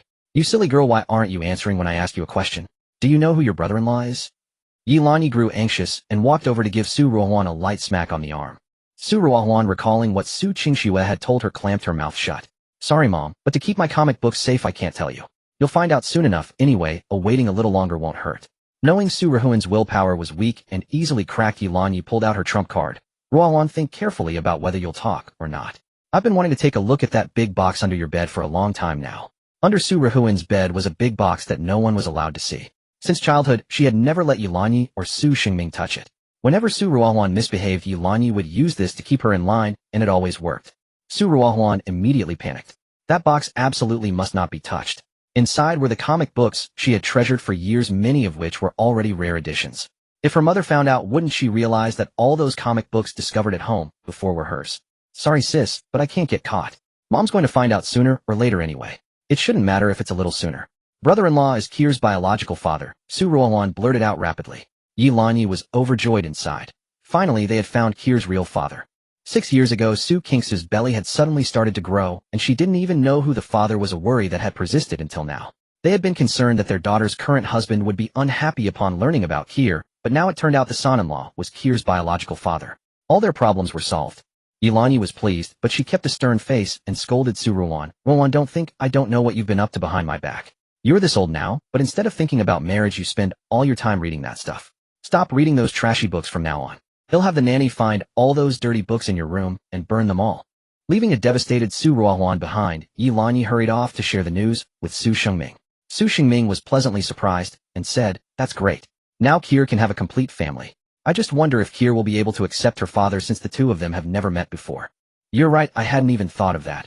Yi said, also growing worried for Kier, was very wary of strangers. When Qingxue brings Kier back later, let's try to gauge Kier's feelings on the matter indirectly, Su Qingxue suggested. I guess that's all we can do, Yi said with some concern. At that moment Ye Feng was about to get off work, when his phone suddenly rang. It was a message from Su Qingxue. Come to the parking lot, I have a surprise for you. A surprise. Ye Feng headed down to the parking lot, and saw Su Qingxue from a distance standing next to a car covered with a cloth. Over here. Su Qingxue spotted Ye Feng, her eyes lighting up as she waved at him happily. So can you tell me what the surprise is now? Ye Feng asked as he approached. Su Qingxue tilted her head, deliberately playing coy. Take a guess. If you get it right, there's a bonus reward. Ye Feng glanced at the cloth-covered car beside her, a thought crossing his mind. But he didn't voice it, just smiled, and said, how could I possibly guess that? Alright, hurry up and tell me. What's the surprise? Tada! Take a look at what I've got for you, Su Qingxue said, whipping off the black cloth to reveal a Ferrari supercar. Ye Feng's eyes lit up instantly. A Ferrari 612. He knew his Ferraris well, and could tell at a glance, it was a Ferrari 612 Scaglietti. With an on-road price of 6.3 million, this 4-seater Grand Tourer prioritized comfort, boasting a top speed of 320 km/h, and an 108L fuel tank, clearly defining its Grand Touring pedigree. Ye Feng couldn't resist running his hand over it. With its sunset orange body, it would be the brightest thing on any street. Cool. And those sleek curves, it could definitely fly. Cool. Before his rebirth, Ye Feng's garage had been filled with many Ferraris, but they were all newer models from later years. He never thought he'd be getting his hands on one back in 2005. Su Qingxue waved her hand grandly. This car is for you. It's perfect as a daily driver. Using a 6 million yuan Ferrari as a daily driver. Ye Feng was stunned by her words. A woman 3 years older truly brings gold bricks to your door. Want to take it for a spin? Su Qingxue said, handing the keys to Ye Feng. Ye Feng took the keys and eagerly started the car. The engine roared to life with a powerful hum, and a satisfied smile spread across his face. That's the sound. Music to my ears. Ye Feng rolled down the window and waved at Su Qingxue. Come on, get in. He'll take you for a ride. Have you driven a supercar before? You seem pretty familiar with Ferraris. Su Qingxue asked casually. People who had never been in a supercar often didn't even know how to open the door or start the engine, as the designs differed from ordinary cars. Of course. Ye Feng blurted out.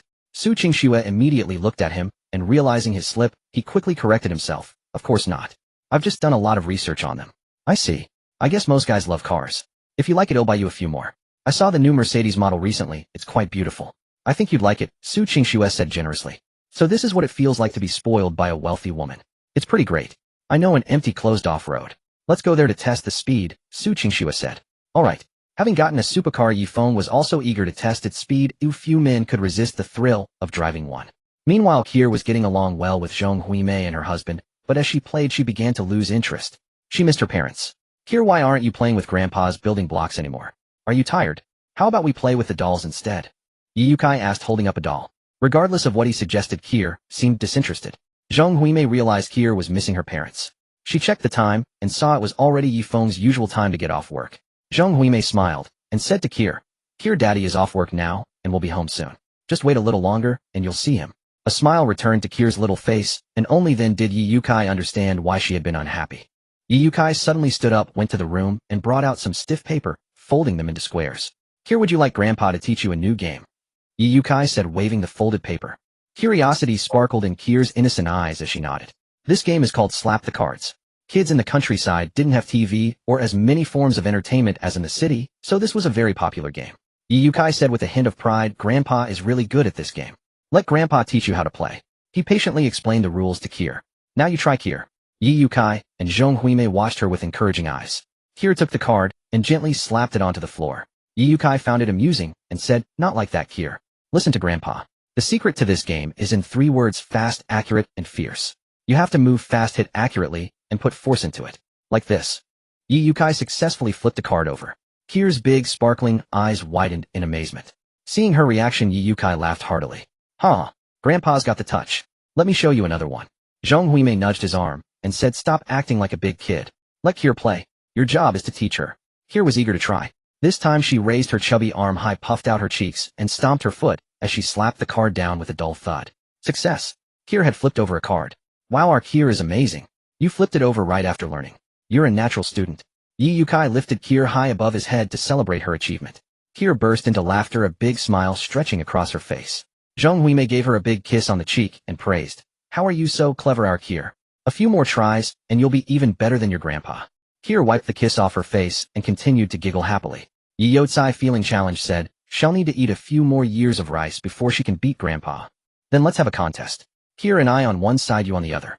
Let's see who can flip over more cards," Zhong Huimei suggested. "You're on." Ye Yukai rolled up his sleeves ready for the challenge. In the end, Kier and Zhong Huimei won.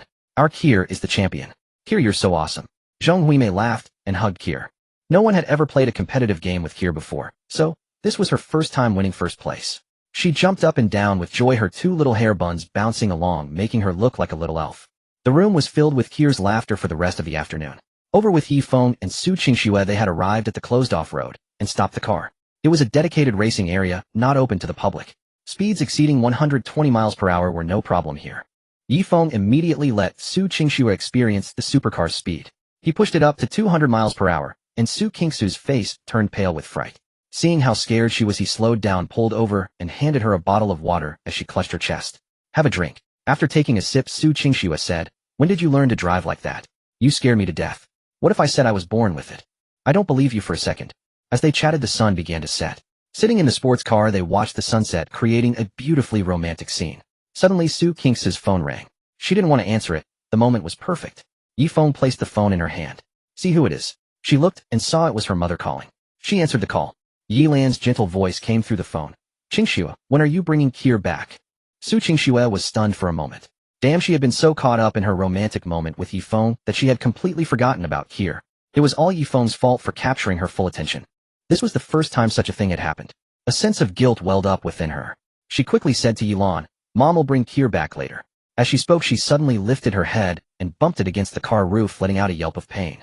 Hearing the sound from the other end of the line, Yilan asked with concern, "Qingxue, what's wrong? Does it hurt? Where does it hurt?" At that moment, Ye Feng was gently rubbing Su Qingxue's head. Holding her phone in one hand and pressing her other hand on Ye Feng's shoulder, she said, "Mom, I accidentally bumped my head just now." "Did it bruise?" "No, it only hurt for a moment." "Alright, that's good to hear. I won't keep you then. Finish up and bring Kier back early. Don't overwork yourself, understand?" Yilan advised. "Okay, I know, Mom." Su Qingxue thought Yilan was about to hang up, but unexpectedly Yilan thought of something else and asked, "Oh, Qingxue, what time will you two be back tomorrow?" "Around 10 in the morning." "Alright, I won't say more then. You go ahead and get busy." Su Qingxue waited for Yilan to hang up, but who would have thought Yilan would think of something else again and say, "Oh, you still haven't told me your partner's name." "His name is Ye Feng. Ye from Li Feng from Mountain Peak." "Okay, I'll hang up now. Remember to bring Kier back tonight." "Okay, Mom." After hanging up, Su Qingxue told Ye Feng that Kier was still at home and they needed to go back to see her. The two had been so busy being in love that they had forgotten about their daughter. How embarrassing. Ye Feng had heard the entire conversation between Su Qingxue and Yilan. He had already started the car, and after helping Su Qingxue into the passenger seat, he drove off. "Wait a moment," Su Qingxue called out to Ye Feng. "Let me change my clothes." The pink dress she was wearing had just been accidentally torn by Ye Feng. Fortunately, she kept plenty of spare clothes in the car. In no time, Su Qingxue changed, and Ye Feng drove her back to their rental. Over on Kier's side, she had finished playing several games, and checked the time again, thinking to herself, why haven't Mom and Dad come back yet? Zhong Huimei was also puzzled. It was well past her son's usual off-work time. Why hadn't he returned yet? He had said he would come straight over to see Kier after work. Now more than 2 hours had passed since he got off, and there was still no sign of him. Could he be held up by something at the company? Just then the sound of a key turning in the lock came from the door, and Kier excitedly ran over to open it.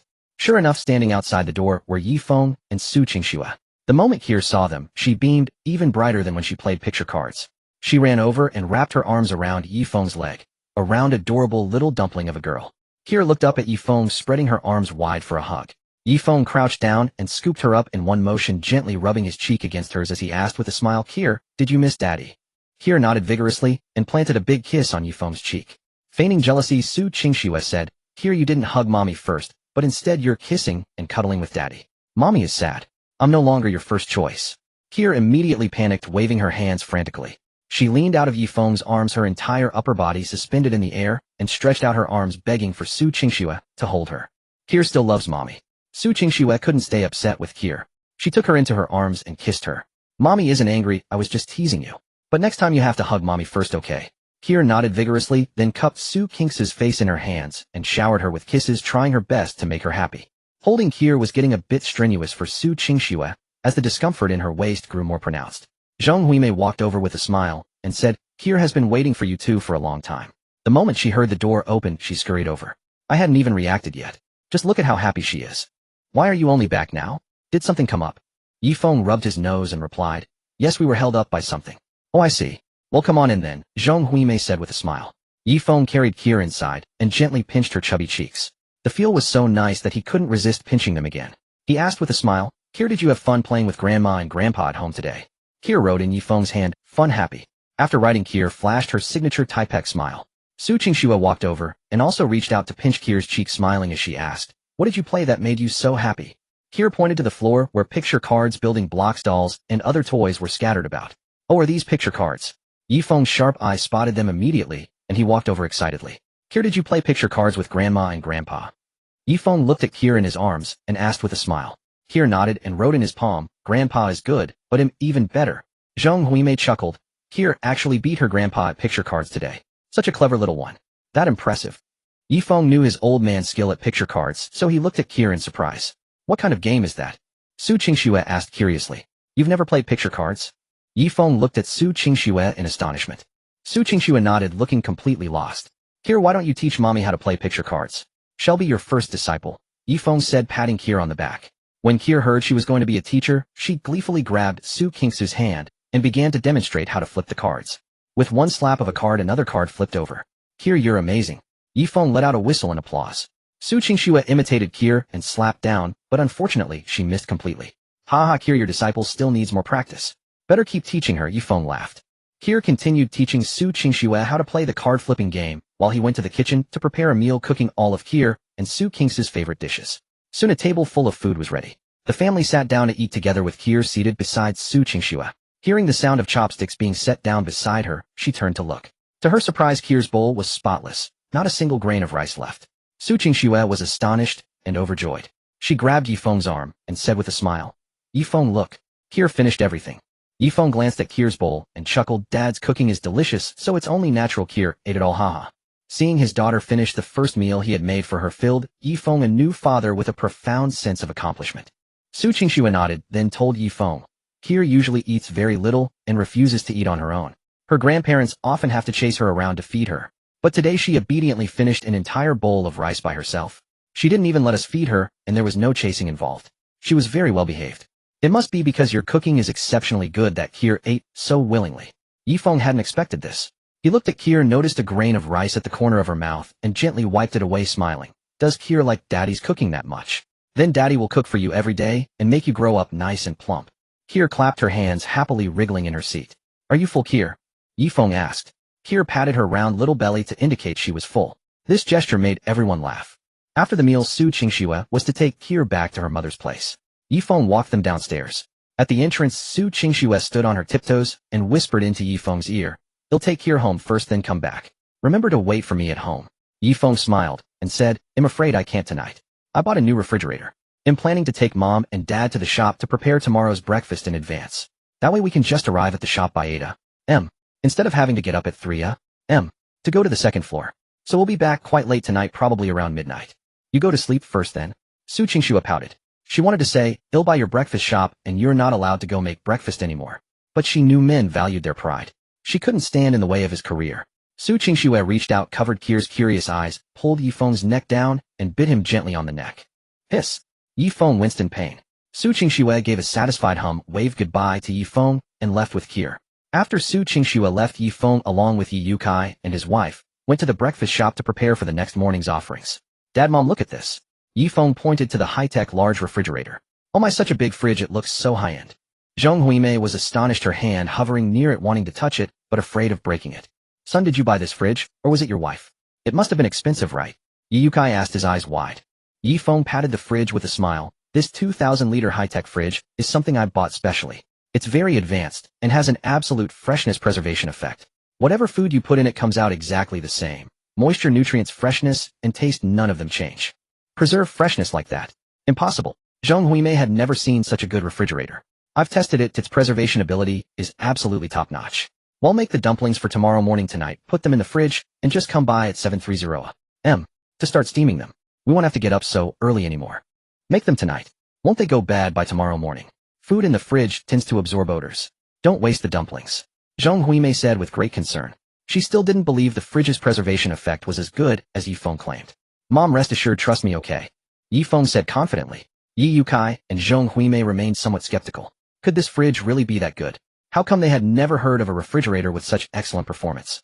However, seeing how expensive the fridge looked, they feared that doubting him further might discourage Ye Feng.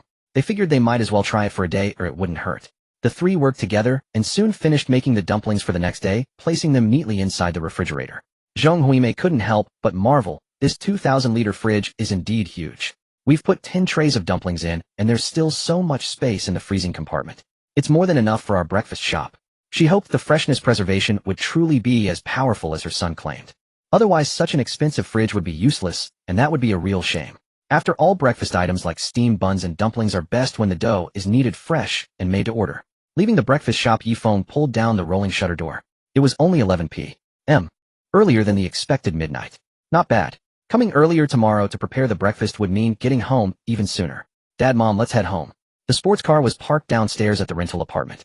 They would first return to the rental, then drive back to Huayanbiefu. Zhong Huimei and Ye Yukai walked ahead with Ye Feng following behind. Suddenly, Ye Feng's phone rang. He opened it to see a text message from Su Qingxue, "Come back soon." After returning to the rental, Ye Feng told his parents that he would stay at home tonight. They urged him to hurry back so Qingxue wouldn't have to wait. He drove his sports car back to Huayanbiefu. As soon as he entered the house, he saw Su Qingxue in the kitchen. "You're back, come here." Su Qingxue beckoned to Ye Feng. He walked into the kitchen and saw her washing vegetables, but she seemed unsure how to do it. He smiled, walked over, took the vegetables from her hands, and asked, "Hungry? Am a little? Cook me something to eat. What do you want? The fridge is stocked with everything. Order whatever you like." Ye Feng, holding a cleaver and wearing an apron, looked every bit the head chef. Su Qingxue blinked and smiled. "As long as you cook it, he'll love it." Su Qingxue wasn't just saying this to be polite. She genuinely felt that every dish Ye Feng made suited her taste perfectly. Ye Feng chuckled. "Alright, I'll just whip up something then. He'll help you." "No need." Ye Feng extended his hand to stop Su Qingxue. "When you're with me, you don't need to set foot in the kitchen. Just wait to be served." Ye Feng now regarded Su Qingxue as the one he would walk through life with, and as Kier's mother, he would do his utmost to be good to her and Kier. Su Qingxue was touched by Ye Feng's words. Before she was married, her mother had told her that if a man truly loves you, he wouldn't let you endure any hardship. Ye Feng had lived up to that.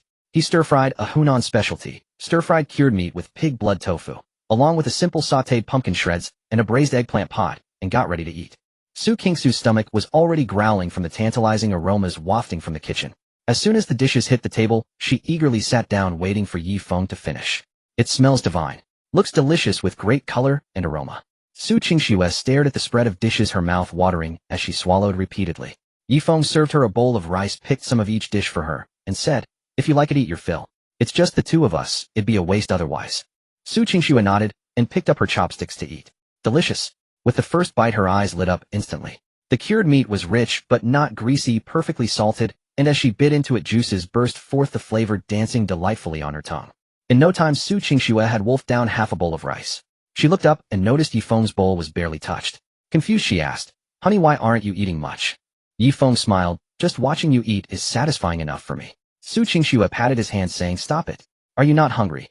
Ye Feng confessed, "Alright, I just finished cooking and I've lost my appetite." Su Qingxue put down her chopsticks, no longer able to eat either. "Wait for me a moment." After saying this, Su Qingxue hurried into the kitchen. She rummaged through the cabinets for a while, then produced a jar of fermented bean curd. "I bought this homemade fermented bean curd from a farm stay. It's really appetizing. Whenever I've lost my appetite, I like to eat this with rice."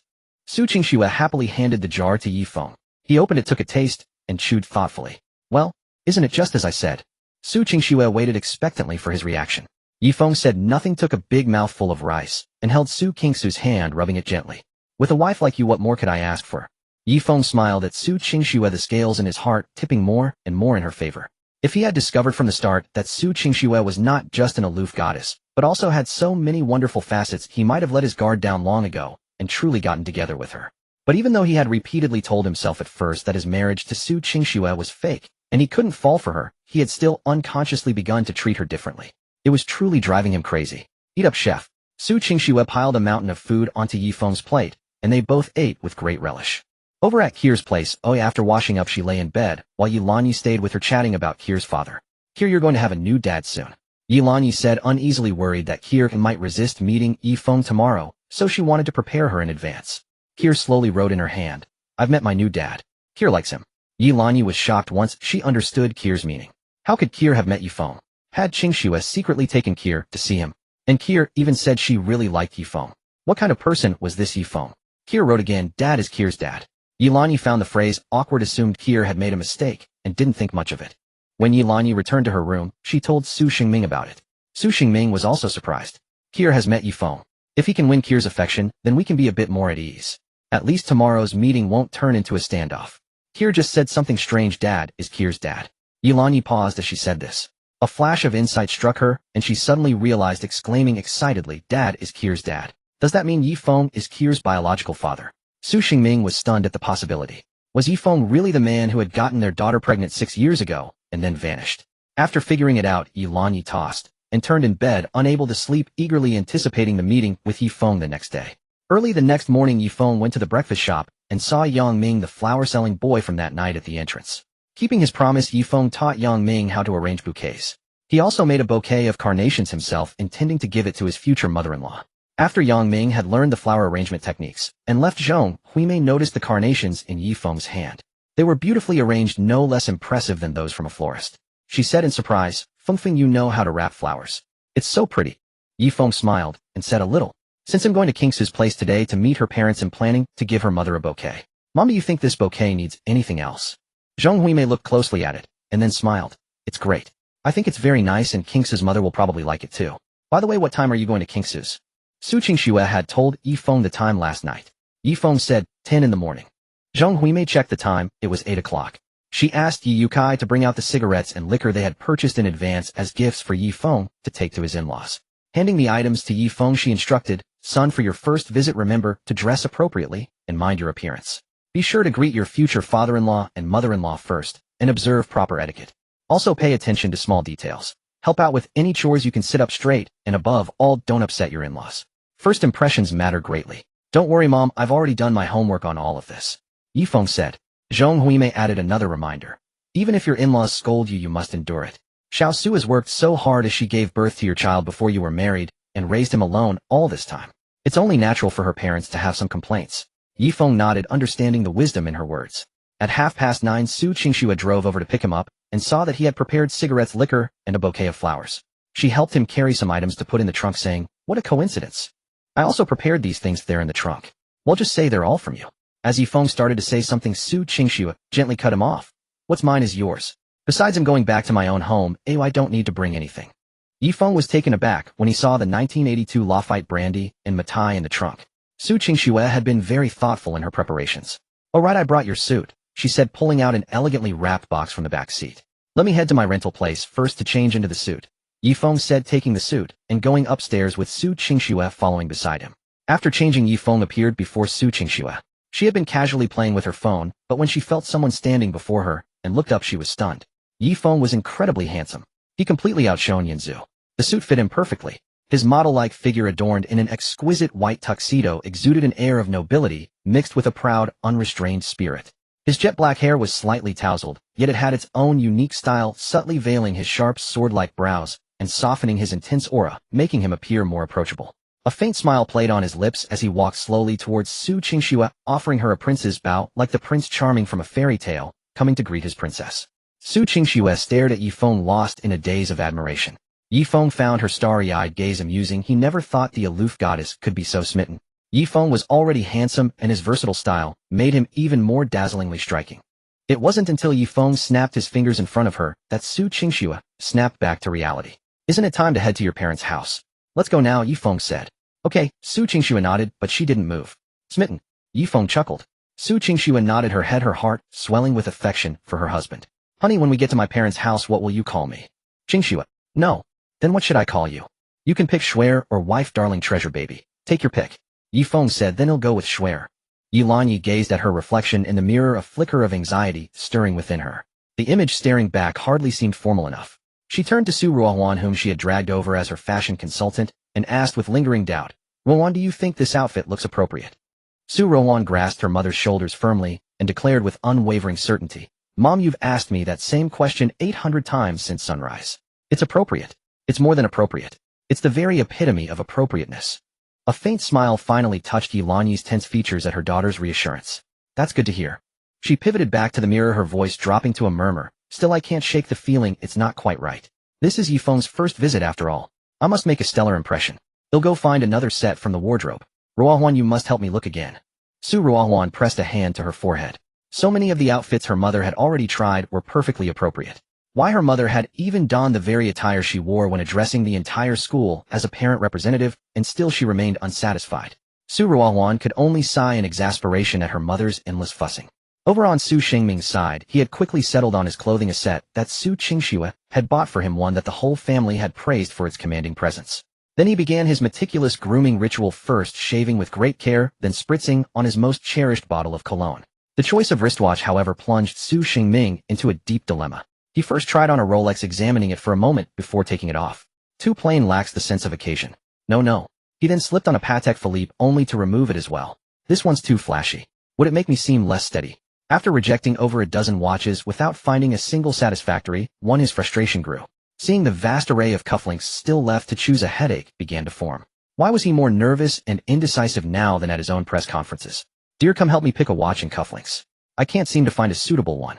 Su Qingming pleaded for help. But Yilanyi, engrossed in her own selection of jewelry, didn't hear the word he said. Realizing his wife was likely just as preoccupied, he called out again, Ruohuan, come help your father. Su Ruohuan heard him and inwardly groaned. Why was her father getting so particular too? She was about to head over when Yilanyi called her back. Ruohuan, where are you off to? You still need to help me choose my jewelry. Dad called me over to help him pick an outfit. He'll be right back, Su Ruohuan said, patting her mother's shoulder. What she didn't voice was her suspicion that her mother would be indecisive regardless of her input, and would ultimately pick her favorite outfit anyway. Her presence seemed to make little difference. No, if you leave I can't focus on choosing my clothes in peace. Yilanyi grabbed Su Ruohuan's hand, anxiously refusing to let her go. Ruohuan, where are you? Why haven't you come to help your dad yet? Su Qingming's voice boomed from his room again. This time, even Yilanyi heard it. Su Ruohuan started to move, but her mother held her fast. Your father's a rough man, how can he be more indecisive than me? Never mind him. Ruohuan, lets us mother and daughter focus on picking out some nice jewelry. Yilanyi pulled open a drawer full of jewelry boxes. What do you think of this pair of earrings? Su Ruohuan decided to listen to her mother. Since her mother held the highest status in the family, she would dedicate her attention to helping her choose. Just then Su Qingming's voice rang out once more. Ruohuan, child, did you even hear your father talking to you? Yilanyi pretended not to hear, keeping a firm hold on Su Ruohuan. Oh, I don't care anymore. You two figure it out yourselves. Su Ruohuan gave up in exasperation. Yilanyi panicked and quickly tried to soothe her. Don't be like that. We still need your help. Go on, help your dad pick his outfit first. He'll look on my own, but you must come back soon to help me, okay? Su Ruohuan nodded and hurried off to assist her father. And so began her frantic shuttle between her parents, spending a few moments with her mother before being summoned by her father, and then being called back by her mother again. By mid-morning, Su Ruohuan had dashed back and forth over 20 times, easily hitting her exercise quota for the day. Meanwhile, Kier was in her own room getting ready. Her eyes sparkled, and the corners of her mouth turned up, reflecting her joyful mood. Kier opened her small wardrobe and scanned through her clothes one by one. She initially thought of wearing her favorite polka dress, but then her gaze landed on a dress tucked away in the corner, the one she had worn on the day she first met her father. It was a floral slip dress. After the great shock she had endured that day, Yilanyi had tucked it away in the corner of the wardrobe. Kier happily pulled it out. It was a dress of great sentimental value. On a normal day she would never wear it again, as it carried psychological shadows. But today, with Ye Feng coming, Kier felt a profound sense of security. Even wearing this dress no longer frightened her. Next, Kier opened her box of hairpins, trying them one by one against her head, until she found the one that best complemented her outfit. After selecting the hairpin, she washed her face and applied her fragrant lotion. Usually Kier would never willingly apply the lotion, as she disliked having a scent on her skin, let alone applying it herself. But she remembered her grandmother telling her that applying the lotion would make her skin softer and give her a pleasant fragrance that everyone would find endearing. So she decided to use it. This way her father would meet a sweet-smelling Kier, and he would surely be very happy. After completing her preparations, Kier grabbed her little comb and scampered over to Yilanyi. With a soft, gentle voice, she wrote, "Grandma, comb pretty hair." Yilanyi looked at Kier in surprise, noticing the dress she was wearing and the faint, milky fragrance emanating from her. Kier had dressed up especially for this. Seeing Kier like this only reinforced Yilanyi's certainty from last night. Who else could make Kier put so much effort into her appearance but her own biological father? She grew even more eager to meet Ye Feng. What kind of person was he to have already captured the hearts of both her precious darlings? On the road, Ye Feng felt Su Qingxue's hand clasp his. "Don't be nervous. I'm here for you," she said. Ye Feng forced a light chuckle. "I've already prepared myself for a scolding from your parents." Su Qingxue revealed a mysterious smile. "That won't happen." They soon arrived at Su Qingxue's parents' house. Yilanyi and Su Qingming lived in a villa district in a standalone villa with a private garage. Su Ruhuan's sharp ears caught the sound of a car pulling in. I hear a car coming. Is it sister and brother-in-law? Yilani and Su Qingxue heard the car too and stood up excitedly. Suddenly the doorbell rang. Yilani, brimming with excitement, rushed to the door, crying out happily, my big son-in-law is here. The moment Yilani opened the door, she saw Su Qingxue standing outside with a handsome young man by her side. Wasn't this the man who saved Kier that night? Yilani was stunned. What a small world it was. Ye Feng, however, had already deduced that since Kier was Su Qingxue's daughter, Kier's grandmother was his mother-in-law. Hello, auntie. We meet again, Ye Feng said with a smile. Hello. Yilani replied, her voice light and airy as if she were in a dream. What an incredible coincidence. Su Qingxue watched her mother's expression shift from wariness to gratitude, thinking to herself her decision had been right. Meeting Ye Feng face-to-face and letting her mother see that he was Kier's savior would have a more direct impact, making it easier for her mother to accept him. Auntie, this is a small gift I brought for you. Please accept it. Ye Feng said, his hands full of bags, smiling warmly and amiably. I've heard from Qingxue that you're both beautiful and gentle. Seeing you now, it's clear that's true. You have such an elegant bearing, and you've taken such good care of yourself. When I first saw you, I thought you were only in your early 30s. Ye Feng praised her with a subtle smile. This child has such a sweet tongue, Yilani said, delighted by the compliment. She thought to herself that Ye Feng was not only kind-hearted but also polite and articulate. He wouldn't embarrass Qingxue in public. He passed the test. Come in and have a seat. Let me help you carry some of those things, Yilani said, reaching for the bags in Ye Feng's hands. Ye Feng gently sidestepped, declining her kind offer. As long as there's a man around, it's not right to let a woman carry things. Mom, Ye Feng doesn't let me do any housework at home either. Last night when I said I was hungry late at night, he went straight into the kitchen without a second thought. When I offered to help, he said I didn't need to step foot in the kitchen as long as he was there, Su Qingxue chimed in. Yilani gave Ye Feng a delighted look, her opinion of him rising higher and higher. He was gentle and considerate to his wife, respectful and protective of women. Excellent. Once inside, Su Qingxue was also taken aback when he saw Ye Feng. Young man, how do you know where we live? We haven't even had the chance to thank you yet. It wasn't until he saw Su Qingxue behind him that Su Qingxue understood. You're Ye Feng. Su Qingxue's eyes widened. Hello, uncle. I'm Ye Feng. I apologize for only now coming to visit. I hope I'm not disturbing you today, uncle. Please don't mind my visit, Ye Feng said politely, giving a slight bow to Su Qingxue. He had heard from Su Qingxue that her father preferred composed individuals, while her mother favored those who were polite and articulate, so he deliberately showcased his steady side. How could I mind? Ah, this is truly fate. Good lad, come have some tea, Su Qingxue said, overjoyed his fondness for Ye Feng skyrocketing. Have a seat and rest for a while. Once the tea is gone, I'll brew you some more. Su Qingxue returned to the tea table. Sis, your husband is so handsome, even more than all your previous suitors. No wonder you turned them all down. You've got great taste, Su Ruhuan said, linking her arm through Su Qingxue's in admiration. Su Qingxue felt a swell of pride and joy hearing her sister approve of Ye Feng. Ye Feng placed the gifts on the cabinet, his gaze falling on Su Qingxue, who was brewing tea with intense focus. Yilani smiled and explained to him. That's just how Qingxue's father is. He loves brewing tea and collecting tea leaves. No one can disturb him when he's brewing. Not even me. Upon hearing this, Su Qingxue set down his tea brewing tools and beckoned Ye Feng over with a beaming smile. Xiao Feng, come have some tea. Ye Feng smiled and walked over. Su Qingxue then handed him a cup of freshly brewed tea, watching him with a smile, waiting to hear his thoughts. Ye Feng raised the teacup, first blowing gently on the tea, then taking small measured sips. Watching this, Su Qingxue's already narrowed, smiling eyes became mere slits. It was obvious. Ye Feng knew his tea. He savored it rather than gulping it down all at once. After Ye Feng took a sip, Su Qingxue asked with a smile, how is it? Ye Feng smiled and replied, this is Da Hong Pao, and it's from this year's early spring harvest. The aroma is rich with a hint of orchid. It's excellent. Su Qingxue was stunned by these words, then overjoyed, his face lighting up with the delight of finding a kindred spirit. Exactly. It's this year's early spring Da Hong Pao. Haha, it seems you really know your tea, Xiao Feng. Just a little, uncle, Ye Feng said with a smile. In truth, he had never specifically studied tea culture. It was just that in his past life he had drunk so much fine tea that he could identify it at a single sip, whether it was early spring tea or autumn tea, and so on. Su Qingxue clapped Ye Feng on the shoulder, feigning displeasure. Hey, you've already got the marriage certificate with Qingxue, and you're still calling me uncle. Call me dad. At these words, everyone around looked over, especially Su Qingxue, whose eyes sparkled with visible excitement. Ye Feng hadn't expected that a single cup of tea would earn him the approval of his father-in-law. He smiled and called out, Dad. Hey. Su Qingxue responded loudly, his voice echoing through the living room.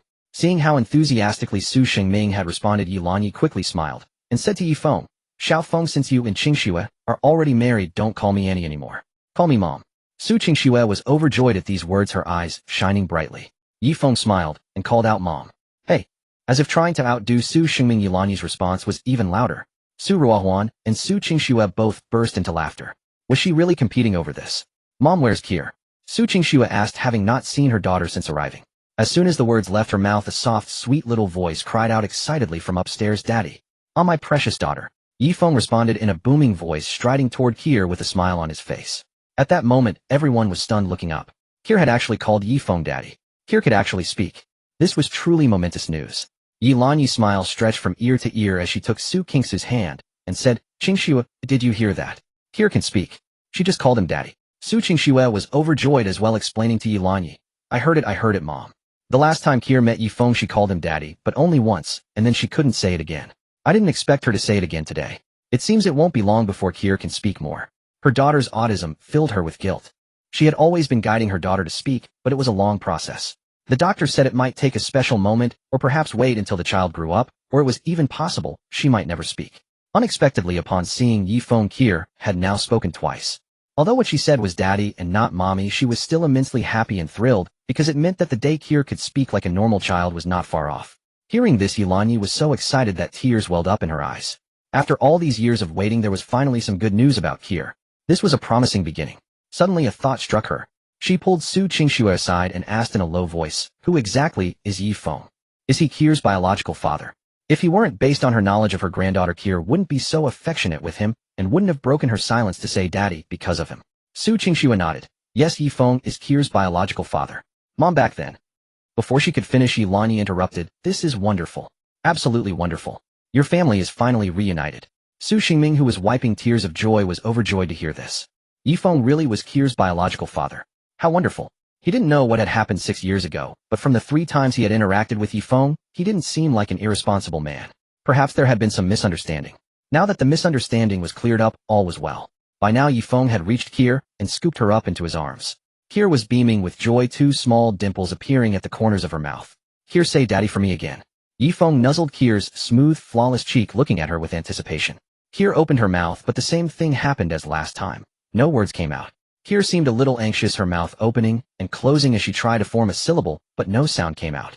Ye Feng gently stroked her head and said with a warm smile, Kier, don't rush. Just hearing you call me daddy is already a wonderful surprise. We look forward to you speaking more in the future, and well, I'll be waiting for you. Yes, Kier, calling me daddy today was such a delightful surprise. Kier, you did great. Yilanyi gave Kier a thumbs up. Speech can't be rushed. When we first learned to talk, we did it bit by bit. Let's just wait for Kier to say more in the future. Su Qingming said, beaming with delight. For 5 years this was the first time he had heard Kier speak, and he was deeply moved. Su Qingxue felt a warmth spread through her heart at this moment. She marveled at her own luck that after all the twists and turns she had run into Ye Feng again. And it happened while he was on a blind date, no less. She also silently praised her own cleverness. She had dragged Ye Feng straight to the Civil Affairs Bureau and gotten the marriage certificate first. Ye Feng carried Kier downstairs and took out a gift he had bought for her on the way over. Kier, daddy brought you a present, a Barbie doll. The seller called her the Renaissance princess. Tada! A Barbie doll appeared before Kier, dressed in an elegant blue gown with hair styled in the fashion popular in 14th century Italy and a gaze brimming with aristocratic grace. Kier stared in fascination at the doll's unique golden hair, azure blue eyes, and clothes so different from her own, finding it utterly novel. She hugged the Barbie doll tightly to her chest, overjoyed, her eyes sparkling like stars in the night sky. Seeing Kier so happy, Ye Feng smiled along with her. Then Kier took Ye Feng's hand and led him upstairs to her room, saying she had a gift for him too. Kier, why have you brought me to your room? Ye Feng asked. Kier walked over to her drawing board and picked up a picture to give to Ye Feng. The drawing was simple, but Ye Feng easily understood its meaning. Kier had drawn a scene of a hero battling a villain with a golden light shining behind the hero, while the villain, shrouded in darkness, was pierced through the heart by the hero's sword. In the picture, the golden parts dominated, engulfing some of the darkness, as if to symbolize that justice would overcome darkness and that there are more righteous people in the world. Beside it was a line of text, for my hero daddy. Ye Feng was overjoyed, planting a kiss on Kier's cheek and laughing. Kier, you draw so beautifully. Our Kier is truly amazing. Daddy will keep it safe and frame it as soon as we get home, hanging it on the wall. Delighted by the praise, Kier beamed and bounced, holding Ye Feng's hand. Just then Su Qingxue came upstairs. What are you two father and daughter chatting about? You seem to be having so much fun. Su Qingxue asked curiously. Perfect timing. Come look, this is the gift Kier gave me. Ye Feng immediately showed it off to Su Qingxue. Wow, our Kier's drawing has improved again. Great job. Su Qingxue gently patted Kier's head. Didn't you say you had a gift for mommy too?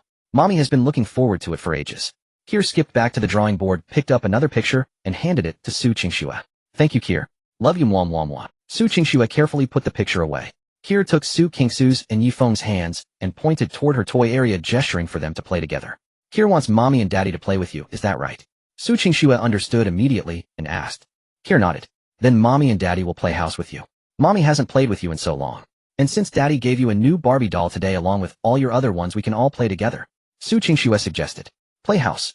Ye Feng was a bit taken aback. Whether in his past life or this one, it was his first time playing house. A grown man in his 20s playing house. Suddenly Kier grabbed Ye Feng's arm, looking up at him with hopeful eyes. Ye Feng's heart melted instantly. For Kier's sake, he would do it. The three of them each held a Barbie doll, with Kier holding the one Ye Feng had given her today. Alright, let's go buy when they were bought. He'll be the eldest sister, Ye Feng the second sister, and Kier the youngest sister. Su Qingxue arranged. Kier nodded, eager to start playing. Is there no male Barbie doll? Ye Feng, playing with a Barbie for the first time, felt a bit out of place. Kier looked at him with wide, innocent eyes and shook her head. Well, Ye Feng looked at the blonde doll in his hand, then glanced at the toy area, and an idea struck him. Soon he asked Su Qingxue for a needle thread and some scrap fabric. He sewed a set of men's clothes and found a short-haired head to attach to the doll's body. There'll be this male character. Ye Feng held up his newly assembled doll. Kier stared at Ye Feng in awe, her eyes filled with admiration. Su Qingxue was equally surprised, exclaiming delightedly, You have this skill. You can make clothes for Barbie dolls. Why didn't I think of that? Ye Feng smiled knowingly. He had remembered it from watching his mother sew clothes for him once. He figured sewing clothes and making doll clothes were the same principle, so he tried it on a whim. To his surprise, it worked out, and it even looked rather stylish. Kier clung to Ye Feng, wanting him to make another outfit for her Barbie doll.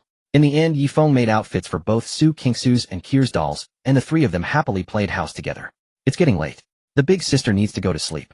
Su Qingxue made her doll lie down on the bed and stop moving. The big brother needs to sleep too. Ye Feng followed suit and put his doll down. Kier squeezed her doll into the small gap between the two of them, and they all lay down together. Kier had a wonderful time, with Su Qingxue always coming up with fun ideas to keep them entertained. Kier, come down and play with Auntie. Su Ruhuan's voice called from downstairs. Kier looked at Ye Feng and Su Qingxue for guidance. Su Qingxue stroked her head and said with a smile, Go on. Su Qingxue understood Su Ruhuan's intention perfectly. She had deliberately called Kier away to leave her alone with Ye Feng. After Kier left, Su Qingxue said to Ye Feng, Let's rest in my room. Alright. The decor of Su Qingxue's room matched the cold-tone style of Huayun Villa, and as she glanced around, she couldn't spot a single pink item. You like cool tones this much? Most girls usually prefer dreamy colors like pink, don't they? Ye Feng asked as he surveyed the room. Su Qingxue tidied the small sofa in her room and gestured for Ye Feng to have a seat. Cool tones are beautiful, mysterious, tech-savvy, and elegant. I just love living in a space like this that looks clean and minimal, and it feels so comfortable. Su Qingxue sat down on the sofa with Ye Feng. But don't you think pink could make your life a bit sweeter? Ye Feng looked at her. Life is bitter, and I only need a little sweetness. With my parents Kier, Ruohuan, and you, having all of you, my life's sugar level is already overflowing. Su Qingxue said. After finishing, she noticed a strange expression on Ye Feng's face, as if he were holding back a smile. What's wrong? What are you smiling at? Su Qingxue, annoyed, gave Ye Feng's back a light punch. Nothing, it's just, I think I caught a glimpse of something I probably shouldn't have. Ye Feng said, stifling his laughter. What? Ye Feng pointed at a bra peeking out from the foot of the bed. Su Qingxue followed his gaze, her face flushing red, as she hastily stuffed it back under the covers. Then, acting as if nothing had happened, she led Ye Feng to the training room inside her suite. Hey, you have dumbbells in your room. Ye Feng's eyes lit up, and he eagerly picked one up, starting to exercise. How do you make that look so effortless? Su Qingxue watched as Ye Feng raised and lowered the dumbbell, as if it were a toy. You should work out more often, but it's good for your health. Ye Feng said. Su Qingxue replied. I do exercise regularly, let me show you my strength. With that, she took the dumbbell from him. Strangely, the dumbbell, she could usually lift with a bit of effort, remained completely immovable today, no matter how hard she tried. That's not right. Why can't you lift it? Ye Feng's voice, laced with amusement, sounded from behind Su Qingxue. Remembering her bold claim, she mustered every ounce of strength, her face turning red from the strain, but the dumbbell still wouldn't budge. It felt as if some force was pushing back against her. Refusing to give up, Su Qingxue glanced back at Ye Feng. I can do this. As her gaze swept behind her, she caught sight of Ye Feng's hand, which he hadn't yet managed to pull away from the dumbbell. Su Qingxue instantly bristled with fury. Ye Feng. Su Qingxue hurled the dumbbell onto the sofa and lunged at Ye Feng, sinking her teeth into his shoulder. So it was this scoundrel who had his hand on the dumbbell all along. No wonder she couldn't lift it. Ha ha, my little wildcat, don't be mad. It was just a joke, just a joke. Ye Feng held Su Qingxue, trying to soothe her. Ouch, you're really biting your dear husband. Ye Feng winced in pain. Su Qingxue looked triumphantly at the teeth marks and giggled. That's what you get for messing with me. Ye Feng stared at her, a dangerous smile curling on his lips. Don't come any closer. Su Qingxue stepped back, but Ye Feng advanced step by step. Suddenly, Ye Feng crouched down. He was actually putting her shoes on for her. The floor is cold, you need to wear your shoes properly. He looked up at Su Qingxue. Su Qingxue looked at Ye Feng, her heart filled with warmth and deep emotion. Ye Feng dozed off for a while in Su Qingxue's room. When he woke up, his gaze fell upon Su Qingxue, who was tidying up the bookshelf. Quietly arranging the books, she exuded an air of scholarly elegance. Ye Feng watched her profile in silence, his heart brimming with a sense of happiness. Suddenly a stack of books toppled from the shelf, threatening to fall on Su Qingxue. Ah! She cried out, unable to dodge in time, squeezing her eyes shut and shielding her head with her hands. The anticipated pain never came. Su Qingxue slowly opened her eyes to find Ye Feng with one arm shielding her head and the other propping up the shelf, while the fallen books lay scattered at her feet. Are you hurt? Su Qingxue quickly grabbed Ye Feng's arm, her eyes filled with unspeakable concern upon seeing the red mark and scraped skin. Ye Feng patted his arm and laughed nonchalantly. It's nothing at all. With that, he crouched down to pick up the scattered books.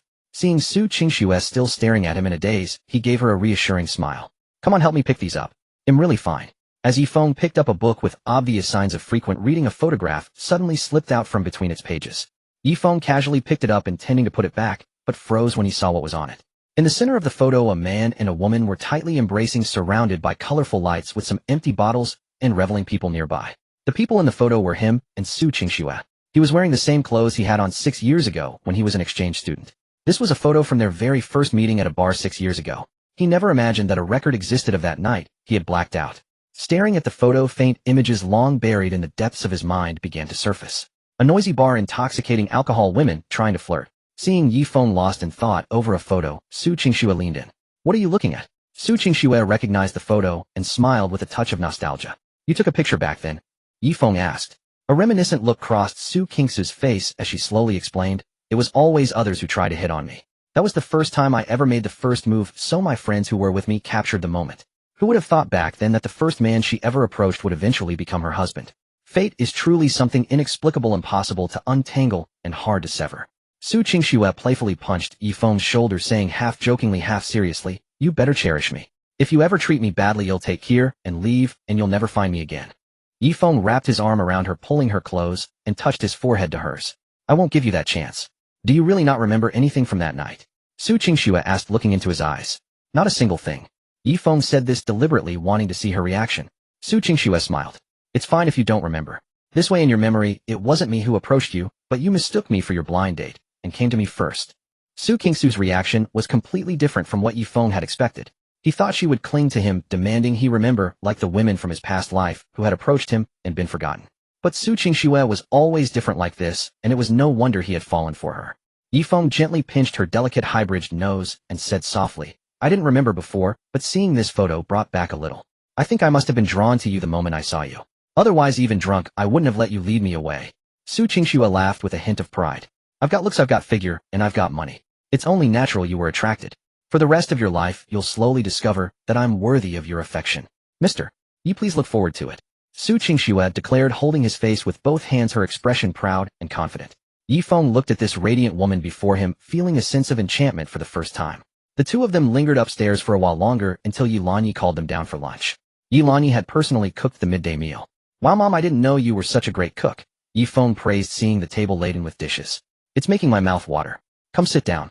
I hope it's to your liking. Ye Lanyi said with a smile, bringing out the bowls and chopsticks. The meal began. During the meal, Su Qingxue repeatedly asked Ye Feng to fetch her chicken and then beef. Seeing this, Ye Lanyi frowned and said, Qingxue, don't you have hands? Why do you keep asking Ye Feng to get things for you? Su Qingxue replied, his arms are longer. Suddenly a voice echoed in Ye Feng's mind. Ding, hidden quest detected. Host, you face a choice. Option 1, demonstrate Su Qingxue's dominant position in the household in front of your in-laws. Reward, a first-time liver and kidney repair, allowing the host to heal minor damage to these organs. Option 2, demonstrate the host's dominant position in the household in front of your in-laws. Reward, singing skill. Before Ye Feng could even process this, the system's voice sounded again. Urgent quest, the system has made the choice for you and has selected option 1. Seeing that the system had already chosen for him, Ye Feng stopped deliberating. Showing off Su Qingxue's status in front of his in-laws wouldn't hurt. It would not only build an image of a loving husband in their eyes, but most importantly, the reward for option 1 was quite beneficial for his health. After all, as one ages, all internal organs suffer wear and tear, with the liver and kidneys being particularly vulnerable. This system is pretty good. Ye Feng ate, while keeping an eye on Su Qingxue, his mind racing as he waited for the perfect opportunity to complete the task. Su Qingxue finished her meal and set down her chopsticks with satisfaction. Now, the moment she put down her chopsticks, Ye Feng jumped in fright, even dropping his own. The commotion drew the attention of both Ye Lanyi and Su Qingming. Su Qingxue also looked at Ye Feng in confusion, wondering what was wrong with him. Meeting Ye Lanyi's bewildered gaze, Ye Feng glanced cautiously at Su Qingxue and forced a smile. I am full. Seeing Ye Feng like this, Ye Lanyi thought to herself, why is Ye Feng so terrified just because Qingxue put down her chopsticks? Could it be that Qingxue treats Xiao Feng this badly at home, not even letting him eat in peace? That's outrageous. Ye Lanyi couldn't help but scold her daughter. Qingxue, Xiao Feng treats you so well, you should be good to him too. Look at him, you've scared him half to death. That's not how I raised you. Su Qingxue was stunned. What on earth? She had always treated Ye Feng well. How could she be accused of being bad to him? Realizing that Ye Feng was deliberately putting on an act in front of her parents, she shot him a fierce glare, her cheeks puffing up adorably in anger. Without Ye Feng even saying a word, just hanging his head, Ye Lanyi began scolding Su Qingxue again. Qingxue, look at how fierce you are. Are you always this mean to Xiao Feng at home? Su Qingxue whined. I am not. Ye Lanyi, looking as protective as a mother hen, said to Ye Feng, Xiao Feng, don't be afraid, Mom is here. Tell me, does Qingxue always order you around at home? Don't be scared, just say it. He'll make sure justice is served today. Under the table, Su Qingxue viciously pinched Ye Feng's arm, grinding her teeth in anger. Her eyes shot daggers at him, promising, you are so dead tonight. Ye Feng didn't feel the least bit afraid when he saw the look in Su Qingxue's eyes. On the contrary, he found her flustered and puffed up state rather endearing. He slipped his hand under the table, took hers in his, and gently stroked the back of it with his thumb, hoping to calm her down.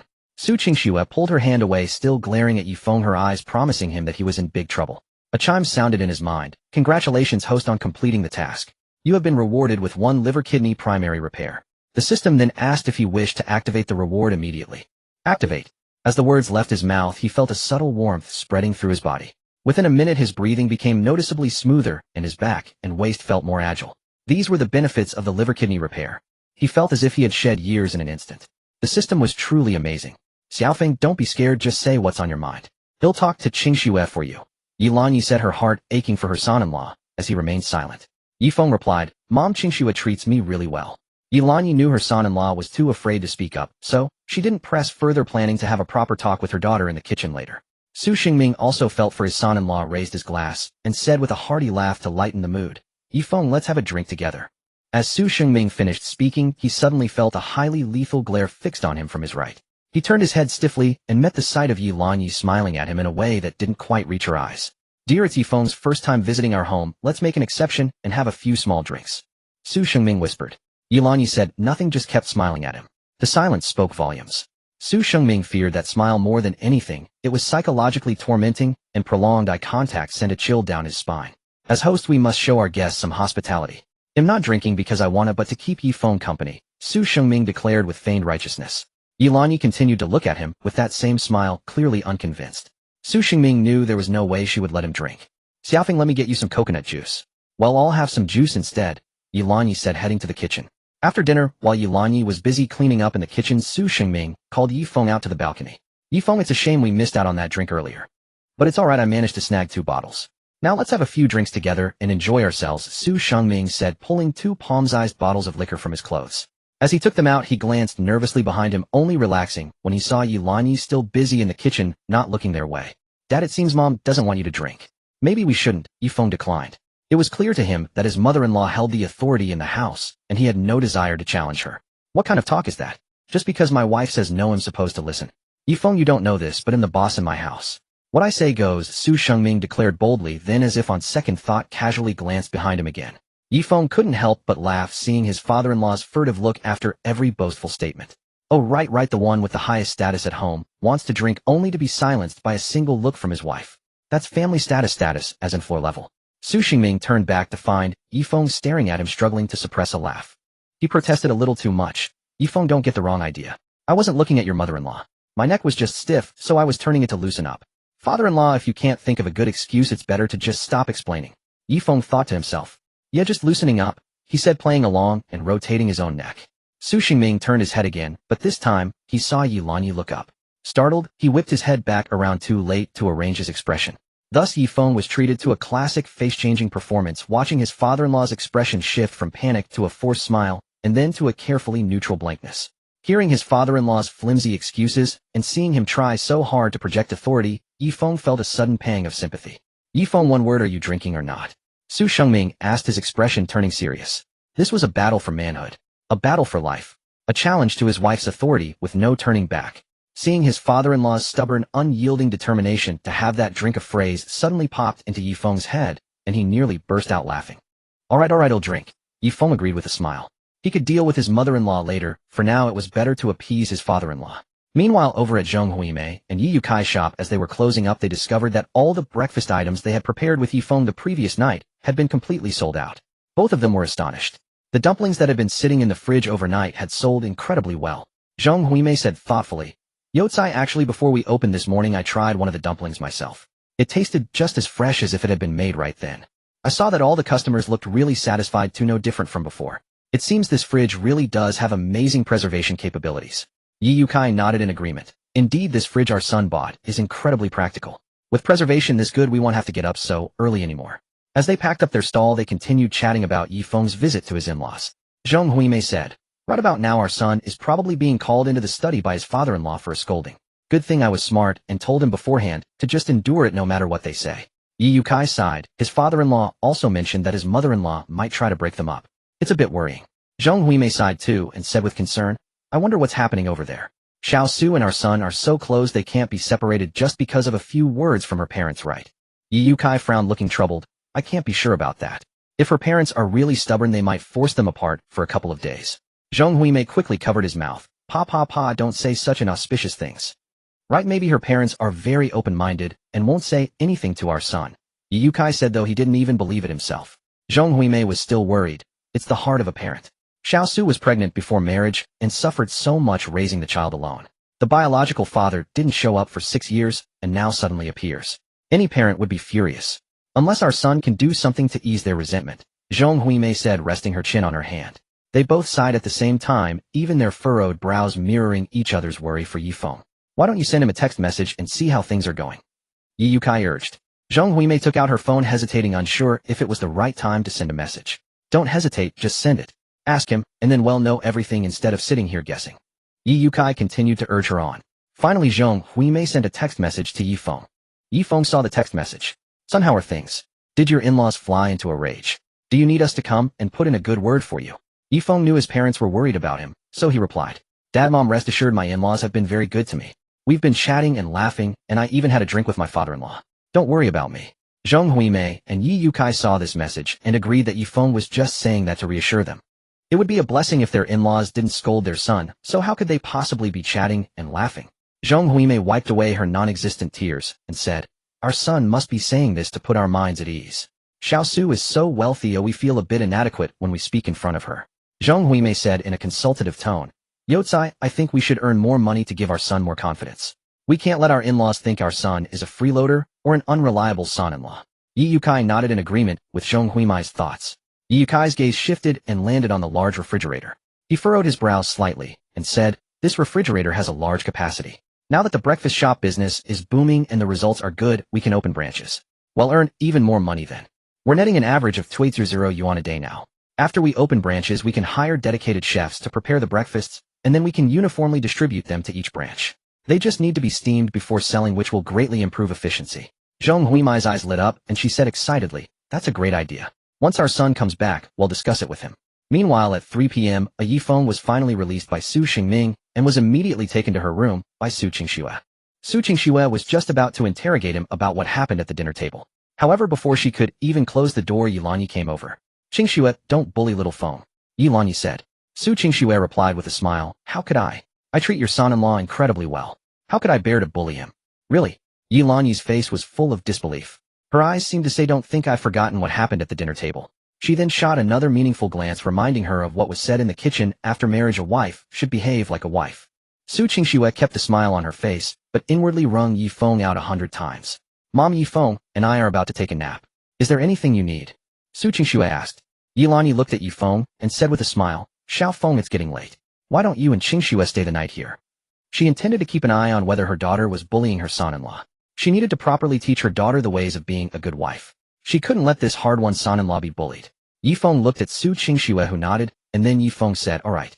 Ye Lanyi thought of something else, and looked at Ye Feng and Su Qingxue with a mischievous smile. Xiao Feng Qingxue here is 5 years old now. You two can start thinking about having a second child. After saying this, Ye Lanyi gave Ye Feng an encouraging gesture, smiled, and left thoughtfully, closing the door behind her. I didn't expect Mom to be so. Ye Feng couldn't find the right word to describe his mother-in-law at that moment. Did you have any thoughts after hearing what my mom said? Su Qingxue winked at Ye Feng. What thoughts? Ye Feng feigned ignorance. Su Qingxue twisted Ye Feng's ear and asked, do you want to have a second child? I don't. Ye Feng saw Su Qingxue's expression turn from sunny to cloudy and quickly added, is impossible. Of course I want to. With my mother-in-law's support we can boldly go for a second child, Ye Feng said with a smile. Do you want a boy or a girl for the second one? Su Qingxue discussed seriously with Ye Feng. It doesn't matter to me. Any baby with our combined genes, I'll love. Ye Feng said nonchalantly. He didn't care whether it was a boy or a girl. If it were a son, he would teach him financial management, making him a billionaire, if not a multi-billionaire. If it were a daughter, he would pamper her like a little princess, granting her every wish, spoiling her rotten, letting her grow up carefree and happy. Su Qingxue felt the same way, not caring about the gender. For the second pregnancy, I want triplets.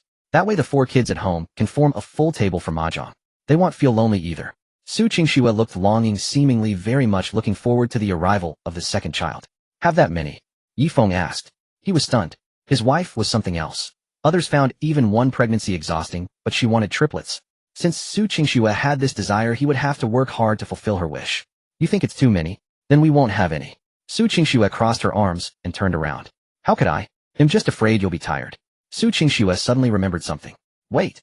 What's wrong? Ye Feng asked in confusion. I haven't settled the score with you from earlier. Why did you have to do something that could be easily misunderstood at the dinner table? You made my mom think I'm abusing you at home. Su Qingxue accused Ye Feng. Did I? I don't think I did anything. Ye Feng blinked his innocent big eyes. Then why did you get so startled that you dropped your chopsticks when I put mine down? Su Qingxue continued to question. Ye Feng still looked innocent. I was eating too intently.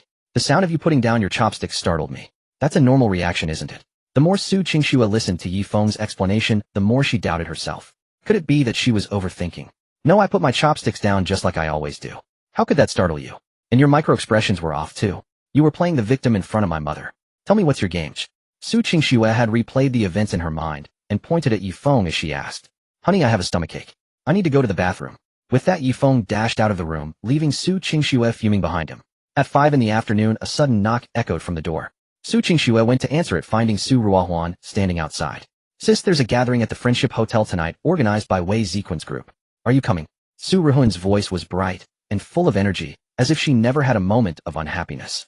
Ye Feng's group had grown up alongside the Su sisters, playing together frequently in their childhood. Among them were those who got along well, and those who didn't, a mix of men and women. Su Qingxue didn't want to see those she didn't get along with, so she shook her head. I'm not going. Su Ruohuan continued. They heard you brought your husband home, so they planned this gathering just to see him. Out of all of us, the prettiest one got married. Of course they're curious. Seeing Su Qingxue still hesitate, Su Ruohuan urged, Sis, if you don't go they'll think your husband isn't presentable. At that, Su Qingxue immediately declared, fine, I'll go. As if Ye Feng couldn't hold his own. No one else could compare. Her husband's looks, physique, cooking, and abilities were all top-notch. He had nothing to fear in any comparison. Great. Sis, you and brother-in-law get ready, and we'll head out soon. Su Ruohuan glanced around the room, noticed the messy bedsheets, patted Su Qingxue's shoulder, and said with mock seriousness, Sis, you and brother-in-law should eat well tonight. You need to keep up your strength. With that, she dashed off. Su Qingxue was caught between laughter and tears, never thinking she'd be teased by her little sister. She found Ye Feng in Kier's room and told him about it. Honey, some friends I grew up with are hosting a gathering at 8 tonight. They've invited us and Ruohuan, and I've already said yes. In his past life, Ye Feng had attended many such high society gatherings. These events typically served only 2 purposes. One was for close friends to catch up and pass the time, and the other was for a mixed group to show off, mock others, and flatter anyone who appeared more successful. Ye Feng wasn't fond of such gatherings, but since Su Qingxue had agreed, he wouldn't disappoint her. No problem, he readily consented. At 8 in the evening, in the old friends' hall of the Friendship Hotel, 2 women and 3 men were chatting. On the far left, a woman in a sexy camisole was Cheng Ji, the heiress of the Cheng group. She frequented bars and nightclubs, a free-spirited soul who despised rigid rules. Beside her, a girl in a white dress was Zui Qianqian, the daughter of the Boai hospital director. She played the obedient daughter at home and often posed as a naive little rabbit outside, yet she was Cheng Ji's closest friend. In the center, a man in a floral shirt was Wei Zhichuan.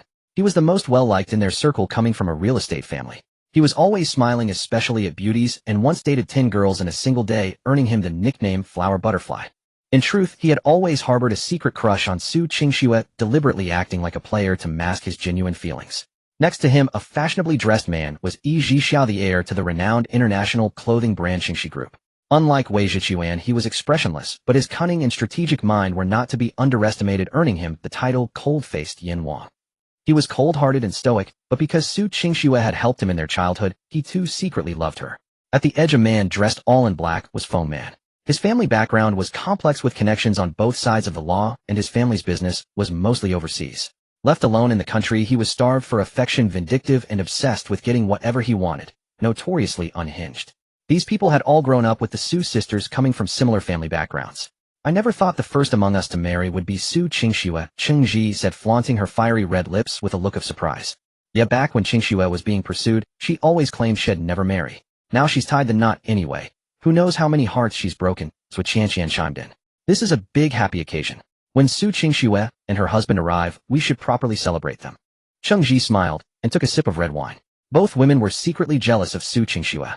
From a young age, they had resented her aloof demeanor. Despite her claims of staying away from romance, every man they fancied ended up falling for her.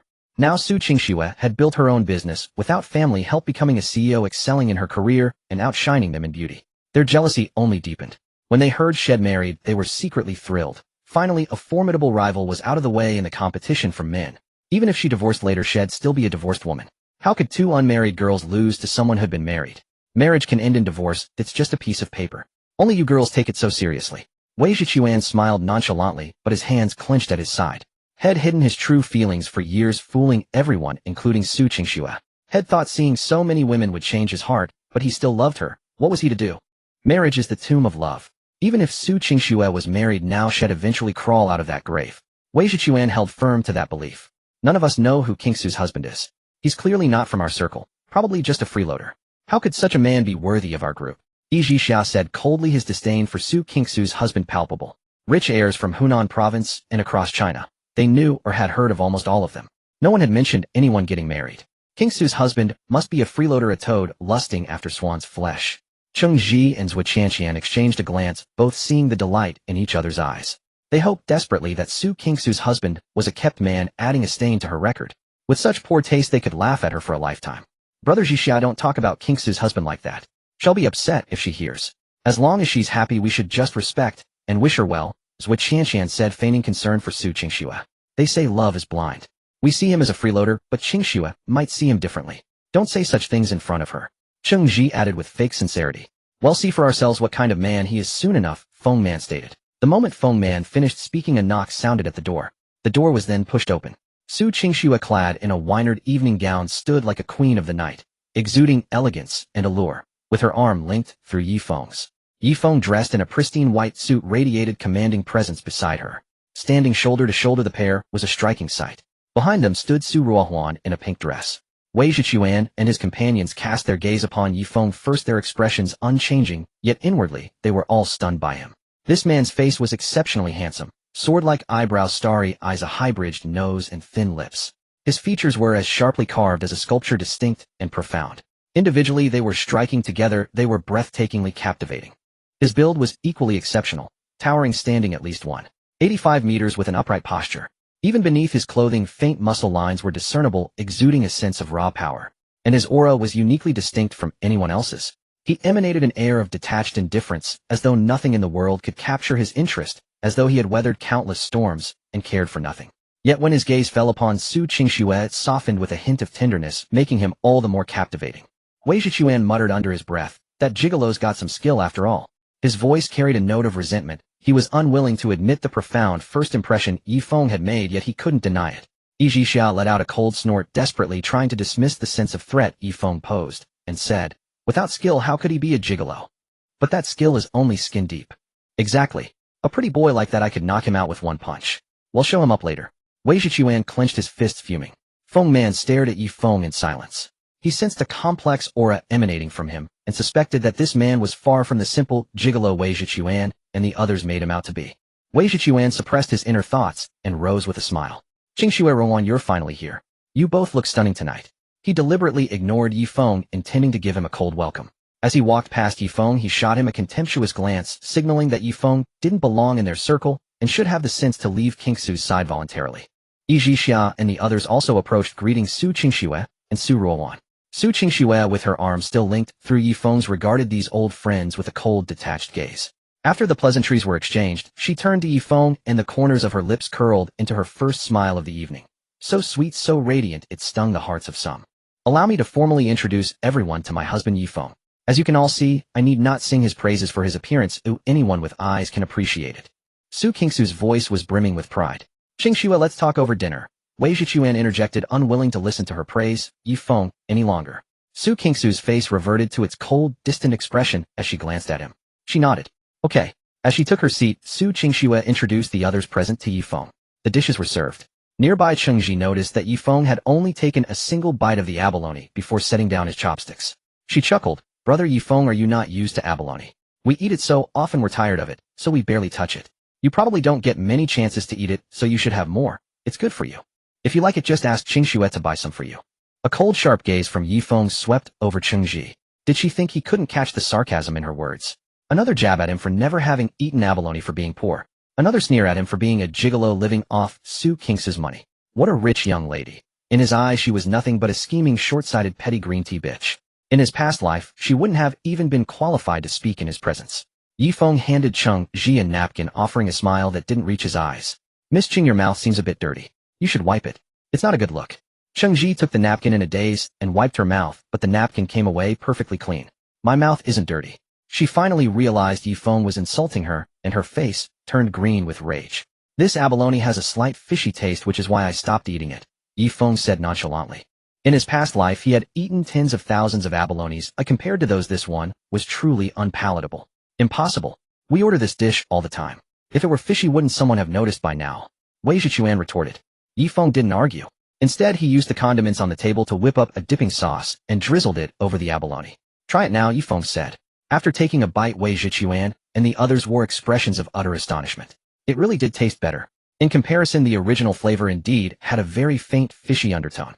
Su Qingxue, seeing the array of shocked expressions on their faces, smiled and said, I forgot to mention my husband is an amazing cook, so his palate is naturally more refined than yours. Oh, and also my husband speaks fluent French, even better than a simultaneous interpreter. He helped my company secure a major contract in France.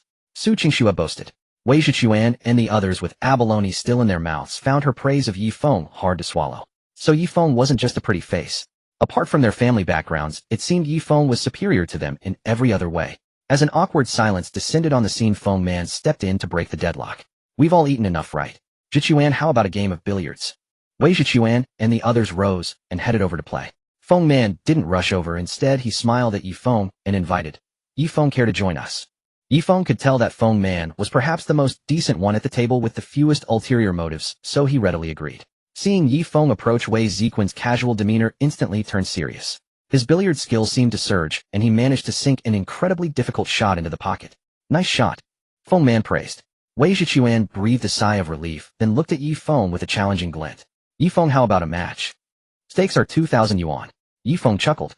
2,000. That's too little. Not interested. If you want to play, let's make it 200,000. 2,000. That was less than a day's profit from a breakfast shop. In his past life, Ye Feng had specifically hired a world billiards champion to teach him, and with his natural talent, he had become exceptionally skilled, sometimes even beating the champion himself. When someone's offering free money, why not take it? Wei Zhichuan and his friends were taken aback when they heard Ye Feng mention 200,000. That was no small sum. Even though they were from wealthy families, their monthly allowance was limited. Wei Zhichuan had already made the challenge. He couldn't back out now. Besides, he was confident his billiard skills surpassed Ye Feng's. He had been playing since he was a child, trained by professional coaches. Beating Ye Feng would be a walk in the park. Deal. Wei Zhichuan tossed a cue to Ye Feng, who caught it with ease, and the two began their match. Shall we play snooker? Do you dare? Wei Zhichuan's chin tilted slightly upward as he fixed his gaze on Ye Feng. Ye Feng ran his hand over the cue in his grasp, a mysterious smile curling at the corner of his mouth. This was practically walking right into his wheelhouse. Snooker was his best game. Let's switch tables. This one isn't the right size for snooker, Ye Feng stated. I was thinking the same thing, Wei Zhichuan replied, a sense of unease creeping into his heart at the sight of Ye Feng's calm and collected demeanor. The others followed them to a different table. They'll give you a one-ball head start, Wei Zhichuan said arrogantly, pulling back his cue to let Ye Feng break first. Ye Feng shot him an amused glance. You're going to regret that decision. Snooker, also known as obstacle billiards, involves potting a red ball followed by a colored ball in sequence until all reds are cleared, then potting the colored balls in ascending order of their point value. Ye Feng broke first. He cleared his throat, placed the cue ball beside a colored ball, gripped the cue, rested it on his index finger, leaned down, and after finding the right angle struck a red ball directly. Then he selected a colored ball, and with a flick of the cue potted it. Ye Feng racked up an impressive 51 points in a single opening break, leaving Wei Zichuan staring wide-eyed, his hands clenched tightly. Feng Man, who wasn't a skilled player himself, was utterly impressed by Ye Feng's technique. This was on par with professional standards. Ye Feng's skill even surpassed that of some professionals. Who exactly was this Ye Feng? Ye Feng's snooker style was aggressively offensive, but suddenly the cue ball went awry, flying to the top of the table. Unfazed by the mistake, Ye Feng opted to play a safety shot, positioning the cue ball close behind the 4-point colored ball. Wei Zichuan narrowed his eyes. This Ye Feng clearly had skills. That shot near the cushion was undeniably high quality. Wei Zichuan stepped up to play, but Ye Feng's defensive play was so tight that he failed to hit the red ball twice in a row, sweat beading on his forehead. Feng Man, arms crossed, looked at Ye Feng in astonishment. He hadn't expected Ye Feng to be this good at billiards too. He'd have to seek some pointers from him later. Su Qingxue's judgment was as always impeccable. He glanced at Wei Zichuan and shook his head. The gap in skill was too vast, the outcome was sealed. As the game wound down, only the black ball remained on the table. Ye Feng took a clean shot, potting the black ball to end the match. The final score was 59-1, with Ye Feng securing 59 points and Wei Zichuan a mere 1. Ye Feng claimed a dominant victory, winning the game. He flexed his hand, satisfied with the result, thinking to himself, my touch is pretty good today. Wei Zichuan just got unlucky. Wei Zichuan stood in shock, unable to accept the outcome, his face pale as a sheet of paper. 1 point. He had never scored so low since he first started playing. What a humiliation. All the onlookers watching were stunned. How was Ye Feng so incredibly good at snooker? From his striking posture and shot selection to his table strategy and defensive play, everything was brilliantly executed. They had never witnessed such spectacular play. Many of his scoring shots were beyond their imagination. Especially that 51-point opening break. It was simply stunning. They had never seen such smooth, continuous scoring. Feng Man patted Wei Zichuan's slumped shoulder and said, a bet's a bet. Pay up. Ye Xiao walked over and also patted Wei Zichuan's shoulder, saying calmly, go get the money. He'll win it back for you. Only then did Wei Zichuan look up at Ye Xiao's stern face. He knew that Ye Xiao was an even better snooker player than he was. Ye Feng might have beaten him, but there was no way he could beat Ye Xiao. Wei Zichuan had no choice but to steel himself and go outside to withdraw the money. Before leaving, he cast a hopeful glance back at Ye Xiao, silently praying he would win it back. He'll play around with you, Ye Xiao said, picking up the cue Wei Zichuan had just used without even looking at Ye Feng. Boring him, done playing, Ye Feng said, dismissing Ye Xiao just as easily. Playing against someone so far below his level was pointless. 4-0-0-0-0-0. Ye Xiao declared. I'm raising the bet to 4-0-0-0-0-0. At those words, Feng Man and the others felt their hearts skip a beat. 4-0-0-0-0-0. If their parents ever found out they used 4-0-0-0 on a single game of snooker, they'd surely get a beating. That was equivalent to 4 months of their allowance. Ye Xiao regretted the words the moment they left his mouth. He wasn't someone who could casually part with 4-0-0-0. His mind had been solely focused on challenging Ye Feng, and he had blurted it out in a moment of rashness. Ye Feng, however, found the number intriguing. Another one looking to throw money away. 4-4-0-0. It wasn't entirely out of the question to play another round. After all, it wouldn't be him getting crushed this time. All right, let's do it, Ye Feng said, indifferently stepping back to the table. Ye Feng, it's not too late to back out now. Ye Xiao is much better than Wei Zichuan. You can't beat him. Feng Man warned him, trying to be helpful. Ye Feng said nothing, simply waiting to prove them all wrong. The substantial wager attracted the attention of the girls chatting on the other side, and they came over to watch the excitement. Su Qingxue and Su Ruowan came along as well. After hearing the details of the bet between Ye Feng and Ye Xiao, Su Ruowan shouted out, go brother-in-law. You've got this. Ye Feng looked over and nodded at her. Then his gaze settled on Su Qingxue. Good luck. Su Qingxue mouthed silently. She felt a pang of worry. Ye Xiao was the best snooker player in their circle, undefeated. She had never seen Ye Feng play and was concerned he might lose. But she had already decided that if Ye Feng lost, she would cover the 4-0-0-0-0. If he wanted to keep playing, she would provide another 4-0-0-0 until he was satisfied. If Ye Feng knew what was going on in Su Qingxue's mind, he would probably be speechless. He could see the worry in her eyes, and under the gaze of the crowd, he walked over and embraced her. He whispered in her ear, wait for me to win this 4-0-0 for you. After he spoke, Su Qingxue gave him a quick kiss on the cheek. Ye Xiao's eyes turned red at the sight. Ye Feng, I was going to let you have a 2-ball head start, but now I won't give you an inch. As the match began, Ye Feng said confidently, you can break. The onlookers immediately started murmuring. Ye Xiao was known as the break master, When he broke, it was practically impossible for him to score fewer than 30 points. Burning with jealousy over Ye Feng and Su Qingxue's display of affection, Ye Xiao played exceptionally well, scoring 50 points on his opening break, just 1 point short of Ye Feng's score in the previous game. Cheng Ji cheered, "Nice shot." She then looked at Ye Feng with pity, wondering if this poor guy could even come up with 4-0-0-0. The surrounding crowd wore expressions of anticipation, clearly not favoring Ye Feng. He was bound to lose. "Ye Feng, just give up. Don't embarrass yourself further."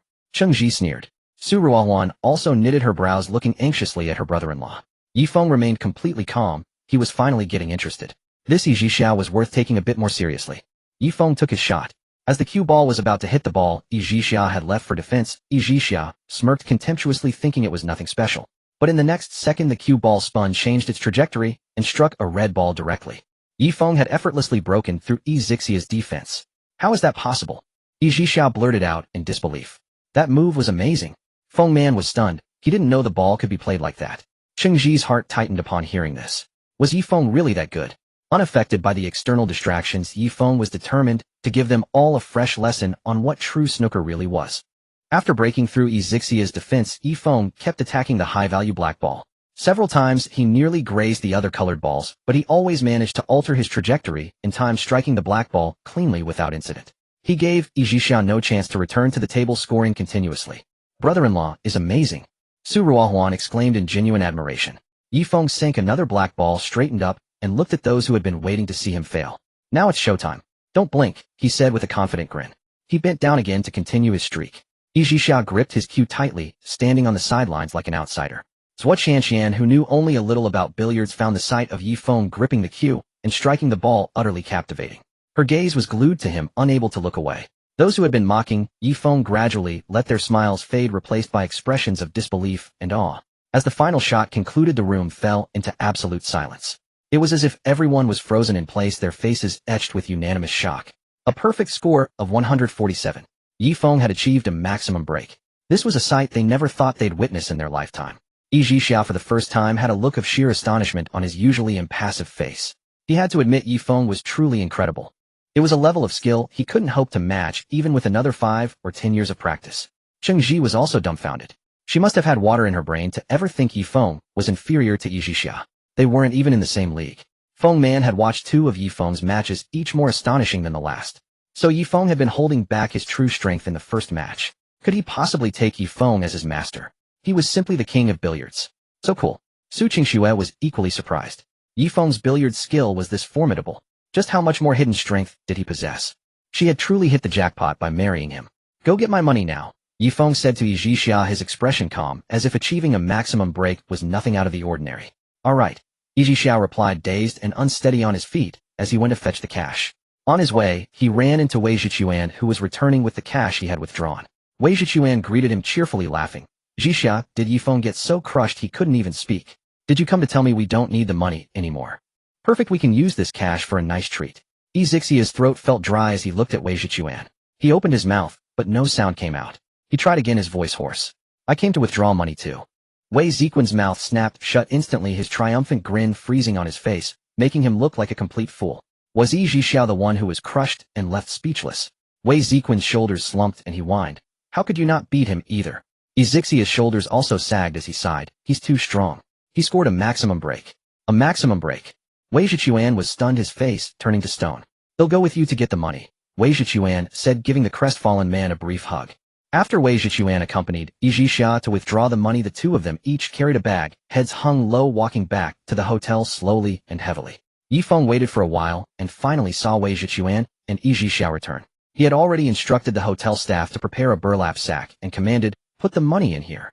As the money was poured in, the sack bulged completely full. A sack full of cash, a full 6,000 yuan. All red banknotes. This sight made many onlookers envious. The people at the gathering came from families with assets over 100 million, but they didn't have much spending money of their own. Wei Zhichuan, still feeling humiliated, said sarcastically, "No wonder he can live off a woman. Guess he does have some real skills." Ye Xiao chimed in, "Isn't that right? A toad lusting after a swan's flesh. If he didn't dress up so flashy, how could he fool the swan? Who's talking out of their ass? It stinks in here." Su Qingxue stepped in front of Ye Feng, retorting, "Some people, do you not know your own worth? Who is it that ran their family's company into the ground recently? Who is still relying on their parents for an allowance at their age? Who is it that just wastes their days in luxury and debauchery without a shred of real talent?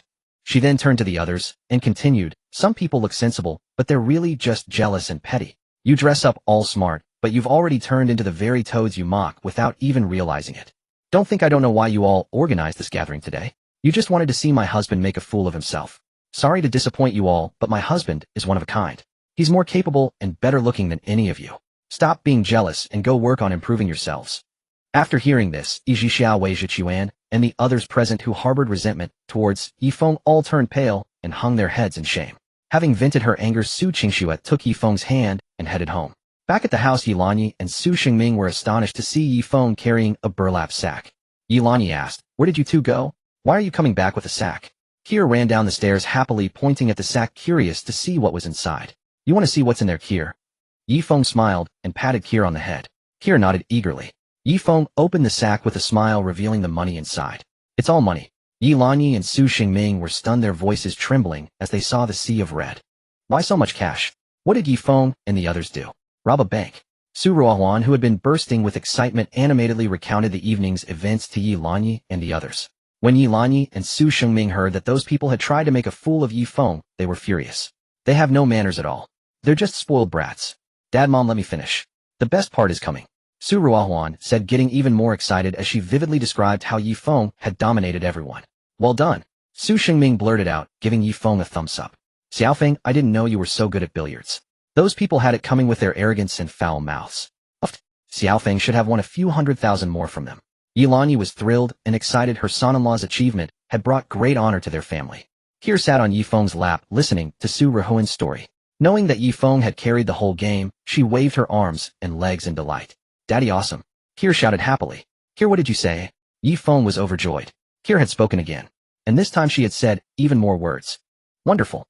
Kier spoke again. Ye and the others were also thrilled, exchanging relieved smiles. "Kier, can you say that again?" Ye Feng patted Kier's head gently. As expected, Kier fell silent once more. Ye Feng scooped up Kier, planted a kiss on her cheek, and encouraged her. "You did brilliantly, Kier. You managed 2 more words than last time, and we're all overjoyed. Take it slow. One day you'll speak just like any other child." A smile bloomed on Kier's soft, chubby face, revealing her tiny baby teeth. Indeed, a journey of 1,000 miles begins with a single step. Language is never easy, it requires patience. Here, once you can speak fluently, Grandpa and Grandma will grant you any wish you desire. Even if it's a star from the sky, we'll find a way to pluck it down for you. Ye gazed at Kier with deep affection, her eyes brimming with joy and anticipation. Kier is making progress again. Mommy will reward you with a new toy. From now on, every time you speak, you'll get a toy. How does that sound? Su Qingxue proposed. Kier clapped her hands in delight, her innocent face radiating carefree happiness. While the others played with Kier, Su Qingming stepped onto the balcony to make phone calls. He called both Yi Zixia's father, Yi Changming, and Wei Ziquan's father, Wei Guoqing. "Old Yi or Wei, I have a question for you. What time do the banks open these days?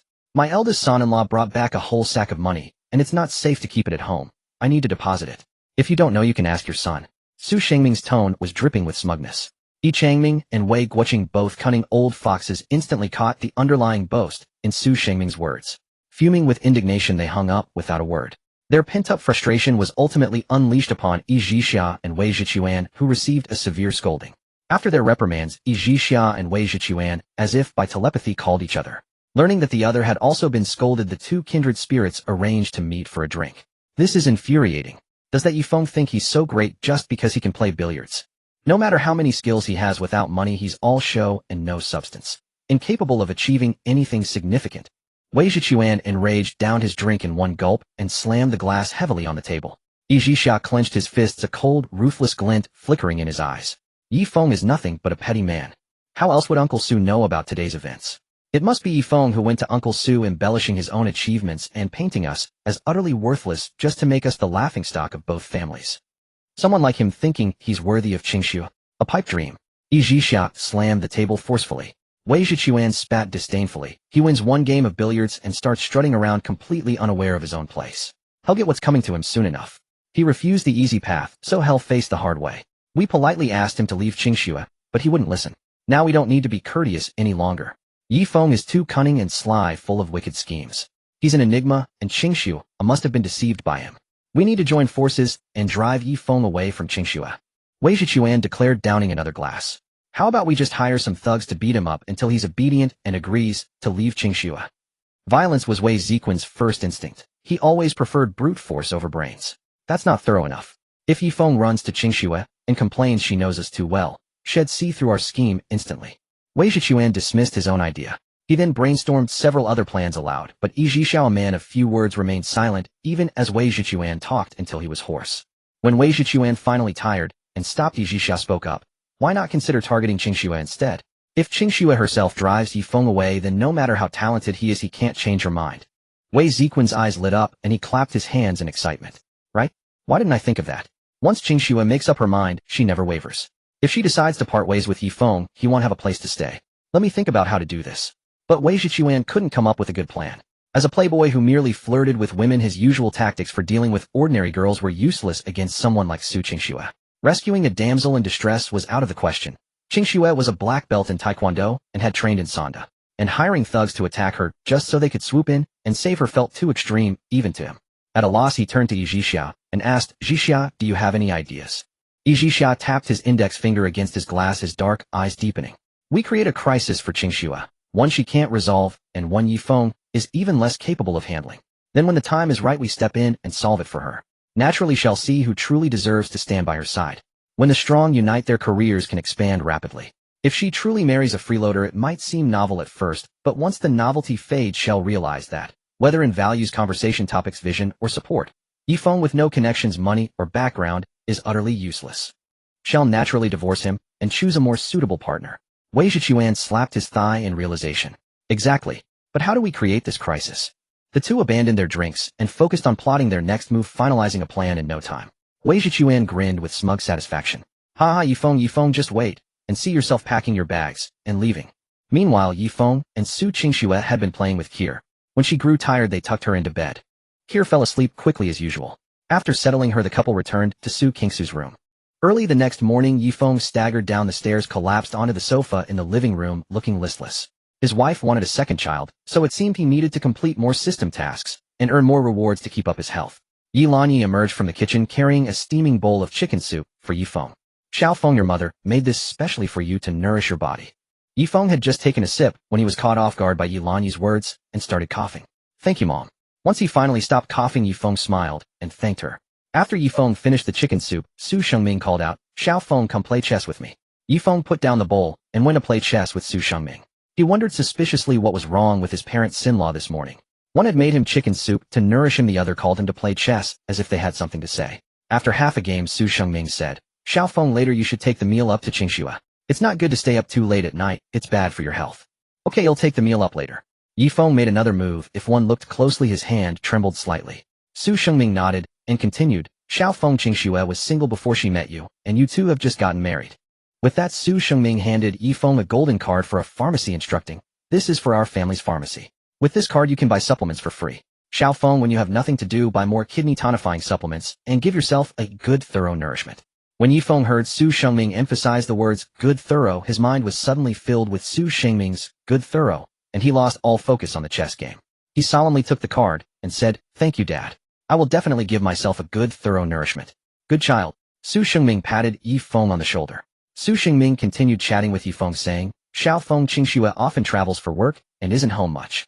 You're alone at home. I hope you can be more understanding, while also persuade Qingxue to not focus so much on work in the future. Ye Feng nodded and said considerately, it's okay, Dad. I understand Qingxue. As a woman, she has achieved so much and I'm proud of her. If Qingxue is always away on business, I only feel sorry for her, not blame her. Business trips were good. If she was always away, his wife wouldn't think about having a second child with him. Ye Feng didn't dare voice his true thoughts. Su Qingxue then pulled out another bank card and said generously, there's 3 million in here. If you're bored and want to buy something, just go ahead. If it's not enough, come to me, no need to be polite. Ye Feng finally understood who Su Qingxue learned her generosity from. This family was so freehand.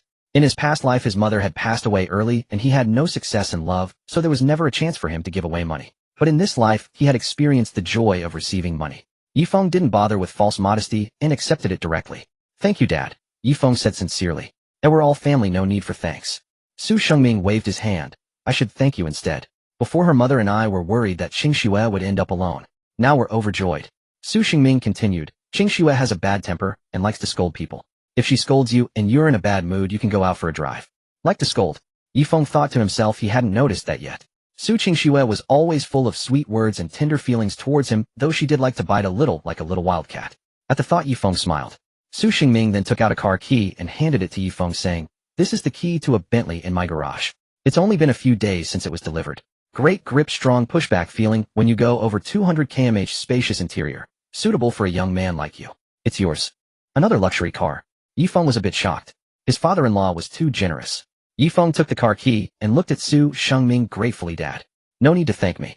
Su Qingming glanced back, saw that Ye Lanyi was not there, and whispered, "Just have a little drink with me when you have time." Ye Feng burst out laughing. "Okay, no problem." After breakfast, Ye Feng practiced pronunciation with Kier. He mused that with his system and its formidable rewards, he would surely obtain pronunciation training aids in the future, enabling his daughter to speak and communicate normally much sooner. "Kier, how does a sheep sound?" Ye Feng asked, pointing to a picture of a lamb.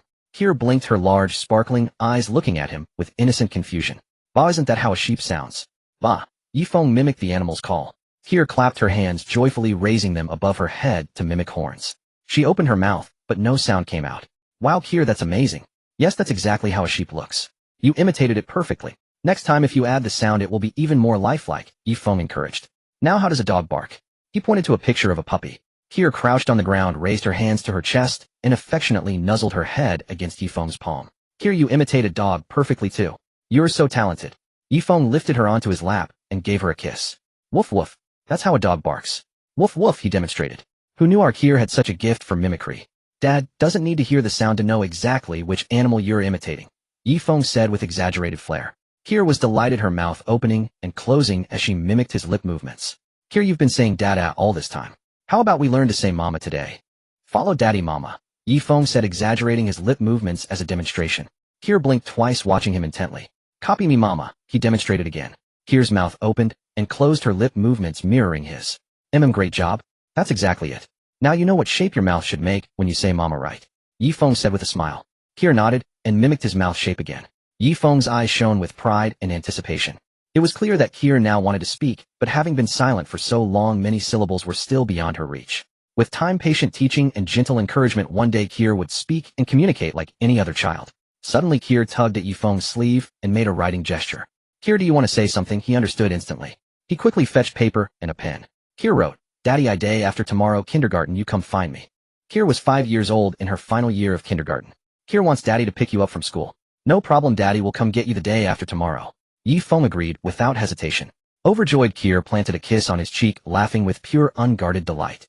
Ye Feng reflected on how simple a child's joy truly is, how easily they are satisfied. That was their charm.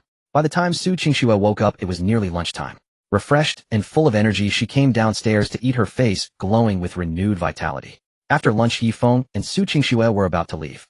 At the door, Ye Lanyi cautioned worriedly, "Qingxue, give Xiaofeng face when you're out, and also at home. A man is the head of the household. Don't always put on your CEO airs. Even if you have to fake it, act like a meek little wife, understand?" Su Qingxue shot Ye Feng a fierce glare. It was all his fault for putting on that act in front of her parents.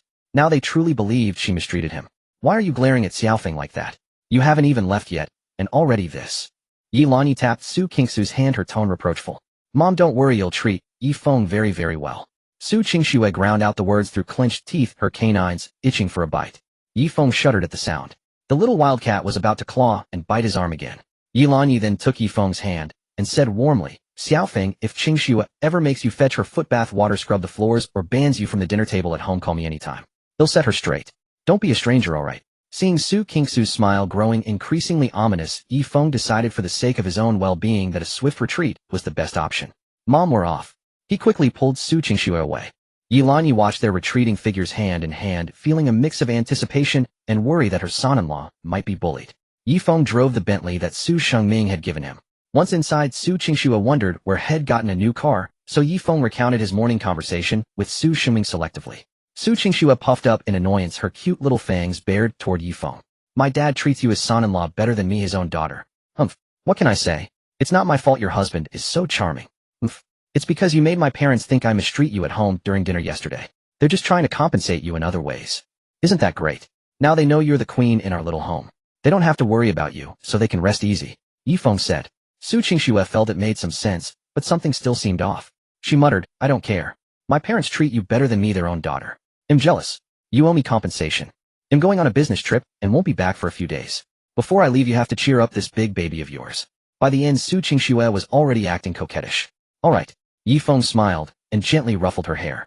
Just then Ye Feng's phone rang. He glanced at it. It was Zhong Huimei calling. He answered, Mom. Son, have you had lunch yet? Zhong Huimei asked. Yes. Qingxue has a business trip. I'm dropping her off at the airport. He'll be back soon.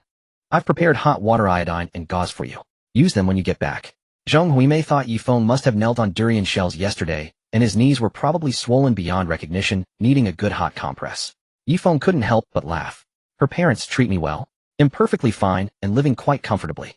Of course they treat you well. Zhong Huimei then realized he was referring to his in-laws. Her eyes widened in shock. He was already close enough to call them mom and dad. Her son hadn't been scolded or punished, and was living comfortably. And his in-laws weren't even angry.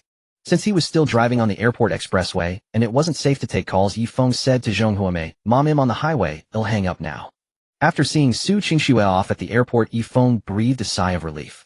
Finally, he could rest for a few days and recharge. Feeling a bit tired, Ye Feng didn't drive himself, and hired a chauffeur instead. The chauffeur arrived quickly, and was startled by the Bentley getting in nervously, and chatting with Ye Feng as he drove. Upon learning Ye Feng's surname, the chauffeur addressed him as Mr. Ye. Mr. Ye, you're so young, and already driving a Bentley. Your family must be very wealthy. The chauffeur occasionally glanced at Ye Feng in the rearview mirror. Ye Feng smiled without responding, closing his eyes slightly to rest. Seeing that Ye Feng wasn't talking, the chauffeur turned on the radio, which was playing a news story about a wealthy woman who had financially supported a man for 5 years, only to discover upon meeting him in person that he wasn't the handsome man she had expected. She was now suing him to get back the 3 million she had spent on him. The radio was playing the words of the kept man. I don't want to hear the word ATM again. You're my one and only sister. If I hear it one more time, I'll die. The chauffeur chuckled and glanced at the rearview mirror. If I could meet a rich woman like that, it'd be great. Forget only sister ID, even call her only mom. As he looked, the chauffeur was suddenly stunned by Ye Feng's appearance. He was incredibly handsome. The chauffeur almost thought he was a big celebrity. If he were a wealthy woman, he'd want to keep a man this handsome. Could Mr. Ye be a kept man himself?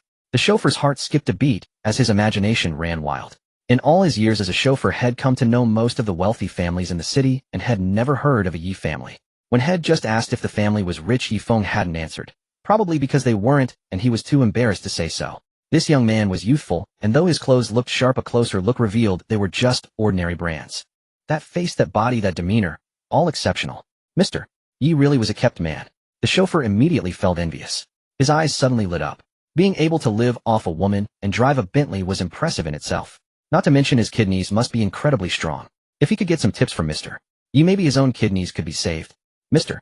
Ye, do you have any secret remedies for kidney health? The chauffeur sighed. When a man hits 40, things really start to decline.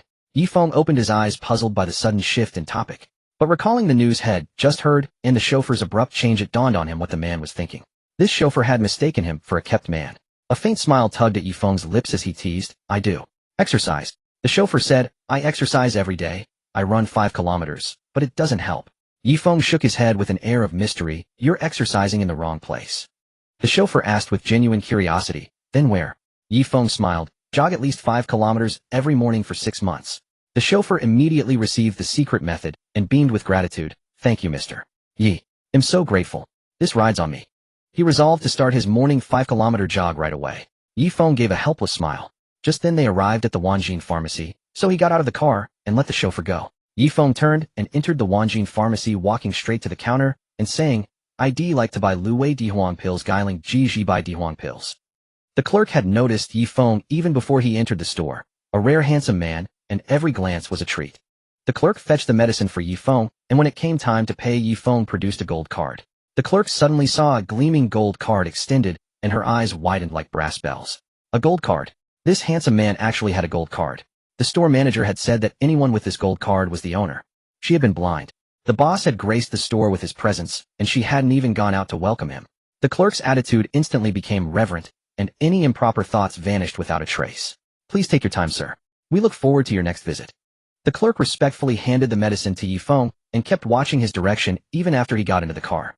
After buying what he needed, Ye Feng returned to his rented home. Son, you're back. Zhong Huimei was cleaning the house, and when she saw Ye Feng enter, her smile deepened the crow's feet at her eyes. Ye Youcai, who had been in the room, hurried out upon hearing the voice. Son, let mom take a look. Zhong Huimei rushed over to Ye Feng, circling him and inspecting him from head to toe. Seeing the dark circles under his eyes and the bag of medicine in his hand, Zhong Huimei's voice changed. Don't tell me your in-laws treated you well. Look at those dark circles. Didn't you sleep well at night? And this medicine bag, what illness do you have? Ye Feng panicked upon hearing his son was sick, snatching the bag and muttering, "How did you get sick from a single trip?" But when he opened it, he was dumbfounded. It was all kidney tonifying medicine. It looked like Head bought every kidney tonic available on the market. Zhong Huimei leaned in, exclaiming, "I know medicine. Let me see." She looked and was equally stunned. So her son needed kidney supplements. Those dark circles under his eyes must be related to this too. It seemed she'd be holding a grandchild again soon. What a joy. Zhong Huimei handed the medicine back to Ye Feng, her voice softening. "Child, why didn't you tell us sooner? These are kidney tonics, and you had us worried sick." Ye Feng was caught between laughter and tears. His parents had been in such a flurry that they hadn't given him a chance to speak, and now they were turning the tables and blaming him. Ye Feng took the bag and guided his mother by the shoulders toward the sofa. "Dad, Mom, I told you. My in-laws treat me very well. I call them Mom and Dad too, and I consider them my own parents. This morning Dad gave me a gold card of Bentley and a bank card with 3 million on it, telling me to spend as I pleased." As he spoke, Ye Feng placed the car keys and bank card on the coffee table. Zhong Huimei and Ye Feng stared at these items, utterly astounded. Good heavens, the in-laws had given them so much money and so many things. The couple was now completely convinced that the in-laws were truly satisfied with their son, and there was no scolding. Who would give so much money to someone they disliked? It could only be that their son had won the in-laws' favor and they'd handed over millions at the first gesture. Great. As long as they like you, that's all that matters. Zhong Huimei smiled, so wide her eyes nearly disappeared. "I need to burn some incense for our ancestors, and thank heaven and earth that my son's meeting with the in-laws went so smoothly." Zhong Huimei went happily to offer incense to the ancestors. Ye Feng and Ye Feng sat on the sofa discussing plans to open a branch. "Son, I think with our current daily customer volume and the reputation we've built, combined with your giant refrigerator that lets us prepare breakfast a day in advance, saving time and effort, we're ready to expand." Ye Feng thought it over and found it feasible. "All right, Dad, let's go look at storefronts today." Ye Feng made the decision on the spot and was ready to leave. "Wait, let me get your mother." Ye Feng called Zhong Huimei, and the family went to inspect potential locations. At the busiest part of Furong district, he chose a corner storefront that was up for lease and went to find the landlord to express his interest. "I'd like to rent both floors here," Ye Feng said. "Are you planning to open a business?" "This place is 250 square meters across both levels," the landlord said, sizing up the family. "Yes, we want to rent it for a breakfast restaurant." Ye Feng nodded. "Son, why rent such a large space?" Zhong Huimei whispered to him. "Mom, with 2 floors we can use one for selling breakfast and the other for hosting guests. In the future we'll expand our breakfast variety to include specialties from all over the country. We could even serve afternoon tea. Sitting on the 2nd floor would feel more atmospheric." Ye Feng shared his vision with Zhong Huimei. Hearing this, and recalling how her son's breakfasts always sold out early every time, she nodded, convinced he was right. Then Ye Feng asked the landlord about the rent. "If we pay semi-annually, how much would it be for both floors?" "I usually charge 4,000 a month, but since I feel a good connection with your family, I'll give it to you for 3,500. The landlord couldn't help but glance at Ye Feng again. This young man was truly handsome, like a celebrity from TV. "Could you lower it a bit more? We'll be renting for a long time," Zhong Huimei bargained. "Yes, we're planning to operate here long-term, not short-term tenants." "How about 2,500 a month?" Ye Feng haggled. The landlord refused, sticking firmly to 3,500. Ye Feng knew this area would remain prosperous and renting here was a good move, so he said, "How about this 2,888 a month? It's a lucky number, but we'll sign a 3-year contract with the rent locked in." A 3-year lease tempted the landlord. She didn't want short-term tenants anyway, as finding new ones in between wasted rent money. She smiled and agreed on the spot. Ye Feng drafted the lease agreement, and the landlord was surprised. Head brought a contract ready. After reviewing it and finding no issues, she signed. Then Ye Feng took Ye Feng and Zhong Huimei to the Meishi Lake area and Keifu district, where they found and signed leases for 2 more storefronts. After securing all 3 locations, Ye Feng returned to the rental, created the store design plans and a shopping list, and had Ye Feng find a renovation crew. "No problem, leave it to me. They'll find them today. Breakfast shops are simple to renovate. We can have it done the day after tomorrow," Ye Feng said, patting his chest. Despite going bankrupt over the years, he still had connections. Back when he ran his own shop, Head worked with a renovation crew that was skilled, affordable, and familiar to him. Head given them plenty of business back then, and the crew leader had promised to charge him only material costs plus a tiny margin, a fair price. "Great, Dad, you handle the renovation crew. Wu Ming and I will head to the job market," Ye Feng arranged. Zhong Huimei left with Ye Feng. Ye Feng called Wu Ming, and together they went to the job market to recruit staff. Once there, he rented a table and chairs and started hiring. On the table sat a prominent white sign with bold black lettering. "Hiring Chinese breakfast chef to the yuan month, 3 positions, staff waitstaff, 6 positions, 100 yuan month." Shortly after setting up, a plainly but neatly dressed young woman approached. "Hello, I'd like to apply for the breakfast chef position," she said in a soft voice. Introduce yourself and give us a reason to hire you, Ye Feng said, adopting the authoritative demeanor head used when interviewing corporate employees. The girl swallowed nervously, her voice still small, with a slight babyish tone. My name is Su Qingxue. I love making breakfast. I just graduated from a vocational college and am 22. My mother is seriously ill and we urgently need money. My brother works every day to earn and I want to help too, so I came to apply. Su Qingxue glanced timidly at Ye Feng and continued, people around me say my breakfast is delicious, so I wanted to try. Ye Feng felt the name Su Qingxue was familiar, and hearing this it suddenly clicked. In his past life, Su Qingxue's breakfast became exceptionally good, beautiful in presentation and taste. Her shop became a viral hit in Changsha, and she became an internet celebrity selling 20 million yuan in a single livestream. Though a minor influencer, people flocked from all over the country to visit her. Ye Feng was thrilled. He couldn't believe he'd stumbled upon such talent by chance. On the surface, he kept his boss-like composure and said, all right, can you wait over there for a moment? They'll have something to say to all of you once I finish hiring. Su Qingxue's small face lit up with a joyful smile, and she quickly bowed to Ye Feng saying, thank you, boss. Thank you, boss. With good pay, short hours, and high wages, applicants flooded in surrounding the area in a crowd. After careful selection, Ye Feng hired 8 more people, all women. Each had their own strengths. Su Qingxue went without saying, making excellent breakfast. Another chef had 8 years of experience, and every shop she had worked at had thrived. Yet another chef had trained across the country and could make regional breakfast specialties.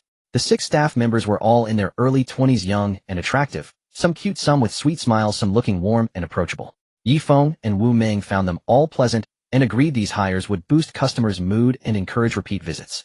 Moreover, they all shared one common trait: they were honest and hardworking. After hiring, Ye Feng arranged with them.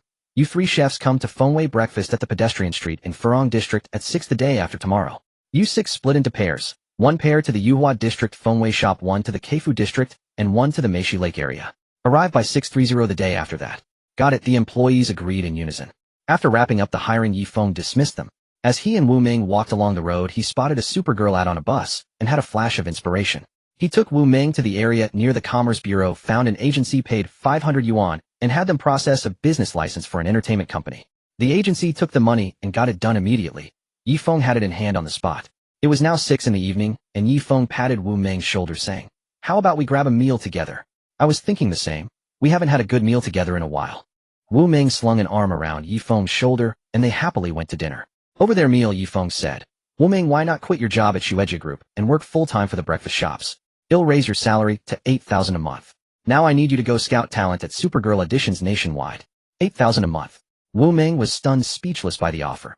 He'd have to work 8 months at Xuejie Group with perfect attendance to earn that much. Ye Feng was incredibly generous. Wu Meng grinned ear to ear, eyes wide, and asked, brother, you can't be joking. Are you serious? Ye Feng laughed. Have I ever lied to you?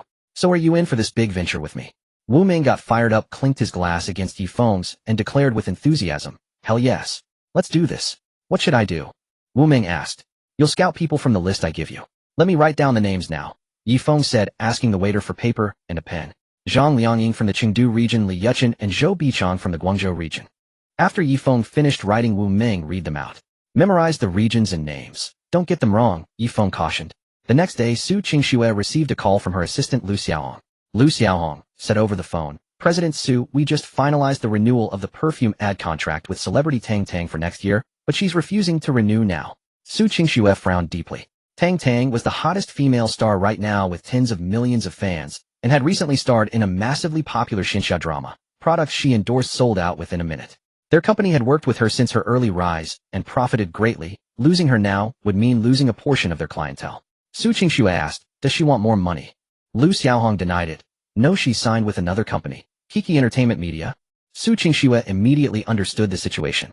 Kiki Entertainment Media was a company under Yi Zixia's control. 2 days ago, Ye Feng had made Yi Zixia and his people lose face, and now they were coming after her business.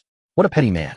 A man like that, mixing personal grudges with business, narrow-minded and foul-mouthed, had no right to claim he grew up alongside her. Lu Xiaohong asked, what should we do? We've used Tang Tang as our spokesperson all this time. Suddenly switching would be problematic. Lu Xiaohong paused, then added, we've also scheduled Tang Tang for an interactive event with our company on TV. Her sudden dropout throws everything into chaos. Su Qingxue replied calmly, they'll handle this matter.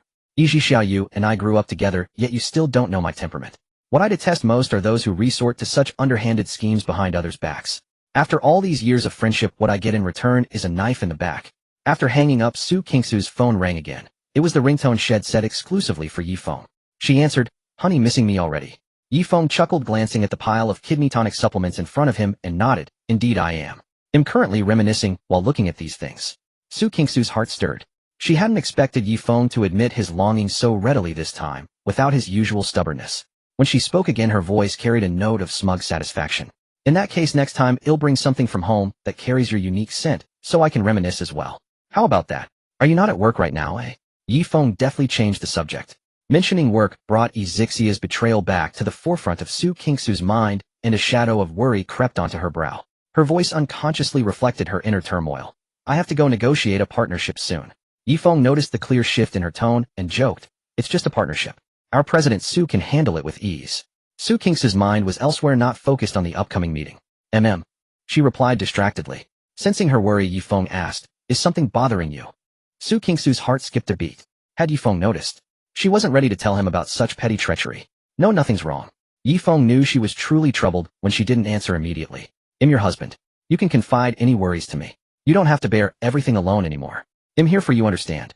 His tone was firm and undeniable. A wave of emotion hit Su Qingxue, a feeling of having someone to shield her when she was wronged in the outside world. She poured out everything Xia had done. After understanding the situation, Ye Feng asked, "How long is the airtime for your next quarter's advertisement?" Su Qingxue answered promptly, "January next year." She added, "The contract with the TV station is signed on December 20th this year." Ye Feng recalled his past life. Supergirl had concluded on December 11th, crowning Li Yuchen, Zhou Bichang, and Zhang Liangying as the top three. After that, they would skyrocket to fame overnight, their songs sweeping the streets. Even he would find himself humming Li Yuchen's "My Heart Only Has You Know Him" from time to time. If they could pick one of those three as a spokesperson, their national recognition wouldn't lose to Tang Tang. There was still plenty of time. Ye Feng felt reassured and said confidently, "No problem. He'll recommend someone from my company to endorse our new product. They'll definitely be on par with Tang Tang." Su Qingxue was astonished. Ye Feng had started his own company, and he could recommend someone for endorsement. Had he started an entertainment company? When did this happen? How was her husband always so full of surprises? She asked in amazement, "You started an entertainment company?" So leave finding a celebrity spokesperson to me. Go ahead and cancel the endorsement deal with Tang Tang." Ye Feng declared with fervor. He remembered that in his past life Tang Tang was later exposed for being a homewrecker. Although she denied it, claiming ignorance, her career still took a massive hit and spiraled downwards. It was perfect that his wife was cutting ties with Tang Tang for the next quarter's ads. Otherwise they would have suffered losses due to Tang Tang's scandal. "Which celebrity is it? Can you give me a hint?" Su Qingxue asked. "It'll be a surprise for you," Ye Feng said mysteriously. Su Qingxue decided to trust him. With this worry resolved, her voice was light with laughter. "Alright, I'll be waiting for your surprise then." They chatted about everyday matters for a while longer before hanging up. Su Qingxue immediately called Lu Xiaoan. "Xiao Lu, since Tang Tang isn't renewing with us, we won't renew with her either. But we have the right of first refusal. If she refuses to renew, she has to compensate us according to the contract terms.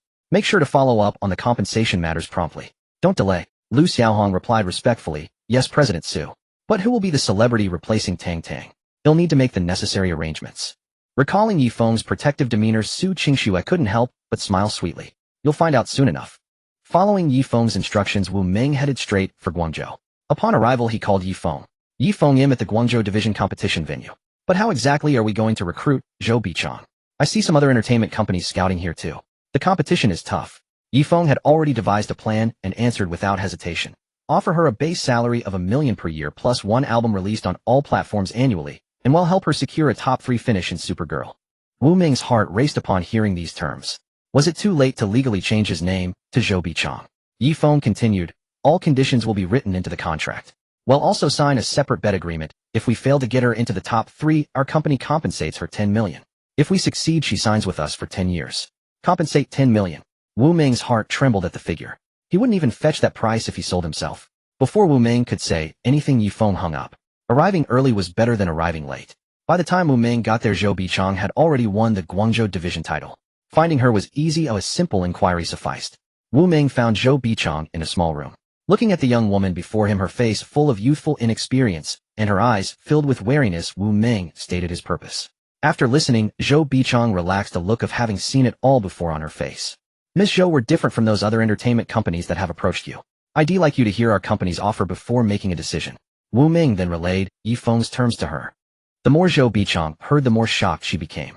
She had entered Supergirl out of her love for music and her roommate's strong encouragement. Winning the Guangzhou division title was already a pleasant surprise. She never imagined a company would believe she had the strength to make it to the national top 3. Can you really get me into the national top 3? Zhou Bichang asked, her voice trembling slightly. Of course. It's all in the contract. If you sign with us, you have nothing to lose. Besides, our boss really likes your singing and believes in your talent, Wu Ming said with a smile. Zhou Bichang was somewhat moved. She had often clashed with her mother over her modern singing style and differing musical philosophies. This company acknowledged her style and believed in her, which set them apart from the other companies that had only offered her money. Moreover, as Wu Ming had said, this bet agreement was a win-win situation for her. All right, I'm willing to take a gamble, Zhou Bichang declared with unwavering confidence. I've brought the agreement, and we can sign it right now, Wu Ming said, carefully retrieving the contract from his bag. Zhou Bichang signed it quickly. After leaving the small house, Wu Ming called Ye Feng, who answered promptly. Brother Ye, I just signed the agreement with Zhou Bichang. It went smoother than I expected. She agreed as soon as I laid out our terms, Wu Ming said happily. Ye Feng nodded and replied, good work, brother. Next, head to Chengdu and find Li Yuchen and Zhang Liangying. Same contract terms. But the auditions in Chengdu are still ongoing, so finding Li Yuchen and Zhang Liangying might be a bit tougher. No problem, Wu Ming assured him. Worried that Ye Feng might hang up again, he quickly voiced his concern. Feng, are we really going through with that betting agreement? This is no joke. If we lose, we owe 30 million. I'm afraid you'll end up bankrupt if the bet fails. Ye Feng smiled. Memories from his past life resurfaced in the 2005 Supergirl contest. These three were the champion, runner-up, and third place. There was no way they'd fail. He was destined to win this bet. Ye Feng said firmly, don't worry, I know what I'm doing. Wu Ming nodded on the other end of the line. Ever since Ye Feng started his breakfast shop, Wu Ming had sensed he was extraordinary, and hearing this put his mind at ease. He trusted Ye Feng completely. His job was just to carry out the tasks. The next afternoon at 4, the dismissal bell at Red Sun Kindergarten rang on time. Many parents had already crowded outside the gate, craning their necks to spot their children inside. Kira packed her backpack, ready to head home. As soon as she stood up, a group of boys surrounded her. The little mute's going home. The little mute's going home. Several boys a head taller than Kira pointed at her with malicious grins. Kira bit her lower lip, deciding to ignore them and try to leave. But the boys were relentless, blocking her path wherever she turned, refusing to let her out of her seat. You little mute, why don't you go to a deaf school instead of studying with us? The tallest boy among them said. Kira looked up in anger, her eyes blazing with fury as she glared at him. What are you looking at? I'm not wrong. Su Qingxue is a mute, and a mute without a father. Ha ha ha. The boys burst into laughter, their innocent faces wearing the most hurtful smiles and uttering the cruelest words. The tallest boy shoved Kira, saying, if you don't accept it, then say something. If you're not mute, you'll kneel and apologize. Fatherless little mute. Your dad doesn't want you. The moment he finished, Kira lunged at the tallest boy with lightning speed and bit his hand, refusing to let go. Let go. The bitten boy screamed in pain. The impact of Kira's lunge had made him lose his balance, and his hand was pinned beneath him. Let go of our boss, you little mute. The other boys swarmed in, some grabbing Kira's body, others pulling at her legs. Kira still clamped her jaws tightly on the tallest boy. You idiots. Pull her hair. The bitten boy shouted in frustration. The group obeyed and reached for Kira's hair, but just as their hands touched, a furious voice rang out. What are you doing? The teacher was here. The boys quickly stood in line, heads bowed, not daring to make a sound. The bitten boy finally managed to pull his hand free, gritting his teeth, and tried to grab Kira's hair to make her release her bite. How dare you? The homeroom teacher Chi Yuhan shouted again, storming over furiously. Seeing Kira's disheveled hair and wrinkled clothes, her heart ached deeply. Oh Yang Xian, you've done it again. Chi Yuhan shot a glare at the bitten boy, then crouched down to soothe Kira. Be good, Kira. His hands are full of germs, no more biting. She coaxed softly. Kira released her bite, and when she turned around, her big eyes were brimming with tears, yet she remained silent. Chi Yuhan's heart clenched painfully. She pulled Kira into her arms and looked at the troublemaking boys. Confess now? What did you do? A timid boy stammered out the whole story. Chi Yuhan was seething with anger and shouted, all of you wait in my office. You'll have your parents see what you've been up to with the money they spend on your schooling. She immediately called all the parents involved. At that moment, Ye Feng appeared at the classroom door. Worried because Kira hadn't come out, he stepped inside to check. Daddy. Kira spotted him and ran toward him joyfully. The boys and the teacher were all stunned by the word daddy. Kira could speak. She wasn't mute. And she did have a father. Chi Yuhan, beyond her shock, felt a wave of relief and warmth, her nose tingling with emotion. Thank goodness. Such a sweet little angel. Heaven wouldn't be so cruel to her. Ouyang Xian's face twisted, as if had swallowed something foul. The mute had been mocking all this time wasn't mute at all. And she even had a father. This can't be. If she's not mute, why doesn't she ever talk? He said in disbelief. The other boys also wore shocked expressions with a hint of fear. Had they been bullying her for nothing?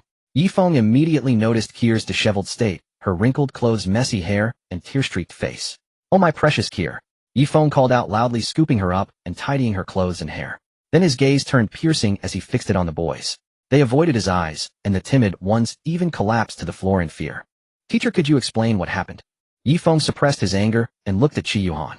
She recounted the events as tactfully as she could. Ye Feng's rage boiled. How could kids these days have such venomous tongues? And such cruel hearts? Ye Feng stepped forward, his presence oppressive, and walked toward the boys. Who is Ouyang Xian? He demanded, his gaze heavy as he swept over them. Ouyang Xian's legs gave way, and he collapsed to the floor. Ye Feng stood over him, looking down. Listen clearly, I'm Kier's father. She's the treasure of our family, held dear by all of us. She's not someone you can bully. And here this Kier is not mute. You're young, but your mouths are filthy. Haven't you learned how to spell respect? Ye Feng continued. I won't discipline you. You can grow up however you like. But today you must apologize to Kier. Only when she accepts your apology can you leave. The other boys quickly apologized. Kier, we're sorry. We were wrong. Ouyang Xian remained seated silent. Ye Feng crouched down, meeting his eyes. What, you don't think you did anything wrong? Ouyang Xian struggled to his feet, his legs trembling violently. Kier, I'm sorry. Getting bitten was my own fault. I have a foul mouth. Seeing her tormentors apologize, Kier beamed with joy and wrapped her arms tightly around Ye Feng's neck. Yi Lanyi and Su Qingxue had received Ye Feng's call earlier, knowing that he would be picking up Kier today. They leisurely strolled through the neighborhood. Suddenly, Lu Ao's grandmother hurried over to them, her face wrought with anxiety. Kier's grandmother, she said, my grandson just called and said that your Kier got into a fight at school. You should go and check on her. Panic seized Yi Lanyi and Su Qingxue instantly. Without even a word of thanks, they spun around and rushed to their car. They drove straight to the school, Su Qingxue weaving through traffic with exceptional skill. Suddenly, Yi Lanyi spotted Ye Feng and Kier by the roadside and immediately shouted, stop the car. Stop. I see Kier and Xiaofeng. Su Qingxue quickly pulled over. They both hurried out of the car and saw Kier laughing joyfully, dressed just as she had been for school. Only then did Yi Lanyi and Su Qingxue feel a sense of relief. Remembering Lu Ao's grandmother's warning, they quickly walked over to Kier. Dad, Mom, why are you here? Didn't I say I would pick up Kier today? Ye Feng asked, puzzled. The grandmother of Kier's classmate Lu Yo told us that Kier got into a fight at school. We were so worried we rushed over immediately. Xiaofeng, what happened? Yi Lanyi asked, looking at him with concern. Kier, upon seeing Yi Lanyi and Su Qingxue, jumped for joy and ran over to hug Yi Lanyi's leg. Ye Feng explained the situation, adding that he had made the other party apologize to Kier. They only gained the upper hand with words lacking any decency. They didn't hurt Kier. In fact, the boy who started it got a deep bite mark on his hand from Kier. I had them apologize and let it go at that. I don't intend to lecture them. They're not my children, so I don't care how dark their hearts are. But if they ever dare to touch Kier again, an apology won't be enough. Ye Feng said coldly. Yi Lanyi picked up Kier, and tears suddenly streamed down her face. She rested her head against Kier's and said with deep resentment, those little brats, always picking on our Kier. Kier gently patted Yi Lanyi's head, trying to comfort her.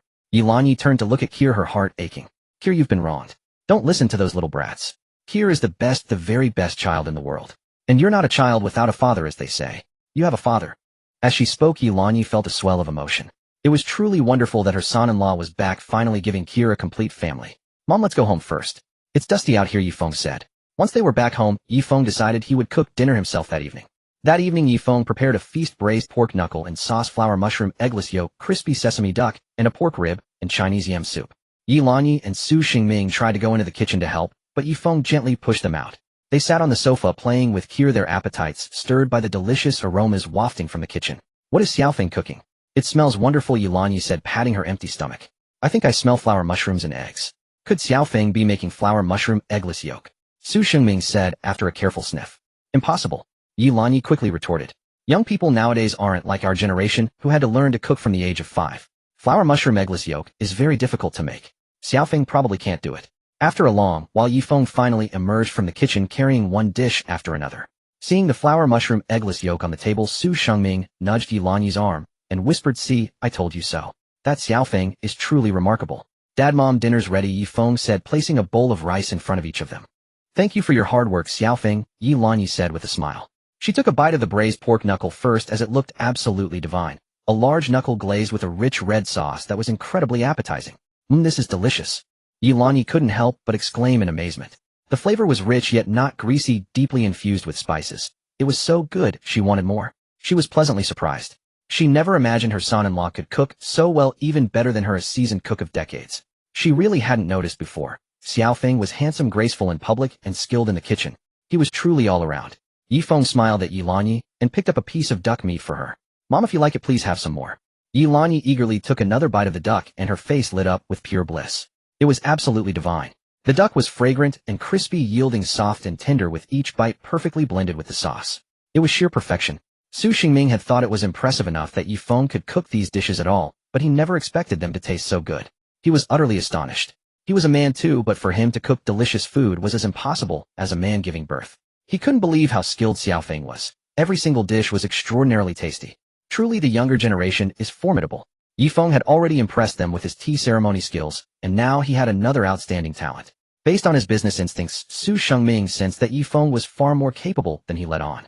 In time, Xiao Feng would surely become a rising star in Xiang province, eventually taking their place. That dinner, Ye Lanyi and Su Qingxue ate to their heart's content, politely finishing every last bite, yet still craving more. Ye Lanyi looked at Ye Feng with satisfaction, thinking having a son-in-law like this is a real bargain. Her daughter must have saved the galaxy in her past life to have married such a wonderful husband. Kier also ate happily. Ye Feng's dishes had a range of flavors from rich to mild, and Kier found the milder ones more delicious than anything she usually ate. After dinner, Ye Feng continued practicing pronunciation with Kier. After a while he played with blocks with her to exercise her mind. At 9 o'clock in the evening it was time for Kier to go to bed. Ye Feng coaxed her to sleep and then tiptoed out of the room. He said goodbye to Ye Lanyi and Su Qingxue and returned to his rented apartment. Once there he received a call from Su Qingxue. "Honey, I heard Kier was bullied today," Su Qingxue said immediately. Her mother had called and told her about it. "Yeah, I've already taken care of it," Ye Feng replied, his heart still aching at the thought of Kier's ordeal today. Kier can't stay in the same class as them anymore. She has a good memory, and seeing them will only remind her of what happened today. "When I get back, I'll transfer those kids to another class," Su Qingxue said.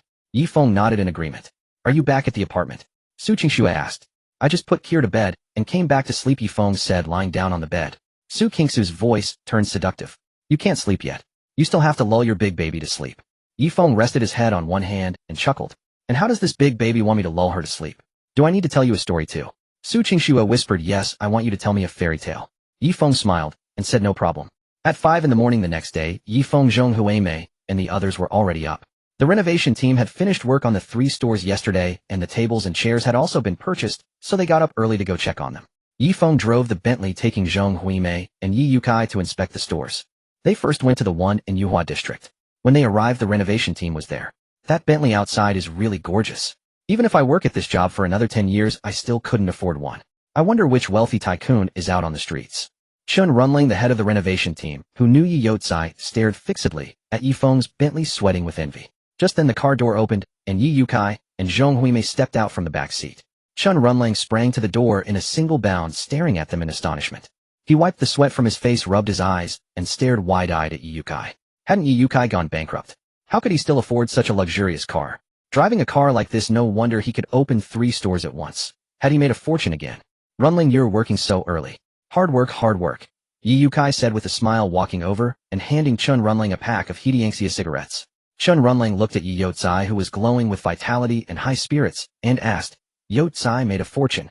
Ye Yukai noticed that Chun Runling's gaze kept drifting behind him, and he understood that it was his son's Bentley that had given Chun that impression. Ye Yukai waved his hand and laughed. "I'm too old now, no longer have the drive. How could I possibly earn any big money? It's my son who earned a bit of pocket money. And yet can open 3 stores at once and afford a Bentley. Without a large capital inflow, even if you could buy a luxury car, you couldn't afford to maintain it. This bit of pocket money was probably the kind of millions he dared not even dream of." At that moment, Ye Feng parked the car and walked over. "So young." Chun Runling was stunned. He looked barely over 20.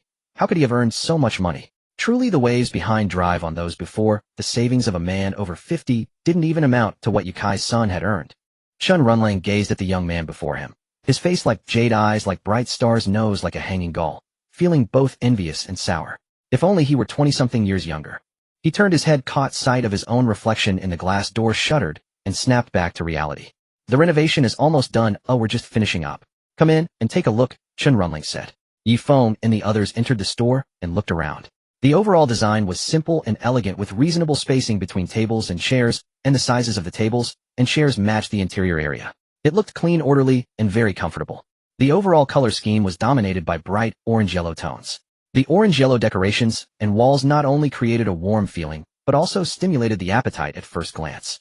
The tables and stools inside were in black and white. The addition of cool tones made the color use in the breakfast shop just right, avoiding monotony. Shun Runlang explained, according to your requirement that there be almost no odor after renovation, all the materials used are eco-friendly, meeting the national environmental standards for formaldehyde content. Have a smell, there's no odor. Ye Feng was very satisfied. This was exactly the effect he wanted.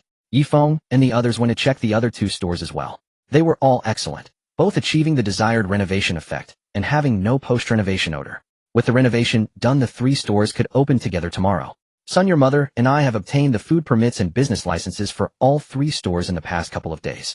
We're just waiting for tomorrow's opening. Ye Yukai said. After inspecting the 3 stores, Ye Feng had 10 minutes left before work, so he returned to Xuejie Group. His colleague Zhang Nen was already at his desk. Seeing Ye Feng come in, he immediately walked over and asked, Ye Feng, Wu Ming resigned on Monday. Did you know that? At first, when he didn't show up on Monday and Tuesday, we thought he was on leave. Only today did we find out he resigned. Ye Feng nodded and said, Yes, I've known about it for a while. Zhang Nen rested his chin on his hand and said, I asked Wu Ming why he resigned. He said he's doing something big now, earning 8,000 a month. Zhang Nen exaggeratedly made a figure-8 gesture and continued, That's so enviable. Much better than us working ourselves to death here every day. Wu Ming is close to you. Why didn't he take you along to make big money? Ye Feng revealed an ambiguous smile and said, I'm quite content working here. After all, working for his wife was pretty good. Zhang Nen had a look of wanting to say something, but holding back. How could Ye Feng be so unambitious? He had a chance to make big money but didn't take it, only thinking about earning a salary here, wasting his close relationship with Wu Ming. If it weren't for the fact that he and Wu Ming were only nodding acquaintances, and he was too embarrassed to ask, he would certainly have followed Wu Ming to do great things. But then Zhang Nen thought again. Ye Feng's situation here was different from his. Ye Feng was exceptionally capable. The new perfume he designed had actually secured a 6 million order. Promotion and salary increase were just a matter of time. Was this the saying? A piece of gold shines wherever it is. Comparing people only drives one crazy. Zhang Nen didn't ask further and went back to his desk. Just then Charon walked in. He had happened to pass by the door of the Planning Department 3 and had overheard the conversation between Ye Feng and Zhang Nen. Some people are so used to being poor and narrow-minded that even when a chance to make big money is handed to them, they don't know to reach out and take it. Well, it's true. A wild pheasant wanting to become a phoenix, how easy could that be? Charon glanced sideways at Ye Feng and said with pointed insinuation. Ye Feng didn't want to waste words with him and intended to return to his desk. Charon stepped forward, blocking his path. Charon began speaking in a mocking tone again. Ye Feng, we're colleagues in the same department. Why don't you even say hello when you see me? Oh, I forgot. You've always been arrogant, looking down on us old-timers. I heard you landed a big order recently. You must be even more smug now, right? Not just us old-timers. When you see your colleagues, do you feel disgust and disdain to even speak to them? Charon noticed Zhang, then looking over and deliberately raised his voice. I heard you just now talking to your colleague, all cold and indifferent. Probably looking down on him too, right? Ye Feng was utterly speechless and stared coldly at Charon. If you don't have a sense of shame, you're invincible in the world. Some people just can't live a peaceful life. They always come looking for a scolding. Charon, freedom of speech isn't meant for you to use like this. Even the national legislators would be so speechless hearing your words that they'd draft a new law overnight to prohibit snide remarks from despicable people. I thought you were just a foul mouth, but I didn't expect you also have a habit of eavesdropping. Since when did you get the right to meddle in the relationships of our Planning Department 3? Stop trying to sow discord and flatter me with false praise here. The reason I look down on you, don't you have any idea? Who is it that acts like a senior and bullies newcomers? Who is it that hides daggers in their words and drives a wedge between colleagues? Who is it that has a dark mind and loves to fabricate stories? Ye Feng will say this plainly, I can secure a 6 million order. Can you? If you don't have that ability, don't come looking for a scolding in front of me anymore. Charon was so thoroughly rebuked by Ye Feng that his face contorted with humiliation. Seeing the other members of Planning Team 3 watching him with mocking amusement, he slunk out of the office. The day passed quickly, and by 6 in the evening the 3 breakfast chefs had arrived at the Fengwei breakfast shop on the ground floor of the Xuejie Group building. Ye Feng and his parents were already there waiting. The shop opens tomorrow. Tonight it'll teach you how to make the breakfast items. The renovation and location are just the surface. They attract customers, but they don't guarantee they'll stay. To grow the business and make it successful, the most important thing is the taste of the food. Ye Feng said with his hands clasped behind his back. Today's items are simple steamed dumplings, glass noodles, and baozi. These are common breakfasts. You start making them, and I'll offer my guidance as you work. As soon as Ye Feng finished speaking, the 3 chefs got to work. Su Qingxue started on the baozi. She began by kneading the dough, relying on intuition as she added flour, yeast, milk, and sugar. You have less experience. When making baozi now, you can't just go by feel. The shop is equipped with electronic scales. Weigh these ingredients each time. Only with the right proportions will the baozi come out soft and delicate. Ye Feng pushed the scale in front of her, instructing her to weigh everything before kneading. Su Qingxue looked at him in surprise. She had never made baozi so meticulously and hadn't realized there were so many intricacies involved. Zhou Qingxue waited for the dough to rise. When she saw large honeycomb holes appearing on the surface, she prepared to move to the next step. Ye Feng stopped her again. Not yet. Wait until these large holes are everywhere before you knead the dough again. Being corrected twice in a row, Zhou Qingxue felt a bit disheartened. Ye Feng smiled. Baozi are all about the dough. If you perfect this step, the skin will be delicious. That's why I'm strict about it. When you run your own breakfast shop someday, you must hold yourself to the same standard. Zhou Qingxue nodded and whispered, "I'll remember that." Then Ye Feng went to check on the other two chefs, Su Qingxue and Lu Meifang.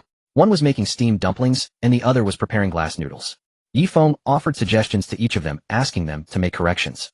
Su Qingxue and Lu Meifang, both seasoned breakfast chefs with years of experience, were reluctant and skeptical upon hearing his methods, which differed from their own. What could someone barely past 20 know? How could his food possibly taste better than theirs? They had made breakfast for years and no boss had ever told them to do it this way. The food they made now was sure to be terrible. They secretly resolved to use their original methods when they eventually ran their own shops. Ye Feng guided them through the process until the food was ready. Soon a basket of steamed dumplings, a bowl of glass noodles, and a basket of baozi were laid out on the table. "Taste them first," Ye Feng said. Zhou Qingxue took a bite of her baozi. After swallowing, her eyes clear as a fawn's widened in astonishment. "So delicious. Better than anything I've ever made. The skin is soft and fine. When you bite into it, it seems to chase your tongue, wrapping around it and leaving you utterly satisfied. And the filling so juicy and flavorful. One bite and it feels like it's dancing on your tongue." Zhou Qingxue exclaimed excitedly. Seeing her reaction, Su Qingxue and Lu Meifang tentatively tasted their own steamed dumplings and glass noodles. The moment they took a bite, their expressions mirrored Zhou Qingxue's. How could it be this good? The dumpling skins were chewy, not limp, and the filling was generous and perfectly seasoned. One bite, and you craved more. The glass noodle soup was rich and thick, and the noodles themselves had absorbed the flavor.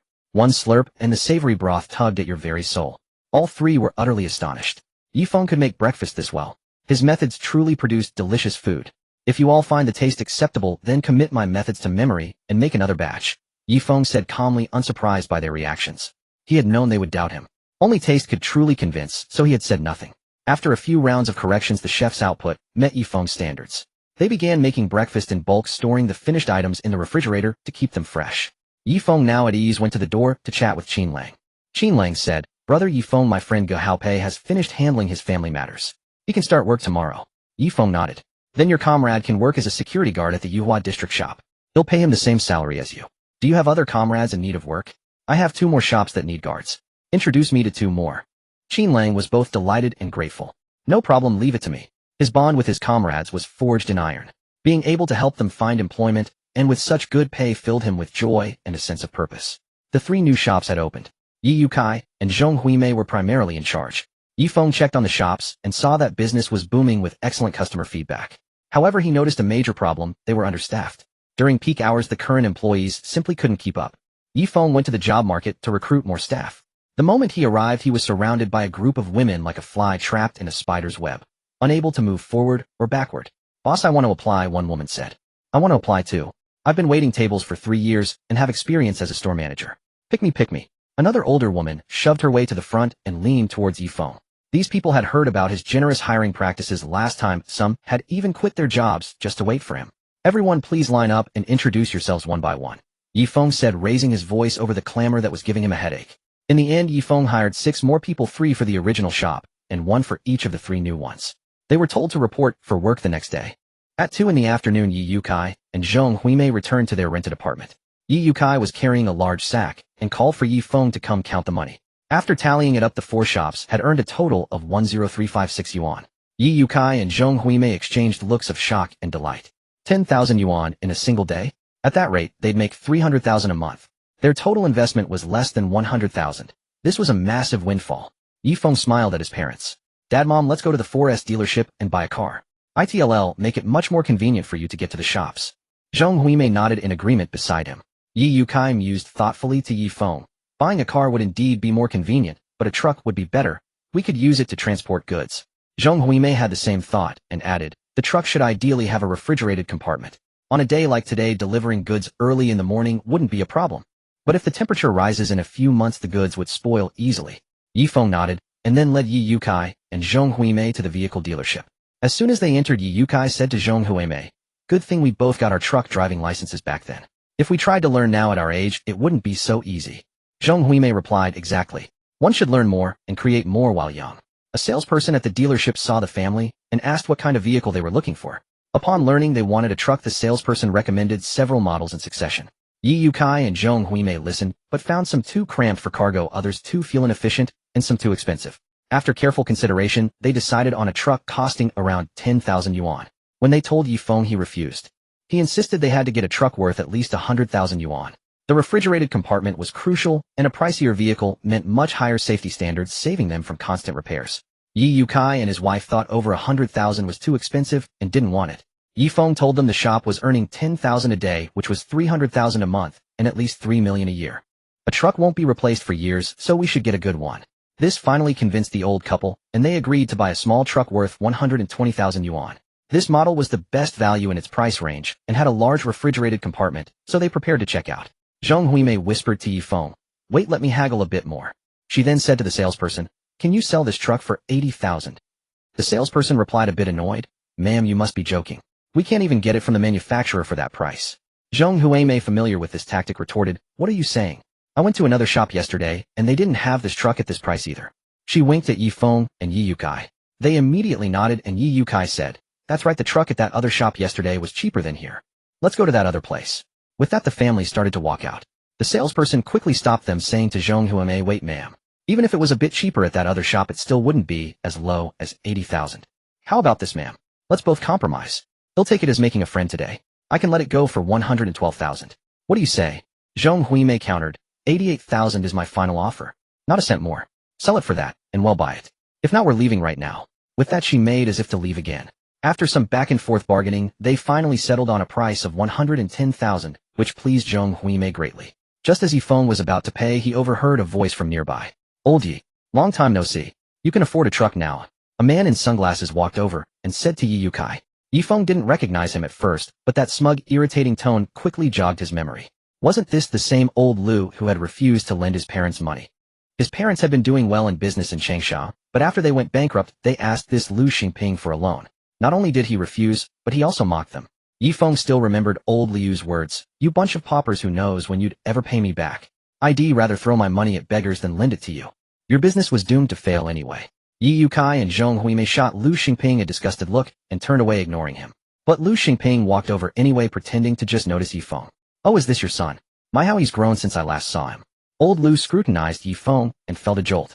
How had that scrawny kid become so handsome? And he was a head taller than him now. The way he looked at him gave Lu Xingping goosebumps and an inexplicable sense of dread. He swallowed hard and said, "You're all grown up now, planning to get married soon.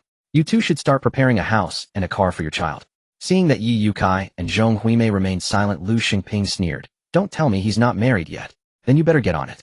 Girls these days are picky. No house, no car, and they won't even consider marriage." Lu Xingping glanced at the truck beside them and scoffed, "Who gets married with a truck that costs a bit over 100 grand? You definitely need a proper sedan worth at least 300,000.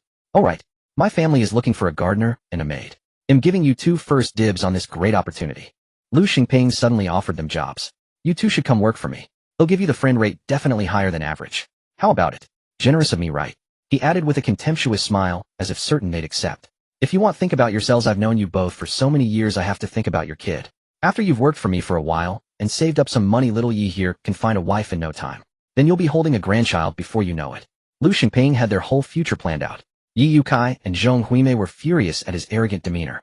If they hadn't known what he was really like, they might have actually believed he was trying to help them find a job. Truly, a dog can't stop eating shit, and Lu Xingping can't stop showing off. He makes a bit of money and starts putting on airs, still as narrow-minded and short-sighted as ever. But they weren't in the same position as when they went bankrupt. Their son was so successful that he wouldn't even bat an eye at earning 100,000 a month. "Pa, who needs you to find us a job? Just stepping into your crappy yard would dirty my shoes." Zhong Huimei spat at Lu Xingping. "What did you say?" Old Liu's expression changed instantly. "Don't push your luck." He stepped closer to Zhong Huimei, looking like he was about to strike. Ye Feng stepped in front of his parents, looking down at old Lu, and said expressionlessly, "And who are you? You've been yapping away, but has anyone here even acknowledged you? Mind your own business when adults are talking." Lu Xingping spluttered in rage. "You have the nerve to call yourself an adult. If all adults were like you, this country would have no future. You clearly left your brain at home. Want me to call a doctor to get you a transplant? Finding jobs for my parents. With an employer like you who talks out of their ass and has nothing but water in their head, no one would work for you even if you paid millions. And worried about my marriage. You love playing matchmaker so much I can get you a job at a dating agency, so you can do it all day long. After hearing Ye Feng's tirade, old Liu's face flushed red and then turned pale. He looked at Ye Feng with a mixture of fury and resentment. Ye Feng paid the bill with his bank card, then led Zhong Huimei and the others to the car. Lu Xingping, still fuming, followed them out, hoping to mock the sight of their family driving away in a truck. Zhong Huimei and Ye Yukai climbed into the truck, while Ye Feng pressed the key fob of his Bentley and slipped into the driver's seat. Lu Xingping was stunned at the sight, frozen in place, not daring to step forward. Ye Yukai's son could actually afford a Bentley. And not just any Bentley, the Topothaline model. The striking, aggressive front-end design, the imposing build, it was a Bentley Arnager series. He had seen this car at the auto show a few days ago, the Bentley Arnager RL6. 8L automatic, a luxury class model, just released this year, with an on-road price of 5.4 million yuan. How could he be so rich? Weren't they bankrupt? Had he misjudged them? Ye Feng and his family paid no heed to Lu Xingping and drove off. Ye Feng entrusted the breakfast shop to his parents. With so many employees hired, they only needed to supervise, making things much easier. The next day, Ye Feng went to work as usual. Around noon, his supervisor came to find him. Ye Feng, go to the third-floor conference room for a meeting, Yang Chaoshu said with a smile. Ye Feng immediately went up. As soon as he pushed open the door, it closed automatically. Before he could react, someone embraced him. He looked down and saw Su Qingxue nestling trustingly in his arms, looking up at him with a beaming smile. Surprise! Su Qingxue said cheerfully. Why didn't you let me know you were back? Ye Feng laughed with delight. Because I wanted to surprise you. Su Qingxue pouted and closed her eyes. Ye Feng lightly tapped her forehead. You little minx, so the meeting was fake. Of course it was fake, how else could I surprise you? Su Qingxue clung to Ye Feng's arm coquettishly. How can you still be thinking about a meeting? With such a beautiful woman standing before you, shouldn't your whole heart be on me? Ye Feng whispered, if your employees found out that their goddess CEO secretly met me under the pretext of a meeting, they'd be heartbroken. Su Qingxue said, I only care about your heart. What does your heart think? Ye Feng affectionately rubbed her nose and smiled. Then let me show you my heart. Su Qingxue loved hearing that. She giggled, I have another surprise for you. Close your eyes first. Ye Feng obediently closed his eyes. Su Qingxue took his hand and led him a few steps, then said happily, open your eyes. Ye Feng opened his eyes to see a heart-shaped arrangement of flowers, 2 ambient lamps casting a warm orange glow on the table, and a bottle of red wine. What's this? Ye Feng turned to Su Qingxue. Handsome sir, would you care to share a drink with me? Su Qingxue pulled a bouquet from behind her back like a magician and winked at Ye Feng. Ye Feng was stunned, then smiled helplessly. Su Qingxue was always so unpredictable. Usually men gave women flowers, but with Su Qingxue, it was the opposite. Since she had prepared so many little surprises for him, he should give her some romance as well. Ye Feng took the bouquet and said, let's play a game. What games? Su Qingxue's eyes widened with curiosity. From now on, let's pretend we don't know each other. This is our first meeting, Ye Feng said. Though Su Qingxue didn't understand what he was up to, her intuition told her the game would be fun. Ye Feng and Su Qingxue quickly slipped into character. The peach tree is young and elegant, brilliant are its flowers. A lovely maiden is a gentleman's good match. Beautiful lady, you look familiar. Have we met before? Ye Feng leaned on the table. Su Qingxue almost burst out laughing. Such a cliché pickup line. She forced a cool expression. Never seen you, no impression, don't make friends. Ye Feng continued. I fell in love at first sight. Can I get to know you? The words, love at first sight, struck Su Qingxue's heart. Though she knew it was an act, those 4 words alone stirred her deeply. But I'm a single mother with a child. Can you accept that? Su Qingxue smiled faintly. Back then that line had driven away countless suitors. You already have a child. Ye Feng looked extremely surprised and turned to leave. Su Qingxue stared blankly at his retreating back. Was he really leaving? If the male lead walked off, how could the play go on? Come back, she couldn't help shouting. Ye Feng obediently turned around and walked back, holding a star folded from a ribbon on the bouquet. I was just preparing a little gift for the precious one. I think your child must be as radiant as stars, as brilliant as the Milky Way, just like you. Ye Feng said, handing the star to Su Qingxue. A child is never a disadvantage. Why would you worry? I'd walk away because of that. As soon as Ye Feng finished speaking, Su Qingxue lifted her head, staring at him in astonishment. The world tends to see men who are willing to be with single mothers as fools, but children are treasures bestowed upon the world. Pure, innocent, bringing joy. They accompany their parents as they age. Such wonderful children, we should cherish them. Why would anyone distance themselves from you because of a child? I think if I were the child's father, I would deeply regret missing so many years of their growth. You being a single mother only makes me more interested in you. Lovely lady, would you care to share a drink with me? Ye Feng made a princely bow, waiting for Su Qingxue's reply. Su Qingxue's heart was deeply moved. She had never told Ye Feng about the hardships and bitterness of raising Kiki alone for 6 years, but his words felt like a response to all those years he had been absent. Of course, Su Qingxue said. They sat down together, and Ye Feng poured her a glass of red wine. Qingxue, everything I just said is true. I deeply regret missing the 5 years of Kiki's growth and your life. These 6 years you've worked so hard. Ye Feng spoke sincerely. Tears welled in Su Qingxue's eyes. She shook her head, her voice choked. Luckily you came not too late. Ye Feng wiped away her tears and suddenly laughed. You broke character just now. I was only folding a star. Why were you so anxious? Su Qingxue pouted. I thought you were really leaving. Ye Feng fondly patted her head. Silly girl, I'll never leave you in this life. Su Qingxue smiled sweetly.